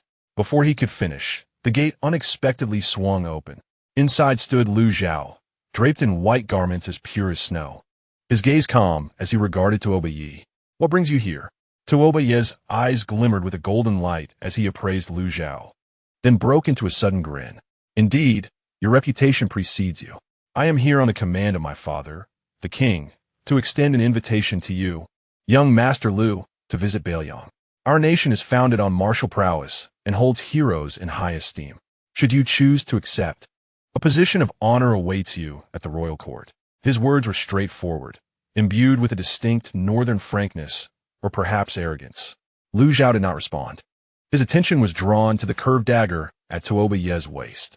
The scabbard was adorned with 7 gemstones, arranged in the shape of the Big Dipper, while the hilt bore an intricately carved head of a roaring wolf. The blade itself shimmered with faint crimson patterns, the manifestation of the many lives it had claimed. "Your blade has tasted the blood of many," Lu Zhao remarked coolly. "Tuobaise simile in it. 137 souls, including 3 masters and 19 innate ninth levels. The rest are skilled soldiers. If you are interested, I would be delighted to spar with you, allowing you to experience the edge of this blade firsthand." As his words fell, a surge of energy radiated from him. A pale golden aura erupted like flames, coalescing behind him into the shadow of a colossal wolf howling at the sky. The domain of the master unfurled, causing the temperature of the street to plummet, and frost began to form on the ground. The residents along the street hurriedly closed their windows and doors, for the clash of masters could easily claim the lives of ordinary folk. Yet Lu Zhao did not even flinch.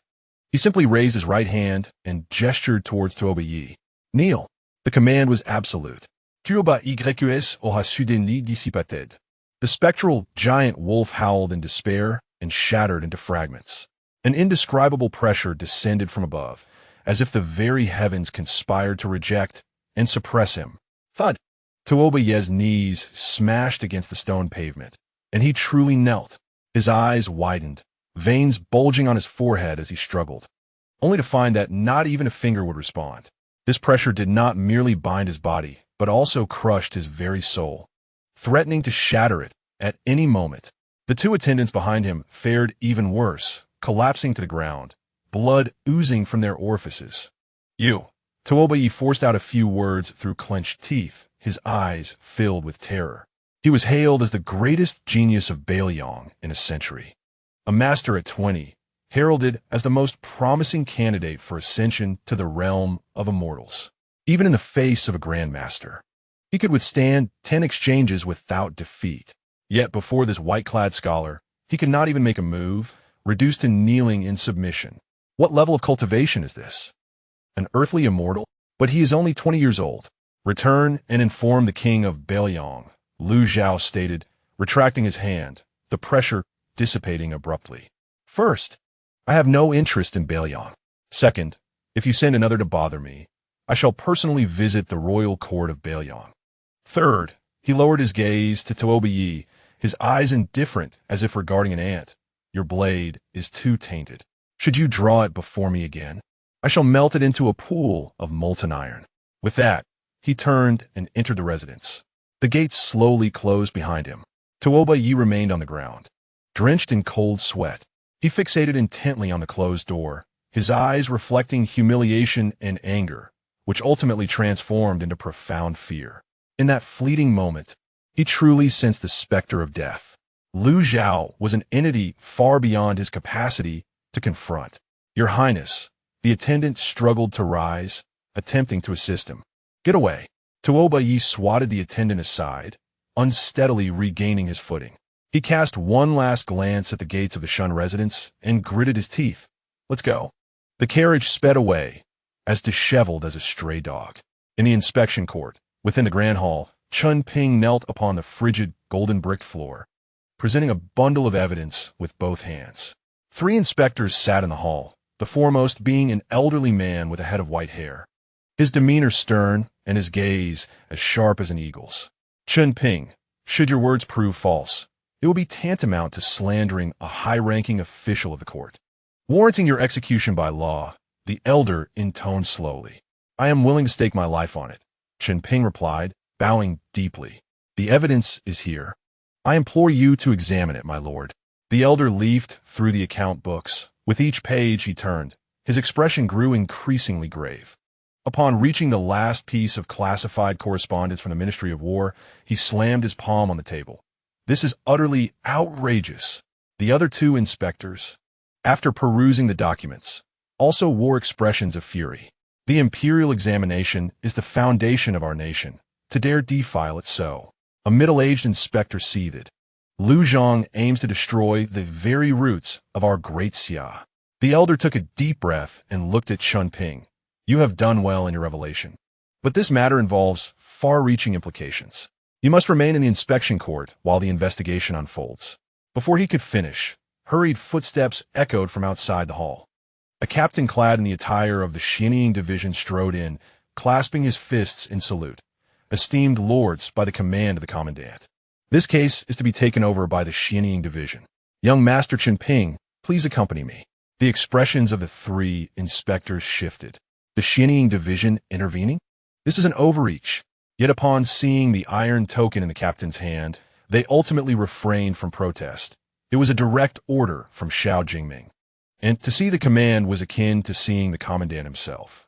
A weight settled in Chun Ping's heart, but recalling Lu Zhao's message, he rose. "I shall comply." The captain led Chun Ping out of the inspection court and into a black carriage. Instead of heading to the Xianying Division's headquarters, it veered toward the western part of the city. Inside the carriage, the captain suddenly spoke. "Young Master Chen need not worry. The commandant merely seeks to ensure your safety. There are those in the capital who wish to see you dead, and not just Lu Zhang's faction." Chun Ping fell silent for a moment before inquiring, "What about Brother Lu?" "Rest assured, arrangements have been made for young Master Lu," the captain replied, gazing out the window with a knowing look. "In 3 days, at the Star Observation Platform banquet, everything shall be revealed." The carriage passed through the long streets, vanishing into the intricate alleys of the capital. At the Shun residence, in the courtyard, Lu Zhao stood beneath a begonia tree, cradling a petal in his palm. The petal spun gently in the sunlight, occasionally glistening with moisture or shimmering with a golden hue before ultimately dissipating into a wisp of blue smoke. He raised his eyes toward the direction of the imperial city. The Xianying division had taken Chun Ping away, which was to be expected. Xiao Jingming wished to ensure the safety of the evidence and to guarantee that Lu Zhao would attend the Star Observation Platform. "Brother Lu." Su Yuro approached from the corridor, her delicate face marred with worry. "What of young Master Chun?" "He is unharmed," Lu Zhao replied, turning to her. "In 3 days. I shall fetch him." Su Yuro observed his calm profile, and her unease began to wane.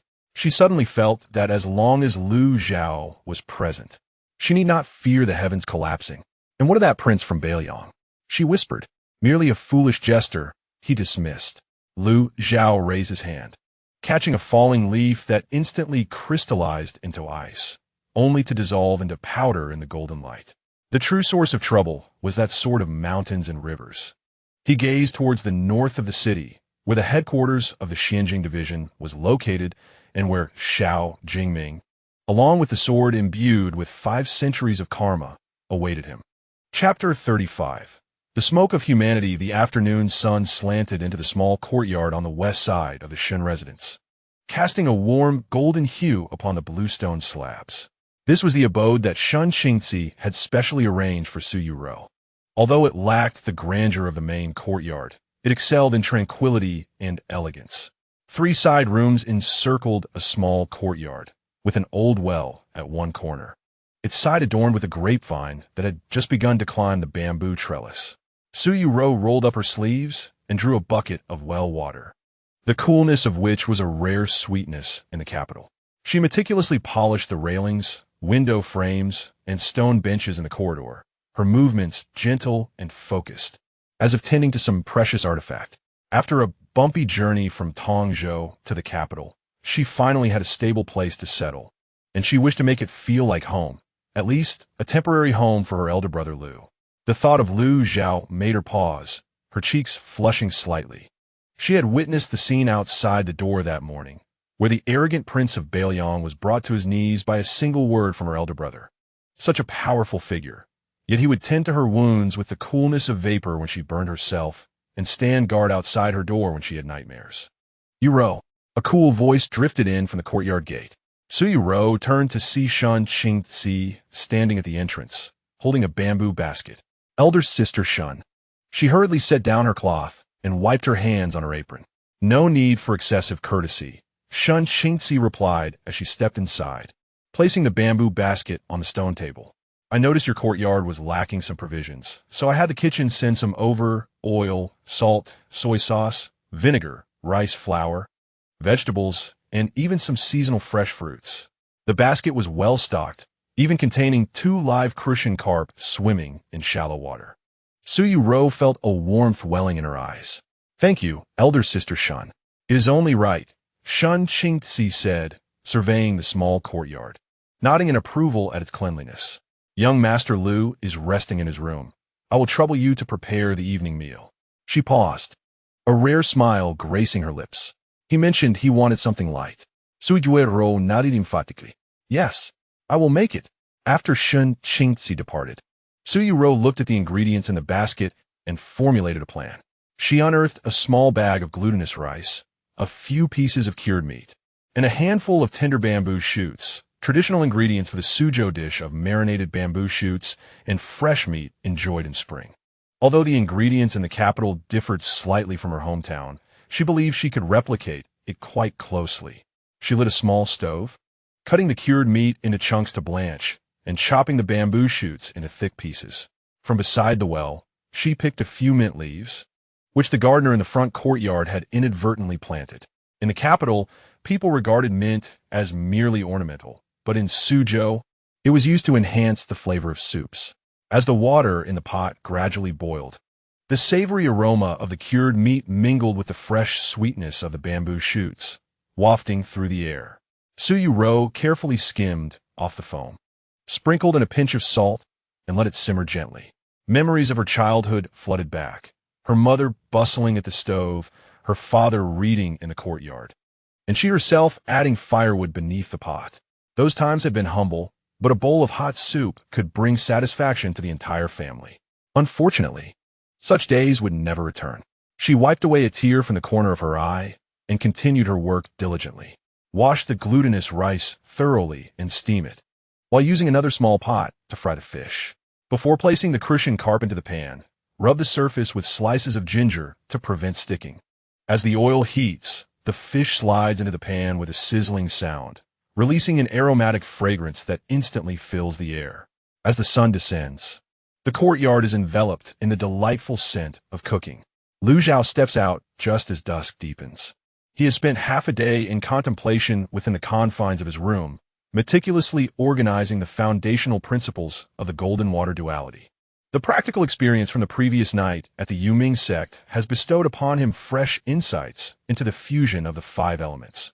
Metal generates water, water nurtures wood. If he could awaken the wood element, perhaps he could genuinely commence mending the rifts in the heavenly path of this world. Yet, such aspirations feel distant.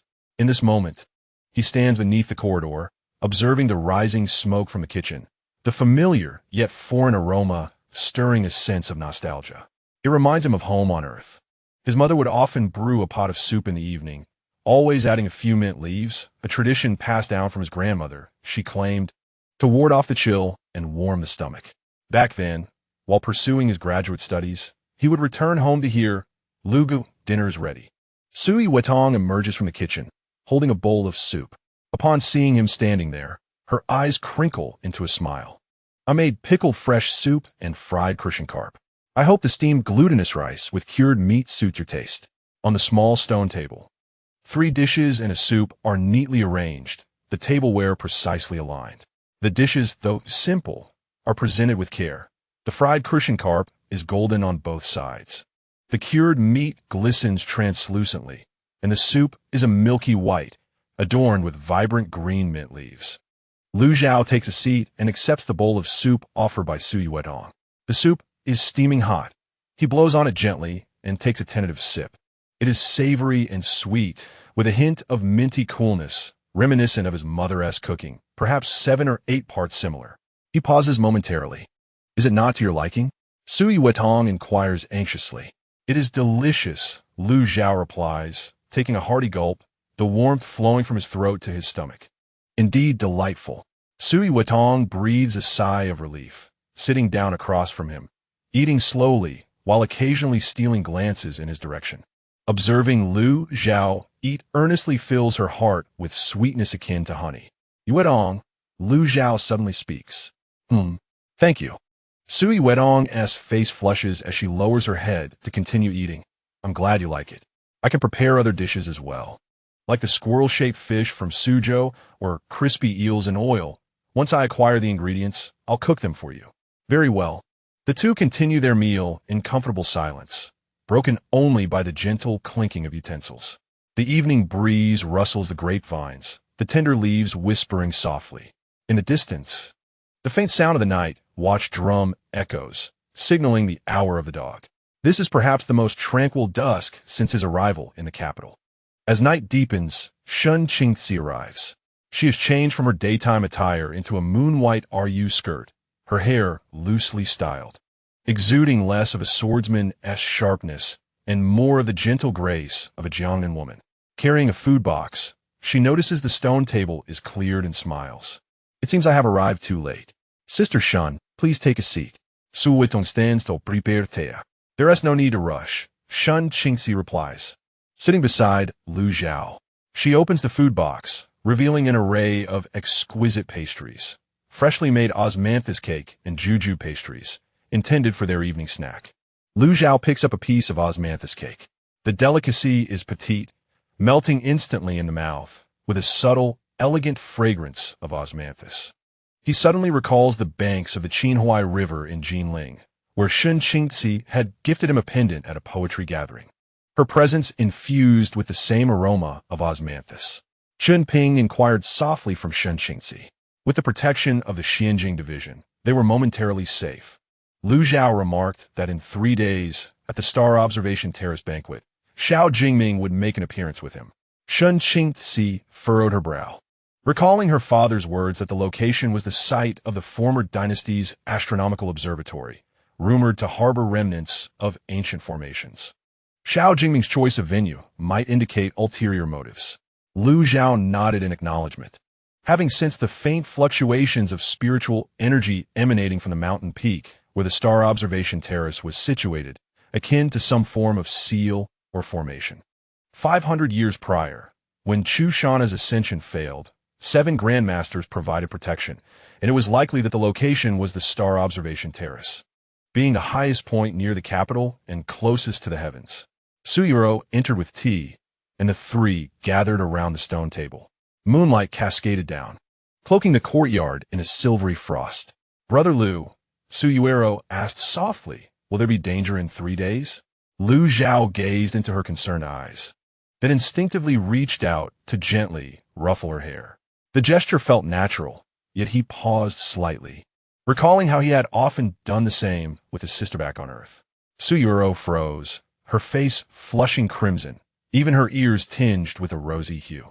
Flustered, she lowered her head to pour the tea, her hands trembling and spilling a few drops.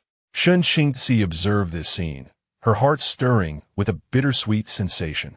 Yet she quickly found solace. She lifted her teacup and softly stated, Young Master Lu, my father has asked me to convey that there have been unusual movements at the Sword Pavilion. The Sword Pavilion's leader, Li Kanglin, had left the mountain. heading directly toward the capital. Is he also attending the Star Observation Terrace banquet? Lu Zhao tapped the edge of his teacup thoughtfully. This is quite fortuitous.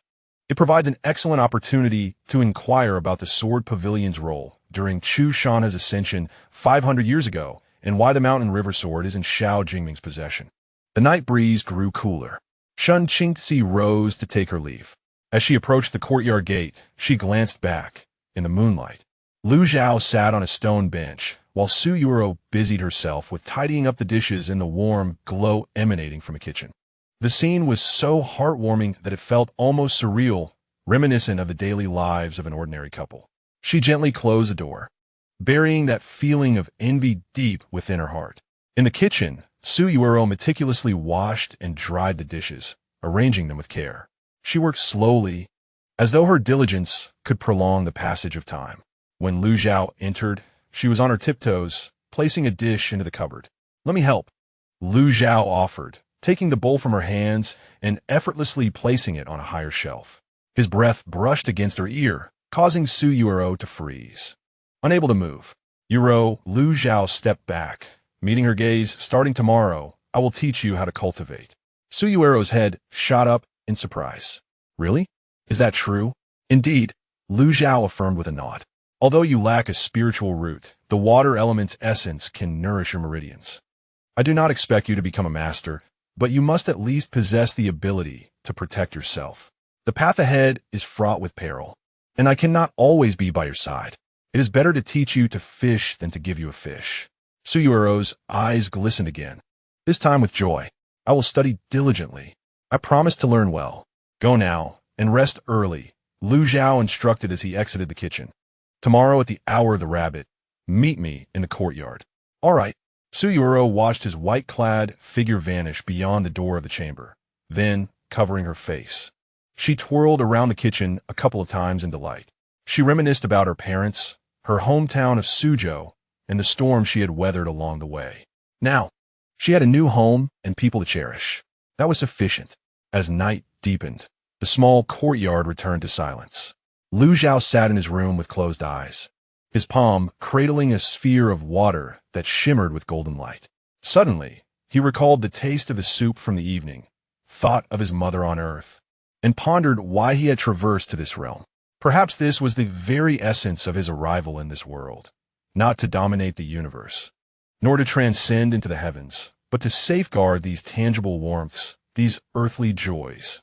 He opened his eyes, their depths glistening with a watery sheen. A flicker of gold flickering within. The golden water had melded. How far could the wood element be?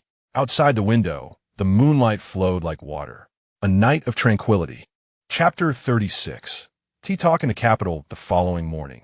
Su Yuro awaited in the courtyard, donned in a light green skirt that allowed for ease of movement. Her hair neatly styled into a bun. Upon seeing Lu Zhao emerge, she promptly stood straight. "Brother Lu." Lu Zhao nodded and walked to the ancient locust tree in the courtyard. The essence of cultivation is to draw qi into the body. Though you lack a spiritual root, the human body inherently belongs to the 5 elements, with the 5 organs corresponding to the 5 energies. I shall assist you in channeling the water element to clear your meridians.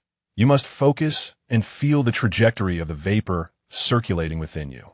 He lifted his hand, and a stream of cool vapor rose from the well, gradually entering Su Yuro's brow.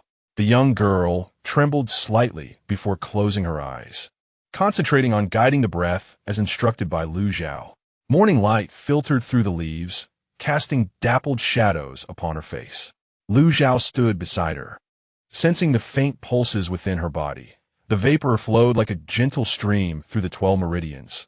Though slow, it was indeed flowing. This girl possessed a pure heart, making her well-suited for the water element. After about half an hour, beads of sweat formed on Su Yuro's forehead, yet her complexion was rosy, indicating initial success. "That'll be all for today." Lu Zhao retracted his hand. Persistence is key in cultivation. Practice must occur twice daily at the hours of Mao, and you without interruption. "Yes." Su Yuro opened her eyes, excitement sparkling within. "Brother Lu, I felt that cool energy." Lu Zhao nodded slightly. "Go change your clothes. I need to step out." At a quarter past the hour of Chun, Lu Zhao strolled alone through the eastern market of the capital. Unlike the hurried glance from the previous day, he now truly beheld the splendor of this foremost city of the 9 provinces. The streets spanned 5 zhang wide, accommodating 8 horses side by side. With shops lining both sides, their signs and awnings a riot of colors: silk stores, silver shops, pharmacies, bookstores, and tea houses. The throngs of pedestrians jostled past one another, many dressed in finery, occasionally interrupted by the passage of carriages belonging to noble families, their curtains embroidered with family crests. His senses expanded like mercury, and within 100 zhang radius, at least 3 factions were observing him. From a second-floor window of a silk shop on the east side, 2 men in brocade garments feigned interest in selecting fabrics, their eyes occasionally darting towards him. On the west side, a young scholar, dressed as a student, lingered at the window, his brush hovering too long over the paper. At the alley's mouth to the south, an elderly man skillfully crafted sugar figurines, his breathing deep and even. The Zhuangqing division, remnants of the Ministry of War, and the spies of Bailiang. Lu Zhao's expression remained unchanged as he walked straight into a tea house named Tingyu. This establishment is the most renowned storytelling tea house in the capital, featuring a 3-story wooden structure. The main hall is adorned with a storytelling stage, and at present, it is filled with an array of patrons, predominantly scholars, poets, and leisurely merchants. He requested a refined seat on the second floor overlooking the street, accompanied by a pot of Longjing tea and several plates of dried fruits. The diligent waiter, swift in his movements, cast furtive glances his way, for the young gentleman in white possessed an extraordinary demeanor, seated there like a celestial being, wholly out of place amidst the surrounding clamor. On the storytelling stage, an elderly gentleman with grizzled hair and beard struck the wooden block. Esteemed guests, today we shall recount an old tale from 3 centuries ago, concerning the Sword Pavilion's ancestor, who severed the river with a single stroke. The hall fell silent immediately. The old man cleared his throat. In the years of Yongchang, Jiangzhou faced a severe drought, leaving barren lands for miles. The waters of the Yangtze River inexplicably changed course, threatening to submerge 18 counties downstream and endanger millions of lives. Just as peril loomed, a beam of sword light descended from the horizon. He elongated his voice, striking the wooden block again. The sword light landed, transforming into an elderly man clad in a blue robe. None other than the 7th-generation master of the Sword Pavilion, the venerable Chu Jiangli. Standing by the riverside, facing the raging floodwaters, he uttered but 8 words: "The rivers must return. Do not act recklessly." The audience held their breath. In an instant, Chu Jiangli pointed his finger like a sword and made a sweeping gesture towards the Yangtze. Can you guess what happened next? The old man widened his eyes. The tumultuous Yangtze River truly parted in 2. The waters divided, revealing a dry path 10 zhang wide, remaining so for 3 days and nights without closing up. The people downstream were granted a chance to escape, and only after 3 days did the waters gradually return to their original course, never to divert again. Amidst the gasps of awe, the old man stroked his beard and remarked, "Thus, the tale of the Sword Pavilion that severed the river came to be. It is said that the essence of that sword still lingers in the forbidden grounds of the Sword Pavilion, available for future disciples to comprehend. Alas, since the time of Chu Jiangli, no one has been able to master this sword." Lu Zhao lifted his teacup, a flicker of contemplation passing through his eyes. 300 years prior, this occurred 2 centuries after Chu Jiangli's failure to ascend, for one to sever the river with a single stroke. He must have been at least a grandmaster at his peak, perhaps even brushing against the threshold of terrestrial immortality. Yet, why is there no record of such a figure in historical texts? While pondering this, a commotion arose at the stairway. A group of young scholars, dressed in scholarly attire, ascended the stairs in a throng, led by none other than Wang Lun, one of the 4 young masters of Jinling, adorned in splendid robes and a jade pendant at his waist. He evidently did not notice Lu Zhao by the window and strode directly toward the adjacent refined seat, his voice brimming with arrogance. "This tea house in the capital is but mediocre. Compared to our Zuyu Tower by the Qinhuai River in Jinling, it pales significantly. Nearby, several scholars from Jiangnan hastily agreed.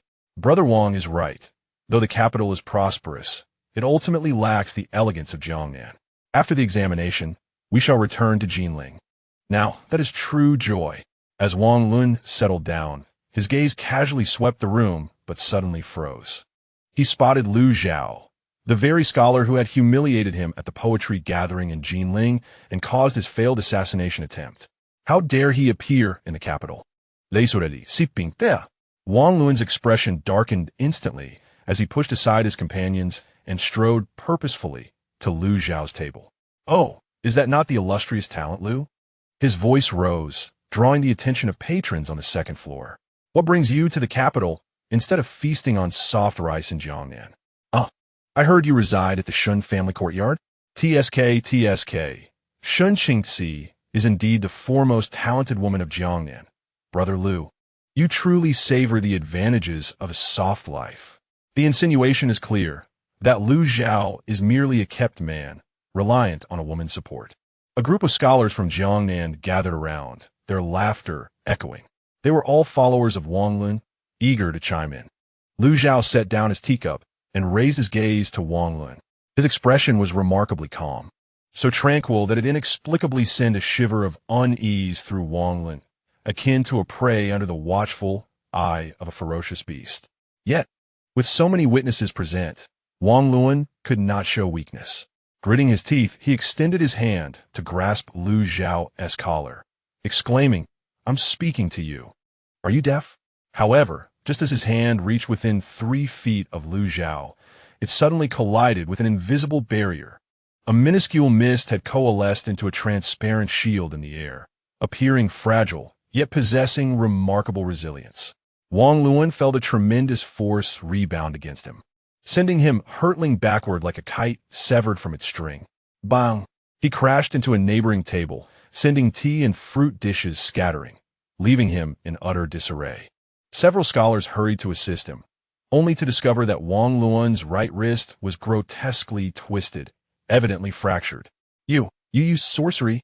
Wang Lun cried out, drenched in cold sweat, his voice strained with pain. Lu Zhao rose slowly and approached him. The second floor fell into an eerie silence, every guest transfixed by the scene, having scarcely comprehended the events that transpired, only witnessing Wang Lun's outstretched hand before he was flung away. "Wang Lun," Lu Zhao spoke, his voice soft yet resonant, reaching every ear with clarity. "I had already chosen to overlook the matters in Jinling. However, you should not have pursued me to the capital." He leaned closer, scrutinizing Wang Lun's face, twisted in fear. "This is your final warning. Should you persist?" Lu Zhao paused, enunciating each word with chilling precision. "I will journey to Jinling and annihilate your entire Wang family." As his words echoed, the temperature in the tea house plummeted. It was no mere illusion. A thin layer of frost had indeed formed on the surface of the kettle at the counter. A collective shiver coursed through the patrons, their gazes towards Lu Zhao akin to that of encountering a malevolent spirit. Wang Lun felt as though he had plunged into an icy abyss. He opened his mouth, desperate to speak, yet no sound emerged. The palpable aura of lethal intent weighed heavily upon him, rendering even the act of breathing laborious. "Leave," Lu Zhao straightened, no longer casting his gaze upon him. Wang Lun felt as though he had been granted a reprieve, scrambling down the stairs with the support of his companions. Not daring to look back, the scholars from Jiangnan fled in terror, their faces ashen. After a moment of silence on the second floor, the patrons began to settle their bills and depart, none wishing to entangle themselves with such a harbinger of doom. The elderly storyteller had long sought refuge behind the counter. Trembling with fear, Lu Zhao resumed his seat, finishing the cold tea in his cup. He sensed that the preceding scene had been observed in its entirety by at least 3 groups of watchers. Perhaps that would deter further attempts at provocation. Having settled the tea bill, Lu Zhao descended the stairs. Upon reaching the entrance, he suddenly turned back to the elderly man behind the counter. "What became of the sword pavilion's ancestor you mentioned earlier?" The old man was taken aback, stammering. "It is said that the old ancestor of Chu passed away 3 years after the Broken River incident. The sword pavilion claims he died of natural causes." But rumors in the martial world suggest he fell into a trance while practicing swordsmanship and severed his own meridians. Lu Zhao pondered this information before turning to leave. As he emerged from the tea house, the warmth of spring enveloped him. The streets remained bustling, as if the earlier conflict had never transpired. Yet, Lu Zhao understood that the news would soon spread. Perhaps it was for the best. He strolled leisurely towards the Shun residence, his white attire standing out prominently amidst the crowd. It was time for the people of the capital to recognize that he, Lu Zhao, was not merely a gentle scholar. Upon returning to the Shun residence, it was nearly noon. Suyu Ruo was practicing in the courtyard. Upon seeing him, she hurried over. "Brother Lu, you're back." Lu Zhao nodded, glancing at the beads of sweat on her forehead. One must not rush in practice. "I understand," Suyu replied obediently, then added in a hushed tone, "Sister Shun came by earlier and mentioned that the Sword Pavilion's Lord Li Kanglin has arrived in the capital this morning and is staying at the inn arranged by the Xianjing division." Lu Zhao's gaze sharpened. Li Kanglin had finally arrived. He raised his eyes towards the northern part of the city, where the silhouette of the stargazing platform could be discerned. Tomorrow's banquet would likely not be tranquil. Chapter 37. Discourse of the Stargazing Platform. The Stargazing Platform is situated atop Qixia Mountain in the northern outskirts of the capital, a remnant of the former dynasty's astronomical bureau. The stone steps wind upward, totaling 999, flanked by ancient pines, with morning mist flowing through the forest like a milky veil. As they reached the mountain's midsection, the outline of the octagonal stone platform at the summit became visible, shimmering with a bluish-gray hue in the dawnlight. Lu Zhao ascended the stone steps slowly, his white garments brushing against the moss without gathering a speck of dust. Shen Qingzi followed closely beside him, clad in a blue outfit with a long sword at her waist, her expression grave. Her father, Shen Ziyuan, had repeatedly cautioned her the previous day. The banquet at the stargazing platform was ostensibly a discourse on philosophy, yet in truth, it was a test and a gamble among various factions regarding Lu Zhao.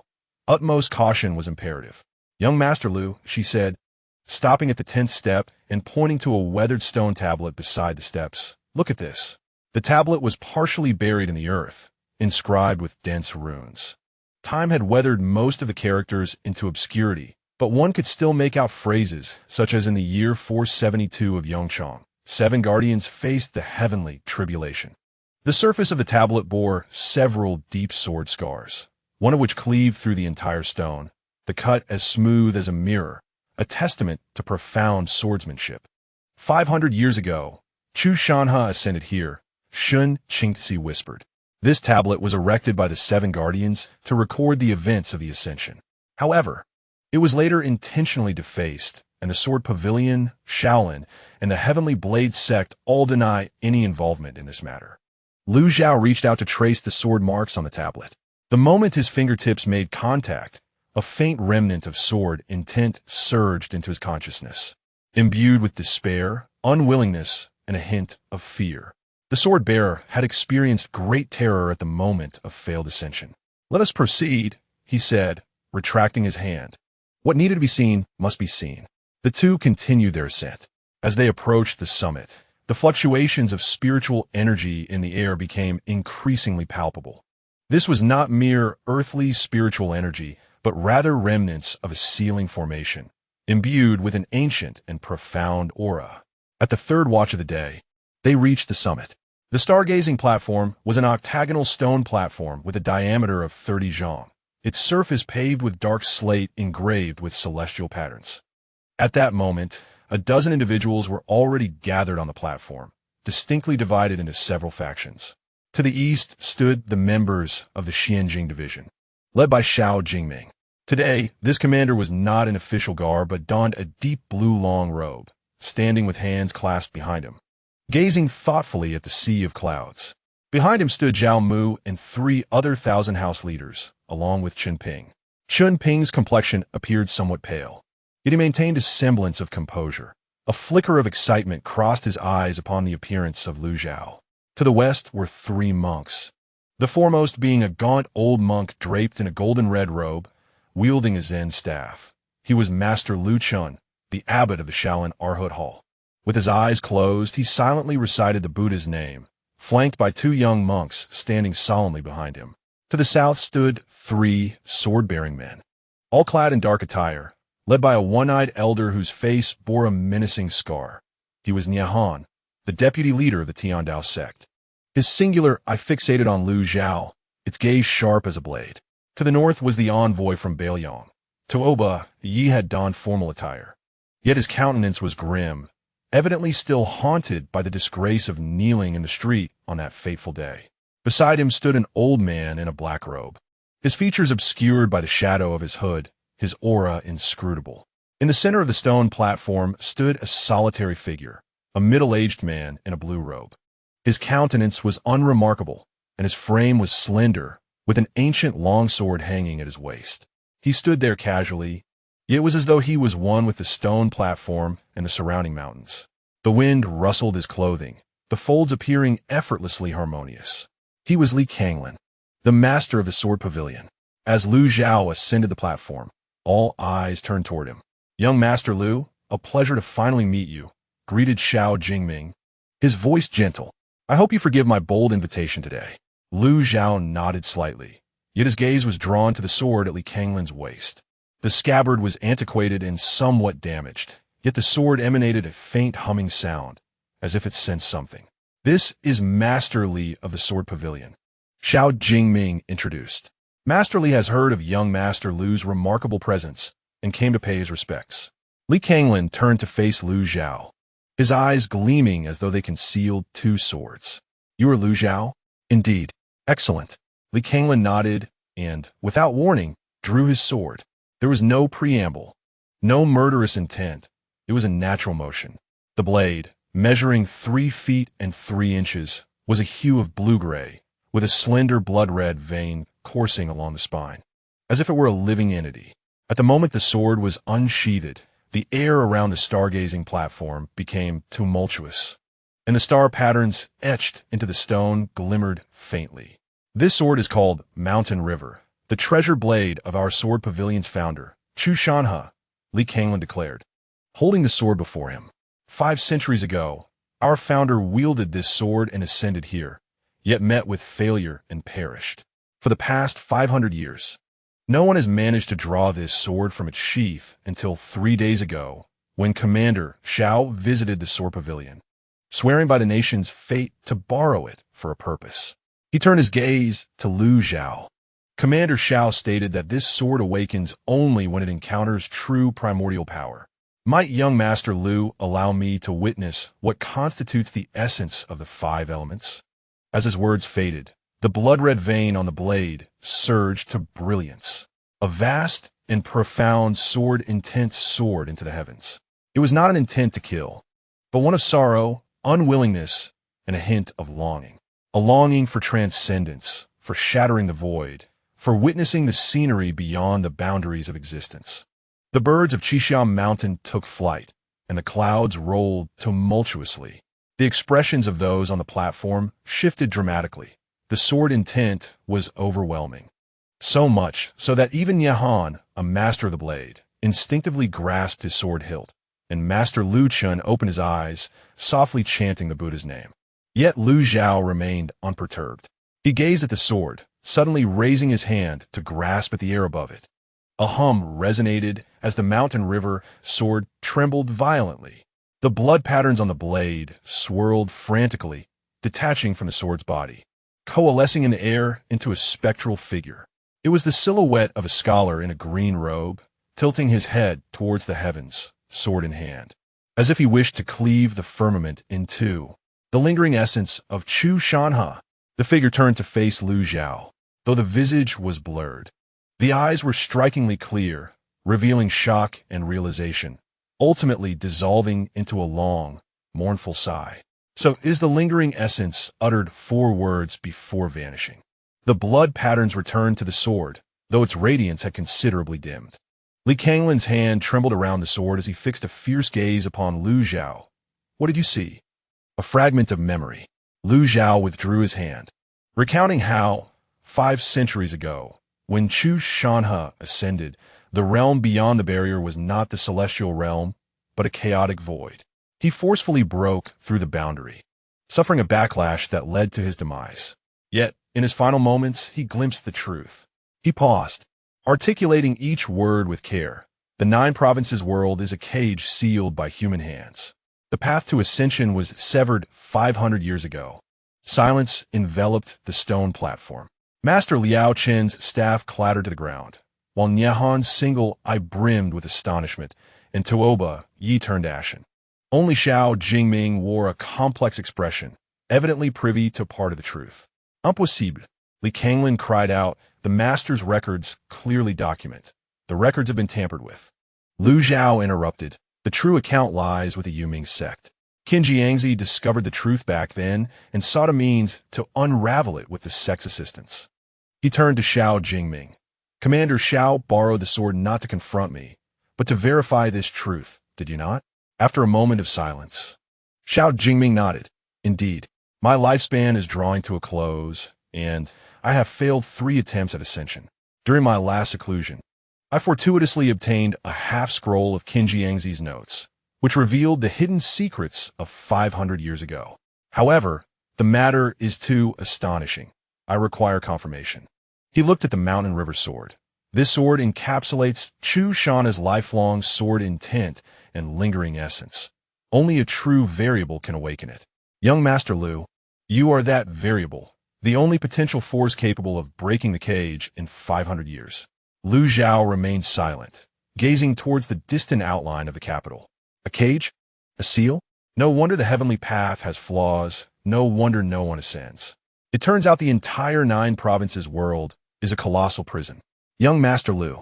Master Liao Chan suddenly spoke, his voice hoarse. If what you say is true, how shall we break this cage? I do not know. Lu Zhao replied honestly. But since we are here, we must attempt it. He turned to Qin Ping.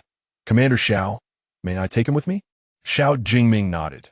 Young Master Qin's revelation of the imperial examination fraud is commendable. The evidence has been submitted to the court.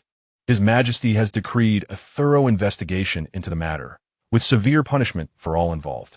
Lu Zhang was dismissed and imprisoned yesterday. The Ministry of War has undergone a purge, and the examination will proceed as scheduled. Chun Ping's eyes glistened with emotion as he bowed solemnly.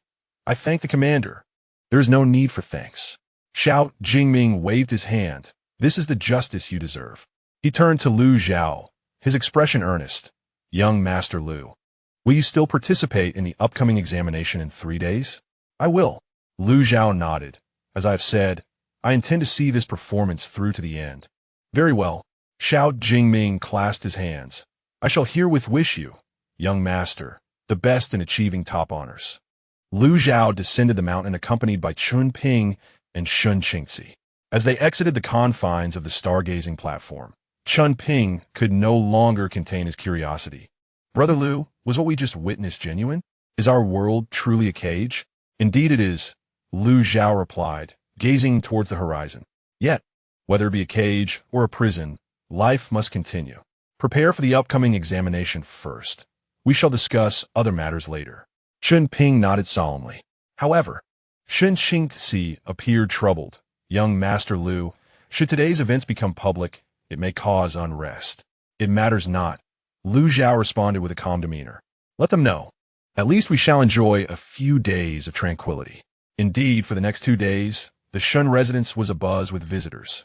The Ministry of Rites delivered examination tokens. The Prime Minister's residence sent inquiries, and even the palace bestowed writing implements. Yet all visitors were graciously declined. Lu Zhao remained secluded, solely instructing Su Yu Ro in her cultivation and occasionally engaging in swordplay with Shen Qingzi. Following the incident with Wang Lun, no one dared to provoke them. The Wang family even sent lavish gifts as an apology, which Lu Zhao disregarded entirely, instructing Zhou Bo to return them. On the eve of the examination, April 14th, Lu Zhao was in his chamber meditating, cradling a sphere of water in his palm. Within the orb, golden light swirled, gradually giving rise to emerald green specks, the embryonic form of wood elemental energy. The cycle of the 5 elements was beginning to reveal itself. Su Yu Ro's cultivation was also progressing steadily. Although she had yet to draw energy into her body, her meridians had become significantly more supple due to the nurturing mist. Her complexion rosy and her gaze more vibrant than before. As evening fell, Shun Qingzi delivered a basket containing the necessary items for the examination token, writing implements, provisions, and a water pouch, all meticulously prepared. "Young Master Liu, I shall escort you to the examination hall tomorrow," she said softly. Very well, Lu Zhao accepted the basket. "What Chun Ping? The Xianying division will send someone to escort him directly into the examination hall." Shun Qingzi paused. "My father mentioned that the chief examiner for this round is the Minister of Rights, Zhou Wenyuan." A flicker of coldness crossed Lu Zhao's eyes. Zhou Wenyuan was the Minister of Rights official who had obstructed him on the official road. Understood. He placed the basket on the table. "Tomorrow, we shall see what tricks this minister Zhou has up his sleeve." Outside, twilight deepened. The capital city began to illuminate, with countless lights twinkling like stars across the night sky. Chapter 38. The 3 days of the examination at the entrance of the examination hall. 3,000 candidates formed a long line, each being verified and searched by soldiers amid their shouts. The spring chill lingered, with many rubbing their hands and breathing into the cold air, their expressions tense. 10 years of hard study hinged upon this moment.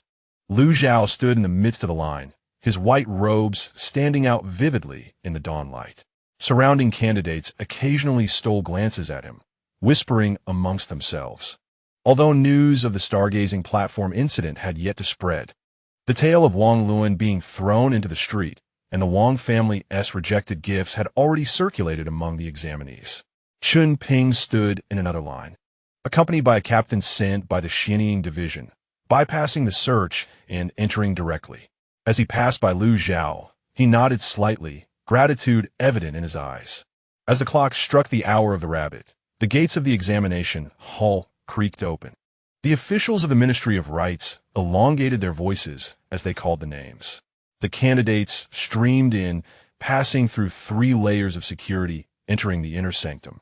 Before them lay a chessboard-like arrangement of examination rooms, each no more than 3 feet square, furnished with a table, a chair, and a bed, as sparse as a prison cell. In the following 3 days, all matters of sustenance and nature must be attended to in this very place, with no step taken beyond its confines.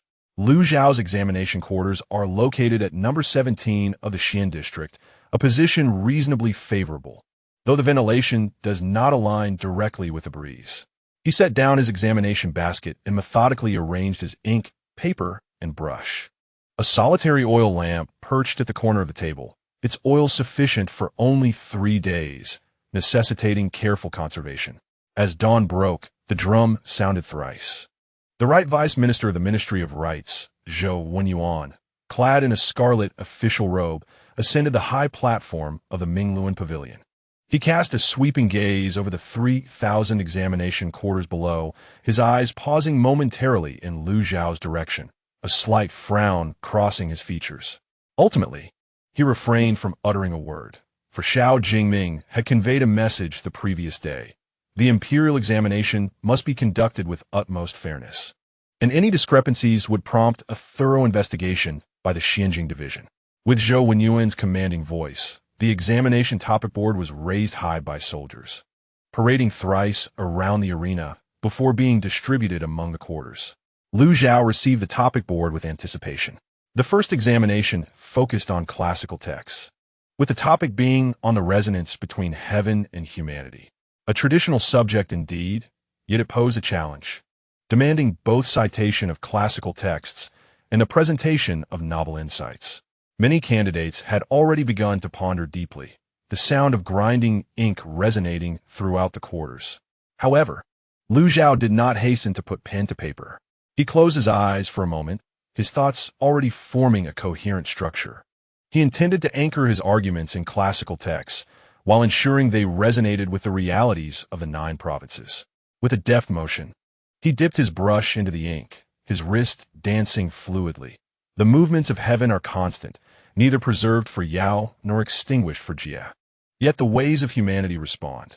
Those who align with it prosper, while those who oppose it perish. He established the tone from the outset.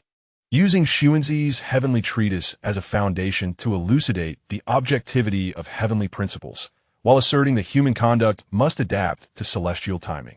He then shifted his focus, introducing a pertinent instance from the 9 provinces. In the 3rd year of Yongchang, a great drought struck Jiangzhou. The ancestral master of the sword pavilion cleaved the river with a single stroke, saving millions of lives.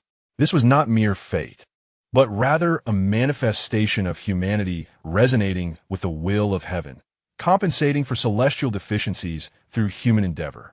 This anecdote, learned in a tea house just days prior, served to showcase his extensive knowledge while remaining relevant to the topic. He intricately layered his arguments, transitioning from personal moral cultivation to state governance, ultimately transcending to the realm of the unity between heaven and humanity. He completed his essay in one continuous flow, finishing just past noon. Upon review, he found it contained over 3,000 characters, each word a gem, each paragraph a tapestry of eloquence. As he set down his brush, he noted that the candidates in the adjacent quarters were still scratching their heads in confusion. In the evening, he submitted his paper, which was collected and sealed by the attendants. Lu Zhao requested a modest supper, 2 steamed buns, a plate of pickled vegetables, and a bowl of clear soup. The quarters were cramped, and he settled onto his couch to recuperate, cultivating the flow of energy and nourishing his meridians. On the 2nd day, the topic of the policy essay was on salt and iron. This was a domain in which Chun Ping excelled, and one could surmise that Xiao Jingming had orchestrated this arrangement to vindicate him. After a moment's contemplation, Lu Zhao took up his brush and inscribed, "The benefits of salt and iron are the lifeblood of a nation. However, if these veins become congested, the nation suffers. If they flow freely, the nation thrives." He framed his argument within the context of on salt and iron, addressing the drawbacks of the monopolization of salt and iron in the 9 provinces and proposing a strategy of official oversight combined with commercial operation and tier taxation. This plan not only ensured state revenue, but also provided merchants with opportunities for sustenance, effectively curtailing the practices of local officials amassing personal wealth. In his composition, he cited the classic discourses of Sang Hongyang and Huan Quan, while integrating rational elements from modern economic thought, rendering it a commendable proposal for governance. Just as he was engrossed in his writing, he suddenly paused, adding a brief note at the conclusion. Should this strategy be implemented within a decade, the national treasury could increase by 30%, while the burden on the populace could be reduced by 20%. Yet, the success of its execution hinges upon the clarity of governance. Without transparent administration, even the best policies may devolve into oppressive rule. This serves as both a reminder and a warning. On the 3rd day, the examination of poetry and prose commenced, with the topic being the Spring River Flower Moon Night. Upon encountering the subject, Lu Zhao's lips curved slightly in a smile. This masterpiece is a celebrated work of Zhang Ruoxu, yet it does not exist within the realm of the 9 provinces. He made slight modifications, replacing the geographical allusions with scenery from the 9 provinces while preserving the original sentiments and phrases. The spring river's tide flows seamlessly with the sea. The bright moon rises together with the tide. The shimmering waves stretch for thousands of miles, where in spring rivers is the moon not bright. As he wrote, who first beheld the moon by the riverbank? In what year did the river moon first illuminate a person? His pen paused momentarily, conjuring images of the Yangtze River on Earth, and of a world he could never return to. Yet he quickly regained his composure and continued to write. Generations of life are endlessly intertwined. Each year the river moon appears much the same. I wonder for whom the river moon waits, only to see the Yangtze send its waters flowing. The final line settled onto the page, radiating brilliance. Even with the alteration of place names, the poem's essence and grandeur remained unparalleled in the contemporary literary world. Lu Zhao could even envision the astonishment of the examiners upon reading his poem. As the examination concluded on the 3rd day, at the hour of Shun on April 17th, the doors of the examination hall opened. Candidates surged forth. Some beamed with joy, others wore expressions of despair, and many appeared utterly fatigued. Lu Zhao walked among the crowd, his white garments still pristine, having cleansed himself with steam each night. Even his hair remained untouched by oil. Brother Liu, Chun Ping squeezed through, his eyes bloodshot, yet his spirit intact. How did you fare in the exam?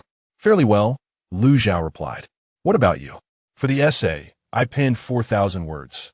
Chun Ping murmured, incorporating all the issues with salt and iron I've witnessed over the years. Even if I do not succeed, I shall have no regrets. The two exited the examination hall. Shen Qingxi's carriage awaited at the street corner, and Su Yuro arrived as well.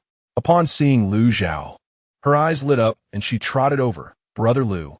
She presented him with a water pouch and a warm towel, taking the examination basket with a natural grace akin to a devoted wife. Shen Qingxi stood by the carriage, observing the scene with a slight pang in his heart. Yet his expression remained gentle. Please, step into the carriage. It's time to rest. As the carriage departed from the examination hall street, numerous candidates could be seen congregating in taverns and tea houses, engaging in spirited discussions and debates about the exam topics. Others appeared dejected, clearly having faltered in their attempts. Upon returning to the Shen residence, Zhou Bo had prepared a hot bath. After Lu Zhao bathed and changed, he settled onto a stone bench in the courtyard. Su Yuro brought him ginseng soup and whispered, Brother Liu, you must be weary. Not all. Lu Zhao accepted the bowl and suddenly inquired, has anything occurred in the house over these 3 days? Su Yuro shook her head. Sister Shun instructed me to focus on my training, saying she would handle matters outside. However, a man in a black robe visited yesterday, spoke briefly with Uncle Shun, and then departed. A black robe? From the underworld sect? Lu Zhao's gaze turned icy, yet he refrained from saying more. In the Mingluan building of the examination hall, the grading room was filled with 10 examiners sitting upright, their desks piled with examination papers. According to protocol, all papers were first transcribed by the scribe, who concealed the names and origins before distributing them for evaluation. The first round of classical texts had been reviewed and was currently being graded. Zhou Wenyuan, the Right Deputy Minister of Rights, occupied the main seat, his expression darkening. He held a particular examination paper, frowning deeper with each glance. Who was his candidate?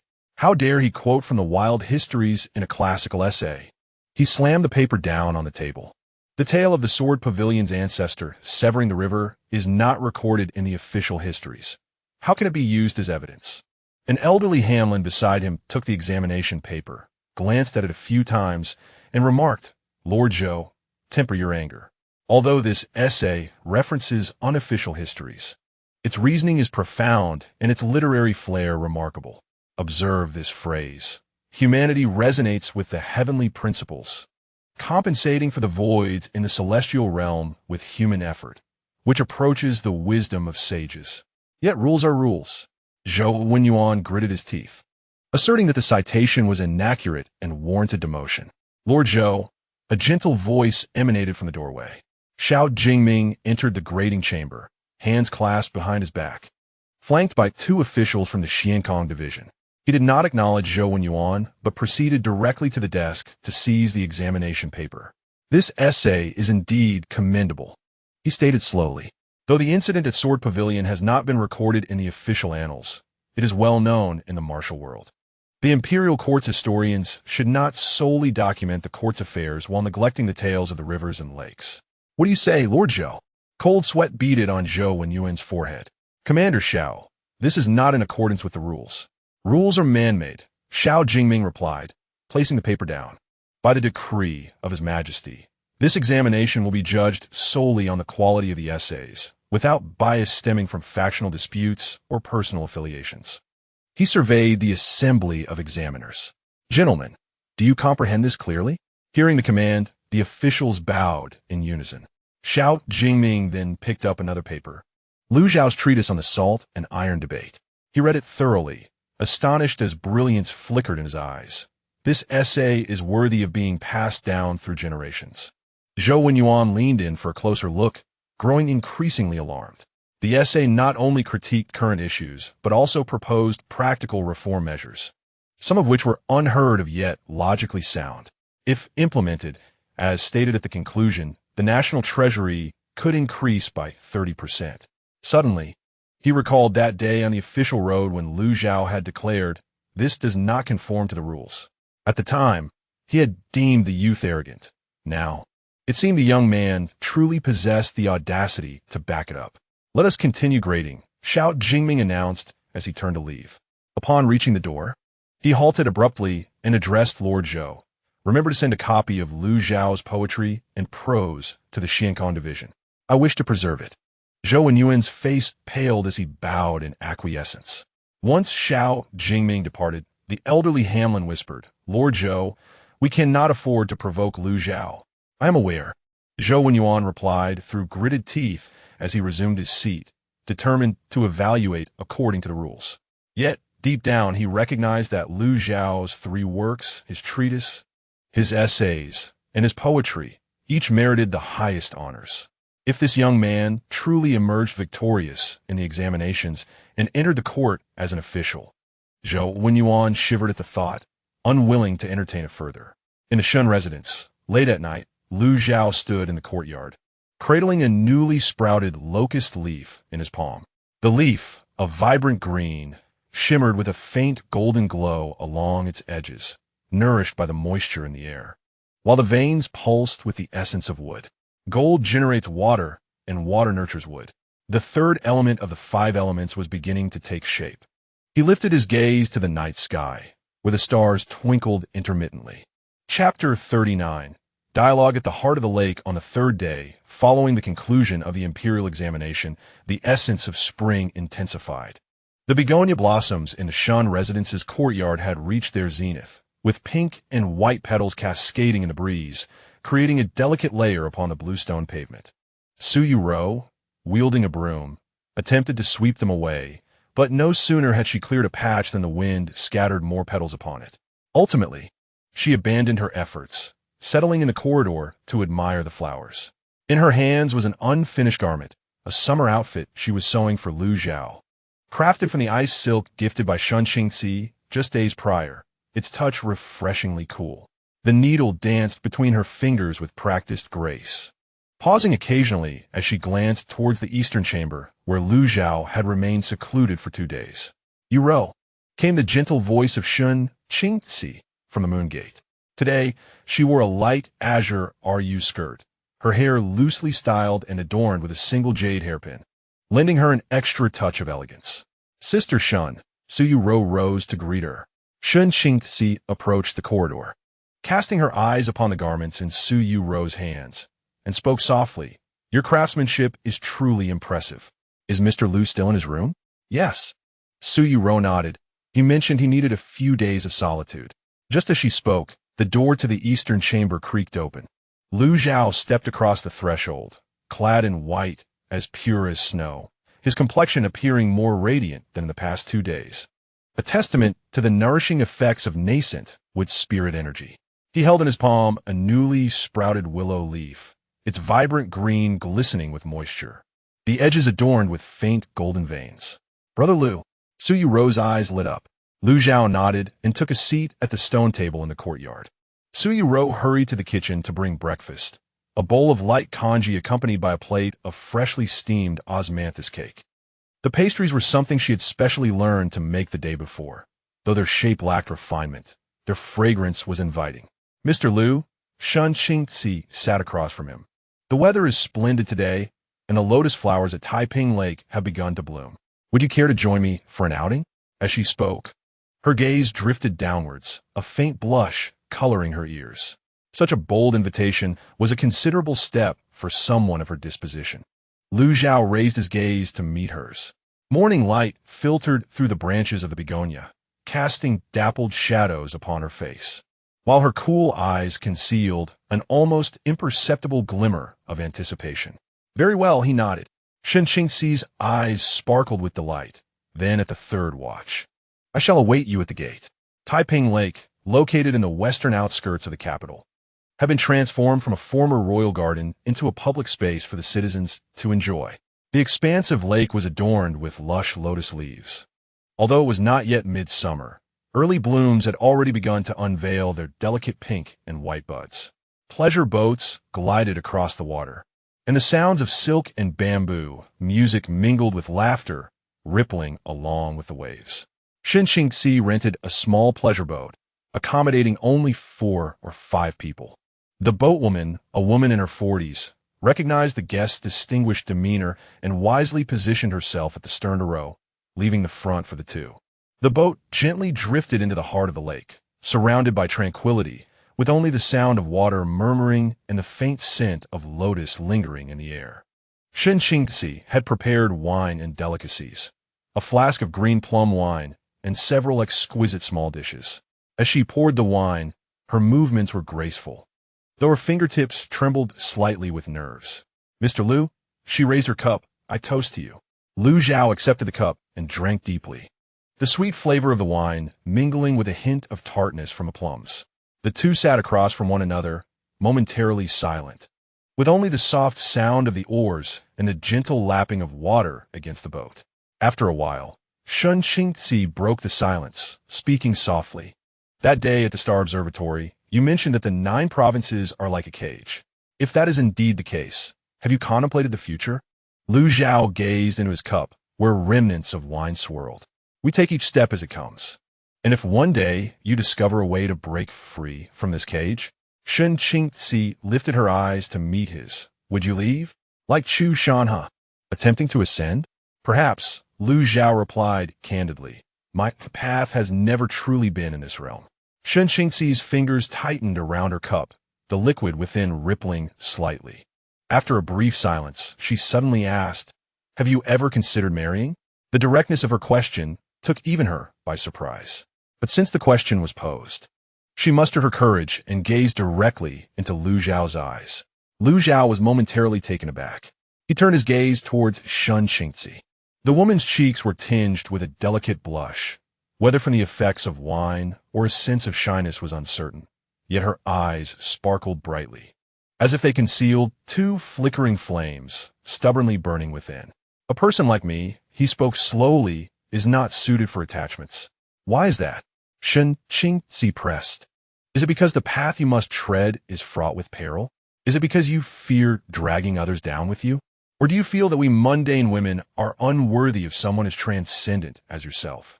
Her voice trembled at the end, laced with a hint of grievance. Liu Zhao fell silent. He was not oblivious to Shen Qingxi's feelings. From their first encounter on a rainy night in Jinling, to the moment he gifted her a pendant on Qishao Mountain, and throughout their journey together, her affections had seeped into him like a gentle stream. Yet he hailed from another realm, burdened with the essence of the 5 elements, destined to traverse a path strewn with thorns. Attachments were a burden to him and a danger to them. "Qingxi," he uttered her name for the first time, "you have seen the blood on my hands. What I must face in the future is far more perilous. You deserve something better." "What constitutes better?" Shen Qingxi interrupted, tears glistening in her eyes. "Is better a life of safety and domesticity?" Liu Zhao, I, Shen Qingxi, am 23 and unmarried, not because no one has sought my hand, but because I find them lacking. I practice swordsmanship, study, and roam the rivers and lakes not to seek a better refuge one day. She rose, the boat swaying slightly beneath her. "What I admire is that figure in white from the rainy night in Jinling, the talented poet who recited when will the bright moon appear at the Qinhuai poetry gathering, and the transcendent being who faced the world's heroes at the star observation platform. Even if your hands are stained with blood, even if your path is fraught with danger, I am unafraid." Liu Zhao lifted his gaze to her. The spring breeze tousled her hair, and her azure gown fluttered in the shimmering lake. This typically aloof woman from Jiangnan now resembled a blazing flame, fervent, radiant, and utterly unrestrained. "I am not afraid of attachments," Shen Qingxi declared emphatically. "I fear only that you may deny me even the chance for such attachments." As her words fell, she herself was momentarily stunned, her cheeks flushing crimson as she hastily sat down, her gaze fixed on her wine cup. The boat returned to a serene quietude, broken only by their soft breaths. After a long pause, Liu Zhao let out a gentle sigh. He reached out and grasped Shen Qingxi's hand resting on the table. Her hand was cool, trembling slightly. "Give me some time," he spoke softly, "once the matters in the capital settle, and when I have clarity." Shen Qingxi suddenly lifted her head, her eyes shimmering with hope. Really? Yes. She broke into a smile, tightening her grip on his hand. That smile was like a lotus blooming for the first time, radiant and extraordinary. The boatwoman cleared her throat softly from the stern. Young master, young lady, the wind has picked up. Shall we return? In a flurry, Shun Qingzi withdrew her hand, her cheeks flushed. Yes, let us go back. The boat turned around, slowly making its way towards the shore.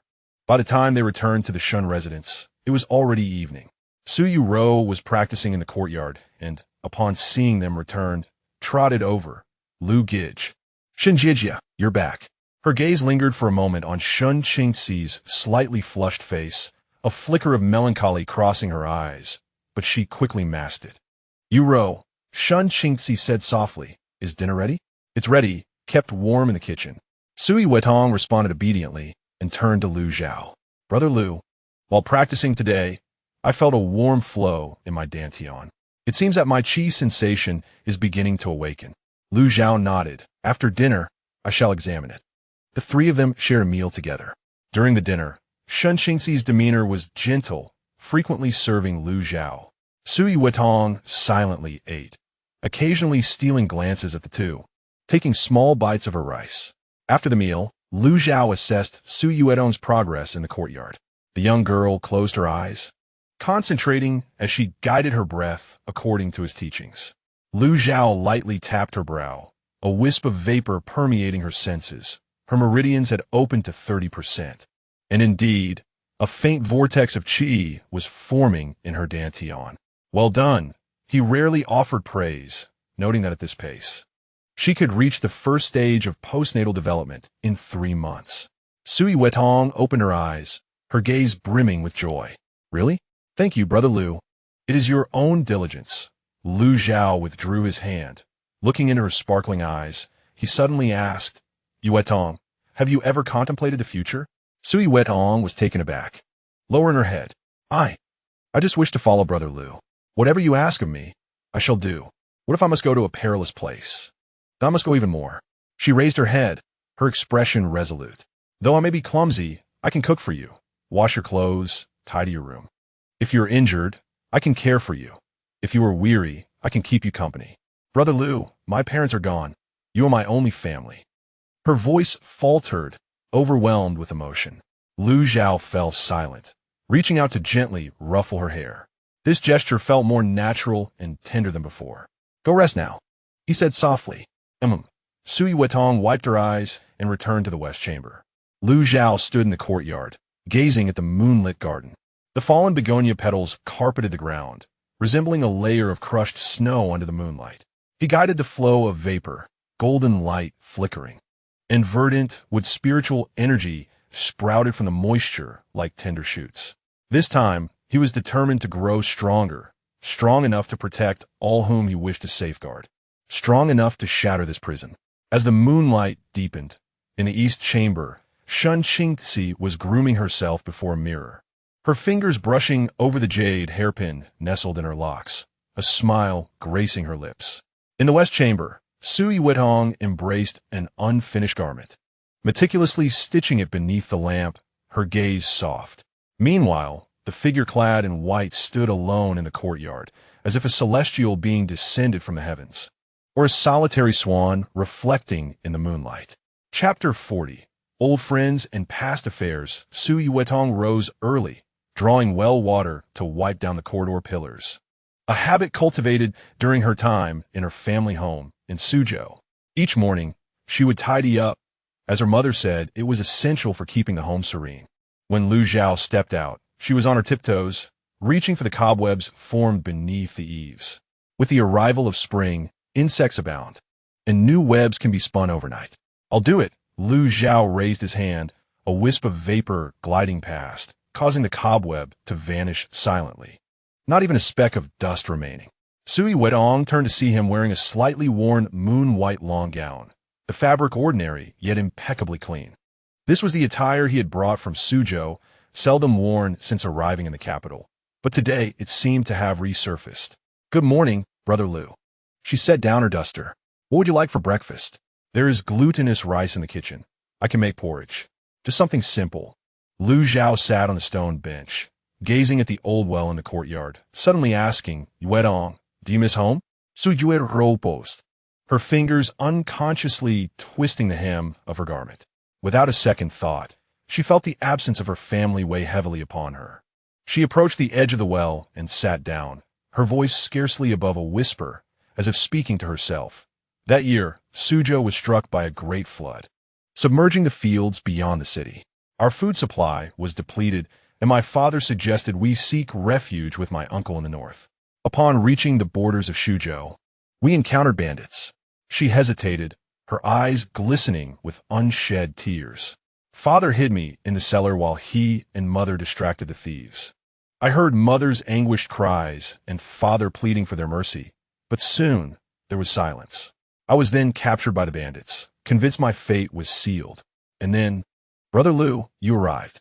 Liu Zhao fell silent for a moment before rising to retrieve something from his room. When he returned, he held an ancient rosewood box. The box was worn, its edges smooth, and the brass latch was tarnished with verdigris. He opened it to reveal 2 spirit tablets arranged side by side. The wood was unremarkable, the inscriptions hand-carved and faded.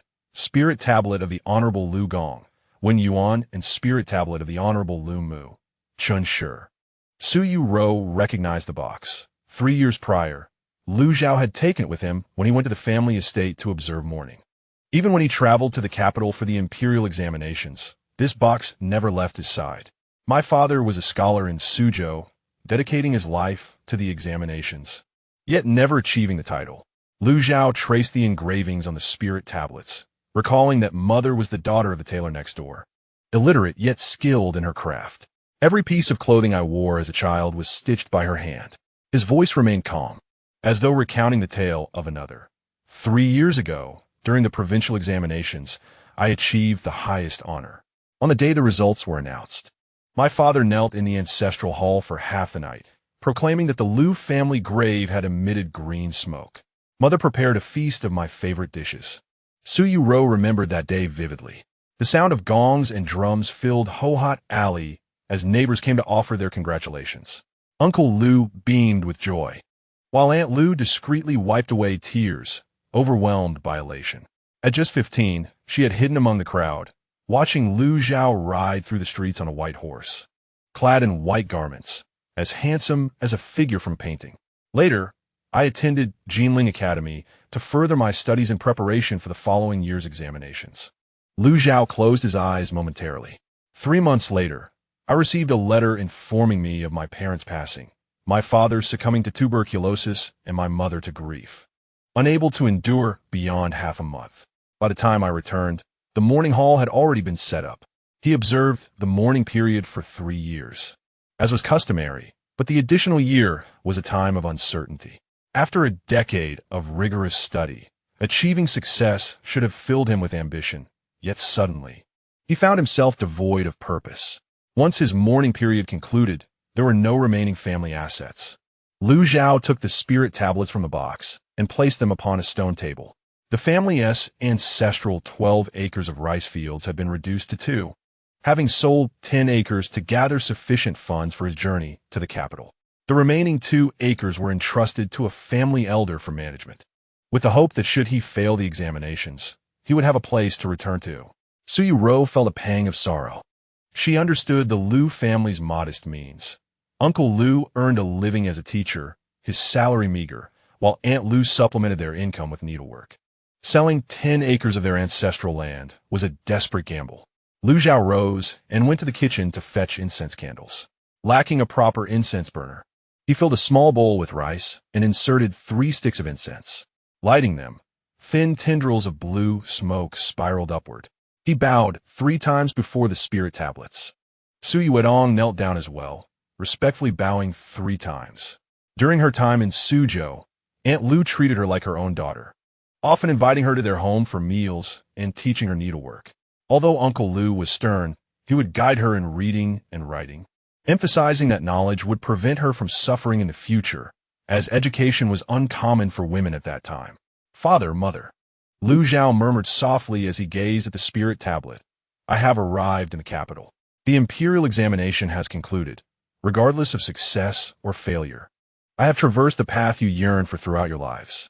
The wind rustled through the courtyard, causing the petals of the begonia to flutter down, a few landing atop the spirit tablet. Suddenly, Sui Wetong recalled something and hurried back to her room. When she re-emerged, she cradled a small cloth pouch, which she opened to reveal several exquisitely embroidered handkerchiefs. Brother Lu, these are what Aunt Lu taught me long ago. She spread the handkerchiefs on the stone table. Recalling her words, a girl must learn to manage a household. Sewing is fundamental. The corners of the handkerchief were adorned with delicate orchids, her mother's favorite motif. Lu Zhao remembered that all of his mother-esque garments bore the orchid pattern. He picked up one, his fingertips grazing the intricate stitches, the vibrant embroidery seeming as if it had been completed just yesterday. My mother, he paused, always longed for a daughter. She was delighted whenever you visited. Tears finally fell from Sui Wetong's eyes. Aunt Lu was so kind to me. The last time we met, she said that once I reached maturity, I should marry Brother Lu. Unable to finish her sentence, she covered her face, sobbing uncontrollably. Lu Zhao offered no words of comfort. He simply folded the handkerchief and returned it to her. He then resumed lighting incense, quietly observing as the candles burned down. As the morning light brightened, illuminating the courtyard, a thin layer of ash settled in the rice bowl. Wetong, Lu Zhao suddenly spoke. If my parents were still alive, they would surely like you. Sui Wetong lifted her head, her tear-filled eyes glistening. My mother often said that you Wetong, are diligent and kind-hearted. Whoever marries you will be fortunate. Lu Zhao regarded her, recalling how his father had never openly stated it, yet he had always graded her work with particular care during her visits. In his memories, his father held this neighbor girl in high esteem, and his mother had frequently mentioned that Yuetong was a good child. So Yuetong blushed, lowering her head to wipe her tears. I'm not that good. You are, Lu Zhao replied as he stood, carefully placing the spirit tablet back into its wooden box. Thus, you need not always feel like a burden. If my parents are watching from above, seeing you by my side will surely bring them peace. Though spoken plainly, his words warmed Sui Wetong's heart. She nodded vigorously, yes. I will diligently follow Brother Lu. Practice hard, and learn to manage things without causing you worry. Lu Zhao's lips curved into a slight smile as he gently ruffled her hair. This time, Sui Wetong did not shy away. Instead, she tilted her face upwards, her eyes red yet filled with a sweet smile. Breakfast consisted of glutinous rice porridge accompanied by a plate of pickles and 2 steamed buns. Simple as it was, Sui Wetong had put her heart into the porridge, the grains blossoming to perfection. While they ate, she quietly asked, Brother Lu, after the results are announced, will we return to Suzhou? Lu Zhao pondered for a moment. Do you wish to go back? I want to see the old house. Sui Wetong's gaze dimmed. Although her parents were gone, that place would always feel like home. All right, Lu Zhao nodded. Once matters in the capital are settled, I will accompany you back. Really? Yes. Sui Ruo's eyes sparkled with delight as she savored her porridge. Her brows and eyes curved in a gentle smile. After finishing her breakfast, Lu Zhao returned the wooden box to his chamber. As he closed the door, he gazed at the 2 spirit tablets and silently vowed, rest assured, in this lifetime, I shall live well for both you and me. In the afternoon, Shun Qingzi arrived. Upon seeing Lu Zhao clad in old garments, she paused momentarily, but refrained from inquiring further. She brought news. The announcement date was set for the 5th day of the 5th month, coinciding with the Dragon Boat Festival. The list would be displayed outside the examination hall. With half a month remaining, Shun Qingzi asked if Lu Gongzi wished to take a stroll to clear his mind, as there were many renowned scenic spots in the suburbs. No need, Lu Zhao replied, shaking his head. I wish to meditate in solitude for a few days. Shun Qingzi understood. After the stargazing platform, Lu Zhao indeed required time to digest the information he had received. She glanced at Su Ruo, who was sewing in the corridor, and softly said, Then I shall arrange for the kitchen to deliver meals daily, without causing any disturbance. Thank you. After Shun Qingzi departed, Lu Zhao returned to the courtyard, cradling a fallen leaf in his palm. Golden light shimmered, and mist swirled around him as the verdant wood energy sprouted from the leaf's veins like tender buds. 3 of the 5 elemental energies had awakened, bringing him one step closer to complete enlightenment. He gazed towards the northern sky, where the silhouette of the stargazing platform lay veiled in mist. This time, he would not walk alone. In the corridor, Suyu Ruo hummed a Suzhou folk tune while her needle danced at her fingertips. It was a lullaby taught to her by Lu Zhao's mother, gentle and melodious, reminiscent of the flowing waters of Jiangnan. Lu Zhao closed his eyes, listening to her song, and suddenly felt that this earthly existence was worth cherishing. Chapter 41. The storm subsides on the 25th of April. A fine rain fell like silk.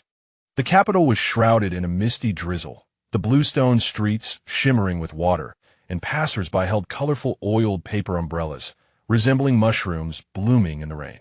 In the small courtyard of the Shun residence, Suyu Ruo practiced her techniques in the corridor, her eyes closed in concentration, with a faint mist swirling around her. This was the breathing method taught by Lu Zhao, nurturing her meridians with the essence of water. Though it could not yield immediate results, it laid a solid foundation. Lu Zhao stood beneath the eaves, watching raindrops cascade from the tiles. He extended his hand, a single droplet suspended in his palm, slowly rotating, at times transforming into ice crystals, at others radiating golden light, until a trace of verdant vitality sprouted from within. The energies of gold, water, and wood flowed seamlessly, now capable of effortless transformation. The awakening of the wood energy had progressed more smoothly than anticipated. Perhaps it was the vigor of spring, or perhaps a shift in his mindset. After paying homage to his parents, he felt a greater sense of belonging to this land.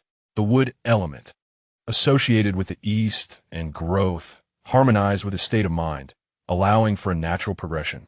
"Brother Lu, I think I can feel the flow of the rain now," Suyu Ruo exclaimed, her eyes sparkling with excitement. Lu Zhao nodded. "Indeed. Continue practicing, and in due time, you may catch a glimpse of the path." Just as he spoke, a gentle knock resounded at the courtyard door. Zhou Bo, holding an umbrella, went to open it. Standing outside was a young officer clad in the uniform of the Shuangguang Bureau, holding a wooden box in his hands. Upon seeing Lu Zhao in the corridor, the officer bowed respectfully. "Lu Gongzi, I have been tasked to deliver this item." Lu Zhao accepted the wooden box, feeling its weight in his hands. Upon opening it, he discovered several scrolls inside, the topmost one sealed with the crimson stamp of the Ministry of Justice, indicating a final adjudication case. He picked it up to peruse. Zhang Jingming, the left vice minister of the Ministry of Rights, was sentenced to death for accepting bribes amounting to 80,000 taels of silver and for tampering with examination records. His estate was confiscated, and his relatives were exiled 3,000 miles away. Wang Chongshan, the governor of Shuzhou, colluded with mountain bandits to assassinate candidates and conceal disaster information. He was sentenced to death by slow slicing, and his family members were conscripted into the Ministry of Music. Lu Zhang, the Vice Minister of War, and Lu Zhao paused for a moment over the case file. The records indicated that Lu Zhang masterminded the examination fraud, instructing the Shuzhou garrison to carry out the assassinations.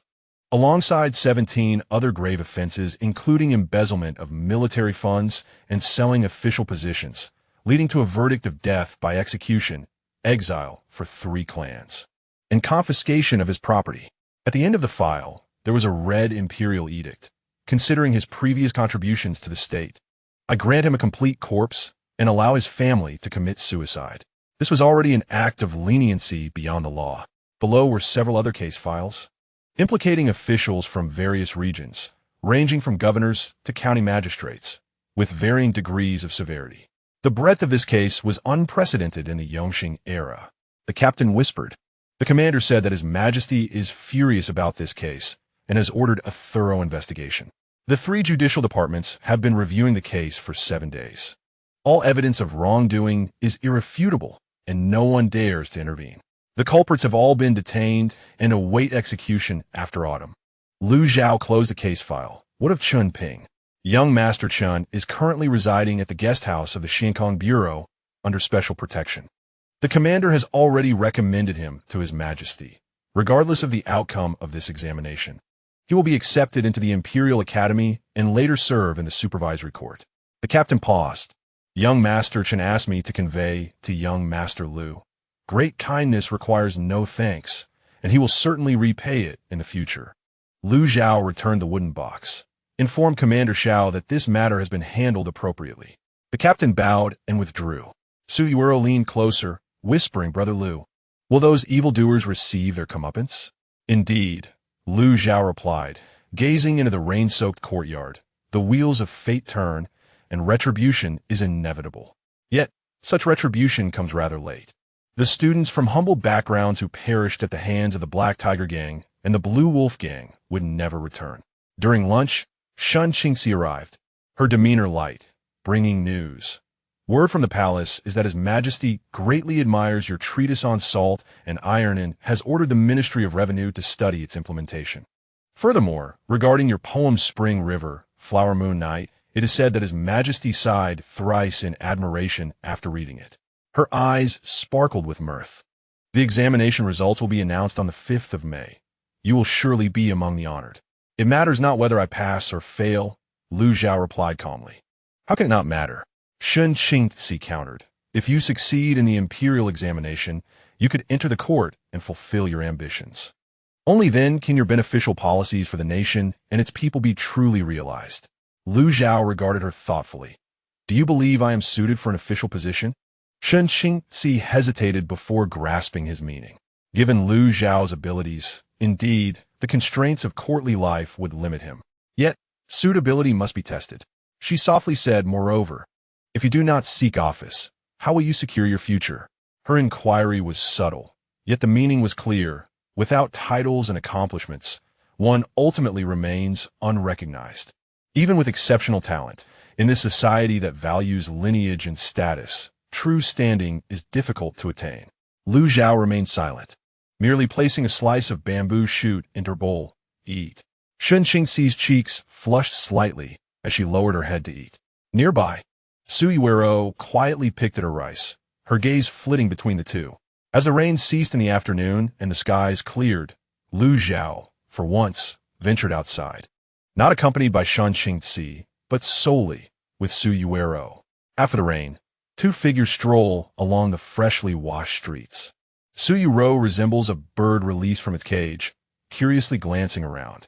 Having spent over a month in the capital, she has mostly remained within the confines of the Shun residence, seldom indulging in such leisurely outings. "Brother Lu, where are we headed?" she inquires.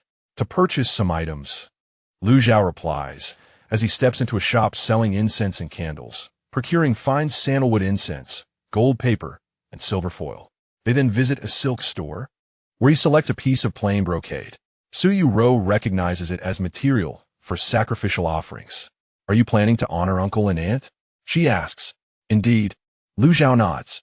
"With the examination results being announced on the 5th of May, if I succeed, I should inform my parents." Her eyes glisten slightly with emotion. Uncle and aunt would surely be delighted to hear the news. After completing their purchases, they pass through Gonyuan Street. Although there are still 10 days until the results, many scholars have gathered in nearby tea houses and taverns, engaging in spirited discussions and speculating about the top 3 candidates. Upon noticing Lu Zhao, a hush falls over the crowd, as they cast admiring and envious glances in his direction. "Is that Lu Zhao? I have heard his writings praised by none other than the emperor himself." Indeed, the downfall of Minister Lu from the Ministry of War was attributed to him. "Shu, keep your voice down. Such a figure is not someone we can discuss openly." Unperturbed by the whispers, Lu Zhao guides Su Yuero through the alleys, eventually arriving at a small temple on the western outskirts of the city. The temple, though dilapidated and lacking in visitors, is dedicated to Ksitigarbha Bodhisattva, who guides wandering souls. Before the altar, he lights incense and offers paper money, respectfully placing the spirit tablets of his parents upon the offering table.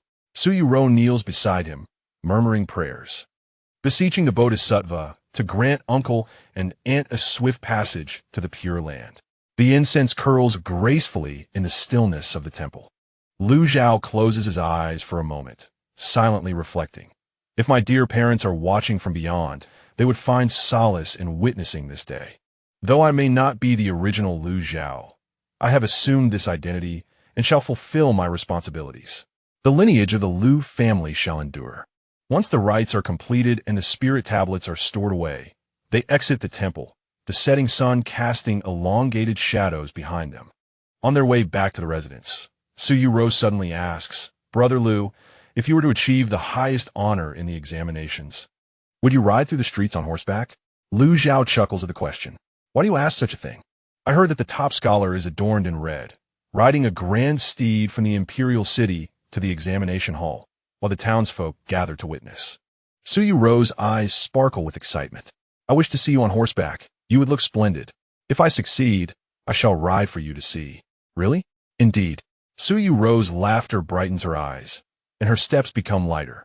During dinner, an unexpected guest arrives at the Shun residence. Zhou Wenyuan, the Right Minister of Rights. This esteemed official, typically aloof, now displays a demeanor so respectful it borders on humble. He presents a gift of scholarly treasures from the palace, stating that the emperor has granted these to outstanding candidates, with Lu Zhao receiving a share. "Young Master Lu, your talents are remarkable. I hold great admiration for you," Zhou Wenyuan proclaims, bowing. "I apologize for any offense caused that day. I hope for your understanding." Lu Zhao accepts the gift box with a measured response. "You are too kind, Minister Zhou." Relieved that Lu Zhao has not taken offense, Zhou Wenyuan continues, "On the 5th of May, the results will be announced, and the emperor will personally attend at the Imperial City Tower.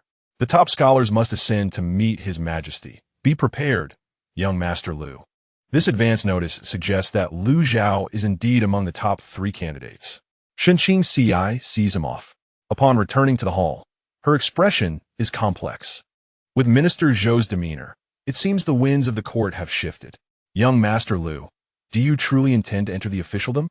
Lu Zhao gazed at the imperial ink gifted to him, its surface intricately carved with dragon patterns, a true treasure among tributes. Whether he would enter the court or not, he felt compelled to complete this initial step.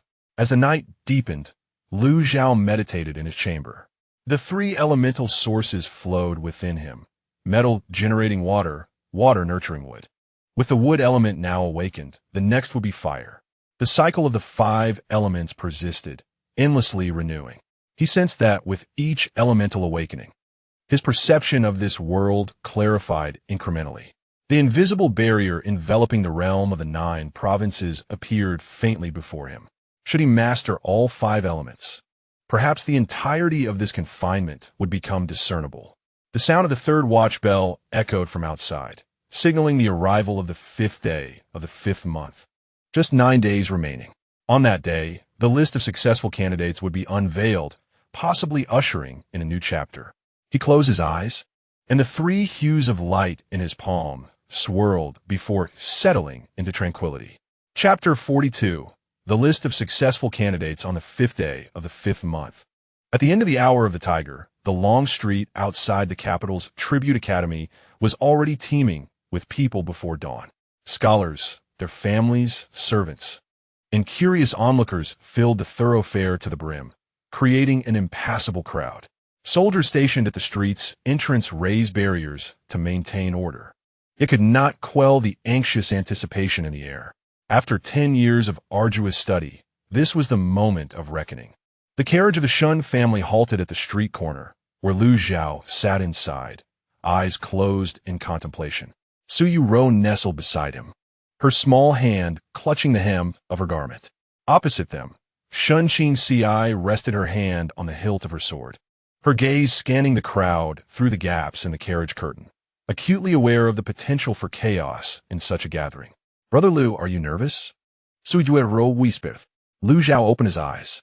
Not at all. He spoke the truth.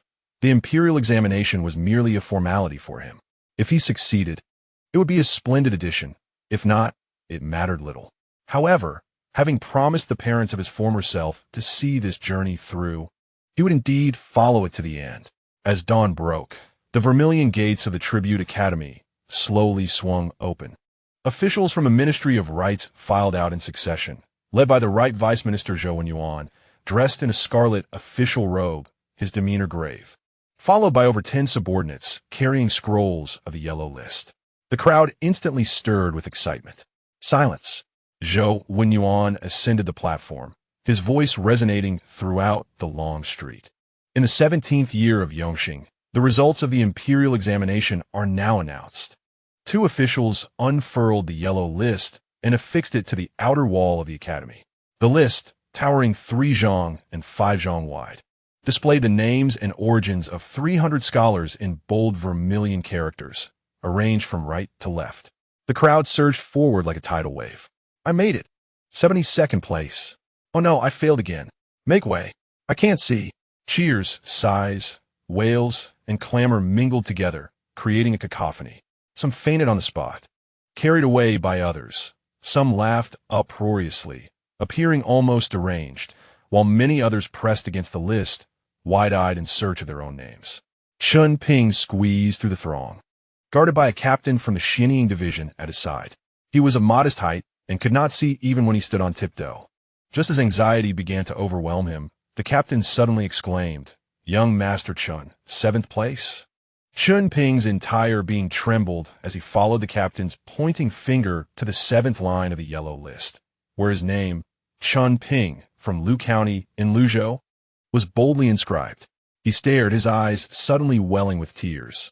After 10 years of relentless study and trials, he had finally not let anyone down. Not far away, Wang Luan was also gazing at the list. His complexion was pallid, and he counted down from the top of the list until he finally found his name on the 58th line. Although he had succeeded, his rank was disappointingly low, far from his expectations. Instinctively, he glanced at the carriage at the street corner, recalling Lu Zhao's chilling words from the tea house, sending a shiver down his spine. He hurriedly looked down and left the scene. At that moment, all attention in the crowd was directed to the far right of the yellow list. There, a single line of text stood out, its characters 30% larger than the others, the ink as dark as lacquer, penetrating the paper. First place in the Yi examination. Lu Zhao, the top scholar. After a brief silence, gasps of astonishment erupted like thunder. Lu Zhao. Is that Lu Zhao? It is said that even the emperor praised his essays. Truly deserving. Undoubtedly deserving. Countless gazes turned towards the carriage at the street corner. Su Yuro lifted a corner of the curtain, and, upon seeing those words, tears streamed down her face. Brother Lu has succeeded. First place. Shenqing Ci also smiled, her eyes brimming with pride. I knew it. Lu Zhao maintained a calm demeanor, merely nodding slightly. This outcome was anticipated. Xiao Jingming sought to elevate him, and Zhou Wenyuan dared not suppress him. Coupled with the undeniable brilliance of his work, securing the top position was inevitable. The officials from the Ministry of Rites began to call names, starting from the 300th rank and moving forward. With each name announced, someone would respond and step forward to receive the scholar's waist plaque. This was the token for entering the palace examination, as well as a symbol of status. When they reached the 7th name, Chun Ping stepped forward. His hand trembled as he received the waist plaque, and he turned to deeply bow in the direction of Lu Zhao's carriage. This bow expressed gratitude for saving his life, for recognizing his talent, and for the camaraderie shown throughout this journey. Finally, they arrived at the first name. First place in the Yi examination, Suzhou's Lu Zhao. A profound silence enveloped the venue. Lu Zhao descended from the carriage, his white robes untainted by the morning light. He walked slowly towards the elevated platform, and as he passed, the crowd parted in reverence, gazing at the newly appointed top scholar with awe. Zhou Wenyuan personally presented the waist plaque. It was crafted from red sandalwood, inscribed with the word scholar on the front, and on the back, it read top scholar Lu Zhao of the Yi examination, bordered with gold thread. Congratulations, Scholar Lu. Zhou Wenyuan murmured, the palace examination is in 3 days. Enter the palace at the hour of the dragon. Do not miss the appointed time. Lu Zhao accepted the waist plaque and slightly cupped his hands in gratitude. Thank you, Lord Zhou. As he turned to descend the platform, he caught sight of Chun Ping in the crowd, as well as the distant figure of Wang Lun, who was hiding. The former's eyes reflected gratitude, while the latter's revealed fear. Upon returning to the carriage, Su Yuro cradled the waist plaque he handed her, caressing it as if it were a rare treasure. Shenqing Ci instructed the driver to head home, her expression filled with joy. As the carriage departed from the examination street, the sound of commotion could still be heard behind them. After today, the name Lu Zhao would truly resonate throughout the capital. in front of the Shun residence. Servants had already prepared firecrackers. Upon seeing the carriage return, Zhou Bo lit the fuse, and the crackling sounds echoed throughout Yuan Alley. This was a tradition.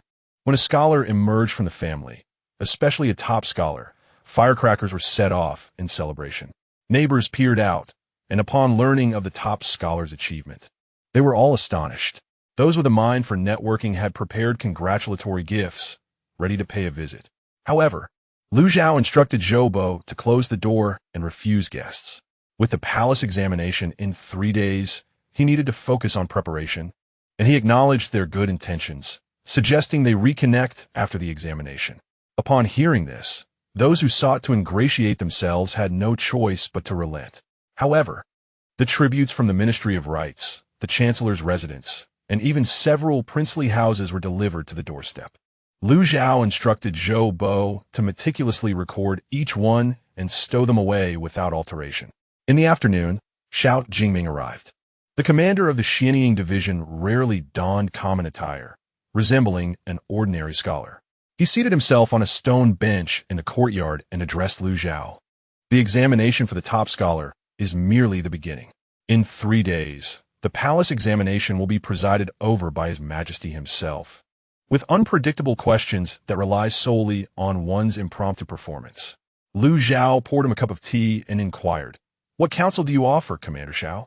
"Counsel may be too grand a term," Xiao Jingming replied, accepting the teacup. "I merely remind you that during the palace examination, do not reveal too much brilliance, nor should you conceal yourself too deeply. His Majesty is discerning and can perceive authenticity amidst deception." Lu Zhao comprehended his meaning. One must showcase talent without being excessively ostentatious. Regarding Chun Ping, Xiao Jingming continued, "His Majesty has reviewed Chun Ping's proposals and holds them in high regard. Regardless of the outcome of the palace examination, he will be granted an exceptional appointment. This serves as a reassurance for you." Lu Zhao nodded. The resolution of Chun Ping's situation could indeed be considered satisfactory. "There is another matter," Xiao Jingming said, setting down his teacup with a serious expression. "Before departing the capital, Li Kanglin from the Sword Pavilion entrusted me with a message. The unusual movements of the Mountain River Sword have not gone unnoticed by the underworld sect. They have remained dormant for many years, and their sudden resurgence is not without significance.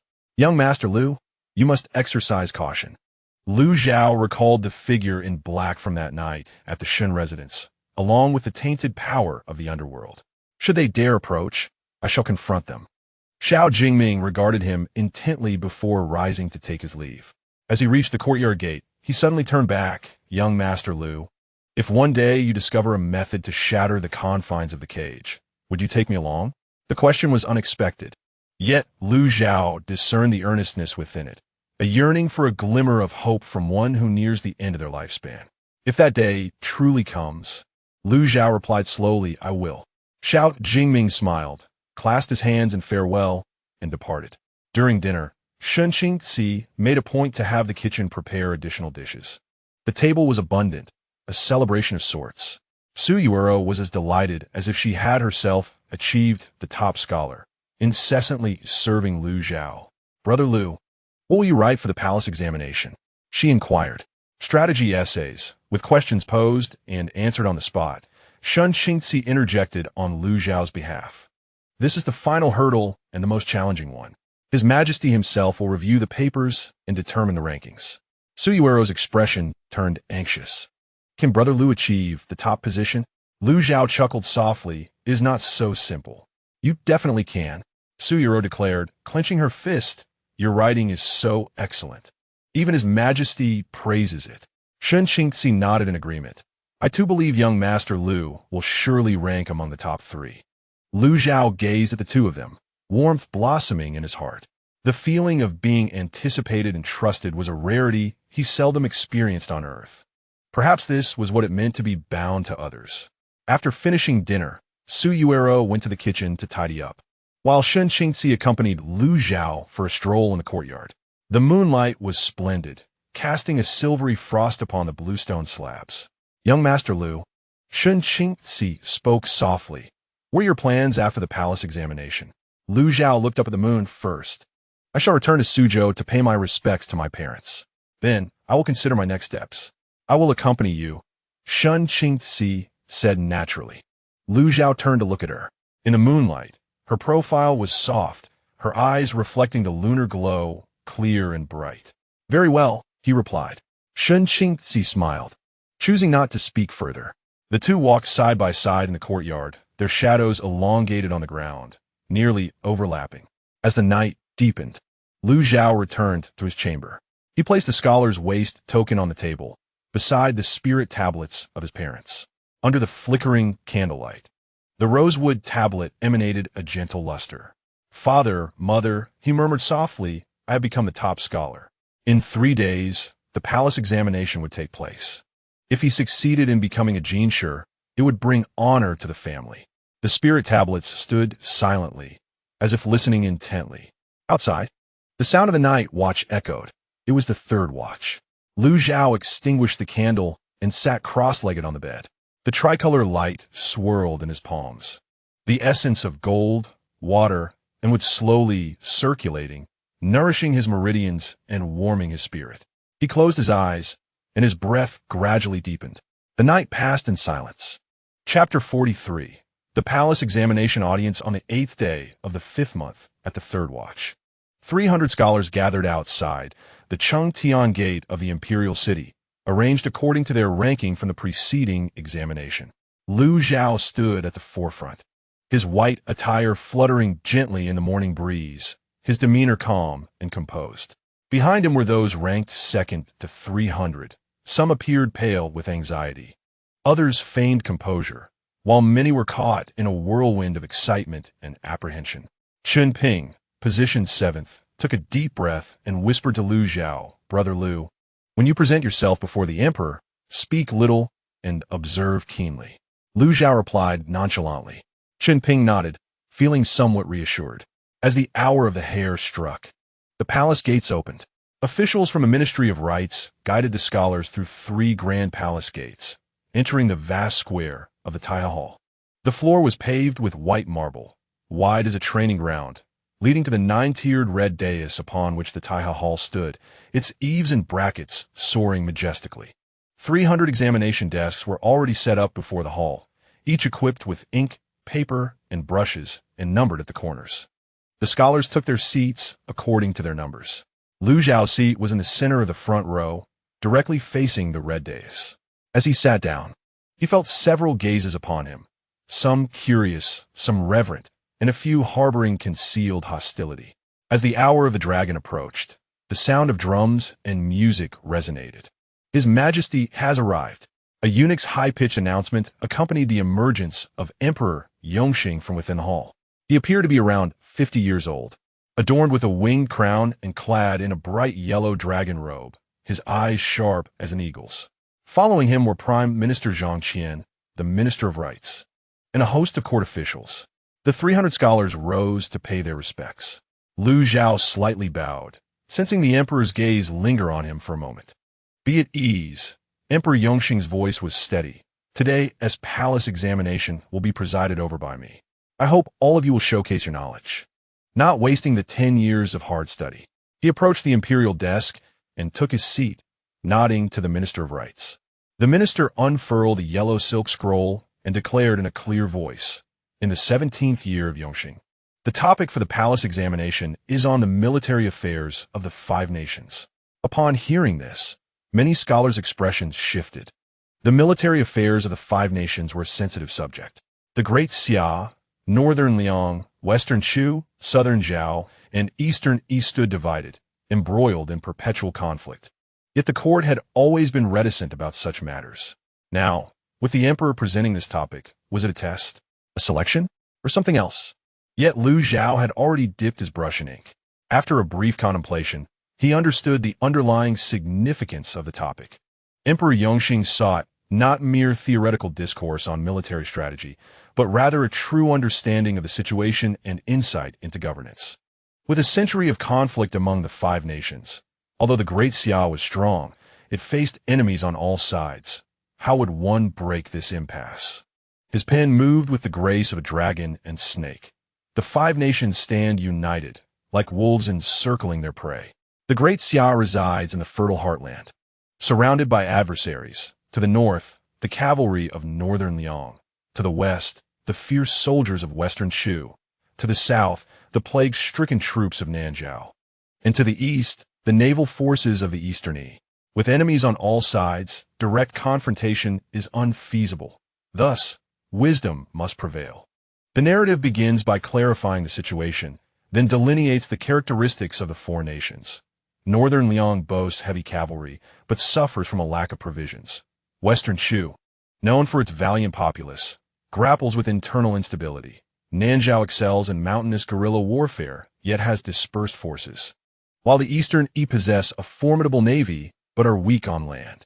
A strategic proposal emerges, to ally with Western Shu to contain Northern Liang, to negotiate with Nanzhao for stability in the south, and to appease the Eastern Yi to secure maritime routes. Once Northern Liang is weakened, an opportunity will arise to advance northward, gradually addressing the challenges posed by Western Shu, Nanzhao, and Eastern Yi. This represents a strategy of distant alliances coupled with local aggression. It transcends mere military tactics. Lu Zhao deftly shifts his tone, reflecting, war is a dire instrument. Wise rulers resort to it only when absolutely necessary. The essence of statecraft lies in enriching the nation and strengthening its military. A powerful military must first be supported by a prosperous nation, and a prosperous nation is fundamental to the contentment of its people. Currently, the burdensome taxation in Great Xia breeds discontent among the populace. The rigid military structure fosters complacency among commanders and troops alike. If we do not rectify these entrenched issues, even the most brilliant strategies may falter in execution. He incisively proposes specific reforms, reducing taxes by 30% to bolster the people's strength, streamlining the military by disbanding excess troops, and cultivating a new, elite army, establishing military academies to nurture talent, and improving weaponry to achieve victory through superior technology. As he becomes invigorated by these thoughts, he recalls the annals of history. He adds a reflective passage. In the past, Qin thrived through reform, Han flourished through centralized authority, and Tang prospered through openness. Governance, like managing water, is best achieved not through blockage but through guidance. The five nations have battled for a century, relying solely on brute strength. Yet there comes a time when force is exhausted. If Great Xia could disseminate its cultural teachings to refine the wildness of the four tribes, and extend its technological advancements to alleviate their poverty, then a century hence, the world would unite in allegiance, achieving victories without bloodshed. This would be the superior strategy. This vision of cultural assimilation and economic integration transcends the understanding of the era. He concludes, military affairs are but a minor aspect. The hearts of the people are fundamental. He who wins the people's hearts wins the world. A wise ruler achieves victory without conflict. May your majesty exercise divine judgment. The entire discourse spans over 3,000 words, crafted in a single breath. As he sets down his pen, the noon hour has not yet arrived. Lu Zhao reviews his work, ensuring its accuracy, before placing the examination paper at the corner of the desk. As he lifts his gaze, he meets the penetrating eyes of Emperor Yongxing, filled with scrutiny and inquiry. Lu Zhao's expression remains unchanged as he nods slightly. A flicker of surprise crosses the emperor's gaze before he averts his eyes. As the hour draws to a close, the papers are collected. The eunuchs gather the examination scripts and deliver them to the Hall of Supreme Harmony. The candidates exit the imperial city, waiting outside the Chengtian Gate. According to protocol, the emperor personally reviews the examination papers, determining the top 3 ranks on the same day, though the official announcement will await the following day's grand ceremony. Chunping approaches Lu Zhao and whispers, "How did you fare, Brother Lu?" "Acceptably," Lu Zhao replies. "And you?" "I followed the reasoning you imparted on the journey and wrote about using commerce to counter the enemy." Chunping responds, a hint of anxiety in his tone. "I suggested controlling the economic lifelines of the four nations through trade in salt, iron, and tea, compelling them to yield. Do you think this is too radical?" "Not all," Lu Zhao reassures him. Novelty is far preferable to stale platitudes. At that moment, Wang Lun passes by, head down, hastening away without daring to meet Lu Zhao's gaze. Behind him, several candidates from Jiangnan also discreetly avoid eye contact. Chen Ping chuckles wryly. Wang Lun is genuinely afraid this time. Lu Zhao remains silent. Fear, or lack thereof, is of little consequence to him. The carriage of Shun Qingzi awaited at the street corner. Upon seeing the two emerge, it approached. "How is it?" "Completed," Lu Zhao replied as he boarded the carriage. Su Yueyu presented a water pouch, whispering, "Lu Ge, are you tired?" "Not all," Lu Zhao responded, taking a sip. The carriage proceeded towards the Shun residence. Along the way, Shun Qingzi inquired, what was the topic? On the military affairs of the Five Kingdoms. Shun Qingzi was momentarily taken aback. With such a topic, His Majesty seeks to select truly capable talents. Lu Zhao nodded. Though Emperor Yongxing appeared to be aging, his mind remained astutely sharp. By presenting this topic, he was not only testing knowledge, but also courage. Those who dared to write, who could write well, were the individuals he sought. Upon returning to the Shin residence, Zhou Bo conveyed that the Ministry of Rites had sent word. At the hour of Qin tomorrow, all candidates would re-enter the imperial city to participate in the grand ceremony. This signified that the rankings had been determined. Within the Taiha Hall, the flickering candlelight illuminated the space. Emperor Yongxing sat behind the imperial desk, a stack of 10 examination papers before him. These were the finest selections from the Ministry of Rites. He perused them one by one, occasionally nodding or shaking his head. When he reached the 7th paper, he paused. This was Qin Ping's work. The strategy of using commerce to counter enemies struck him with brilliance. Although the details were somewhat rough, there were indeed feasible aspects. He noted it as the 7th place in the 2nd class.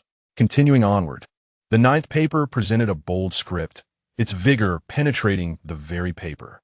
Upon reading the beginning, Emperor Yongxing sat up straight. The more he read, the graver his expression became. When he encountered the section on cultural assimilation and economic infiltration, he abruptly struck the imperial desk. Excellent. The eunuch standing by was startled. Yet, Emperor Yongxing paid him no heed and continued to read. Upon reaching the conclusion that those who win the people's hearts command the realm, and that a wise ruler prevails without battle, he sighed deeply and set the paper down. This individual is a great talent. However, his brows soon furrowed. The insights within this paper were too sharp, too revealing. The notions of distant alliances and nearby assaults had been employed throughout history, but cultural and economic assimilation, the ability to conquer without engaging in battle, such wisdom belonged to the realm of emperors, not to be penned by a mere 20-year-old scholar.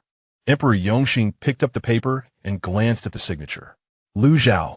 He recalled the incident at the astrological observatory, the secret reports from Xiao Jingming, and the image of this youth who remained composed and unyielding in the rain. A transcendent being, Emperor Yongxing murmured to himself. He lifted the vermilion brush, hovering it over the paper for a prolonged moment. Ultimately, he inscribed, first place in the 1st class of the Yui examination, the top scholar. Having completed the inscription, he summoned a eunuch. Convey the decree. Tomorrow, at the grand ceremony, announce the names according to this list. Furthermore, after the palace examination, host a banquet at Xiongling. I wish to meet this newly appointed top scholar. Understood, the eunuch replied, respectfully departing with the list. Alone in the hall, Emperor Yongxing gazed at the flickering candlelight. If Lu Zhao could be utilized by the great Xia, he might herald a century of prosperity. If not, a glint of severity flashed in his eyes. Outside the hall, the night deepened. Tomorrow would mark the beginning of this transcendent being's formal entry into the court, and Emperor Yongxing's task was to wield this sharp sword. Chapter 44. The top scholar on the 9th day of the 5th month at the hour of Chun, 300 candidates once again gathered outside the Qingtian gate. Today, all donned the ceremonial garb issued by the Ministry of Rites, deep blue robes adorned with black edges and green collars, crowned with the 3-pronged 9-leaf cap. Although the attire was uniform, the 3 individuals standing at the forefront bore embroidered patterns of dark gold upon their robes. Lu Zhao, positioned at the forefront, appeared ethereal, with the golden threads of his garment subtly shimmering in the morning light. enhancing his already aloof countenance. Behind him stood a northern scholar in his 30s, surnamed Liu, whose expression was one of palpable excitement. The third was the youngest among them, a flower of the examination, in his early 20s, hailing from Jiangnan, with strikingly handsome features. As the ceremonial cannon fired 9 times, the palace gates swung wide open. The grand ceremony commenced with the scholars entering the court. Under the guidance of the official from the Ministry of Rites, the assembly traversed through the Meridian Gate and across the Golden Water Bridge, arriving at the expansive square in front of the Hall of Supreme Harmony. The imperial throne had already been prepared on the dais, with officials standing solemnly on either side. Surrounding the square, the imperial guards stood at attention, their halberds raised, banners fluttering in the breeze, instilling a sense of solemnity. At a quarter past the hour of the dragon, the sound of drums and music filled the air. His Majesty, the Yongxing Emperor, arrived in a dragon carriage, ascending the crimson dais to take his seat. Today, he donned a celestial crown and a scarlet silk dragon robe, exuding an imposing presence as his gaze swept over the 300 scholars below, lingering momentarily on Lu Zhao. The Minister of Rites stepped forward, unfolding the yellow silken edict, his voice resonant. In the 17th year of Yongxing, the imperial examination has concluded, as decreed by His Majesty's own hand. We now announce the results. A profound silence enveloped the assembly, so quiet that a pin drop could be heard. The names of those ranked from the 200th to the 300th position were read aloud, granting them the title of Jinshi. The eunuchs took turns announcing the names, starting from the 300th and moving forward. Each name called forth a candidate who stepped forward to kneel in gratitude. Wang Luan appeared at the 58th position, trembling as he knelt, uncertain whether it was excitement or trepidation that gripped him. The names from the first to the 199th of the second class were announced, bestowing them the title of Jinshi. Chun Ping emerged at the 7th position, inhaling deeply before advancing steadily to kneel in thanks. As he rose, he cast a grateful glance towards Lu Zhao. Finally, the first class was announced. The Minister of Rites cleared his throat and raised his voice. First class, 3rd place, the flower of the examination, from Suzhou in Jiangnan, Zhou Zian. The youthful flower of the examination stepped forward, kneeling in gratitude, his face flushed upon rising. First class, 2nd place, the second in the examination, from Yuzhou in Hebei, Lu Yaowen. The 2nd place emerged, kneeling with composure. After a brief pause, the Minister of Rites took a deep breath, his voice echoing throughout the hall. First class. 1st place, the top scholar from Suzhou in Jiangnan, Lu Zhao. The announcement crescendoed with 3 resounding calls, each louder than the last. With every name pronounced, eunuchs relayed the news, the sound reverberating from the Hall of Supreme Harmony to the Meridian Gate and echoing throughout the imperial city. Lu Zhao stepped forward. He did not kneel, but performed 3 respectful bows. The Yongxing Emperor regarded him with a slow nod. The 2 eunuchs presented the grand red robe of the top scholar, adorned with golden embroidery and a cap of black gauze. Lu Zhao changed his attire on the spot, shedding his blue robe for the resplendent red. This vibrant hue, embroidered with golden cloud patterns, shimmered brilliantly in the sunlight. The black gauze cap was embellished with golden flowers on either side and inlaid with white jade at the front. Once attired, he turned to face the assembled scholars. Clad in the red robe, he appeared as if descended from the heavens, rendering even the sunlight pale in comparison. "Thank you for your grace, your Majesty." Lu Zhao bowed once more. The Yongxing Emperor raised his hand. "Rise. Scholar, I expect your unwavering loyalty to the nation, and may you not fail my expectations. I shall remember this with utmost diligence." At the stroke of the hour of the snake, the procession through the streets commenced. The officials of the Ministry of Rites held aloft the imperial edict to clear the way, flanked by the imperial guards. Lu Zhao rode a white horse at the forefront, with the 2nd and 3rd place scholars following closely on their respective steeds, followed by the procession of 300 Jinshi. The procession emerged from the Chengtian Gate, traversing the illustrious Zhuke Avenue. The streets were already teeming with a multitude of spectators, as citizens of the capital, cradling the elderly and leading the young. jostled along the sidelines to catch a glimpse of the newly crowned champion. The upper floors of the taverns and tea houses were entirely occupied, with even the rooftops hosting eager onlookers. Is it the esteemed Lu? My heavens, he appears as though he has descended from the heavens. It is said that even His Majesty was astounded by his literary prowess. Indeed, have you not heard of the incident at the stargazing platform? Even the commander of the Xianjing division treated him with utmost courtesy. Amidst these murmurs, the procession moved forward steadily. Lu Zhao sat atop his steed, his demeanor tranquil. As he surveyed the throng, he discerned many familiar presences. Spies from the Xianjing division mingled within the crowd to maintain order. Remnants of the Ministry of War lurked in the shadows, and several obscure gazes possibly belonged to members of the underworld sect or northern Lyon. Yet, he remained indifferent. His gaze drifted past the tea house's second-floor window, where he spotted Shun Qingzi and Su Yueqiao. Shun Qingzi adorned herself in a delicate lavender dress, her hair elegantly styled, and she smiled warmly at him. Su Yueqiao, squeezed beside her, was flushed with excitement, waving her hands energetically. Lu Zhao inclined his head slightly. In an instant, Su Yueqiao covered her mouth, her eyes brimming with tears. She recalled the day she had asked Brother Lu if he would ride through the streets, to which he had promised to do so if he succeeded. Now, he truly rode upon a white steed, clad in a resplendent red robe, the center of attention among thousands. Brother Lu is truly handsome, she murmured. Shun Qingzi softly replied, indeed. She reminisced about her confession aboard the painted boat at Taiping Lake, recalling his words to give her some time. Now, as he stood as the top scholar, renowned throughout the realm, what future awaited them? As the procession passed, young maidens on either side began tossing flowers. Petals fell like rain, landing at Lu Zhao's feet and upon him. Some bold souls even threw fragrant sachets and handkerchiefs. Lu Zhao maintained his gaze forward, allowing the petals to accumulate on his shoulders.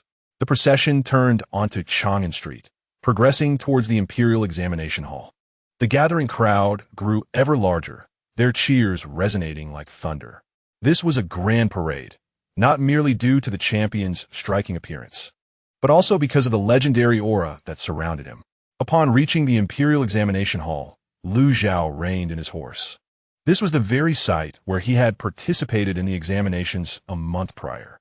Now, he returned as the top scholar, a fitting conclusion to his journey. The Minister of Rites approached, ceremoniously hanging the imperial edict upon the outer wall of the hall as per tradition, announcing to the world the champion's triumph. The yellow scroll unfurled, with Lu Zhao's name emblazoned in bold crimson characters. With the ceremony concluded, the parade came to an end, and it was already nearing midday. The successful candidates dispersed, while the top three were escorted back to the inn by officials of the Ministry of Rites. By regulation, the banquet would be held that evening, and they would not return home until the following day. As Lu Zhao dismounted, Su Yueqiao had already squeezed through the crowd, rushing towards him with red-rimmed eyes. Brother Lu. She gazed up at his magnificent red robe, hesitant to reach out and touch it. Shun Qingzi followed closely, offering him a water pouch. You must be weary? I'm all right, Lu Zhao replied, accepting the pouch and taking a sip. What brings you here? This momentous occasion is not to be missed, Shun Qingzi remarked, her eyes brimming with pride. The entire capital is watching you. Lu Zhao shook his head. It is but a fleeting fame. An official from the Ministry of Rites approached, urging him, Scholar Lu, please return to the inn to rest. The banquet begins at the hour of you. Do not miss the appointed time. Lu Zhao nodded, turning to Shun Qingzi. You two should return home first. I shall come back later. Very well, she replied. As Lu Zhao departed with the official from the Ministry of Rites, Su Yu Ruo whispered, Sister Shun, Brother Lu looks splendid in his red robe. Indeed, Shun Qingzi replied softly, gazing at the receding crimson figure. Yet I wonder if this red robe is a blessing or a curse. She recalled her father's words from yesterday. The tree that stands out in the forest will surely be uprooted by the wind. Lu Zhao now stood too high. Those who coveted, envied, or wished to exploit him would inevitably come forth. But that was of no concern. Shun Qingzi tightened her grip on the hilt of her sword. She would stand by him, protect him, just as he had always safeguarded Shenping. Yu Ruo. and her. In the inn, Lu Zhao changed out of his scholar's robe into his everyday attire. The banquet garments sent by the Ministry of Rites hung on a rack, an exquisitely crafted crimson robe embroidered with golden serpentine patterns, a design reserved for officials of the third rank and above, now granted as a special exception to the newly appointed top scholar. He sat cross-legged on the couch, the three colors of light swirling in his palm. The essences of gold, water, and wood had melded harmoniously, while the fire element hinted at the nascent stirrings of vitality. The cycles of the five elements continued to turn, ceaselessly renewing. He felt an increasingly intimate connection with this world. The barrier of his confinement seemed to thin slightly. A knock on the door echoed. "Top Scholar Lu, it is time for the banquet." Lu Zhao opened his eyes and rose to change his attire. Tonight's Qianglin banquet would be graced by the presence of the Yongxing Emperor. He donned his ceremonial robe and stepped outside, where the setting sun painted the entire capital in hues of gold and crimson. Chapter 45. Rejection of Officialdom at the quarter past the hour of the rooster. In the Qianglin garden, lanterns were strung and decorations adorned the space. 300 scholars were seated in groups, each with royal delicacies laid before them. The three prominent purple sandalwood tables stood out, with Lu Zhao at the center, the second-place scholar Lu Yaowen to his left, and the third-place scholar Zhou Zian to his right. As the sound of silk and bamboo instruments filled the air, the Yongxing Emperor arrived in his royal carriage. Having changed out of his court robes into a bright yellow, everyday outfit, he took his seat on the imperial throne and raised his hand, signaling his subjects to rise. Today at the Qianglin banquet, there is no need for formalities. The Yongxing Emperor's voice was gentle. "You all are the pillars of our great Xia. I hope that in the future, you will unite and support our state." The crowd responded in unison. After a few rounds of wine, the Yongxing Emperor turned his gaze to Lu Zhao. "Top Scholar Lu, I have heard of your unparalleled poetic talent. On this auspicious occasion, would you be willing to compose a poem?" This was customary. The newly appointed top scholar was expected to present a poem at the Qianglin banquet. All eyes were fixed upon Lu Zhao. He rose and pondered for a moment, recalling Li Bai's The Difficulty of the Journey, a poem of grand ambition that resonated with his current sentiments. Though the road ahead was long, he would ultimately forge through the waves. "I humbly present my work." His clear voice resonated, golden goblet filled with fine wine worth 10,000, jade platter of delicacies worth a fortune. Pausing my cup and tossing my chopsticks aside, I draw my sword and gaze around, lost in thought. Wishing to cross the Yellow River, but ice blocks the stream, I strive to ascend the Taiyang, snow covering the mountains. In leisure, I cast my line by the Azure Creek. Suddenly, I dream of sailing by the sun's edge. The journey is fraught with difficulty. Fraught with difficulty, so many divergent paths. Where now is my way? Yet the long wind will one day break the waves, and the sails will be set to traverse the vast sea. As the poem concluded, silence enveloped the hall. After a moment, the Yongxing Emperor applauded. What a splendid line about the long wind breaking the waves, setting the sails to navigate the vast sea. Top Scholar Lu indeed possesses extraordinary talent. The assembled officials erupted in admiration. The poem's lofty sentiment and grand ambition far surpassed the usual praises sung in reverence, especially the final couplet, which subtly hinted at a desire to gaze upon the world and ride the winds to conquer the waves. Lu Zhao bowed. "Your Majesty, you flatter me." In the eyes of the Yongxing Emperor, a flicker of contemplation passed, and he spoke again. "According to the regulations, the top scholar is to be appointed as a compiler in the Hanlin Academy at the 6th rank. Lu, top scholar, do you wish to enter the Hanlin Academy? This is a necessary procedure. Entering the Hanlin Academy is a noble path, and in the future, there may be opportunities to enter the cabinet and serve as a minister." However, Lu Zhao shook his head and replied, "Your Majesty, I am deeply grateful for your kindness, but I have no desire for a career in officialdom. My purpose in taking the examination was solely to fulfill my parents' wishes. Now that I have succeeded, my aspiration is complete, and I would not dare to occupy a position merely for sustenance." Upon his words, the assembly erupted in astonishment. To refuse an official position, especially one in the Hanlin Academy, Such an occurrence had never happened since the establishment of the Great Xia. The Yongxing Emperor's expression remained unchanged. Yet his gaze deepened. Does Lu top scholar disdain the Hamlin Academy? Not at all, Lu Zhao replied calmly. The Hamlin Academy is the pinnacle of literary achievement. How could I dare to underestimate it? However, each person has their own aspirations, and mine does not lie here. The atmosphere suddenly grew tense. The second and third place scholars, Lu Yaowen and Zhou Ziyan, respectively, were drenched in cold sweat, unable to utter a word. The other successful candidates held their breath, for none had anticipated such boldness from the top scholar. The Yongxing Emperor regarded Lu Zhao for a long moment before suddenly laughing. What a remarkable sentiment of individual aspiration. In that case, I shall not impose my will upon you. He raised his cup for a drink, as if the preceding conversation had been merely casual banter. Yet, an elderly eunuch standing beside the throne slowly lifted his eyelids. He was a frail old man, clad in simple eunuch attire, his face gaunt, exuding an almost imperceptible presence. Lu Zhao had sensed the aura of an earth deity early on, and his cultivation was not inferior to that of Shao Jingming.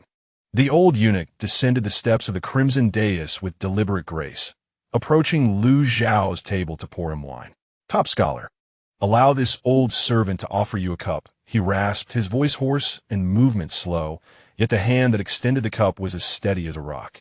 As the cup drew within 3 feet of Lu Zhao, an invisible pressure descended like a mountain. The domain of the earth deity unfolded, enveloping Lu Zhao within a radius of 10 feet. The cups and plates on the table trembled slightly, and even the air became viscous. The surrounding scholars remained oblivious. This pressure targeted only Lu Zhao. Lu Zhao raised his gaze to meet that of the old eunuch. The latter's eyes were a chaotic abyss, unfathomable, resembling the gaze of a creature that had lived for centuries. He reached out to accept the wine cup, just as his fingertips grazed the rim. The old eunuch's wrist twisted, his fingers curling like claws towards Lu Zhao's vital points. This seemingly slow grasp effectively sealed all avenues of retreat, weaving an intricate trajectory of capture that seemed capable of locking down space itself. Lu Zhao remained still, merely shifting his thoughts slightly. As the old eunuch's hand approached within 3 inches of Lu Zhao's wrist, it suddenly froze. Countless strands of vapor, as fine as hair, surged into his arm's meridians, instantly freezing them. These vapors bore a metallic sharpness, yet contained an eerie resilience imbued with the vitality of wood. The fusion of 3 elements effectively severed the flow of true essence in his arm. The old eunuch's complexion changed dramatically as he attempted to withdraw his hand, only to find his arm unresponsive. What was worse, that force surged upward through his meridians, directly assaulting his heart. He stifled a groan, retreating 3 steps, each leaving a foot-deep imprint on the stone floor. By the time he regained his footing, blood had begun to seep from the corner of his mouth, his arm hanging limply, clearly gravely injured. The entire process transpired in the blink of an eye. The surrounding individuals could only observe the elderly eunuch serving wine to Lu Zhao, who accepted it, while the eunuch retreated 3 paces. None were privy to the brief clash that had just transpired, nor did anyone notice the eunuch's hand, incapacitated within his sleeve. Emperor Yongxing's pupils constricted. He perceived clearly that Lu Zhao had inflicted a grievous blow upon the ancient specter that had served the palace for 3 centuries without so much as moving a finger. This elder eunuch, surnamed Chao, a mid-level earth immortal, could not withstand even a single strike. Lu Zhao raised his cup and drained its contents, nodding slightly to the eunuch. "Thank you, Your Excellency." His tone was unremarkable, as if nothing had occurred moments before. The elderly eunuch regarded him intently before bowing and retreating to the side of the throne, closing his eyes to recuperate. That arm would not recover without 3 months of rest. Emperor Yongxing suppressed the tempest within his heart, maintaining a facade of joviality. Elder Chao has grown old. His movements hindered. "Do not take offense, Scholar Lu." "I would not dare," Lu Zhao replied, setting down his wine cup. The banquet resumed, the sounds of stringed instruments and flutes filling the air once more. Yet the atmosphere had shifted dramatically. Emperor Yongxing bantered and drank with the scholars, as if the earlier trial had never transpired. However, Lu Zhao sensed the presence of at least 3 more Earth immortals lurking in the shadows, encircling him in a triangular formation around the Qianlin garden. Alongside Xiao Jingming and the eunuch, there were at least 5 Earth immortals serving the Great Xia court. This was the true foundation of the Great Xia. As the hour of the pig approached, Emperor Yongxing prepared to return to the palace. The scholars respectfully saw him off before dispersing. As Lu Zhao exited the Qianlin garden, Eunuch Chao awaited him at the entrance. The eunuch had changed into a black robe, concealing his injured arm within his sleeve, his complexion still pale. "Scholar Lu," he rasped, "His Majesty bid me convey a message. Since you harbor no intention for court affairs, I shall not compel you to stay. However, the gates of the Great Xia shall forever remain open for you, Scholar Lu." "I thank His Majesty," Lu Zhao nodded. Eunuch Chao continued, "There are 3 other old fellows of my generation within the palace today. They instructed me to inform Scholar Lu that the path of the rivers and lakes is long and treacherous. Take care of yourself." This was both a warning and a declaration.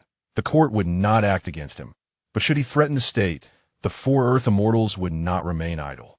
Lu Zhao smiled faintly. "Please convey to them that my aspirations lie neither within the court nor the rivers and lakes. As long as others do not provoke me, I shall not act against them." With that, he turned and departed. Eunuch Chao watched his silhouette vanish into the night, sighing deeply after a long moment. If this man were to serve the Great Xia, peace could be ensured for a century. If he were to become an adversary, a shiver ran through him, and he dared not ponder further. Upon returning to the Shen residence, it was nearly the hour of the rat.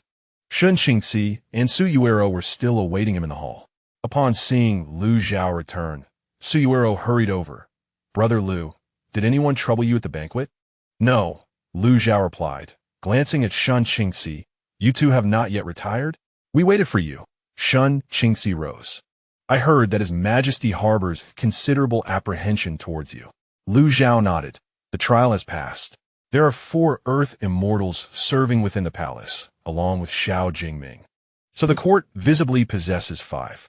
Shun Qingxi's expression shifted slightly. "Then you, it is of no concern," Lu Zhao assured. "Their fears have been substantiated. The Earth immortals are no match for me in his presence. Should the court wish to retain me, it would require the sacrifice of at least 3 serving immortals. A gamble Emperor Yongxing cannot afford." Su Yuero could not comprehend these words, but her concern for Lu Zhao was palpable.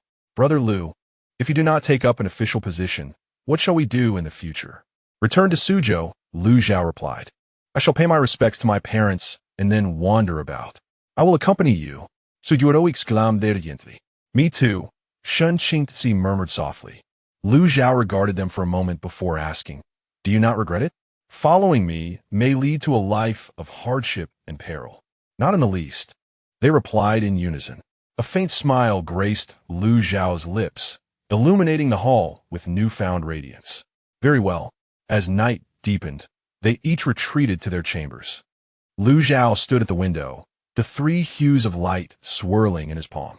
This evening, in communion with the Duke Chao, he had attained fresh insights into the fusion of the 3 elemental forces: metal governing destruction, water embodying transformation, and wood representing vitality.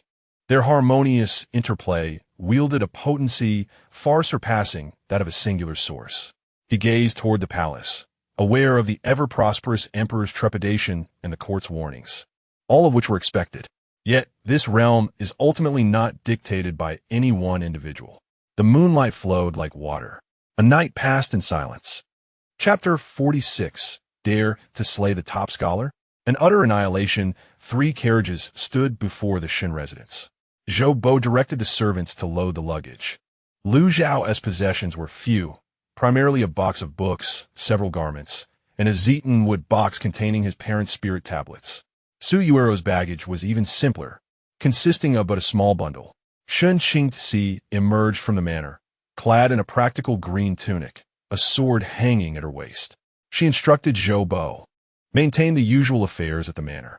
If there is an urgent matter, send word to the ancestral home in Suzhou. Rest assured, Mississippi." Chun Ping strode briskly from the alley, donned in an azure official robe, adorned with a phoenix insignia, indicative of a 7th-rank inspector. 2 officers from the Xiankong division followed him, bearing a wooden box. "Brother Liu," Chun Ping greeted with a bow, "as we part today, I do not know when we shall meet again." Lu Zhao examined his official attire. "You have been appointed?" "Inspector of the Supervisory Court, 7th rank." Chun Ping's eyes sparkled. "I shall assume my post in 3 days."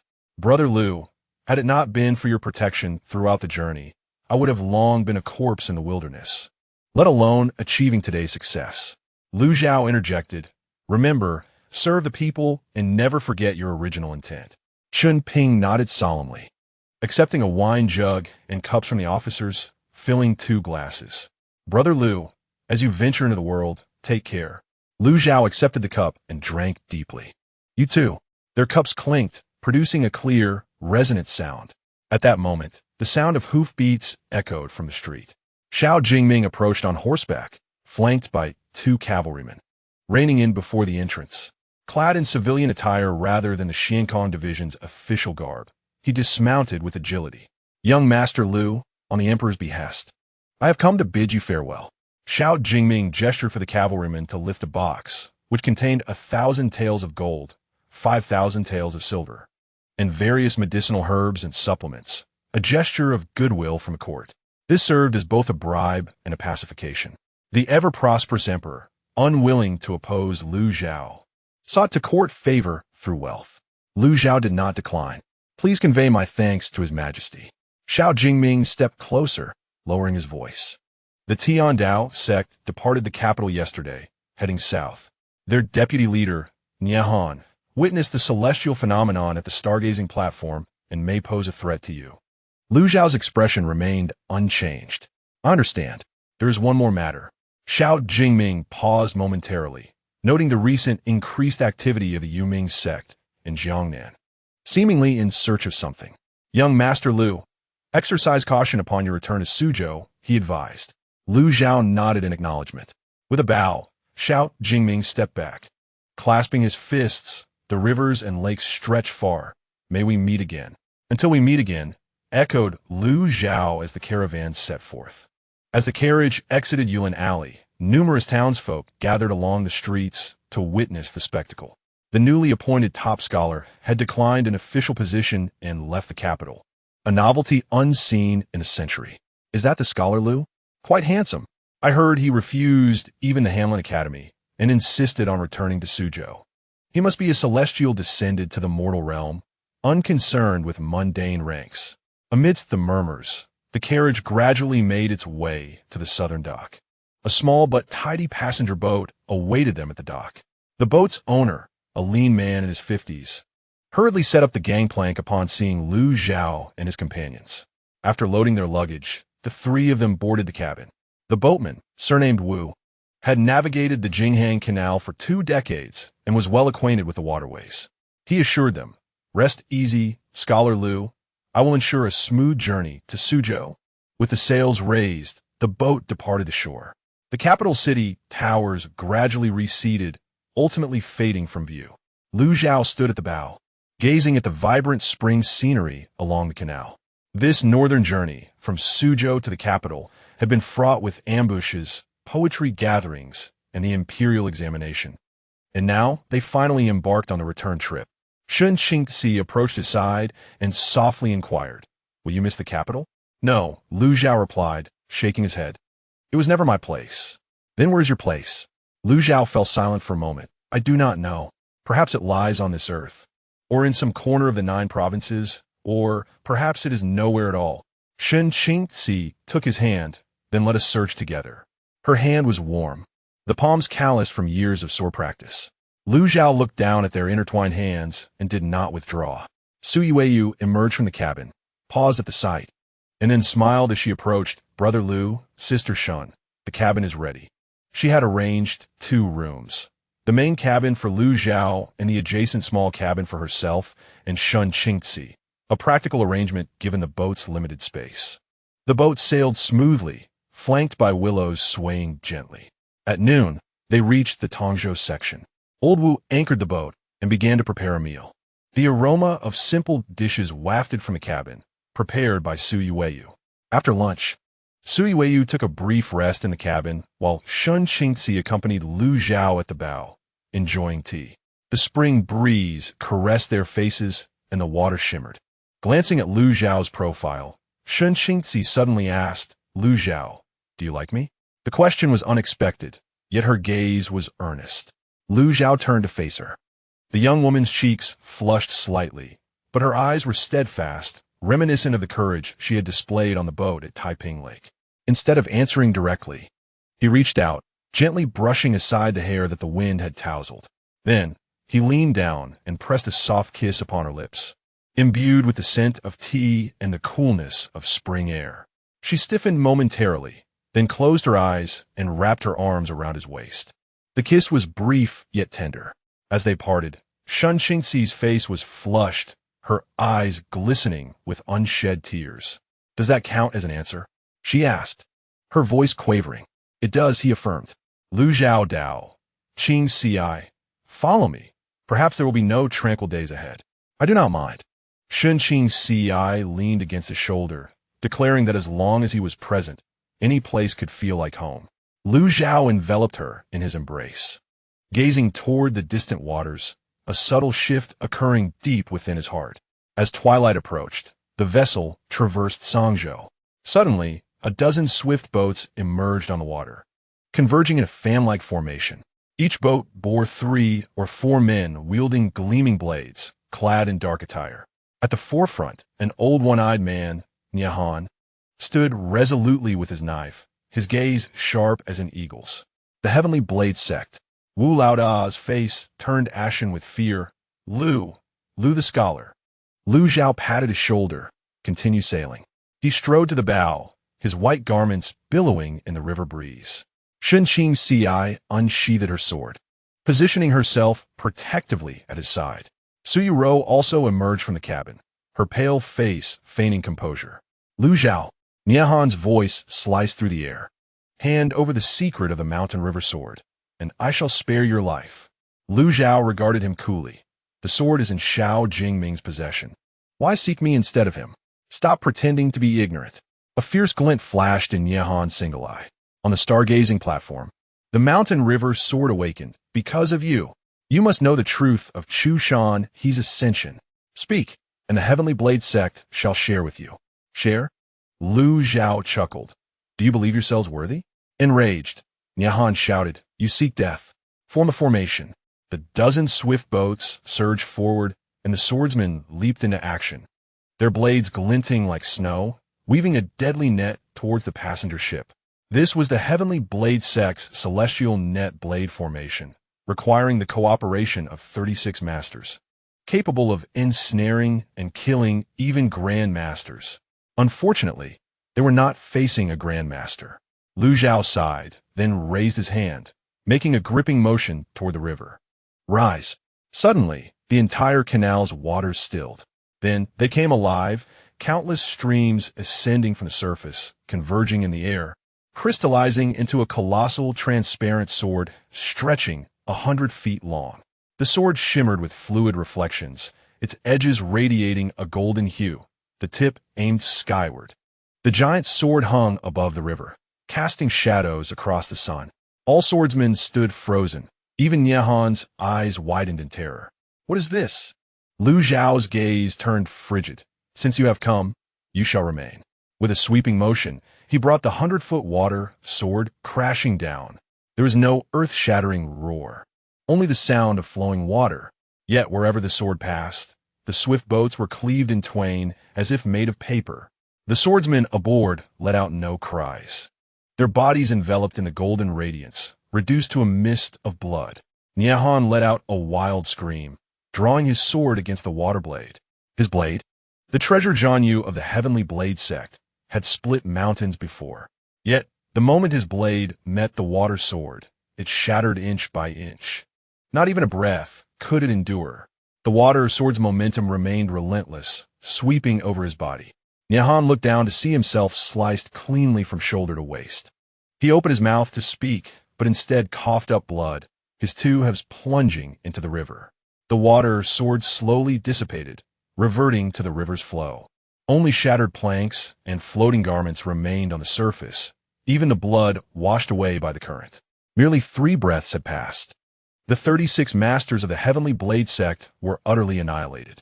Lu Zhao retracted his hand, as if merely brushing off dust from his sleeve. Wu Laoda sat slumped on the deck, his body trembling. Su Yu covered her mouth, but her eyes reflected determination. This was the strength of her elder brother Lu, and she needed to grow stronger to stand by his side. Shun Qingci sheathed her sword and spoke softly. The Heavenly Blade sect will not rest easily. Then let them come, Lu Zhao replied, turning to re-enter the cabin. Whatever the number, we shall slay them. His tone was calm, yet it carried a chilling undertone. The ship continued its journey southward. As the sun dipped below the horizon, it painted the river in hues of gold and crimson. Inside the cabin, Lu Zhao closed his eyes to meditate. The previous strike had not taken much toll, yet it had deepened his understanding of the fusion of gold and water. The wood element's spiritual energy flowed within him, subtly nurturing his spirit. Shun Qingci entered, sitting beside him and taking his hand. Are you tired? Not at all. Then I will keep you company tonight. Lu Zhao opened his eyes, gazing at her slightly flushed cheeks, and nodded. As night deepened, the ship glided through the heart of the river. The flickering candlelight in the cabin cast the silhouettes of 2 figures embracing each other. The spring river's tide flows in harmony with the sea, and the bright moon rises with the tide. Chapter 47.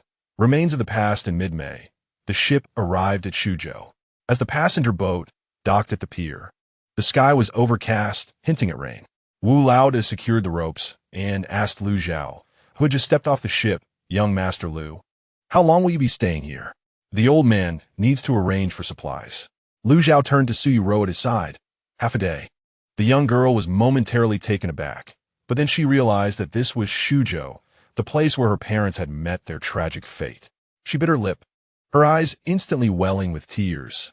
Shun Qingci spoke softly, "Yu, I will accompany you." Su Yu shook her head and looked at Lu Zhao. "Brother Lu, do you truly intend to take me to find my parents?" "A promise made must be honored," Lu Zhao replied, stepping onto the gangplank. "Let's go." The 3 of them disembarked. Wu Laoda watched their retreating figures, shaking his head with a sigh. In this world, merely surviving was already a challenge, and those who could return to reclaim the remains of their loved ones were exceedingly rare. Zhangjia village lay 30 miles east of Shuzhou City. Lu Zhao hired a horse-drawn carriage, with the driver being a simple and honest farmer. Upon hearing they were headed to Zhangjia village, his expression changed. "Dear guests, that village has been ravaged by bandits. The entire village has perished, and it is now nothing but a desolate graveyard. It is not a place you should visit." "We shall go there," Lu Zhao insisted, placing a piece of silver in the driver's hand. The driver dared not protest further and set off on the road. The carriage rattled along the rural dirt path. Su Yu clutched the edge of her clothing tightly. Shun Qingci held her hand, noticing it was icy cold. "Yu, do not fear." "I'm not afraid," Su Yu whispered. "I only harbor hatred. Hatred for those bandits, for this world, and for my own past weakness." Lu Zhao closed his eyes to restore his energy, yet his awareness expanded like quicksilver. The 30-mile radius lay within his grasp, the farmers toiling in the fields, wild rabbits foraging in the woods, the smoke rising from distant villages, and the faint aura of death emanating from the direction of Zhangjia village. It was the lingering energy of countless remains. Though much of it had dissipated, traces still hung in the air. An hour later, the carriage came to a halt. "Dear guest, we have arrived," the driver indicated ahead. "That is Zhangjia village. The village lies in the hollow of the mountain, and the mass grave is on the hillside to the east." Lu Zhao nodded, leading Shun Qingci and Su Yu to walk into the village. The archway at the village entrance has collapsed, with wild grass now flourishing amidst the rubble. As one ventures further in, the remnants of walls stand forlornly, and charred beams lean precariously into the earth, bearing witness to the ferocity of the fire that once raged. Scattered within several courtyards lie pots and pans, now long covered in dust. Su Yu stopped abruptly before a burnt-out earthen house. Trembling, she pushed open the charred wooden door, revealing an empty interior. "This is my home," Her voice trembled with emotion. Lu Zhao stood outside, gazing at the desolate scene within. In the recesses of his memory, he recalled that their home in Suzhou was similarly humble, yet at least it had been filled with life. Here, only silence remained. Shen Qingzi gently patted Su Yutro's back, encouraging her, "Yutro, let us first seek out your uncle and aunt." She nodded, wiping away her tears, and followed Lu Zhao toward the eastern hillside of the village. The mass grave lay at the edge of a pine forest, devoid of tombstones, only a few dozen mounds of earth, some collapsed, revealing the white bones within. It was evident that the local authorities had hastily gathered and buried the remains. Su Yutro stumbled through the mounds, lost in her quest to identify her parents. Kneeling on the ground, she looked helplessly at Lu Zhao. "Brother Lu, I cannot recognize them." Lu Zhao raised his hand, and a faint azure mist emanated from his palm. The mist spread like fog, caressing each mound. This was a fusion of wood and water spiritual energy, capable of sensing the faint remnants of the deceased's essence, bloodlines, obsessions, and even the pain they endured before their passing. Moments later, he approached two adjacent mounds in the northeast corner. Here, Su Yutro rushed over, digging into the soil with her hands. Shen Qingzi wished to assist, but Lu Zhao shook his head. Let her do this herself. It is her filial duty. Su Yutro's fingers quickly became bloodied, yet she paid no heed, desperately unearthing the earth. At last, two skeletons emerged. One was larger, with multiple rib fractures suggesting it had suffered a severe blow in life, while the other was smaller, bearing marks of a cleaving strike on its skull. "Father, mother." Su Yutro embraced the bones, weeping uncontrollably. Her cries echoed across the hillside, startling a flock of crows. Shen Qingzi turned away, tears glistening in her eyes. Lu Zhao stood silently, waiting until Su Yutro had wept enough before stepping forward to help her rise. "Let's lay them to rest." Su Yutro nodded through her sobs. Lu Zhao raised his hand, the bones lifted by the mist, suspended in midair. The mist swirled, cleansing the dirt and insects that clung to the bones, revealing their pristine whiteness. Then, a subtle golden glow flickered, and under the sunlight, the bones gradually took on a warm hue. This was the purification of the three elemental energies, gold, water, and wood, capable of eliminating all impurities and granting peace to the departed souls. He retrieved a prepared white cloth, wrapping the bones separately, and gathered some dry twigs nearby to create a pyre. "Yutro, ignite the fire." Wiping her tears, Su Yutro struck flint against the kindling. The flames leapt up, enveloping her parents' remains. She knelt before the pyre, bowing deeply 3 times. "Father, mother, your daughter is unfilial, coming to fetch you only now. Rest assured, I am well with Brother Lu. I will take you back to Suzhou, and we shall never part again." The flickering flames cast a light upon her tear-streaked face. Shen Qingzi also knelt in reverence. Lu Zhao slightly bowed, acknowledging the moment. After an hour, the flames began to wane. Lu Zhao used steam to cool the ashes, retrieving the unburned bones and carefully placing them in a ceramic jar. Su Yutro took it with utmost care, cradling it as if it were the most precious of treasures. "Let's return," she said. The trio descended the mountain, casting a final glance at the chaotic graveyard as the setting sun bathed the burial mounds in a deep crimson hue. The horse-drawn carriage awaited them at the village entrance. The coachman, noticing the ceramic jar in their possession, sighed in understanding and cracked the whip to urge the horses onward. Meanwhile, thousands of miles away, deep within the mountains of Shishu, at the headquarters of the Tiandao sect in the Hall of Raging Waves, a stifling atmosphere prevailed. At the head of the hall sat Nie Kuangdao, the sect leader, his hair and beard bristling, a single eye glowing red with fury. Clutching a confidential report, his knuckles turned white from the pressure. 36 masters have perished, he rasped. Lu Zhao, what a formidable foe. The elders in attendance bowed their heads in silence. Nifan, his brother and a peak master, had not even managed to exchange a single blow. Lu Zhao's prowess had transcended their comprehension. Let the ancestral master emerge from seclusion.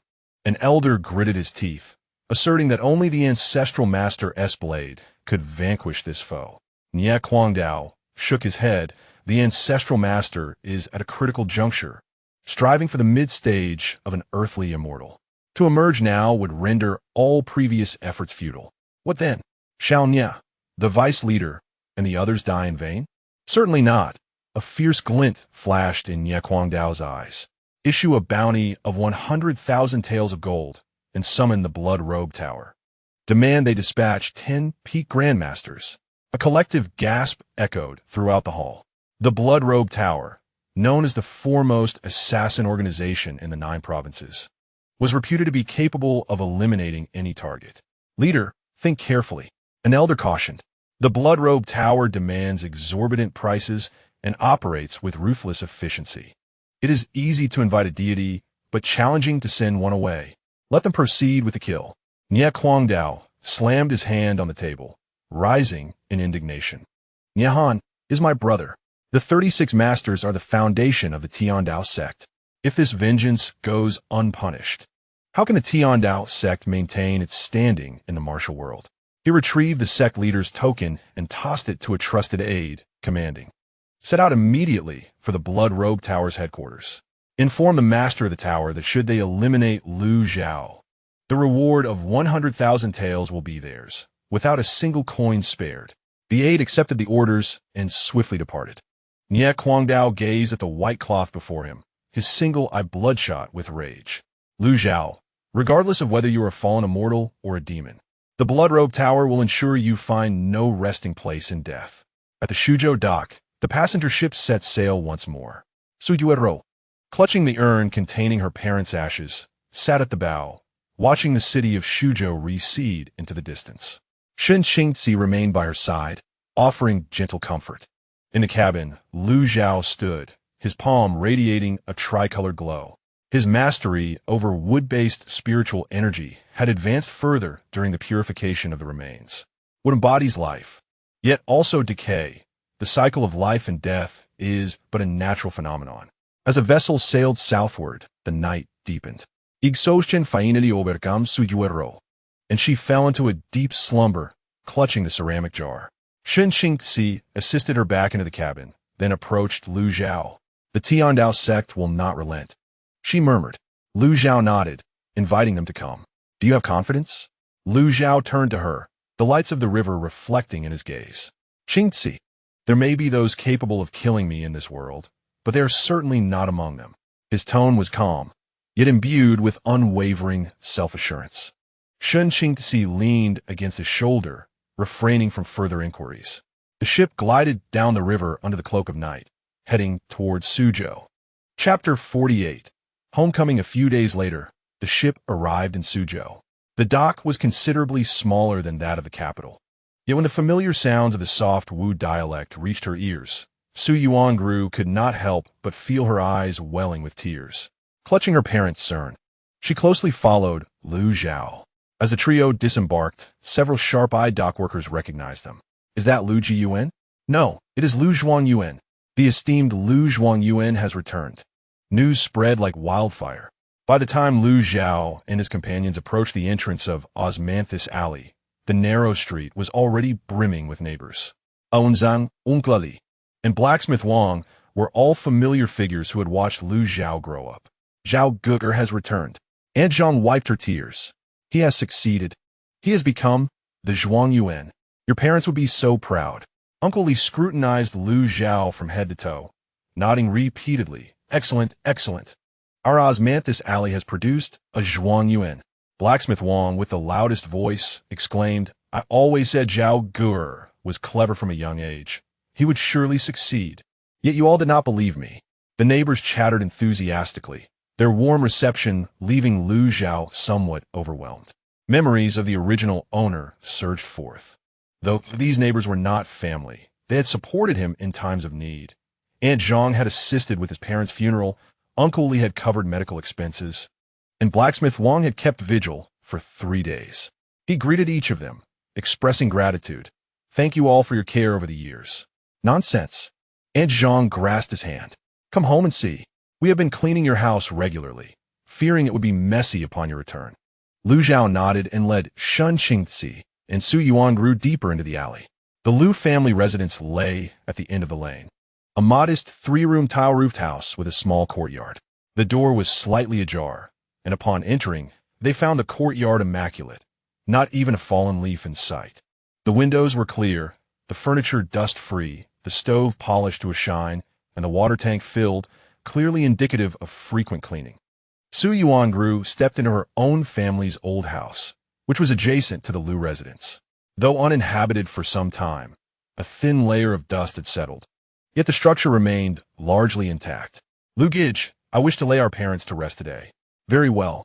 In the western part of Suzhou, Phoenix Mountain rose modestly, offering a panoramic view of the entire city and the distant Taihu Lake. Liu Zhao chose a sunlit slope, where Shun Qingzi helped dig a grave. Su Yuan personally placed her parents' urn into the earth, covered it with soil, and erected a tombstone. Kneeling before the grave, she burned paper money and arranged offerings. She no longer cried, but quietly gazed at the tombstone, softly murmuring, "Father, Mother, I have brought you home. The scenery here is beautiful, and you will be able to see our direction. I will visit you often." Shun Qingzi also knelt to bow, while Liu Zhao performed 3 deep bows. After the ceremony, the 3 descended the mountain. As they reached midway, Liu Zhao suddenly halted and turned toward another path. "Liu Gij, where are we going?" "To pay respects to my parents." Liu Zhao's parents' graves lay to the north of the mountain, separated from the Su family graves by a ridge. Their site was also sunlit, with a slightly larger tombstone, and the area was notably clean, suggesting frequent visits. Liu Zhao took out incense and paper money, igniting them. Wisps of blue smoke spiraled upward as he gazed silently at the tombstone for a long time. Shun Qingzi and Su Yuan knelt in reverence. "Father, Mother." Liu Zhao finally spoke, "I have returned. I have succeeded as Zhuang Yuan, but you will not blame me for not taking an official position, will you?" The wind rustled through the forest, the leaves whispering as if in response. He continued, "My child, along this journey, I have witnessed many things and taken many lives. Yet I harbor no regrets in this world. Sometimes to survive, one must kill." These words, spoken with a dispassionate tone, tightened Shun Qingzi's heart. She grasped Liu Zhao's hand, feeling the chill emanating from his palm. "From now on, I shall forge my own path," he declared, gazing at the gravestone. "Rest assured, the Liu family will not perish. I shall live well, outlasting all and excelling beyond measure." He bowed thrice before rising. As the incense burned down, twilight approached. The 3 descended the mountain and returned to the city. Upon reaching the entrance of Osmanthus Alley, the setting sun elongated their shadows dramatically. That night, at the Liu family's ancestral home, Su Yuro insisted on returning to her own residence, expressing a desire to be with her parents, even if it meant dwelling in an empty house. Shun Qingzi, uneasy, urged Liu Zhao to accompany her. The 2 houses were separated by a low wall. Liu Zhao escorted Su Yuro to her door, but she suddenly turned and embraced him. "Brother Liu, thank you. Without you, I would have perished long ago, let alone provide my parents with peace in their graves." Liu Zhao gently patted her back. "Things will improve," he reassured. "Yes." Su Yuro released her hold, wiping her eyes. "Brother Liu, please return to accompany Sister Shun. I am fine."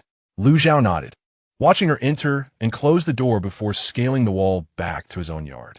Shun Qingzi awaited him in the courtyard, having changed into a home attire, her hair loosely arranged, appearing gentle as water under the moonlight. "Is Yuro asleep?" he inquired. "Not yet." She insisted on keeping vigil. Liu Zhao approached her. "And you? Are you tired?" "Not at all." Shun Qingzi leaned against his shoulder, feeling the unpredictability of life. "Last year at this time, Yuro's parents were still with us. And your parents too. Fate is a cruel master." Liu Zhao replied, "All we can do is live well." They settled onto a stone bench in the courtyard. Suddenly, Shun Qingzi asked, "Liu Zhao, do you truly wish to roam like this forever?" After a moment of silence, he responded, "Once I resolve certain matters, perhaps I will find a place to settle down." "Such as?" "Perhaps Suzhou." Liu Zhao turned to her. "Do you like it here?" Shun Qingzi's eyes sparkled. "I do. The southern waters are so gentle and pleasant, far better than the capital." "Then let us remain here," Liu Zhao proposed. "Once I deal with the troubles of Tiandao sect and Yu Ming's sect, we shall return. We? Shen Qingxi's cheeks flushed slightly. You, me, and Yuro? Indeed, Lu Zhao affirmed. She has no family. We cannot abandon her. Shen Qingxi felt a pang in her heart, but quickly found solace. Yuro was like a sister, and she had long accepted this. Very well, she softly said, I will wait for you. As night deepened, they returned indoors. The old house contained but a single bed, yet it was sufficiently spacious. Shen Qingxi lay on the outer side, clothed, while Lu Zhao occupied the inner side, separated by a mere half-foot. As the candlelight extinguished, moonlight poured through the window. Suddenly, Shen Qingxi turned and nestled into Lu Zhao's embrace. His body stiffened momentarily, yet he did not push her away. Just for a while. She murmured, tomorrow, I will return to my own room. Lu Zhao wrapped his arm around her, his palm gently caressing her back. The woman in his arms was soft, emanating a faint fragrance that gradually softened a part of his heart. At that moment, however, an icy awareness surged through him. Someone was outside. It was the presence of malice. 10 cold, concealed auras lurked around Osmanthus Alley, completely sealing it off. Bloody garments. They arrived with alarming swiftness. A glint of cold light flickered in Lu Zhao's eyes as he gently released Shen Qingxi and sat up. What is it? Shen Qingxi asked, her voice laced with caution. Guests have arrived, Lu Zhao replied, rising from the bed to don his clothes. Stay inside the room and do not come out. But, listen to me, Lu Zhao insisted, his tone leaving no room for dissent. They are here for me, and your presence would only distract me. Shen Qingxi bit her lip and nodded, be careful. Lu Zhao stepped out, his white attire gleaming like snow under the moonlight. The courtyard was devoid of any presence, yet he sensed the approach of 10 distinct auras, each one a pinnacle grandmaster, skilled in coordinated ambushes. The blood-closed tower had indeed invested heavily. He positioned himself in the center of the courtyard, hands clasped behind his back. Since you have come, why hide in the shadows? No sooner had he spoken than 10 dark figures emerged, like phantoms, from the walls of the courtyard, the rooftops, and the shadows of the alley. Each wore crimson attire and masks, their cold eyes the only visible feature. Their weapons varied. Knives, swords, daggers, chains, and even a pair of peculiar twin axes. At the forefront stood a tall, gaunt man, his voice hoarse, Lu Zhao. Someone has offered a bounty of 100,000 taels for your life. Will you end it yourself, or shall we proceed? Lu Zhao chuckled softly. 100,000? I had no idea I was worth so much. Spare us the pleasantries. Another assassin barked. Brother, let us act. The 10 of them moved simultaneously. There was no shout, no warning. 10 figures shot towards the courtyard like arrows released from their bowstrings. The glint of blades wove a deadly web, sealing every escape route. Even the moonlight was shrouded in murderous intent. Yet, Lu Zhao remained unmoved.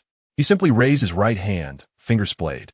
In the next instant, the air within the courtyard became abruptly still. As the air solidified, the movements of the 10 assassins halted in unison. The atmosphere within a 3-zhang radius thickened, each breath and muscle contraction weighing tenfold. The tall, gaunt man's pupils constricted sharply. This was not merely a suppression of inner strength, but a force of a fundamentally different nature. Lu Zhao lowered his hand, a faint golden glow emanating from his palm. You are quite bothersome, disturbing the tranquility of the night, he remarked coolly. As his words fell, the gaunt man bellowed, break the formation. The 10 assassins simultaneously bit their tongues, unleashing their vital blood. A crimson mist enveloped them, momentarily breaking the stillness of the air. This was the blood-closed tower's secret blood-burning technique, sacrificing their foundation for a brief surge of power. The 10 figures lunged forward once more, their speed surpassing their previous assault. Blades cleaved through the air, tearing the night apart, the murderous intent blanketing the entire courtyard. Finally, Lu Zhao moved. He simply raised his right hand, fingers coiled as if grasping something. The water in the courtyard's tank rose silently, transforming into dozens of transparent streams midair. However, this time was different. Golden patterns appeared on the surface of the water streams, resembling molten metal, the amalgamation of gold and water, soft yet unyielding. Go, Lu Zhao uttered softly. Dozens of golden-patterned water streams shot forth. Their velocity was so swift that they were nearly imperceptible to the naked eye, leaving only faint golden trails in the night. The first water stream penetrated the brow of the assassin on the left. He froze, his eyes wide with shock. Yet only a single bead of blood oozed from the minuscule wound, too fine for even a trickle to escape. The second and third water lines slithered like ethereal serpents, deftly evading all obstructing weapons, each strike aimed at vital points: the center of the brow, the throat, the heart, and the dantian. There were no anguished cries, no clashing of metal, only the faintest hissing sound, akin to needles piercing silk. 3 breaths, merely 3 breaths. 10 shadowy figures, lunging forward, froze mid-air, then fell like marionettes with severed strings. Thud, thud, thud. The bodies struck the bluestone ground, producing a dull thud. Each individual bore but a single wound, as minuscule as a pinprick, yet it had extinguished all life within. The moonlight illuminated their faces, revealing the disbelief that lingered in their final moments. They could not fathom why, despite being mere water lines, they could bypass their protective chi, nor why they were too swift for even the most accomplished masters to react. Lu Zhao retracted his hand, the golden water lines dissipating into the air. His white garments remained pristine, not a wrinkle at the cuffs. Suddenly, the courtyard door swung open. Aunt Zhang stood outside, draped in an outer garment, holding an oil lamp, evidently awakened by the commotion. When the light fell upon the corpses strewn across the courtyard, she gasped, the lamp slipping from her grasp. Lu Zhao raised his hand, and the lamp hovered in midair, gently drifting back into Aunt Zhang's hands. Aunt Zhang, there's no need for alarm. He spoke softly, merely a few petty thieves, now dealt with. Aunt Zhang's face turned ashen, her voice trembling. Zhao Zhao. These people kindly inform the authorities, Lu Zhao instructed, kneeling beside a corpse to examine it. He extracted a blood-stained token from one of the assassins, the front embossed with the image of a blood-dripped dagger, and the reverse inscribed with the number 7. Unfamiliar with the insignia, he carelessly tossed the token back onto the body. At that moment, the door to Suyu Ro's room creaked open. The young girl, clad in a thin garment, rushed out, her mouth covered in shock upon witnessing the bodies. Shun Qing Ci followed closely behind, sword drawn protectively before her. Brother Liu, are you unharmed? Suyu Ro asked, her voice trembling. I am fine. Lu Zhao glanced towards both ends of the alley, sensing several neighbors peering cautiously, yet none dared approach. Return to your slumber. The authorities will arrive shortly to manage this. Shun Qing Ci stepped closer, whispering, Do you know who these individuals are? I do not. Lu Zhao replied, shaking his head, but to summon 10 peak masters indicates substantial backing. He paused, regarding Shun Qing Ci. Do you recognize this token? Shun Qing Ci's gaze fell upon the blood-stained token, her expression shifting slightly. The blood-clothed building, the foremost assassin organization in the 9 provinces. Suddenly, hurried footsteps echoed from the alleyway. The prefect of Suzhou, accompanied by dozens of constables, rushed in, gasping in horror at the sight of the bodies. However, upon recognizing Lu Zhao's countenance, the prefect quickly bowed. Scholar Lu, what has transpired here? Several assassins, whom I have dispatched, Lu Zhao indicated towards the corpses. I kindly request your assistance in handling this matter. The token is here. It may yield some leads. The prefect nodded repeatedly, commanding the constables to gather the bodies. Internally astounded, he marveled at the sight of 10 cloaked figures, all undoubtedly formidable masters, utterly annihilated by Scholar Lu alone. The prowess of this newly crowned scholar was more formidable than the rumors suggested. As the bodies were removed and the blood washed away, within half an hour, the small courtyard returned to its former cleanliness, as if nothing had ever occurred. Yet the faint scent of blood lingered in the air, refusing to dissipate. The neighbors were persuaded by the governor to return to their homes, and the alley fell silent once more. Lu Zhao entered his dwelling, followed closely by Shun Qingci, who closed the door behind them. The blood-robe tower would not relent. Her expression was grave. Their reputation was of utmost importance, and after a single failure, they would undoubtedly dispatch stronger adversaries. Let them come, Lu Zhao declared as he seated himself beside the bed. As many as they send, I shall vanquish them. Shun Qingzi approached him, suddenly embracing him tightly. Lu Zhao was momentarily taken aback. I know you are strong, she murmured, burying her face in his chest. But I still worry for you. Let us leave Suzhou and find a place where no one knows us, where we can live in peace. After a brief silence, Lu Zhao gently caressed her back and replied, Qingzi, there is no truly safe place in this world. As long as I draw breath, trouble will find us. He gazed out at the moonlit night and continued, rather than hide, it is better they understand that to provoke me comes at a cost. Shun Qingkai lifted her head, her eyes shimmering with unshed tears. Then promise me you will not bear it alone. If danger arises, we shall face it together. Very well. They embraced for a moment. But then Shun Qingzi suddenly recalled something. What about Yu Rou? I shall go check on her. Lu Zhao moved to the neighboring room. Su Yu sat on the edge of her bed, hugging her knees, her face still pale. Upon seeing him enter, she softly inquired, Brother Lu, are those people here to kill you? Yes. But why? You have not wronged anyone. Sometimes it is unnecessary to offend, Lu Zhao replied as he sat beside her. To possess something precious can be a curse, or perhaps one simply obstructs another's path. Su Yu bit her lip. Will there be others coming? Yes. He answered candidly, but I will handle it. The young girl suddenly threw herself into his embrace. Brother Lu, I do not wish to hide behind you every time. I want to help you. As he held the trembling girl, memories flooded back.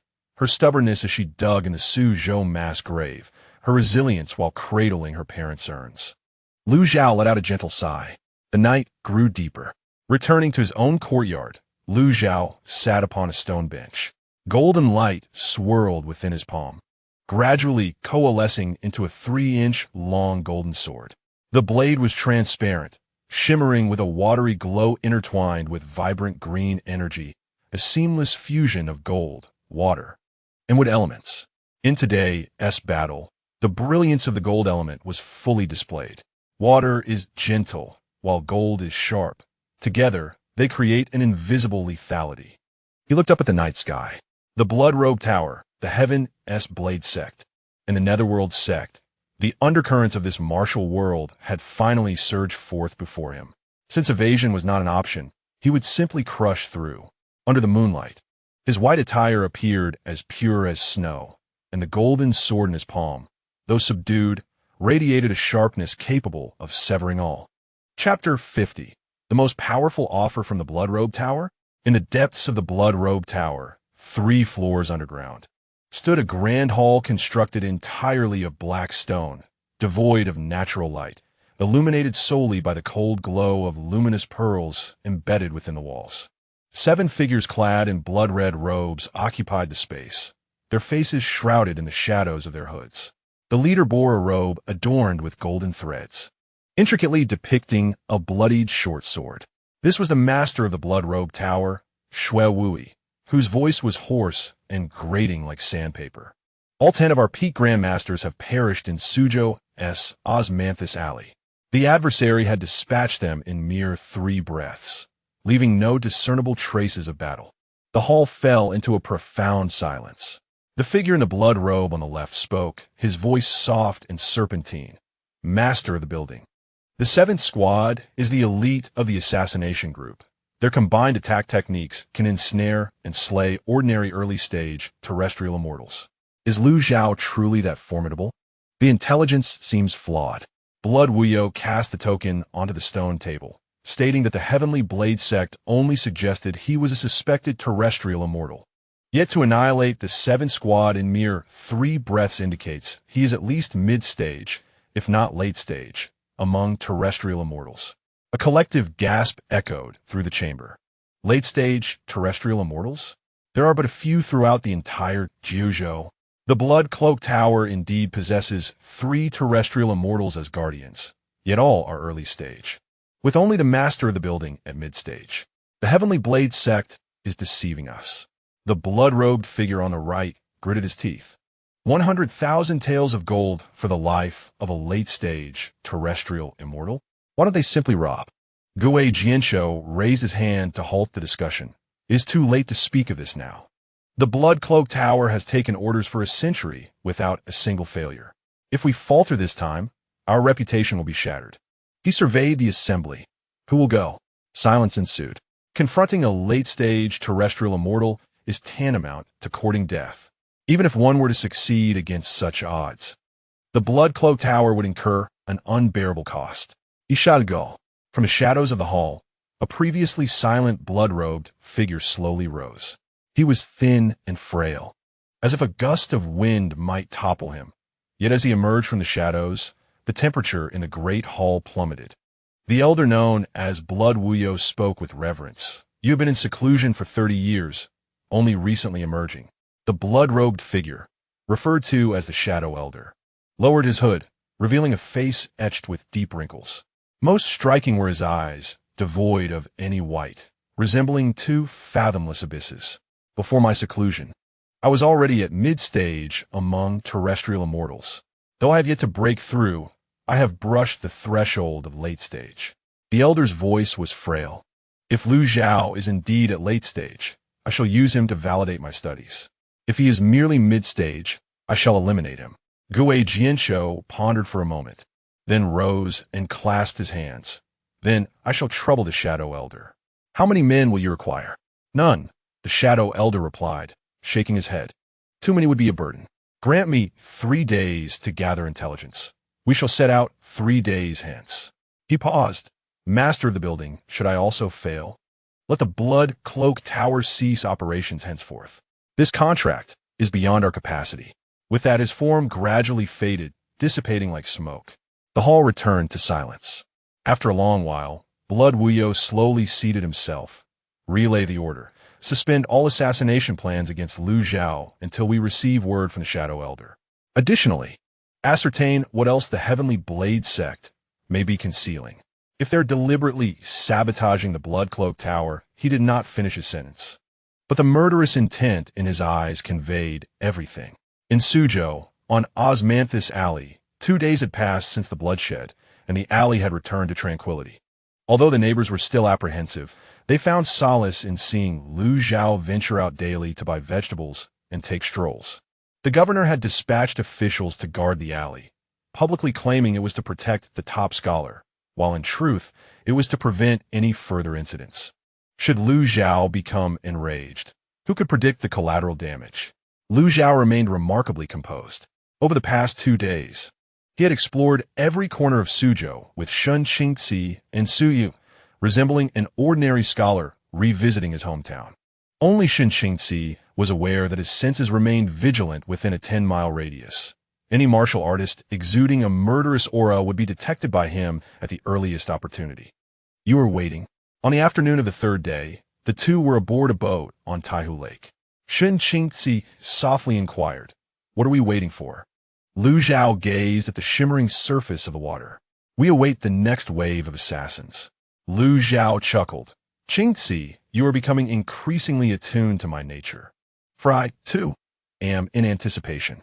Shun Qingzi tightened her grip on the hilt of her sword. The blood-clothed tower would not relent. They would either dispatch stronger foes or concede defeat. Do you think they will concede? No. Shun Qingzi shook her head. The notoriety of the foremost assassin organization in the 9 provinces was worth more than 10 lives. Then we shall wait. Lu Zhao extended his hand, cupping a handful of lake water. The water crystallized in his palm before transforming into vapor amidst golden radiance, ultimately giving rise to a hint of verdant vitality. The 3 elements flowing in a manner as natural as breathing. Su Yueyu, at the stern of the boat, clumsily followed the boatwoman in learning to paddle, earnest yet awkward. She expressed her desire to acquire skills, to avoid being a burden. The boatwoman, a forthright woman, laughed. "Fear not, young lady. Mastering the paddle is simple. You'll grasp it in 3 days." The small boat drifted gently, the lake breeze caressing them. However, tranquility was soon disrupted. A swift vessel raced towards them from the west, its bow manned by a guard clad in Shun family attire. As the fast boat approached, the guard leaped aboard and bowed to Shun Qingzi. "Miss, urgent news." Shun Qingzi took the message tube, extracting the confidential letter. Upon reading, Her expression shifted slightly as she handed it to Lu Zhao. It contained only 3 lines. The shadow elder of the blood-clothed tower has emerged from seclusion. A mid-stage, earthly immortal, departed the capital 3 days prior heading south. The Heavenly Blade Sect's bounty has risen to 200,000 taels. Forces from Bailiang and Shichu are clandestinely engaging with the blood-clothed tower. Lu Zhao crumpled the letter, casting it upon the lake. The shadow elder, a mid-stage, earthly immortal. He gazed towards the west, noting that this adversary was indeed formidable compared to the previous ones. Shen Qingxi urged, Lu Zhao, this is different. The Shadow Elder is the foremost of the 3 great offerings of the blood-clothed tower. He has been renowned in the martial world for 30 years, having claimed the lives of no fewer than 3 earthly immortals. Shen Qingxi began, but Lu Zhao interrupted. Do you think I will lose? Shen Qingxi was taken aback. Lu Zhao rose, his white attire billowing in the lake breeze. On this journey northward, I have slain mountain bandits, government soldiers, the Bailiang Wolf Guard, masters of the Heavenly Blade Sect, and assassins from the blood-clothed tower. Yet you must understand, I have never truly unleashed my full potential. He raised his hand, the 3 hues of light swirling in his palm, gradually coalescing into a tricolor lotus. The lotus spun slowly, breathtakingly beautiful, yet emanating an aura that sent shivers through Shen Qingxi. Because I have yet to encounter an opponent worthy of my full effort. He gently blew upon the lotus, sending it gliding towards the surface of the lake. At the moment it touched the water, the lake within a 10-zhang radius silently sank 3 feet, only to gradually return to its original state after 3 breaths. There was no thunderous sound, no waves. But that absolute control sent a chill down Shen Qingxi's spine. She suddenly understood that Lu Zhao's realm had long surpassed her comprehension. What shall we do then? She asked, her voice dry. Return to the city, Lu Zhao replied, glancing towards Suzhou. Since guests are on their way, we must host them at home. The small boat turned around, heading towards the shore. As they disembarked, Su Yueyu quietly asked, Brother Lu, is there trouble brewing again? Indeed, Lu Zhao nodded. This time, our visitors are rather formidable. Can we win? Su Yueyu inquired.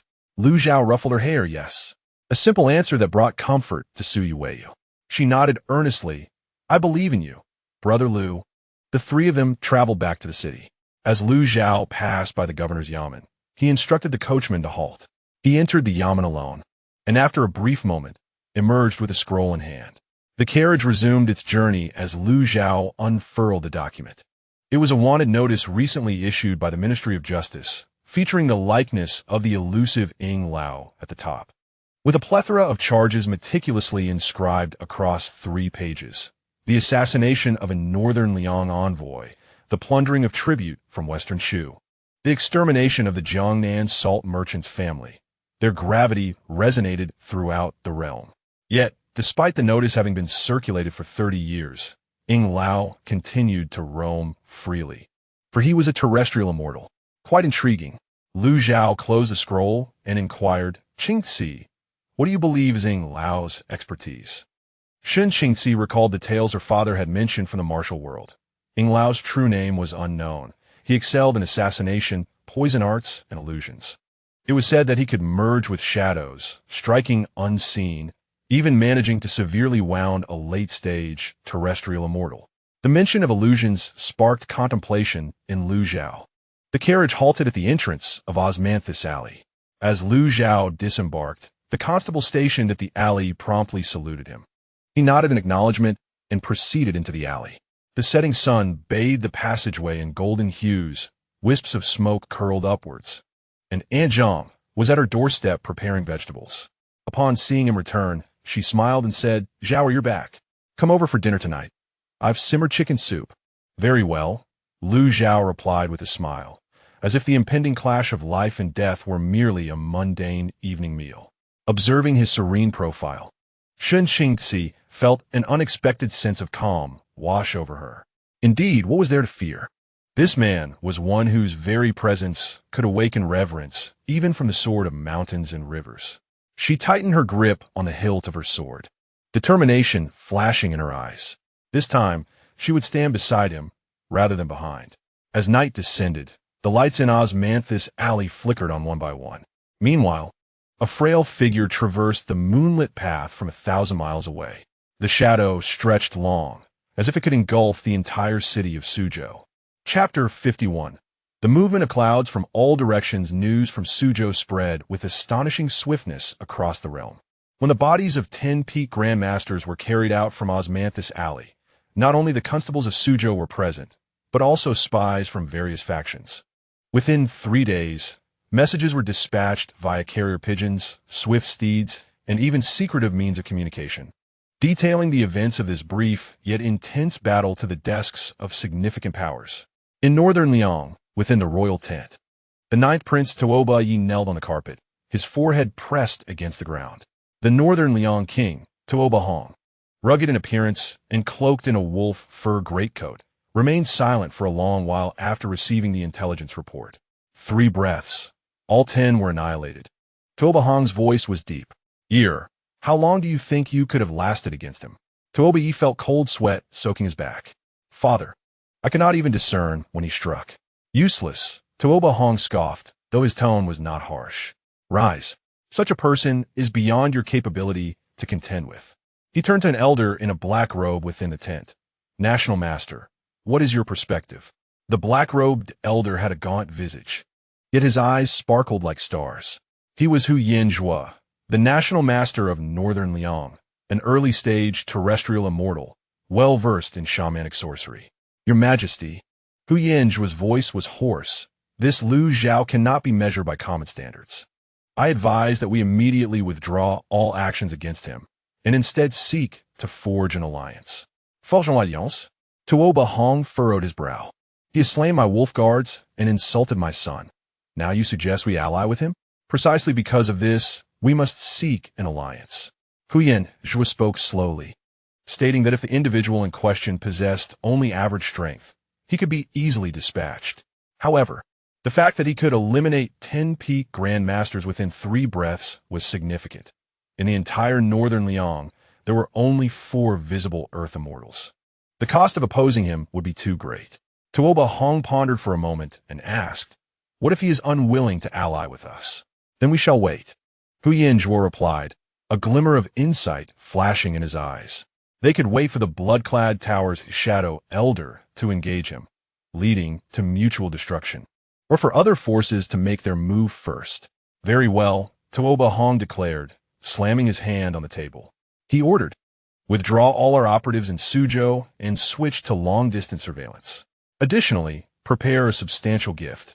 Should Lu Zhao survive this battle, I shall personally draft him a letter." In the western Shu, within the royal palace of Yingdu, Emperor Xiongji, a resolute middle-aged man in his 50s clad in military attire, read the confidential report before tossing it to the 3 generals present. "What do you think of Lu Zhao in comparison to our Iron Wall general?" The generals exchanged glances, and the senior general responded respectfully, "Your Majesty, the Iron Wall general is in the early stages of Earth Immortal and specializes in defense. He has single-handedly held the Tongwan Pass for 3 days. However, it would be exceedingly difficult for him to eliminate 10 peak grandmasters in 3 breaths." A glint of understanding flashed in Xiongji's eyes. "So this Lu Zhao is at least in the mid-stage of Earth Immortal? Perhaps more," another general stated gravely. "The 7th Squad of the Blood-Clad Tower excels in coordinated attacks, and has previously trapped and killed early-stage Earth Immortals. Lu Zhao's ability to break their formation in 3 breaths indicates his unfathomable strength." Xiongji rose and approached the map of the 9 provinces, his gaze fixed on Jiangnan. "Send a message to the Shadow Guards. Establish contact with Lu Zhao. Inform him that the Chu is willing to treat him as a national master, granting him the status equivalent to a prince. If he is inclined to come, I shall permit him to establish a government and raise an army of his own." "Your Majesty," the old general interjected urgently, "this individual's origins are unclear. He may bring danger upon us, precisely because his origins are shrouded in mystery." "We must seek to win him over," Xiongji replied, turning back. "Let us not forget, the Great Xia already has 5 Earth Immortals, including Xiao Jingming and the esteemed Qiao Gonggong. Should Lu Zhao enter the Great Xia court, the balance among the 5 nations will be irrevocably disrupted. He paused, a fierce glint in his eyes. If he cannot be of use to us, then let the shadow guards act according to the situation, if necessary. They can assist the blood-clad tower. In Nanzhao, within the city of Dali, King Meng Zhao, a pale young man in his 30s, leaned against his throne, listening to the reports of the shaman. Your Majesty, according to the information relayed by the goo worms, Lu Zhao's method of killing is neither martial arts nor sorcery, but rather a more primal form of manipulation. The shaman, an elderly woman adorned with silver ornaments, spoke in a thin voice, expressing her suspicion that he might possess the powers of the ancient 5 elements. Meng Zhao's eyes gleamed with interest. The primordial power of the 5 elements? Are you certain, shaman? With 70% confidence, the old woman replied. Our ancient texts in Nanzhao record that 3,000 years ago, a master of the 5 elements appeared, capable of controlling metal, wood, water, fire, and earth, reshaping mountains and redirecting rivers, akin to a deity. Lu Zhao's demonstrated ability to manipulate water, solidify gold, and nurture what aligns with these accounts. Meng Zhao sat up straight. If that is truly the case, shaman, send someone to Suzhou. No, you shall go yourself. The old woman was taken aback. Your Majesty, take the heart-linking goo with you. A fervent light flickered in Meng Zhao's eyes. If he can be controlled by the goo worms, Nanzhao will possess a force comparable to a deity. If not, we shall negotiate with him. Nanzhao is willing to offer all ancient texts concerning the 5 elements from the royal treasury in exchange for a single opportunity to strike. Strike? Against whom? The Eastern Yi. Meng Zhao chuckled coldly, considering the group of island barbarians. If Lu Zhao could indeed command the 5 elements to venture into the East Sea and topple a few islands, it would keep the Eastern Yi subdued for a decade. The old woman bowed slightly. I understand. Eastern Yi, Penglai Island. King Jin Xuanqin of Eastern Yi was a slender old man, dressed in loose robes, fishing by the shore. Upon receiving the report from his subordinate, he did not even lift his eyelids. So, both Shichu and Bailiang, as well as Nanzhao, wish to court this Lu Zhao? Indeed, Shichu offers the position of national master. Bailiang prepares generous gifts, and Nanzhao's shaman has personally set out. Jin Xuanqin put away his fishing rod, reeling in a silver fish. Then we shall also make our move. His subordinate appeared puzzled. Your Majesty, we have no ties to Lu Zhao, and he is, after all, a citizen of the Great Xia. Precisely because he is a citizen of the Great Xia, we must entice him. Jin Xuanqin released the silver fish back into the sea. Have you forgotten? He has just declined an official position from the Great Xia court, indicating that he is not of the same mind as Emperor Yongxing. Such a person, if he could be of use to us in Eastern Yi. He paused. Send word to the Sea Dragon Guard. Take 3 sea calming pearls to Suzhou.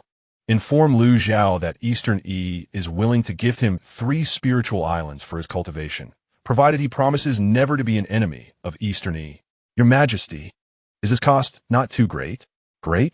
Jin Xuanqin chuckled. If he can indeed extinguish 10 grandmasters in 3 breaths, one man could rival an entire naval fleet.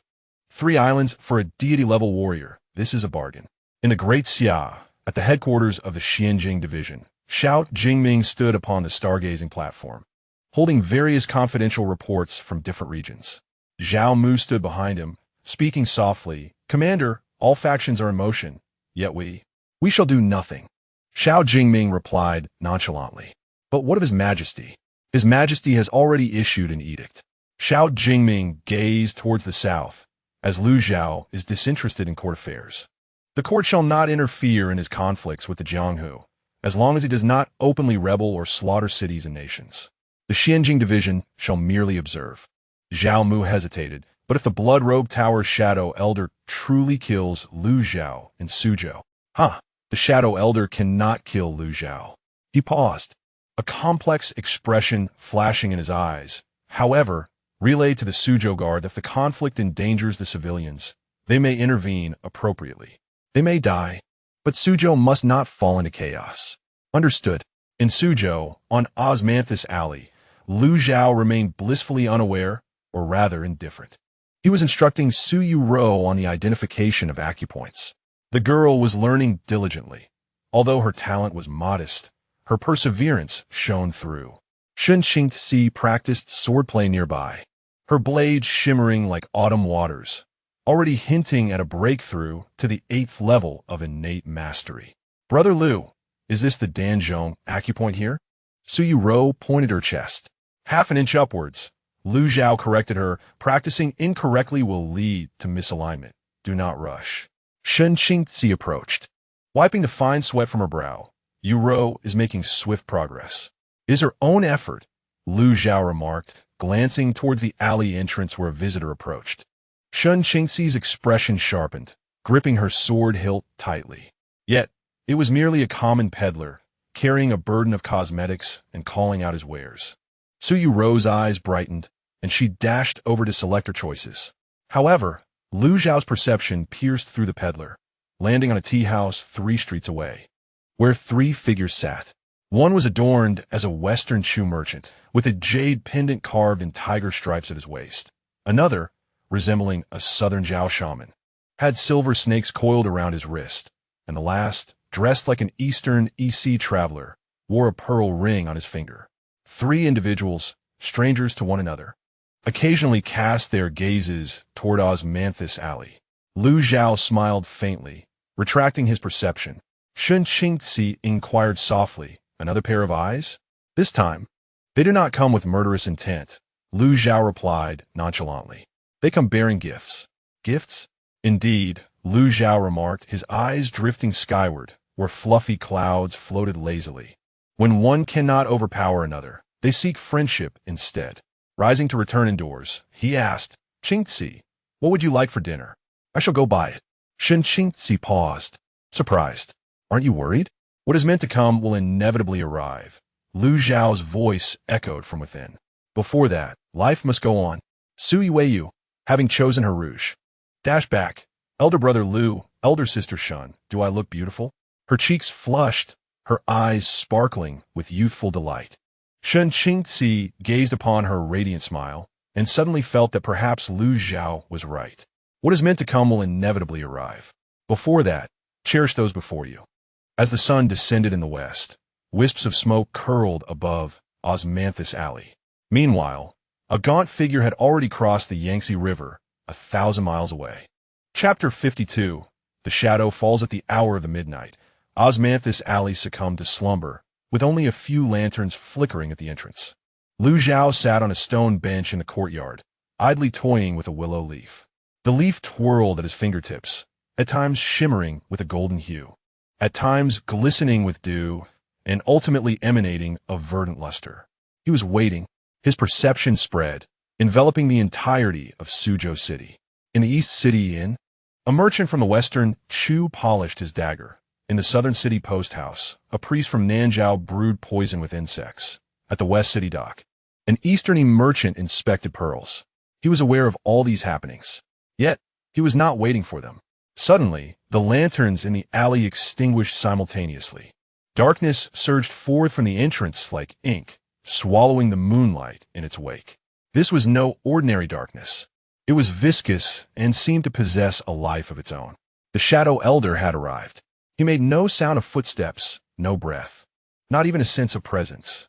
Like a true shadow, he flowed along the wall into the courtyard, coalescing into human form 3 paces behind Lu Zhao, emaciated, cloaked in black, with obsidian-hued eyes. Lu Zhao, a voice reverberated from all directions, obscuring the source. The Shadow Elder of Blood-Cloak Tower has come to claim your life. As the words fell, the willow leaf in Lu Zhao's hand suddenly withered, darkened, and disintegrated into ash. This was the Shadow Elder's formless poison, which had silently enveloped the entire courtyard. This poison was colorless and odorless, capable of corroding one's true essence. An ordinary martial artist, inhaling even a breath, would find their meridians rotting. Yet, Lu Zhao merely exhaled gently. A breath of air swept through, producing faint golden ripples in the atmosphere. The intangible poison, upon contact with the golden glow, melted away like ice and snow under the sun.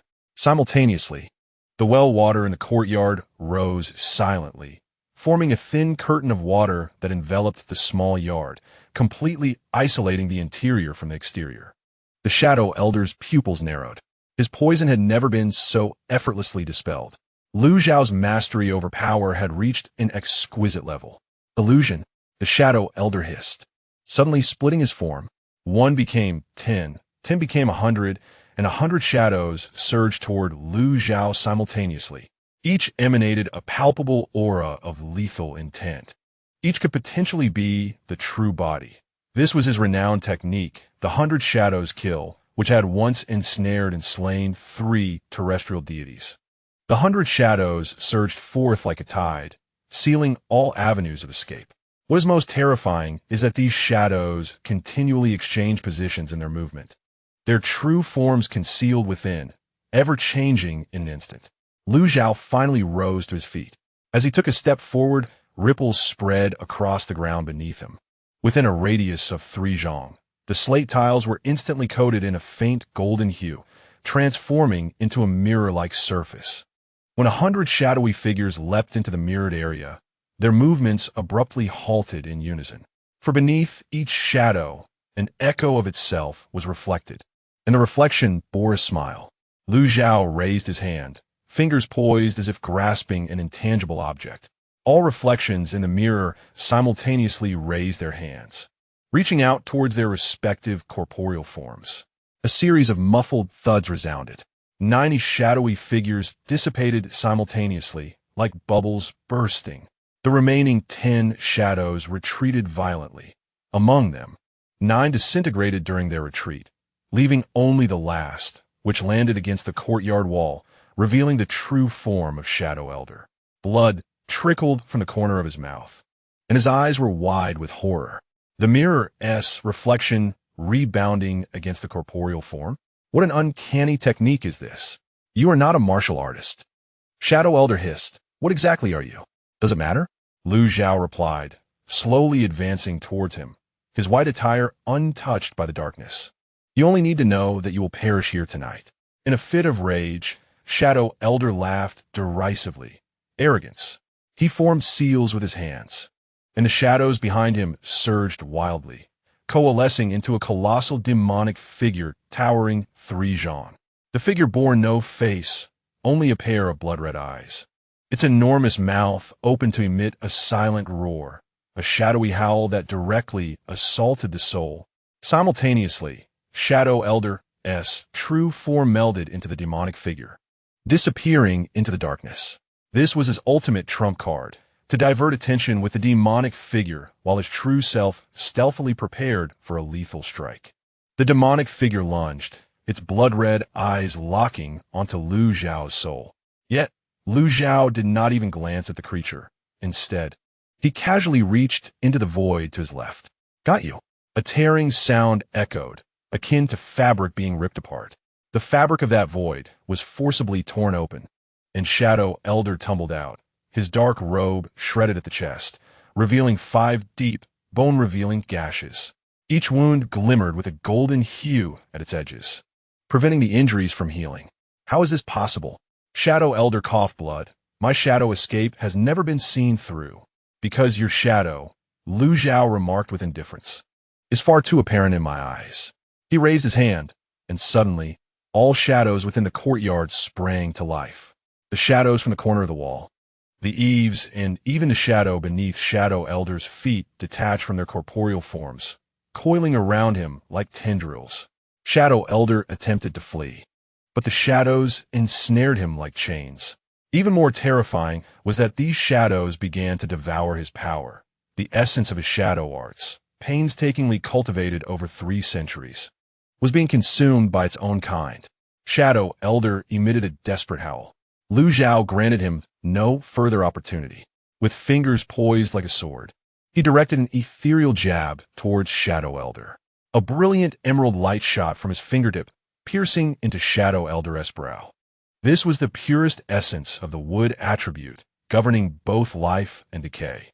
Shadow Elder's body suddenly stiffened. He felt his 300 years of lifespan rapidly draining away. Not merely stripped away, but hastened to maturity. The wood attribute's spiritual energy forcibly accelerated his vitality, compelling him to complete in an instant what should have taken another 100 years of life. His skin withered rapidly, hair turned gray and fell out. Teeth loosened and fell away. Within a mere 3 breaths, he transformed from a frail old man into a withered corpse, which ultimately disintegrated into dust, scattered by the night breeze. Only a single black robe fell to the ground, and the shadowy figure dissipated. Lu Zhao withdrew his hand, and the peculiar phenomena in the courtyard faded away. The mirror lost its golden hue, the water curtain returned to the well, and the shadows resumed their original positions, as if nothing had transpired. Yet, he was acutely aware that at least 30 pairs of eyes were observing him, from the alley entrance, the rooftops, and even the distant lofts. He stepped into the courtyard. His voice, though soft, resonated clearly in every ear. "Return to your masters and convey this. Lu has no intention of engaging in the conflicts of the 5 nations, nor does he aspire to dominate the martial world." Pausing, his tone turned cold. "But should anyone disturb me again..." He raised his hand and slashed at the night sky. With a whoosh, a golden thread shot upward, cleaving the clouds apart and creating a chasm 100 miles long. Moonlight poured through the fissure, illuminating the entirety of Suzhou as if it were day. As his words echoed, the golden thread dissipated, and the clouds slowly closed once more. Yet, the force of that strike was deeply etched in the hearts of all the onlookers. Stifled gasps arose from the alley, and hurried sounds of retreat echoed from the rooftops. Over 30 breaths, like startled rabbits, scattered in all directions. Lu Zhao turned and returned indoors. Upon pushing the door open, he found Shun Qingxi standing within, her face pale, but her gaze resolute. Suya hid behind her, clutching the hem of her dress tightly. "Is it over?" Shun Qingxi inquired softly. "Yes," Lu Zhao nodded. "Go to sleep." "Brother Lu," Suya whispered. "It seemed like the sky split open just now." Just chasing away a few flies, Lu Zhao ruffled her hair gently. "Now, sleep."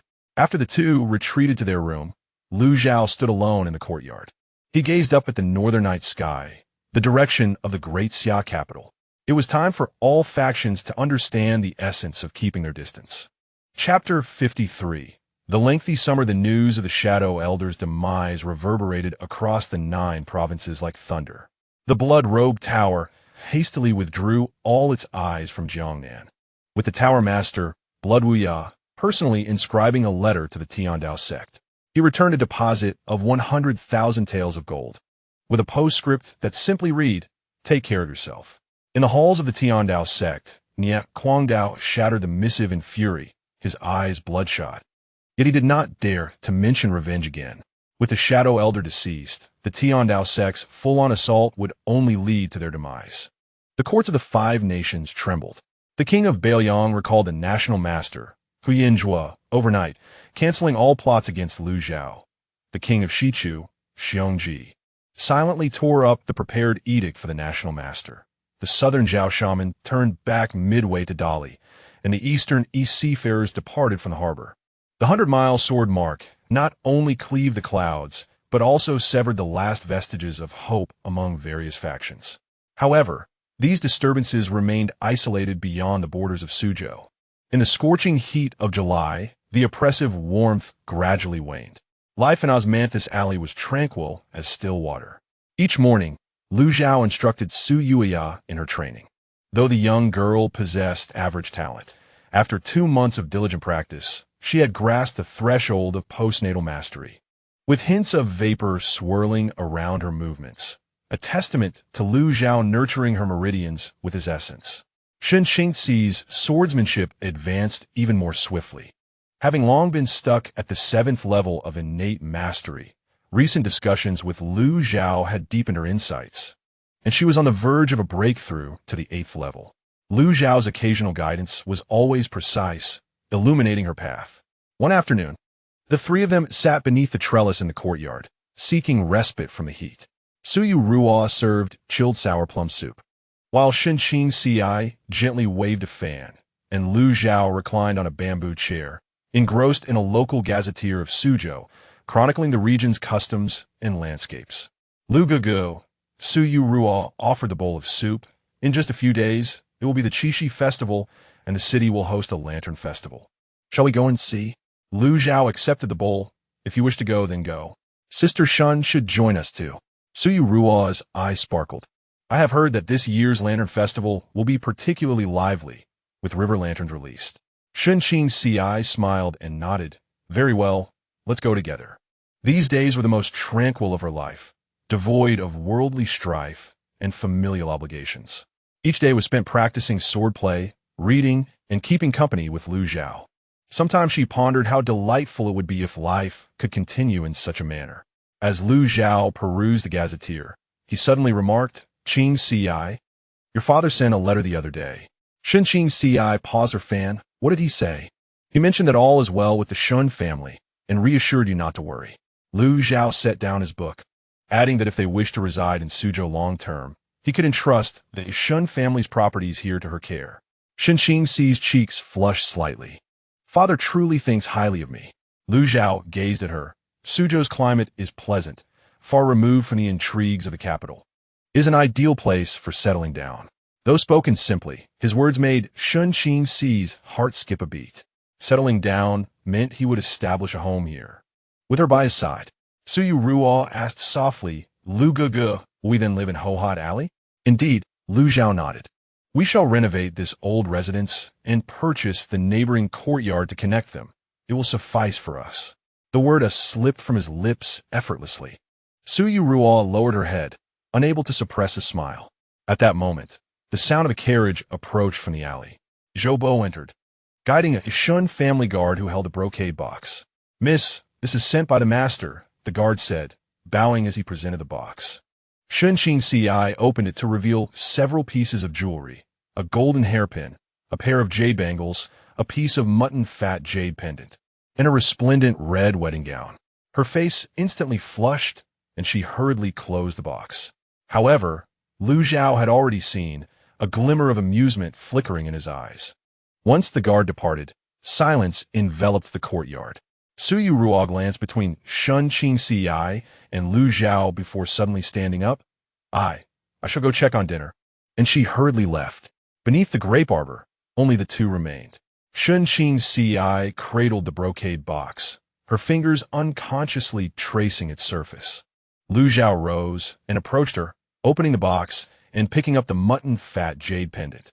The pendant was warmed to the touch, its front intricately carved with intertwined lotus flowers, while the back bore the inscription white-haired, one heart. Your father, Lu Zhao paused, is quite anxious. Shen Qing, she spoke softly. He believes I'm not young anymore. Qing Ci, Lu Zhao lifted her chin. Look at me. As she met his piercing gaze, her reflection appeared vividly within his eyes. Do you wish for this? Lu Zhao inquired. To marry me, to reside here, and lead a simple life? Shen Qing Ci's eyes glistened with unshed tears. I do. Yet. She hesitated, but Lu Zhao, are you truly content with this? You possess unparalleled martial prowess and the talent of a top scholar. What should you be doing? Lu Zhao chuckled lightly, stirring up storms? Seeking dominion over the world? Qing Ci, those pursuits hold no meaning. In recent months, I have come to understand that all I desire is to see him glance towards the kitchen, where Suyu Ruo diligently attends to the stove, humming a tune from Suzhou. It is simply the comfort of knowing someone awaits my return home with a lamp alight for me. Tears streamed down Shun Qing Ci's face as she nodded emphatically. Very well, let us wed. Lu Zhao embraced her gently, caressing her back. The woman in his arms was soft and fragrant, imbued with the delicate scent of osmanthus, a fragrance she had learned to create in her pouches over the past days.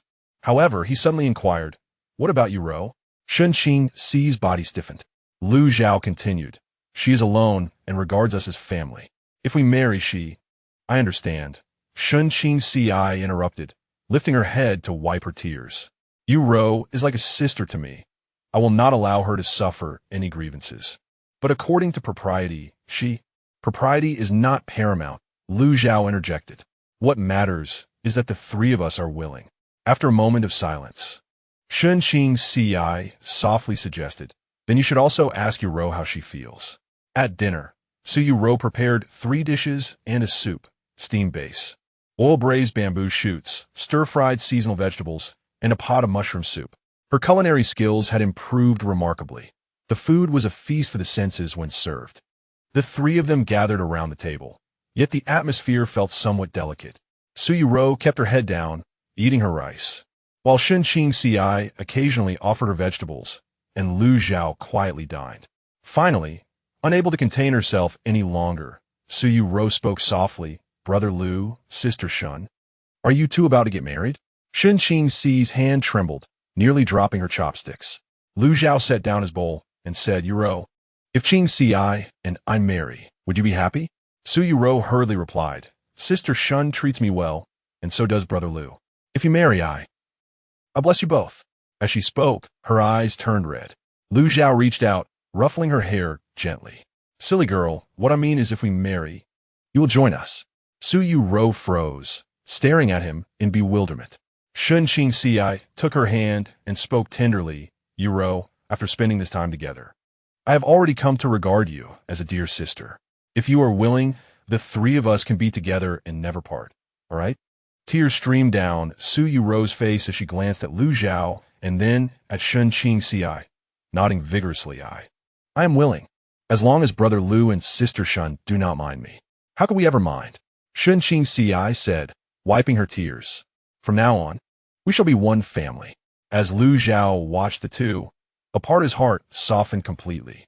This, he realized, was the bond that tethered him to this mortal realm, a bond he willingly chose to embrace. As night deepened, they returned to their respective rooms. Lu Zhao stood in the courtyard, the three colors of light swirling in his palm, harmonizing the elements of gold, water, and wood. Now, his purpose was to safeguard this hard-won tranquility. On the day of the Qixi festival, Suzhou was adorned with vibrant lanterns. Lu Zhao took Shenqingci and Suyuro to the Lantern Festival, where they donned simple disguises, for Lu Zhao's striking appearance attracted attention. Even so, Shenqingci's ethereal grace and Suyuro's gentle demeanor still drew many gazes. They solved riddles, released river lanterns, and marveled at the fireworks. Suyuro played joyfully, as if she had finally reclaimed the vivacity befitting her age. Shenqingci linked her arm with Lu Zhao's, gazing at the illuminated city with a smile in her eyes. While releasing the river lanterns, Suyuro inscribed on her lantern, "May my parents rest in peace, and may Brother Lu and Sister Shun be safe and joyful." Shenqingci wrote, "Hand in hand, we shall grow old together." Lu Zhao paused, then inscribed, "Where my heart finds peace, there lies my home." The river lanterns flowed downstream, merging into thousands of bright lights, resembling a starry river descending upon the earth. On the return journey, Suyueyu, weary, leaned against Shenqingci's shoulder and dozed off. Shenqingci gently patted her back and whispered to Lu Zhao, "Let us wed during the Mid-Autumn Festival." Very well. The moonlight cascaded upon the bluestone pavement, elongating the shadows of the three. The summer days were languorous, and time passed in serene tranquility. As for the tempests of the Jianghu, for now, they were of no concern to them. Chapter 54. Old Grievances, New Schemes in the Shan residence of Jinling. Shenqingshan sat in his study, clutching a confidential letter. The message had arrived this morning via carrier pigeon from Suzhou, and its contents were succinct. Shenqingci will marry Lu Zhao during the Mid-Autumn Festival. The couple has settled in Suzhou, with the wedding scheduled for the 15th of August. He slowly brought the letter near the candlelight, watching the flames consume the ink, his expression dark as water. Hiring assassins from the Blood Robe Tower to eliminate Shenqingci had seemed a certainty. Though his niece was a prodigy in swordsmanship, she was ultimately only at the 7th level of innate prowess, while Blood Robe Tower dispatched 3 assassins of the 9th level. Who would have anticipated the unexpected emergence of Lu Zhao, who not only saved Shenqingci, but also turned the tide, slaying all the assassins? To complicate matters, the assassins confessed before their demise. Shenqingci now knew that her uncle had orchestrated her assassination. For days, Shenqingshan had been on edge, fearing retribution from Shenqingci. Dreadfully aware that his elder brother, Shanzuan, might find out, and even more anxious about the enigmatic Lu Zhao, whose subsequent actions had become increasingly alarming. Yet now, he could not afford to wait any longer. Shen Qingxi was to be wed, and her betrothed was Lu Zhao. Once this union solidified, the girl would possess formidable support, making her inheritance of the Shun family a foregone conclusion. Shun Qingshan, who had schemed for half a lifetime, would not allow this to transpire. Second master, his trusted steward, entered quietly. I have investigated thoroughly. Lu Zhao indeed resides in Hohot Alley, Suzhou, alongside Shun Qingxi and a young girl named Su Yueyu. For over 3 months, they have rarely ventured out, except during the Lantern Festival on Qixi. A fierce glint flashed in Shun Qingshan's eyes. What is the background of this Su Yueyu? She is a local from Suzhou. Her parents perished at the hands of mountain bandits, and she was rescued by Lu Zhao, remaining by his side ever since. Her skills are modest and pose no threat. And Lu Zhao, his strength is unfathomable. The steward's voice trembled. The blood-robed tower shadow elder, a mid-stage earthly immortal, was slain by him 10 days ago in Hohot Alley. The entire event unfolded in less than 10 breaths, with no one able to discern the details. Shen Qingshan's hand trembled, nearly dropping his teacup. 10 breaths to kill a mid-stage earthly immortal. This surpassed mere strength. It was monstrous. Second master, the steward cautiously suggested, should we not let this go? Lu Zhao is currently in his prime, and even the courts of the 5 nations dare not provoke him. What can the Shun family hope to achieve? Shen Qingshan slammed his hand on the table. If we relent now, will Shen Qingxi spare me? She knows I sought to kill her. Once she marries Lu Zhao, I will be the first to face her reckoning. He rose and began pacing the study. A direct confrontation would be suicidal, yet inaction would lead to his demise as well. A plan must be devised. What news from my elder brother? He suddenly inquired. The elder master has been preparing the dowry, dispatching a considerable number of treasures from the storeroom to Suzhou. He has also penned letters to several acquaintances from the martial world, inviting them to join in the wedding festivities during the Mid-Autumn Festival. Shen Wenyuan is paving the way for his daughter. With the presence of those martial elders as witnesses, Shen Qingxi's marriage would be tantamount to receiving the Shun family's endorsement, thereby ensuring her rightful claim to the position of family head in the future. Shen Qingshan gritted his teeth. Go and summon Ghost Hand. Remember, do so discreetly. The steward's expression changed. Second master, Ghost Hand demands an exorbitant fee, and money is not the issue. A fierce glint flashed in Shun Qingshan's eyes. As long as he can help me eliminate Shen Qingxi, he may take whatever he desires from the Shun family storeroom. However, he cannot confront Lu Zhao directly. Shen Qingshan approached the window, gazing at the rockery in the courtyard. What is Ghost Hand most skilled at? Poisoning, disguise, traps. Let us utilize his greatest expertise. Turning around, Shen Qingshan articulated each word with precision. I want Shen Qingxi to unexpectedly perish at the Mid-Autumn wedding feast. As for Lu Zhao, no matter how formidable he is, he cannot bring the dead back to life. Can he? The steward broke into a cold sweat, but there will be numerous guests at the wedding. What if it is discovered? And if it is discovered, so what? Shen Qingshan scoffed. Ghost Hand as poisons leave no trace. When Shen Qingxi drops dead, it will merely be blamed on her ill fortune, even if Lu Zhao harbors suspicions. Without evidence, what can he do? Will he slay all the attendees of the wedding feast? He paused, moreover. Hasn't Ghost Hand been yearning for the 1,000 mechanisms of poison that I possess all these years? Tell him that once the deed is done, the manuscript will be his. The steward acknowledged and withdrew. Shen Qingshan stood alone in the study, his gaze dark and brooding. Shen Qingxi need not blame her second uncle for his ruthlessness. If she is to assign blame, it should be for obstructing my path. In Suzhou, at Osmanthus Alley, Shen Qingxi was busy organizing the dowry list sent by her father. Silks, satin, jewelry, antiques, and paintings filled 3 pages of writing. However, as she perused the items, there was little joy in her heart. Lu Zhao entered, noticing her unusual demeanor, and asked, "What troubles you?" Shen Qingxi set down the list. A letter from my father states that my second uncle has been frequently in contact with individuals from the martial world, one of whom is a poison expert known as Ghost Hand. Lu Zhao sat across from her, Isn't your second uncle the one who once hired Bloodrobe Tower to assassinate you? Indeed, Shun Qingxi nodded. I have refrained from pursuing this matter. Firstly, due to the lack of concrete evidence, and secondly, he is, after all, my uncle.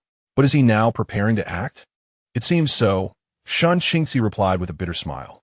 I am to be married, and with you as my support. It will be difficult for him to seize the position of family head. Hence, he must eliminate me before the wedding. Lu Zhao remained silent for a moment. How do you wish to proceed? Shun Qingxi looked at him. Lu Zhao, if I were to say that I wish to spare his life, would you deem me overly compassionate? Not all. Lu Zhao shook his head. He is your own uncle. It is only natural for you to consider familial ties. Yet he seeks to kill me. Shun Qingxi's eyes glistened with unshed tears. My second uncle has always treated me well since childhood, teaching me to read and buying me candied treats. I cannot comprehend how one can grow so callous as to hire an assassin over family wealth. Lu Zhao grasped her hand. Human hearts can change.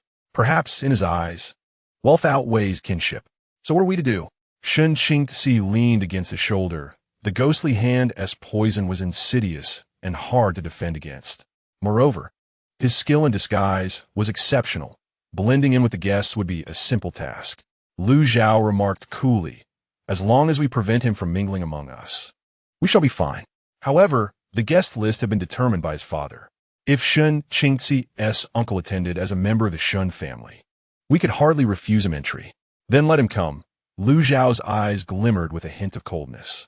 Qingxi, remember, in the face of absolute power, all schemes and plots are mere jokes.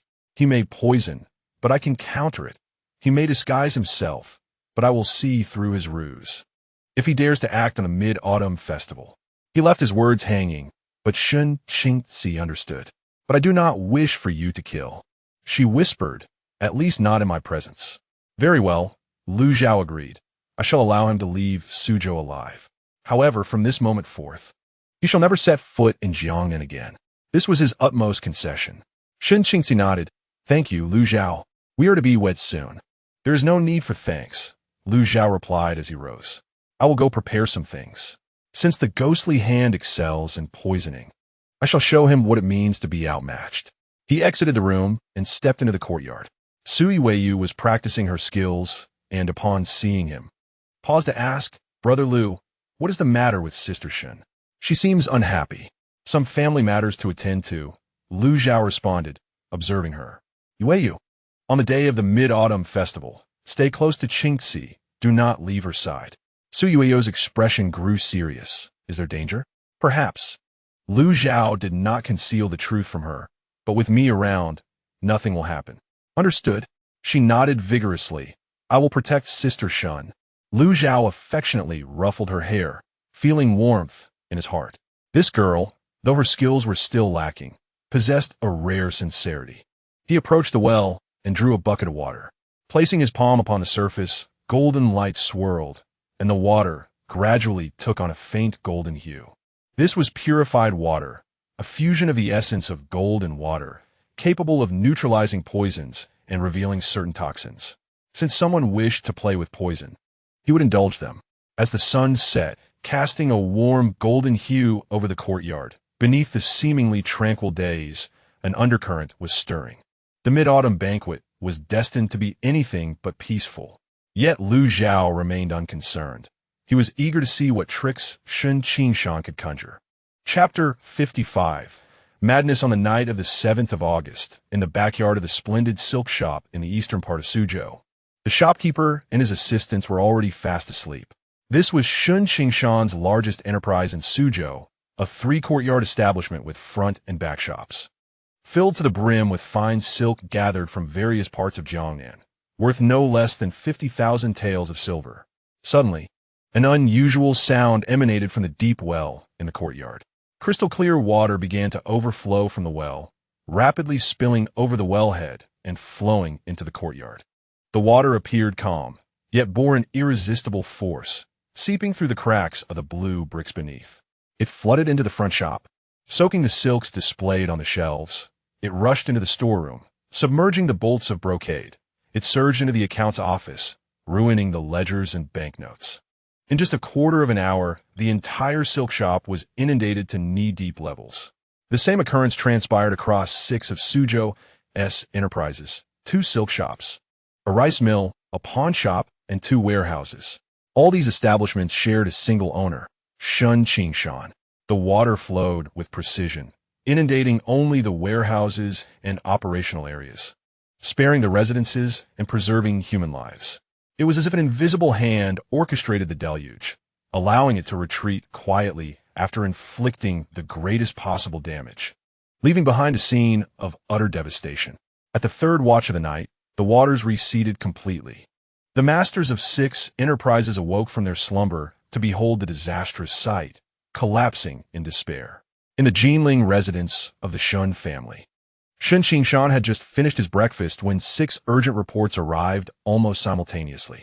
He tore open the first envelope. A bloodstained letter from the manager of the Suzhou brocade and silk shop. Master, last night the well overflowed, destroying the warehouse, with losses amounting to approximately 48,000 taels. The second report came from the Ruifeng rice shop. The granary has been flooded, 3,000 stones of white rice completely submerged. After perusing the 3rd, 4th, and 6th reports, Shun Qingshan's complexion turned ashen, his fingers crumpling the letter paper in a tight grip. In a single night, all his assets in Suzhou had been obliterated, leading to losses exceeding 300,000 taels of silver. This was nearly all of his accumulated wealth over the years. He squeezed out the name Lu Zhao through clenched teeth. Who else but that water-controlling monster could orchestrate such a calamity? The well's overflow, with such precise inundation and no loss of life, was clearly a warning.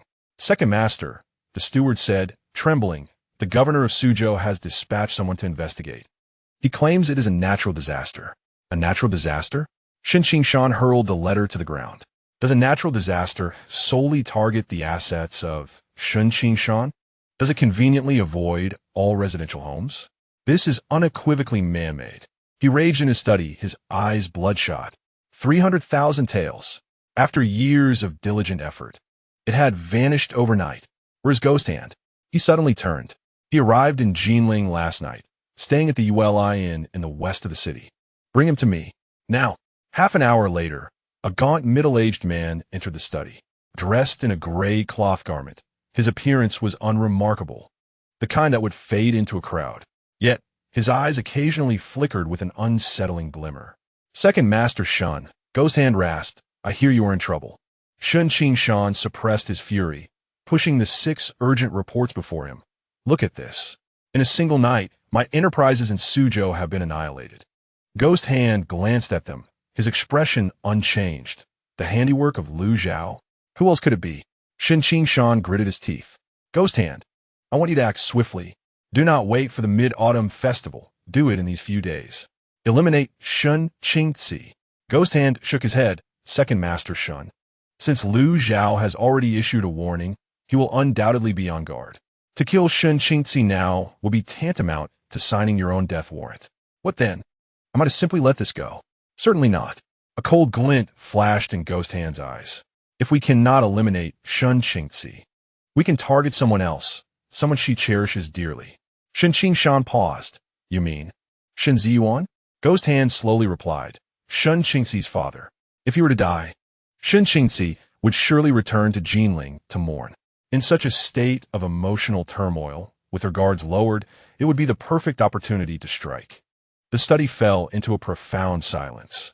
Cold sweat beaded on Shun Qingshan's forehead. To kill his elder brother? Although he coveted the position of family head, he had never contemplated fratricide. What, Second Master Shun, do you lack the courage? Ghost Hand sneered. Those who achieve great things do not concern themselves with trifles. As long as your elder brother lives, Shun Qingzi will always have a protector. If he were to perish, who else from the Shun family could contest with you? Moreover, he paused, I possess a substance known as the 7-day soul severance powder, colorless and tasteless. Once ingested, the toxin only manifests on the 7th day. The symptoms resemble a sudden and severe illness, rendering even the imperial physician unable to discern the cause of death. By that time, Shun Ziyuan will have passed, and you will seamlessly assume control of the Shun family, with no one the wiser. Shun Qingshan's fingers trembled, his eyes filled with turmoil. After a prolonged silence, he suddenly lifted his gaze. What do you require of me? It is quite simple. The ghostly hand produced a small jade vial from within his robes, instructing him to mix the powder contained within into Shun Ziyuan's food, once daily for 7 consecutive days.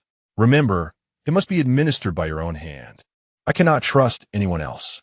Shun Qingshan accepted the jade vial, feeling its coldness seep into his palm. He fixated on the minuscule amount of white powder, envisioning his elder brother's dying visage and his own ascendance to the position of family head.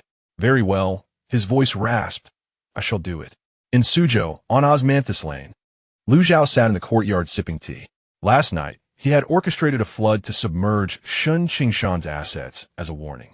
Shun Qingxi emerged from the house and inquired, What troubles you? Your second uncle, Lu Zhao hesitated, will likely not relent. I am aware, Shun Qingxi replied with a bitter smile. The flooding of those properties in Suzhou last night was your doing, was it not? Indeed, Lu Zhao nodded, it was merely a warning. If he knows what is good for him, he will cease his actions, and I shall act as if nothing has transpired. He will not. Shun Qingxi shook her head. I understand my second uncle all too well. He has coveted the headship for years and will not relinquish his ambitions over such a minor setback. Lu Zhao grasped her hand.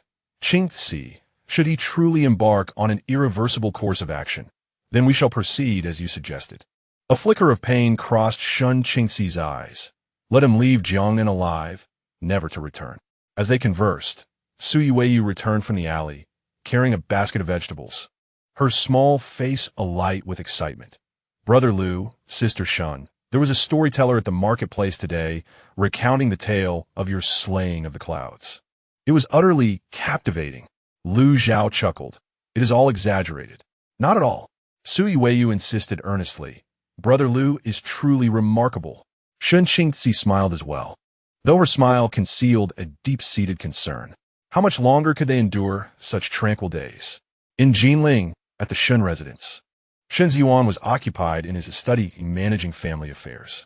Recently, he had been preoccupied with preparing his daughter's dowry and the upcoming mid-autumn festival trip to Suzhou, leaving him quite fatigued.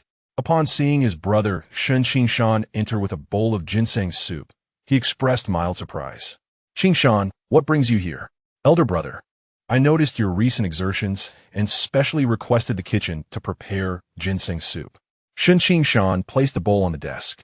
His smile warm. Drink it while it's hot. Shun Ziyuan, believing Shun Qingshan was aware of Lu Zhao's prowess and seeking to mend their relationship, took the bowl without suspicion and sipped a few mouthfuls.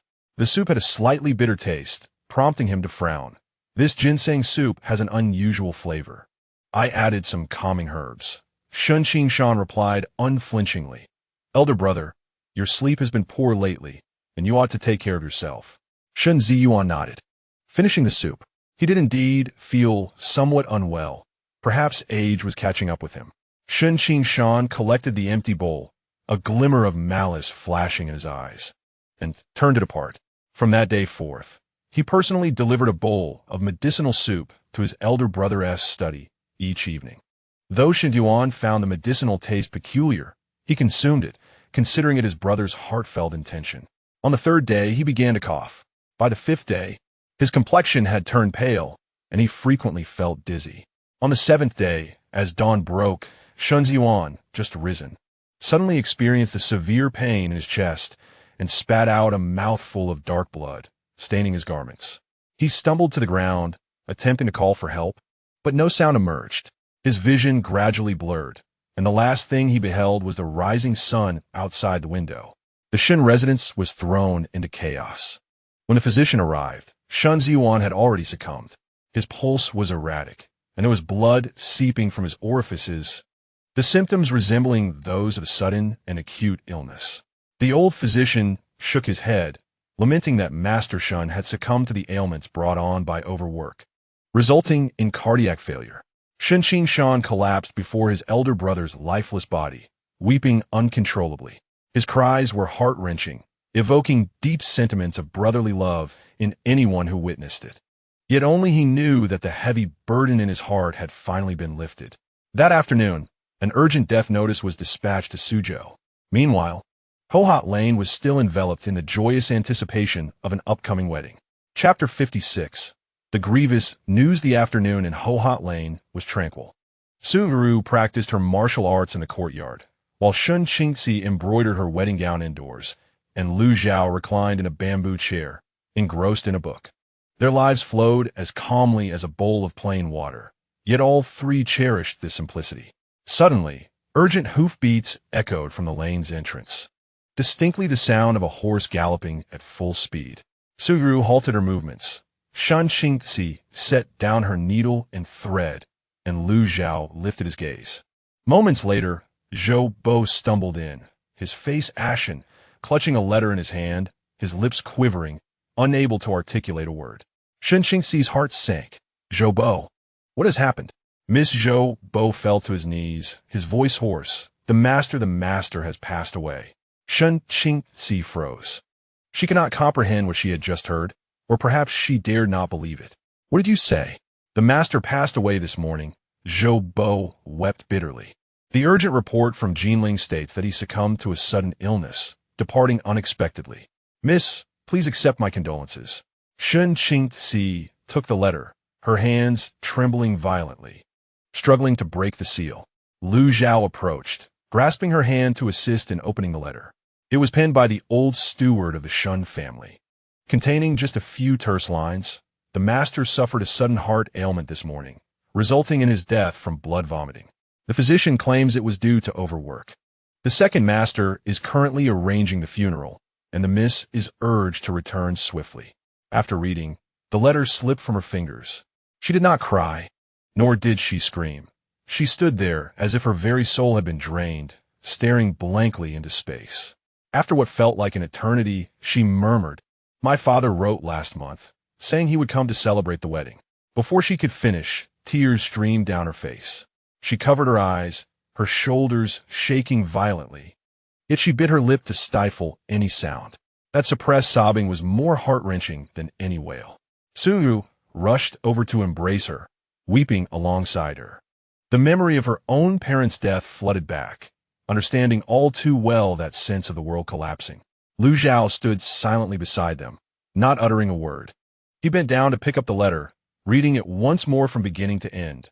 Sudden death from overwork. He closed his eyes, sensing the weight of the moment. Regrettably, Jinling was too distant. He could see nothing. Yet, he had already arrived at a conclusion. 7 days prior, he had submerged Shun Qingshan's estate. Now, 7 days later, Shun Ziyuan had died unexpectedly. This was no mere coincidence. Qingxi, he finally spoke, his voice barely above a whisper. Shun Qingxi raised her head, her face streaked with tears. Lu Zhao gazed at her and said, "It is your second uncle." Shun Qingxi was taken aback. She remained stunned for several moments, her voice trembling. "Are you certain it is him?" Yet the letter stated it was due to sudden illness, the doctor.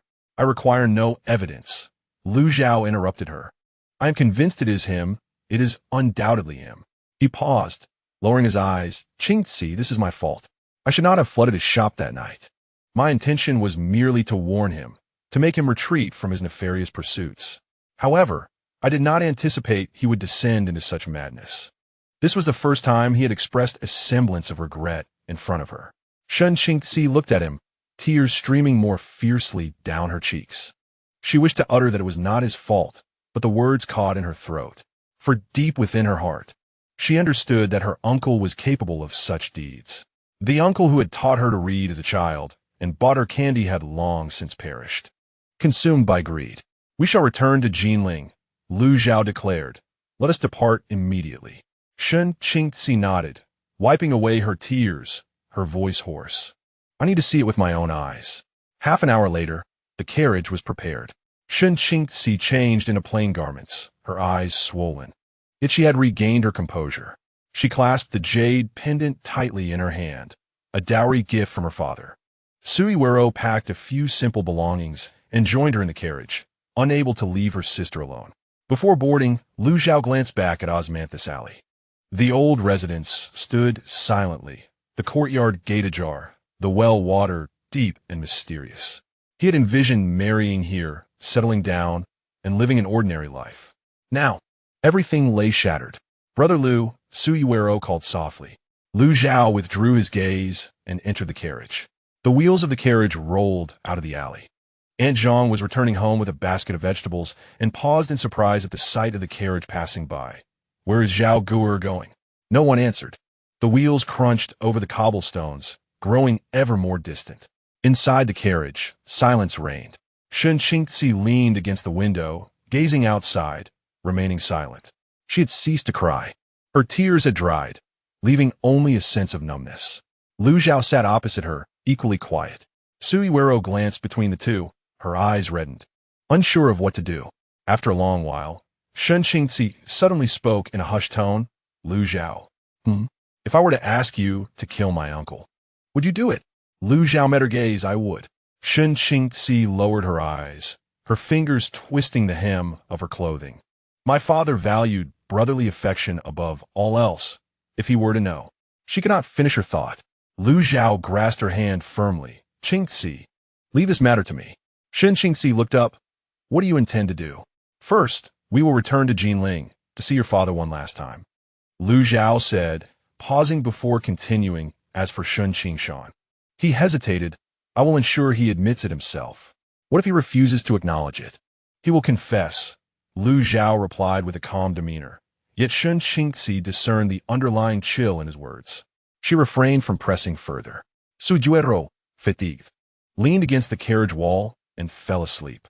Shen Qingzi also closed her eyes, uncertain if she was truly asleep or merely pretending.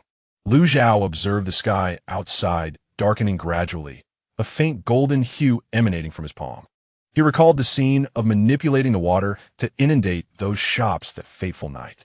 At that moment, he perceived it as the gentlest of warnings, harmless, merely a financial setback, allowing for some leeway. Yet, he underestimated Shen Qingshan's madness, or rather, overestimated human nature. In the span of 7 days, Shen Qingshan transformed from victim to murderer. Lu Zhao closed his eyes. This visit to Jinling was not to attend a wedding or visit relatives. It was to bring closure. He owed Shen Qingzi an explanation. The night was deepening. The carriage halted at the inn for a change of horses, and Shen Qingzi alighted to breathe in the night air. Standing in the courtyard, she gazed up at the sky. Tonight, there was no moon, only a canopy of stars, reminiscent of those constellations her father had taught her to recognize. "Qingzi." Lu Zhao approached her side. Shen Qingzi did not turn around but spoke softly. "When I was young, my father often took me stargazing. He said that when one dies, they become stars, watching over us from above." She hesitated, her voice catching. "Do you think he's watching over me now?" Lu Zhao remained silent for a moment. "Yes." Unable to contain herself any longer, Shen Qingzi turned and collapsed into his embrace, weeping silently. Lu Zhao held her tightly, resting his chin atop her head, saying nothing. Some words need not be spoken. He would personally provide her with an answer in Jinling. Chapter 57. The morning hall. The city of Jinling lay shrouded in a grayish haze. The gates of the Shun residence stood wide open, the white lanterns swaying gently in the wind. A few carriages were stationed at the entrance, guests arriving to pay their respects, while servants donned mourning attire. Their footsteps hurried. Lu Zhao's carriage halted at the alley's mouth. Shen Qingzi lifted the curtain, gazing at the two white lanterns, her nails digging deep into her palm. She had not cried. Her tears had dried up along the way. "Mrs. Back." The doorman spied the carriage and called out to announce her arrival. Shen Qingzi disembarked, not waiting for anyone to assist her, and walked straight through the gate. The morning hall was set in the main hall, adorned with white drapery and flickering candlelight. At its center lay a black lacquered coffin, the lid half open, revealing a figure covered in white cloth, obscuring their face. On the offering table before the coffin stood incense burners, fruits, and eternal lamps, with servants kneeling in mourning attire on either side. Shen Qingshan knelt on the left side of the mourning hall, clad in coarse mourning garments, his eyes swollen. Upon seeing Shen Qingzi enter, he immediately rose to greet her. "Qingzi, you have finally returned," he said, his voice choked, reaching out to assist her. "Brother," Shen Qingzi evaded his hand. remaining silent and avoiding his gaze as she walked directly to the coffin. Beneath the white cloth lay a familiar, pale, and serene face, as if in slumber. Shun Qingzi knelt, her hand reaching to touch her father's face, her fingers trembling in midair.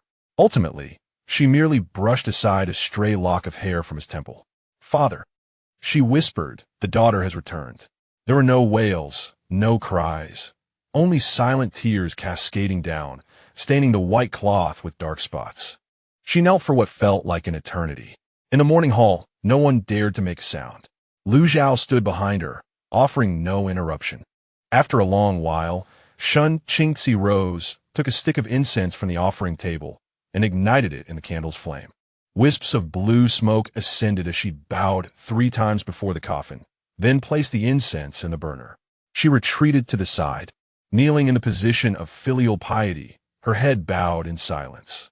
Su Yiwei followed suit, kneeling beside her with reddened eyes, bowing 3 times as well. Lu Zhao stepped forward. He accepted the incense offered by the servant, ignited it, and bowed solemnly 3 times before the coffin. "Uncle Shun," he spoke with a calm voice. "I, Lu Zhao, have come to bid you farewell." He paused briefly, adding, "I will take good care of Qingzi. Please rest assured." The incense was placed in the burner. As he turned, he met Shun Qingshan's gaze, which was filled with sorrow, fatigue, and a hint of measured scrutiny, as if assessing the man who was about to become a member of the Shun family. Lu Zhao did not shy away, nor did he respond. He simply exchanged a glance with Shun Qingshan. However, Shun Qingshan felt a chill run down his spine. That gaze was too devoid of emotion, as if it were observing a lifeless object. It was neither hatred nor anger, nor even disdain, but merely a confirmation, like verifying if a corpse still draws breath. He forced himself to remain composed and turned towards Shun Qingshan, his voice heavy with grief. "Qingzi, my brother departed so suddenly, leaving no word for me, his younger brother. I have failed to care for him. My heart aches, uncle." Shun Qingshan interrupted, not lifting his gaze. "You have borne the burden of my father's affairs. I appreciate your efforts." Shun Qingshan was momentarily taken aback, then waved his hand dismissively. "It is only right. No need to mention hardships. I shall take charge from here." Shun Qingshan spoke calmly. "You have been exhausted these days, uncle. Please return and rest." A hush fell over the morning hall. Several elder relatives exchanged glances, but remained silent. Shun Qingshan's expression stiffened for a moment before he quickly forced a look of sorrow. "Qingzi, you have just returned, weary from your journey. You should rest for a few days. I will handle the funeral affairs. You need not worry. My father has only one daughter." Finally lifting her gaze, Shun Qingshan met his eyes directly, asserting, "It is my duty to see to his final arrangements." Her words, though not heavy, left Shun Qingshan momentarily speechless. With only one son and one daughter, Shun Zuan had lost his son early, leaving only Shun Qingshan. In terms of filial piety, she was the rightful heir. Regardless of their kinship, Shun Qingshan remained merely a brother. After a moment of silence, Shun Qingshan nodded. "Very well, let my uncle assist you." He turned to instruct the servant, "Bring the account books and the list of tributes for the young lady to review." After speaking, he forced a smile for Lu Zhao. "Scholar Lu has arrived. Your presence is appreciated. The household has been chaotic these past few days. I apologize for the lack of hospitality." Lu Zhao did not respond. Shun Qingshan, unfazed, exited the morning hall, his back still bearing the weight of sorrow, his steps heavy. Yet Lu Zhao noticed a slight relaxation in his shoulders the moment he stepped out, as if shedding a facade. That night, Shun Qingshan did not retire to the guest room, but insisted on staying at the morning hall. Su Yiwei accompanied her, and the 2 women knelt beside the coffin, the flame of the eternal lamp flickering gently in the night breeze. Lu Zhao stood beneath the corridor, gazing at the candlelight within the hall. An elderly servant brought tea. Speaking softly, "Young Master Lu, you have also had a long day. Please have some tea." Lu Zhao accepted it, but did not drink. "Elder," he inquired, "during the days when old Master Shun fell ill, who was by his side?" The old servant paused, contemplating before responding. "During those days, it was always the second master attending to him. The old master's health was poor, and the second master personally delivered ginseng soup each evening, claiming it would help nourish him. Ginseng soup, Lu Zhao echoed. Yes, it was personally brewed by the second master, said to be from an old recipe. After several days of drinking, the old master appeared somewhat revitalized, yet he continually complained of a bitter taste in his mouth. The old servant sighed. And who would have thought that he would leave without finishing his sentence, shaking his head as he departed? Lu Zhao held a cup of cold tea, unmoving. The medicinal broth, brewed by his own hands, was taken daily. Although he had no medical training, nor had he tested for poison, he felt no need to. The timeline felt impeccably pristine, as if scripted long in advance. He turned to see Shun Qingzi emerging from the morning hall. Her eyes were still red-rimmed, yet her expression had calmed. Lu Zhao, she approached him. You previously stated that evidence was unnecessary, and you believed it was him. Lu Zhao nodded. I just inquired with several old servants. Shun Qingzi's voice was strained. During the days of my father's illness, it was my uncle who personally delivered the medicine. The prescription is still in the accounts room. I have instructed someone to retrieve it. She paused. If it turns out to be him, Lu Zhao gazed at her. I will personally kill him, Shun Qingzi stated, each word deliberate, not for the sake of the Shun family's fortune, but for my father. Lu Zhao grasped her hand. I will assist you. Shun Qingzi remained silent, leaning against his shoulder, closing her eyes. After a while, she softly spoke. Lu Zhao, do you know? Just now, when I was offering incense to my father in the morning hall, my thoughts were not on vengeance. What were you thinking? I recalled his last few days. Alone in the study drinking broth. What did he feel when the poison was mixed into that broth? Did he ever suspect that it was my uncle who sought to harm him? Lu Zhao fell silent, certain that he had never considered such a notion. Shun Qingzi answered her own question. My father was always kind to others, never imagining the worst in anyone. She inhaled deeply. Thus, I shall become the villain.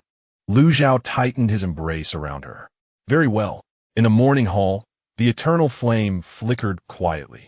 Su Yueyu knelt on the cushion, gazing at her father's memorial tablet before the coffin, her hands clasped in prayer, softly reciting the rebirth mantra.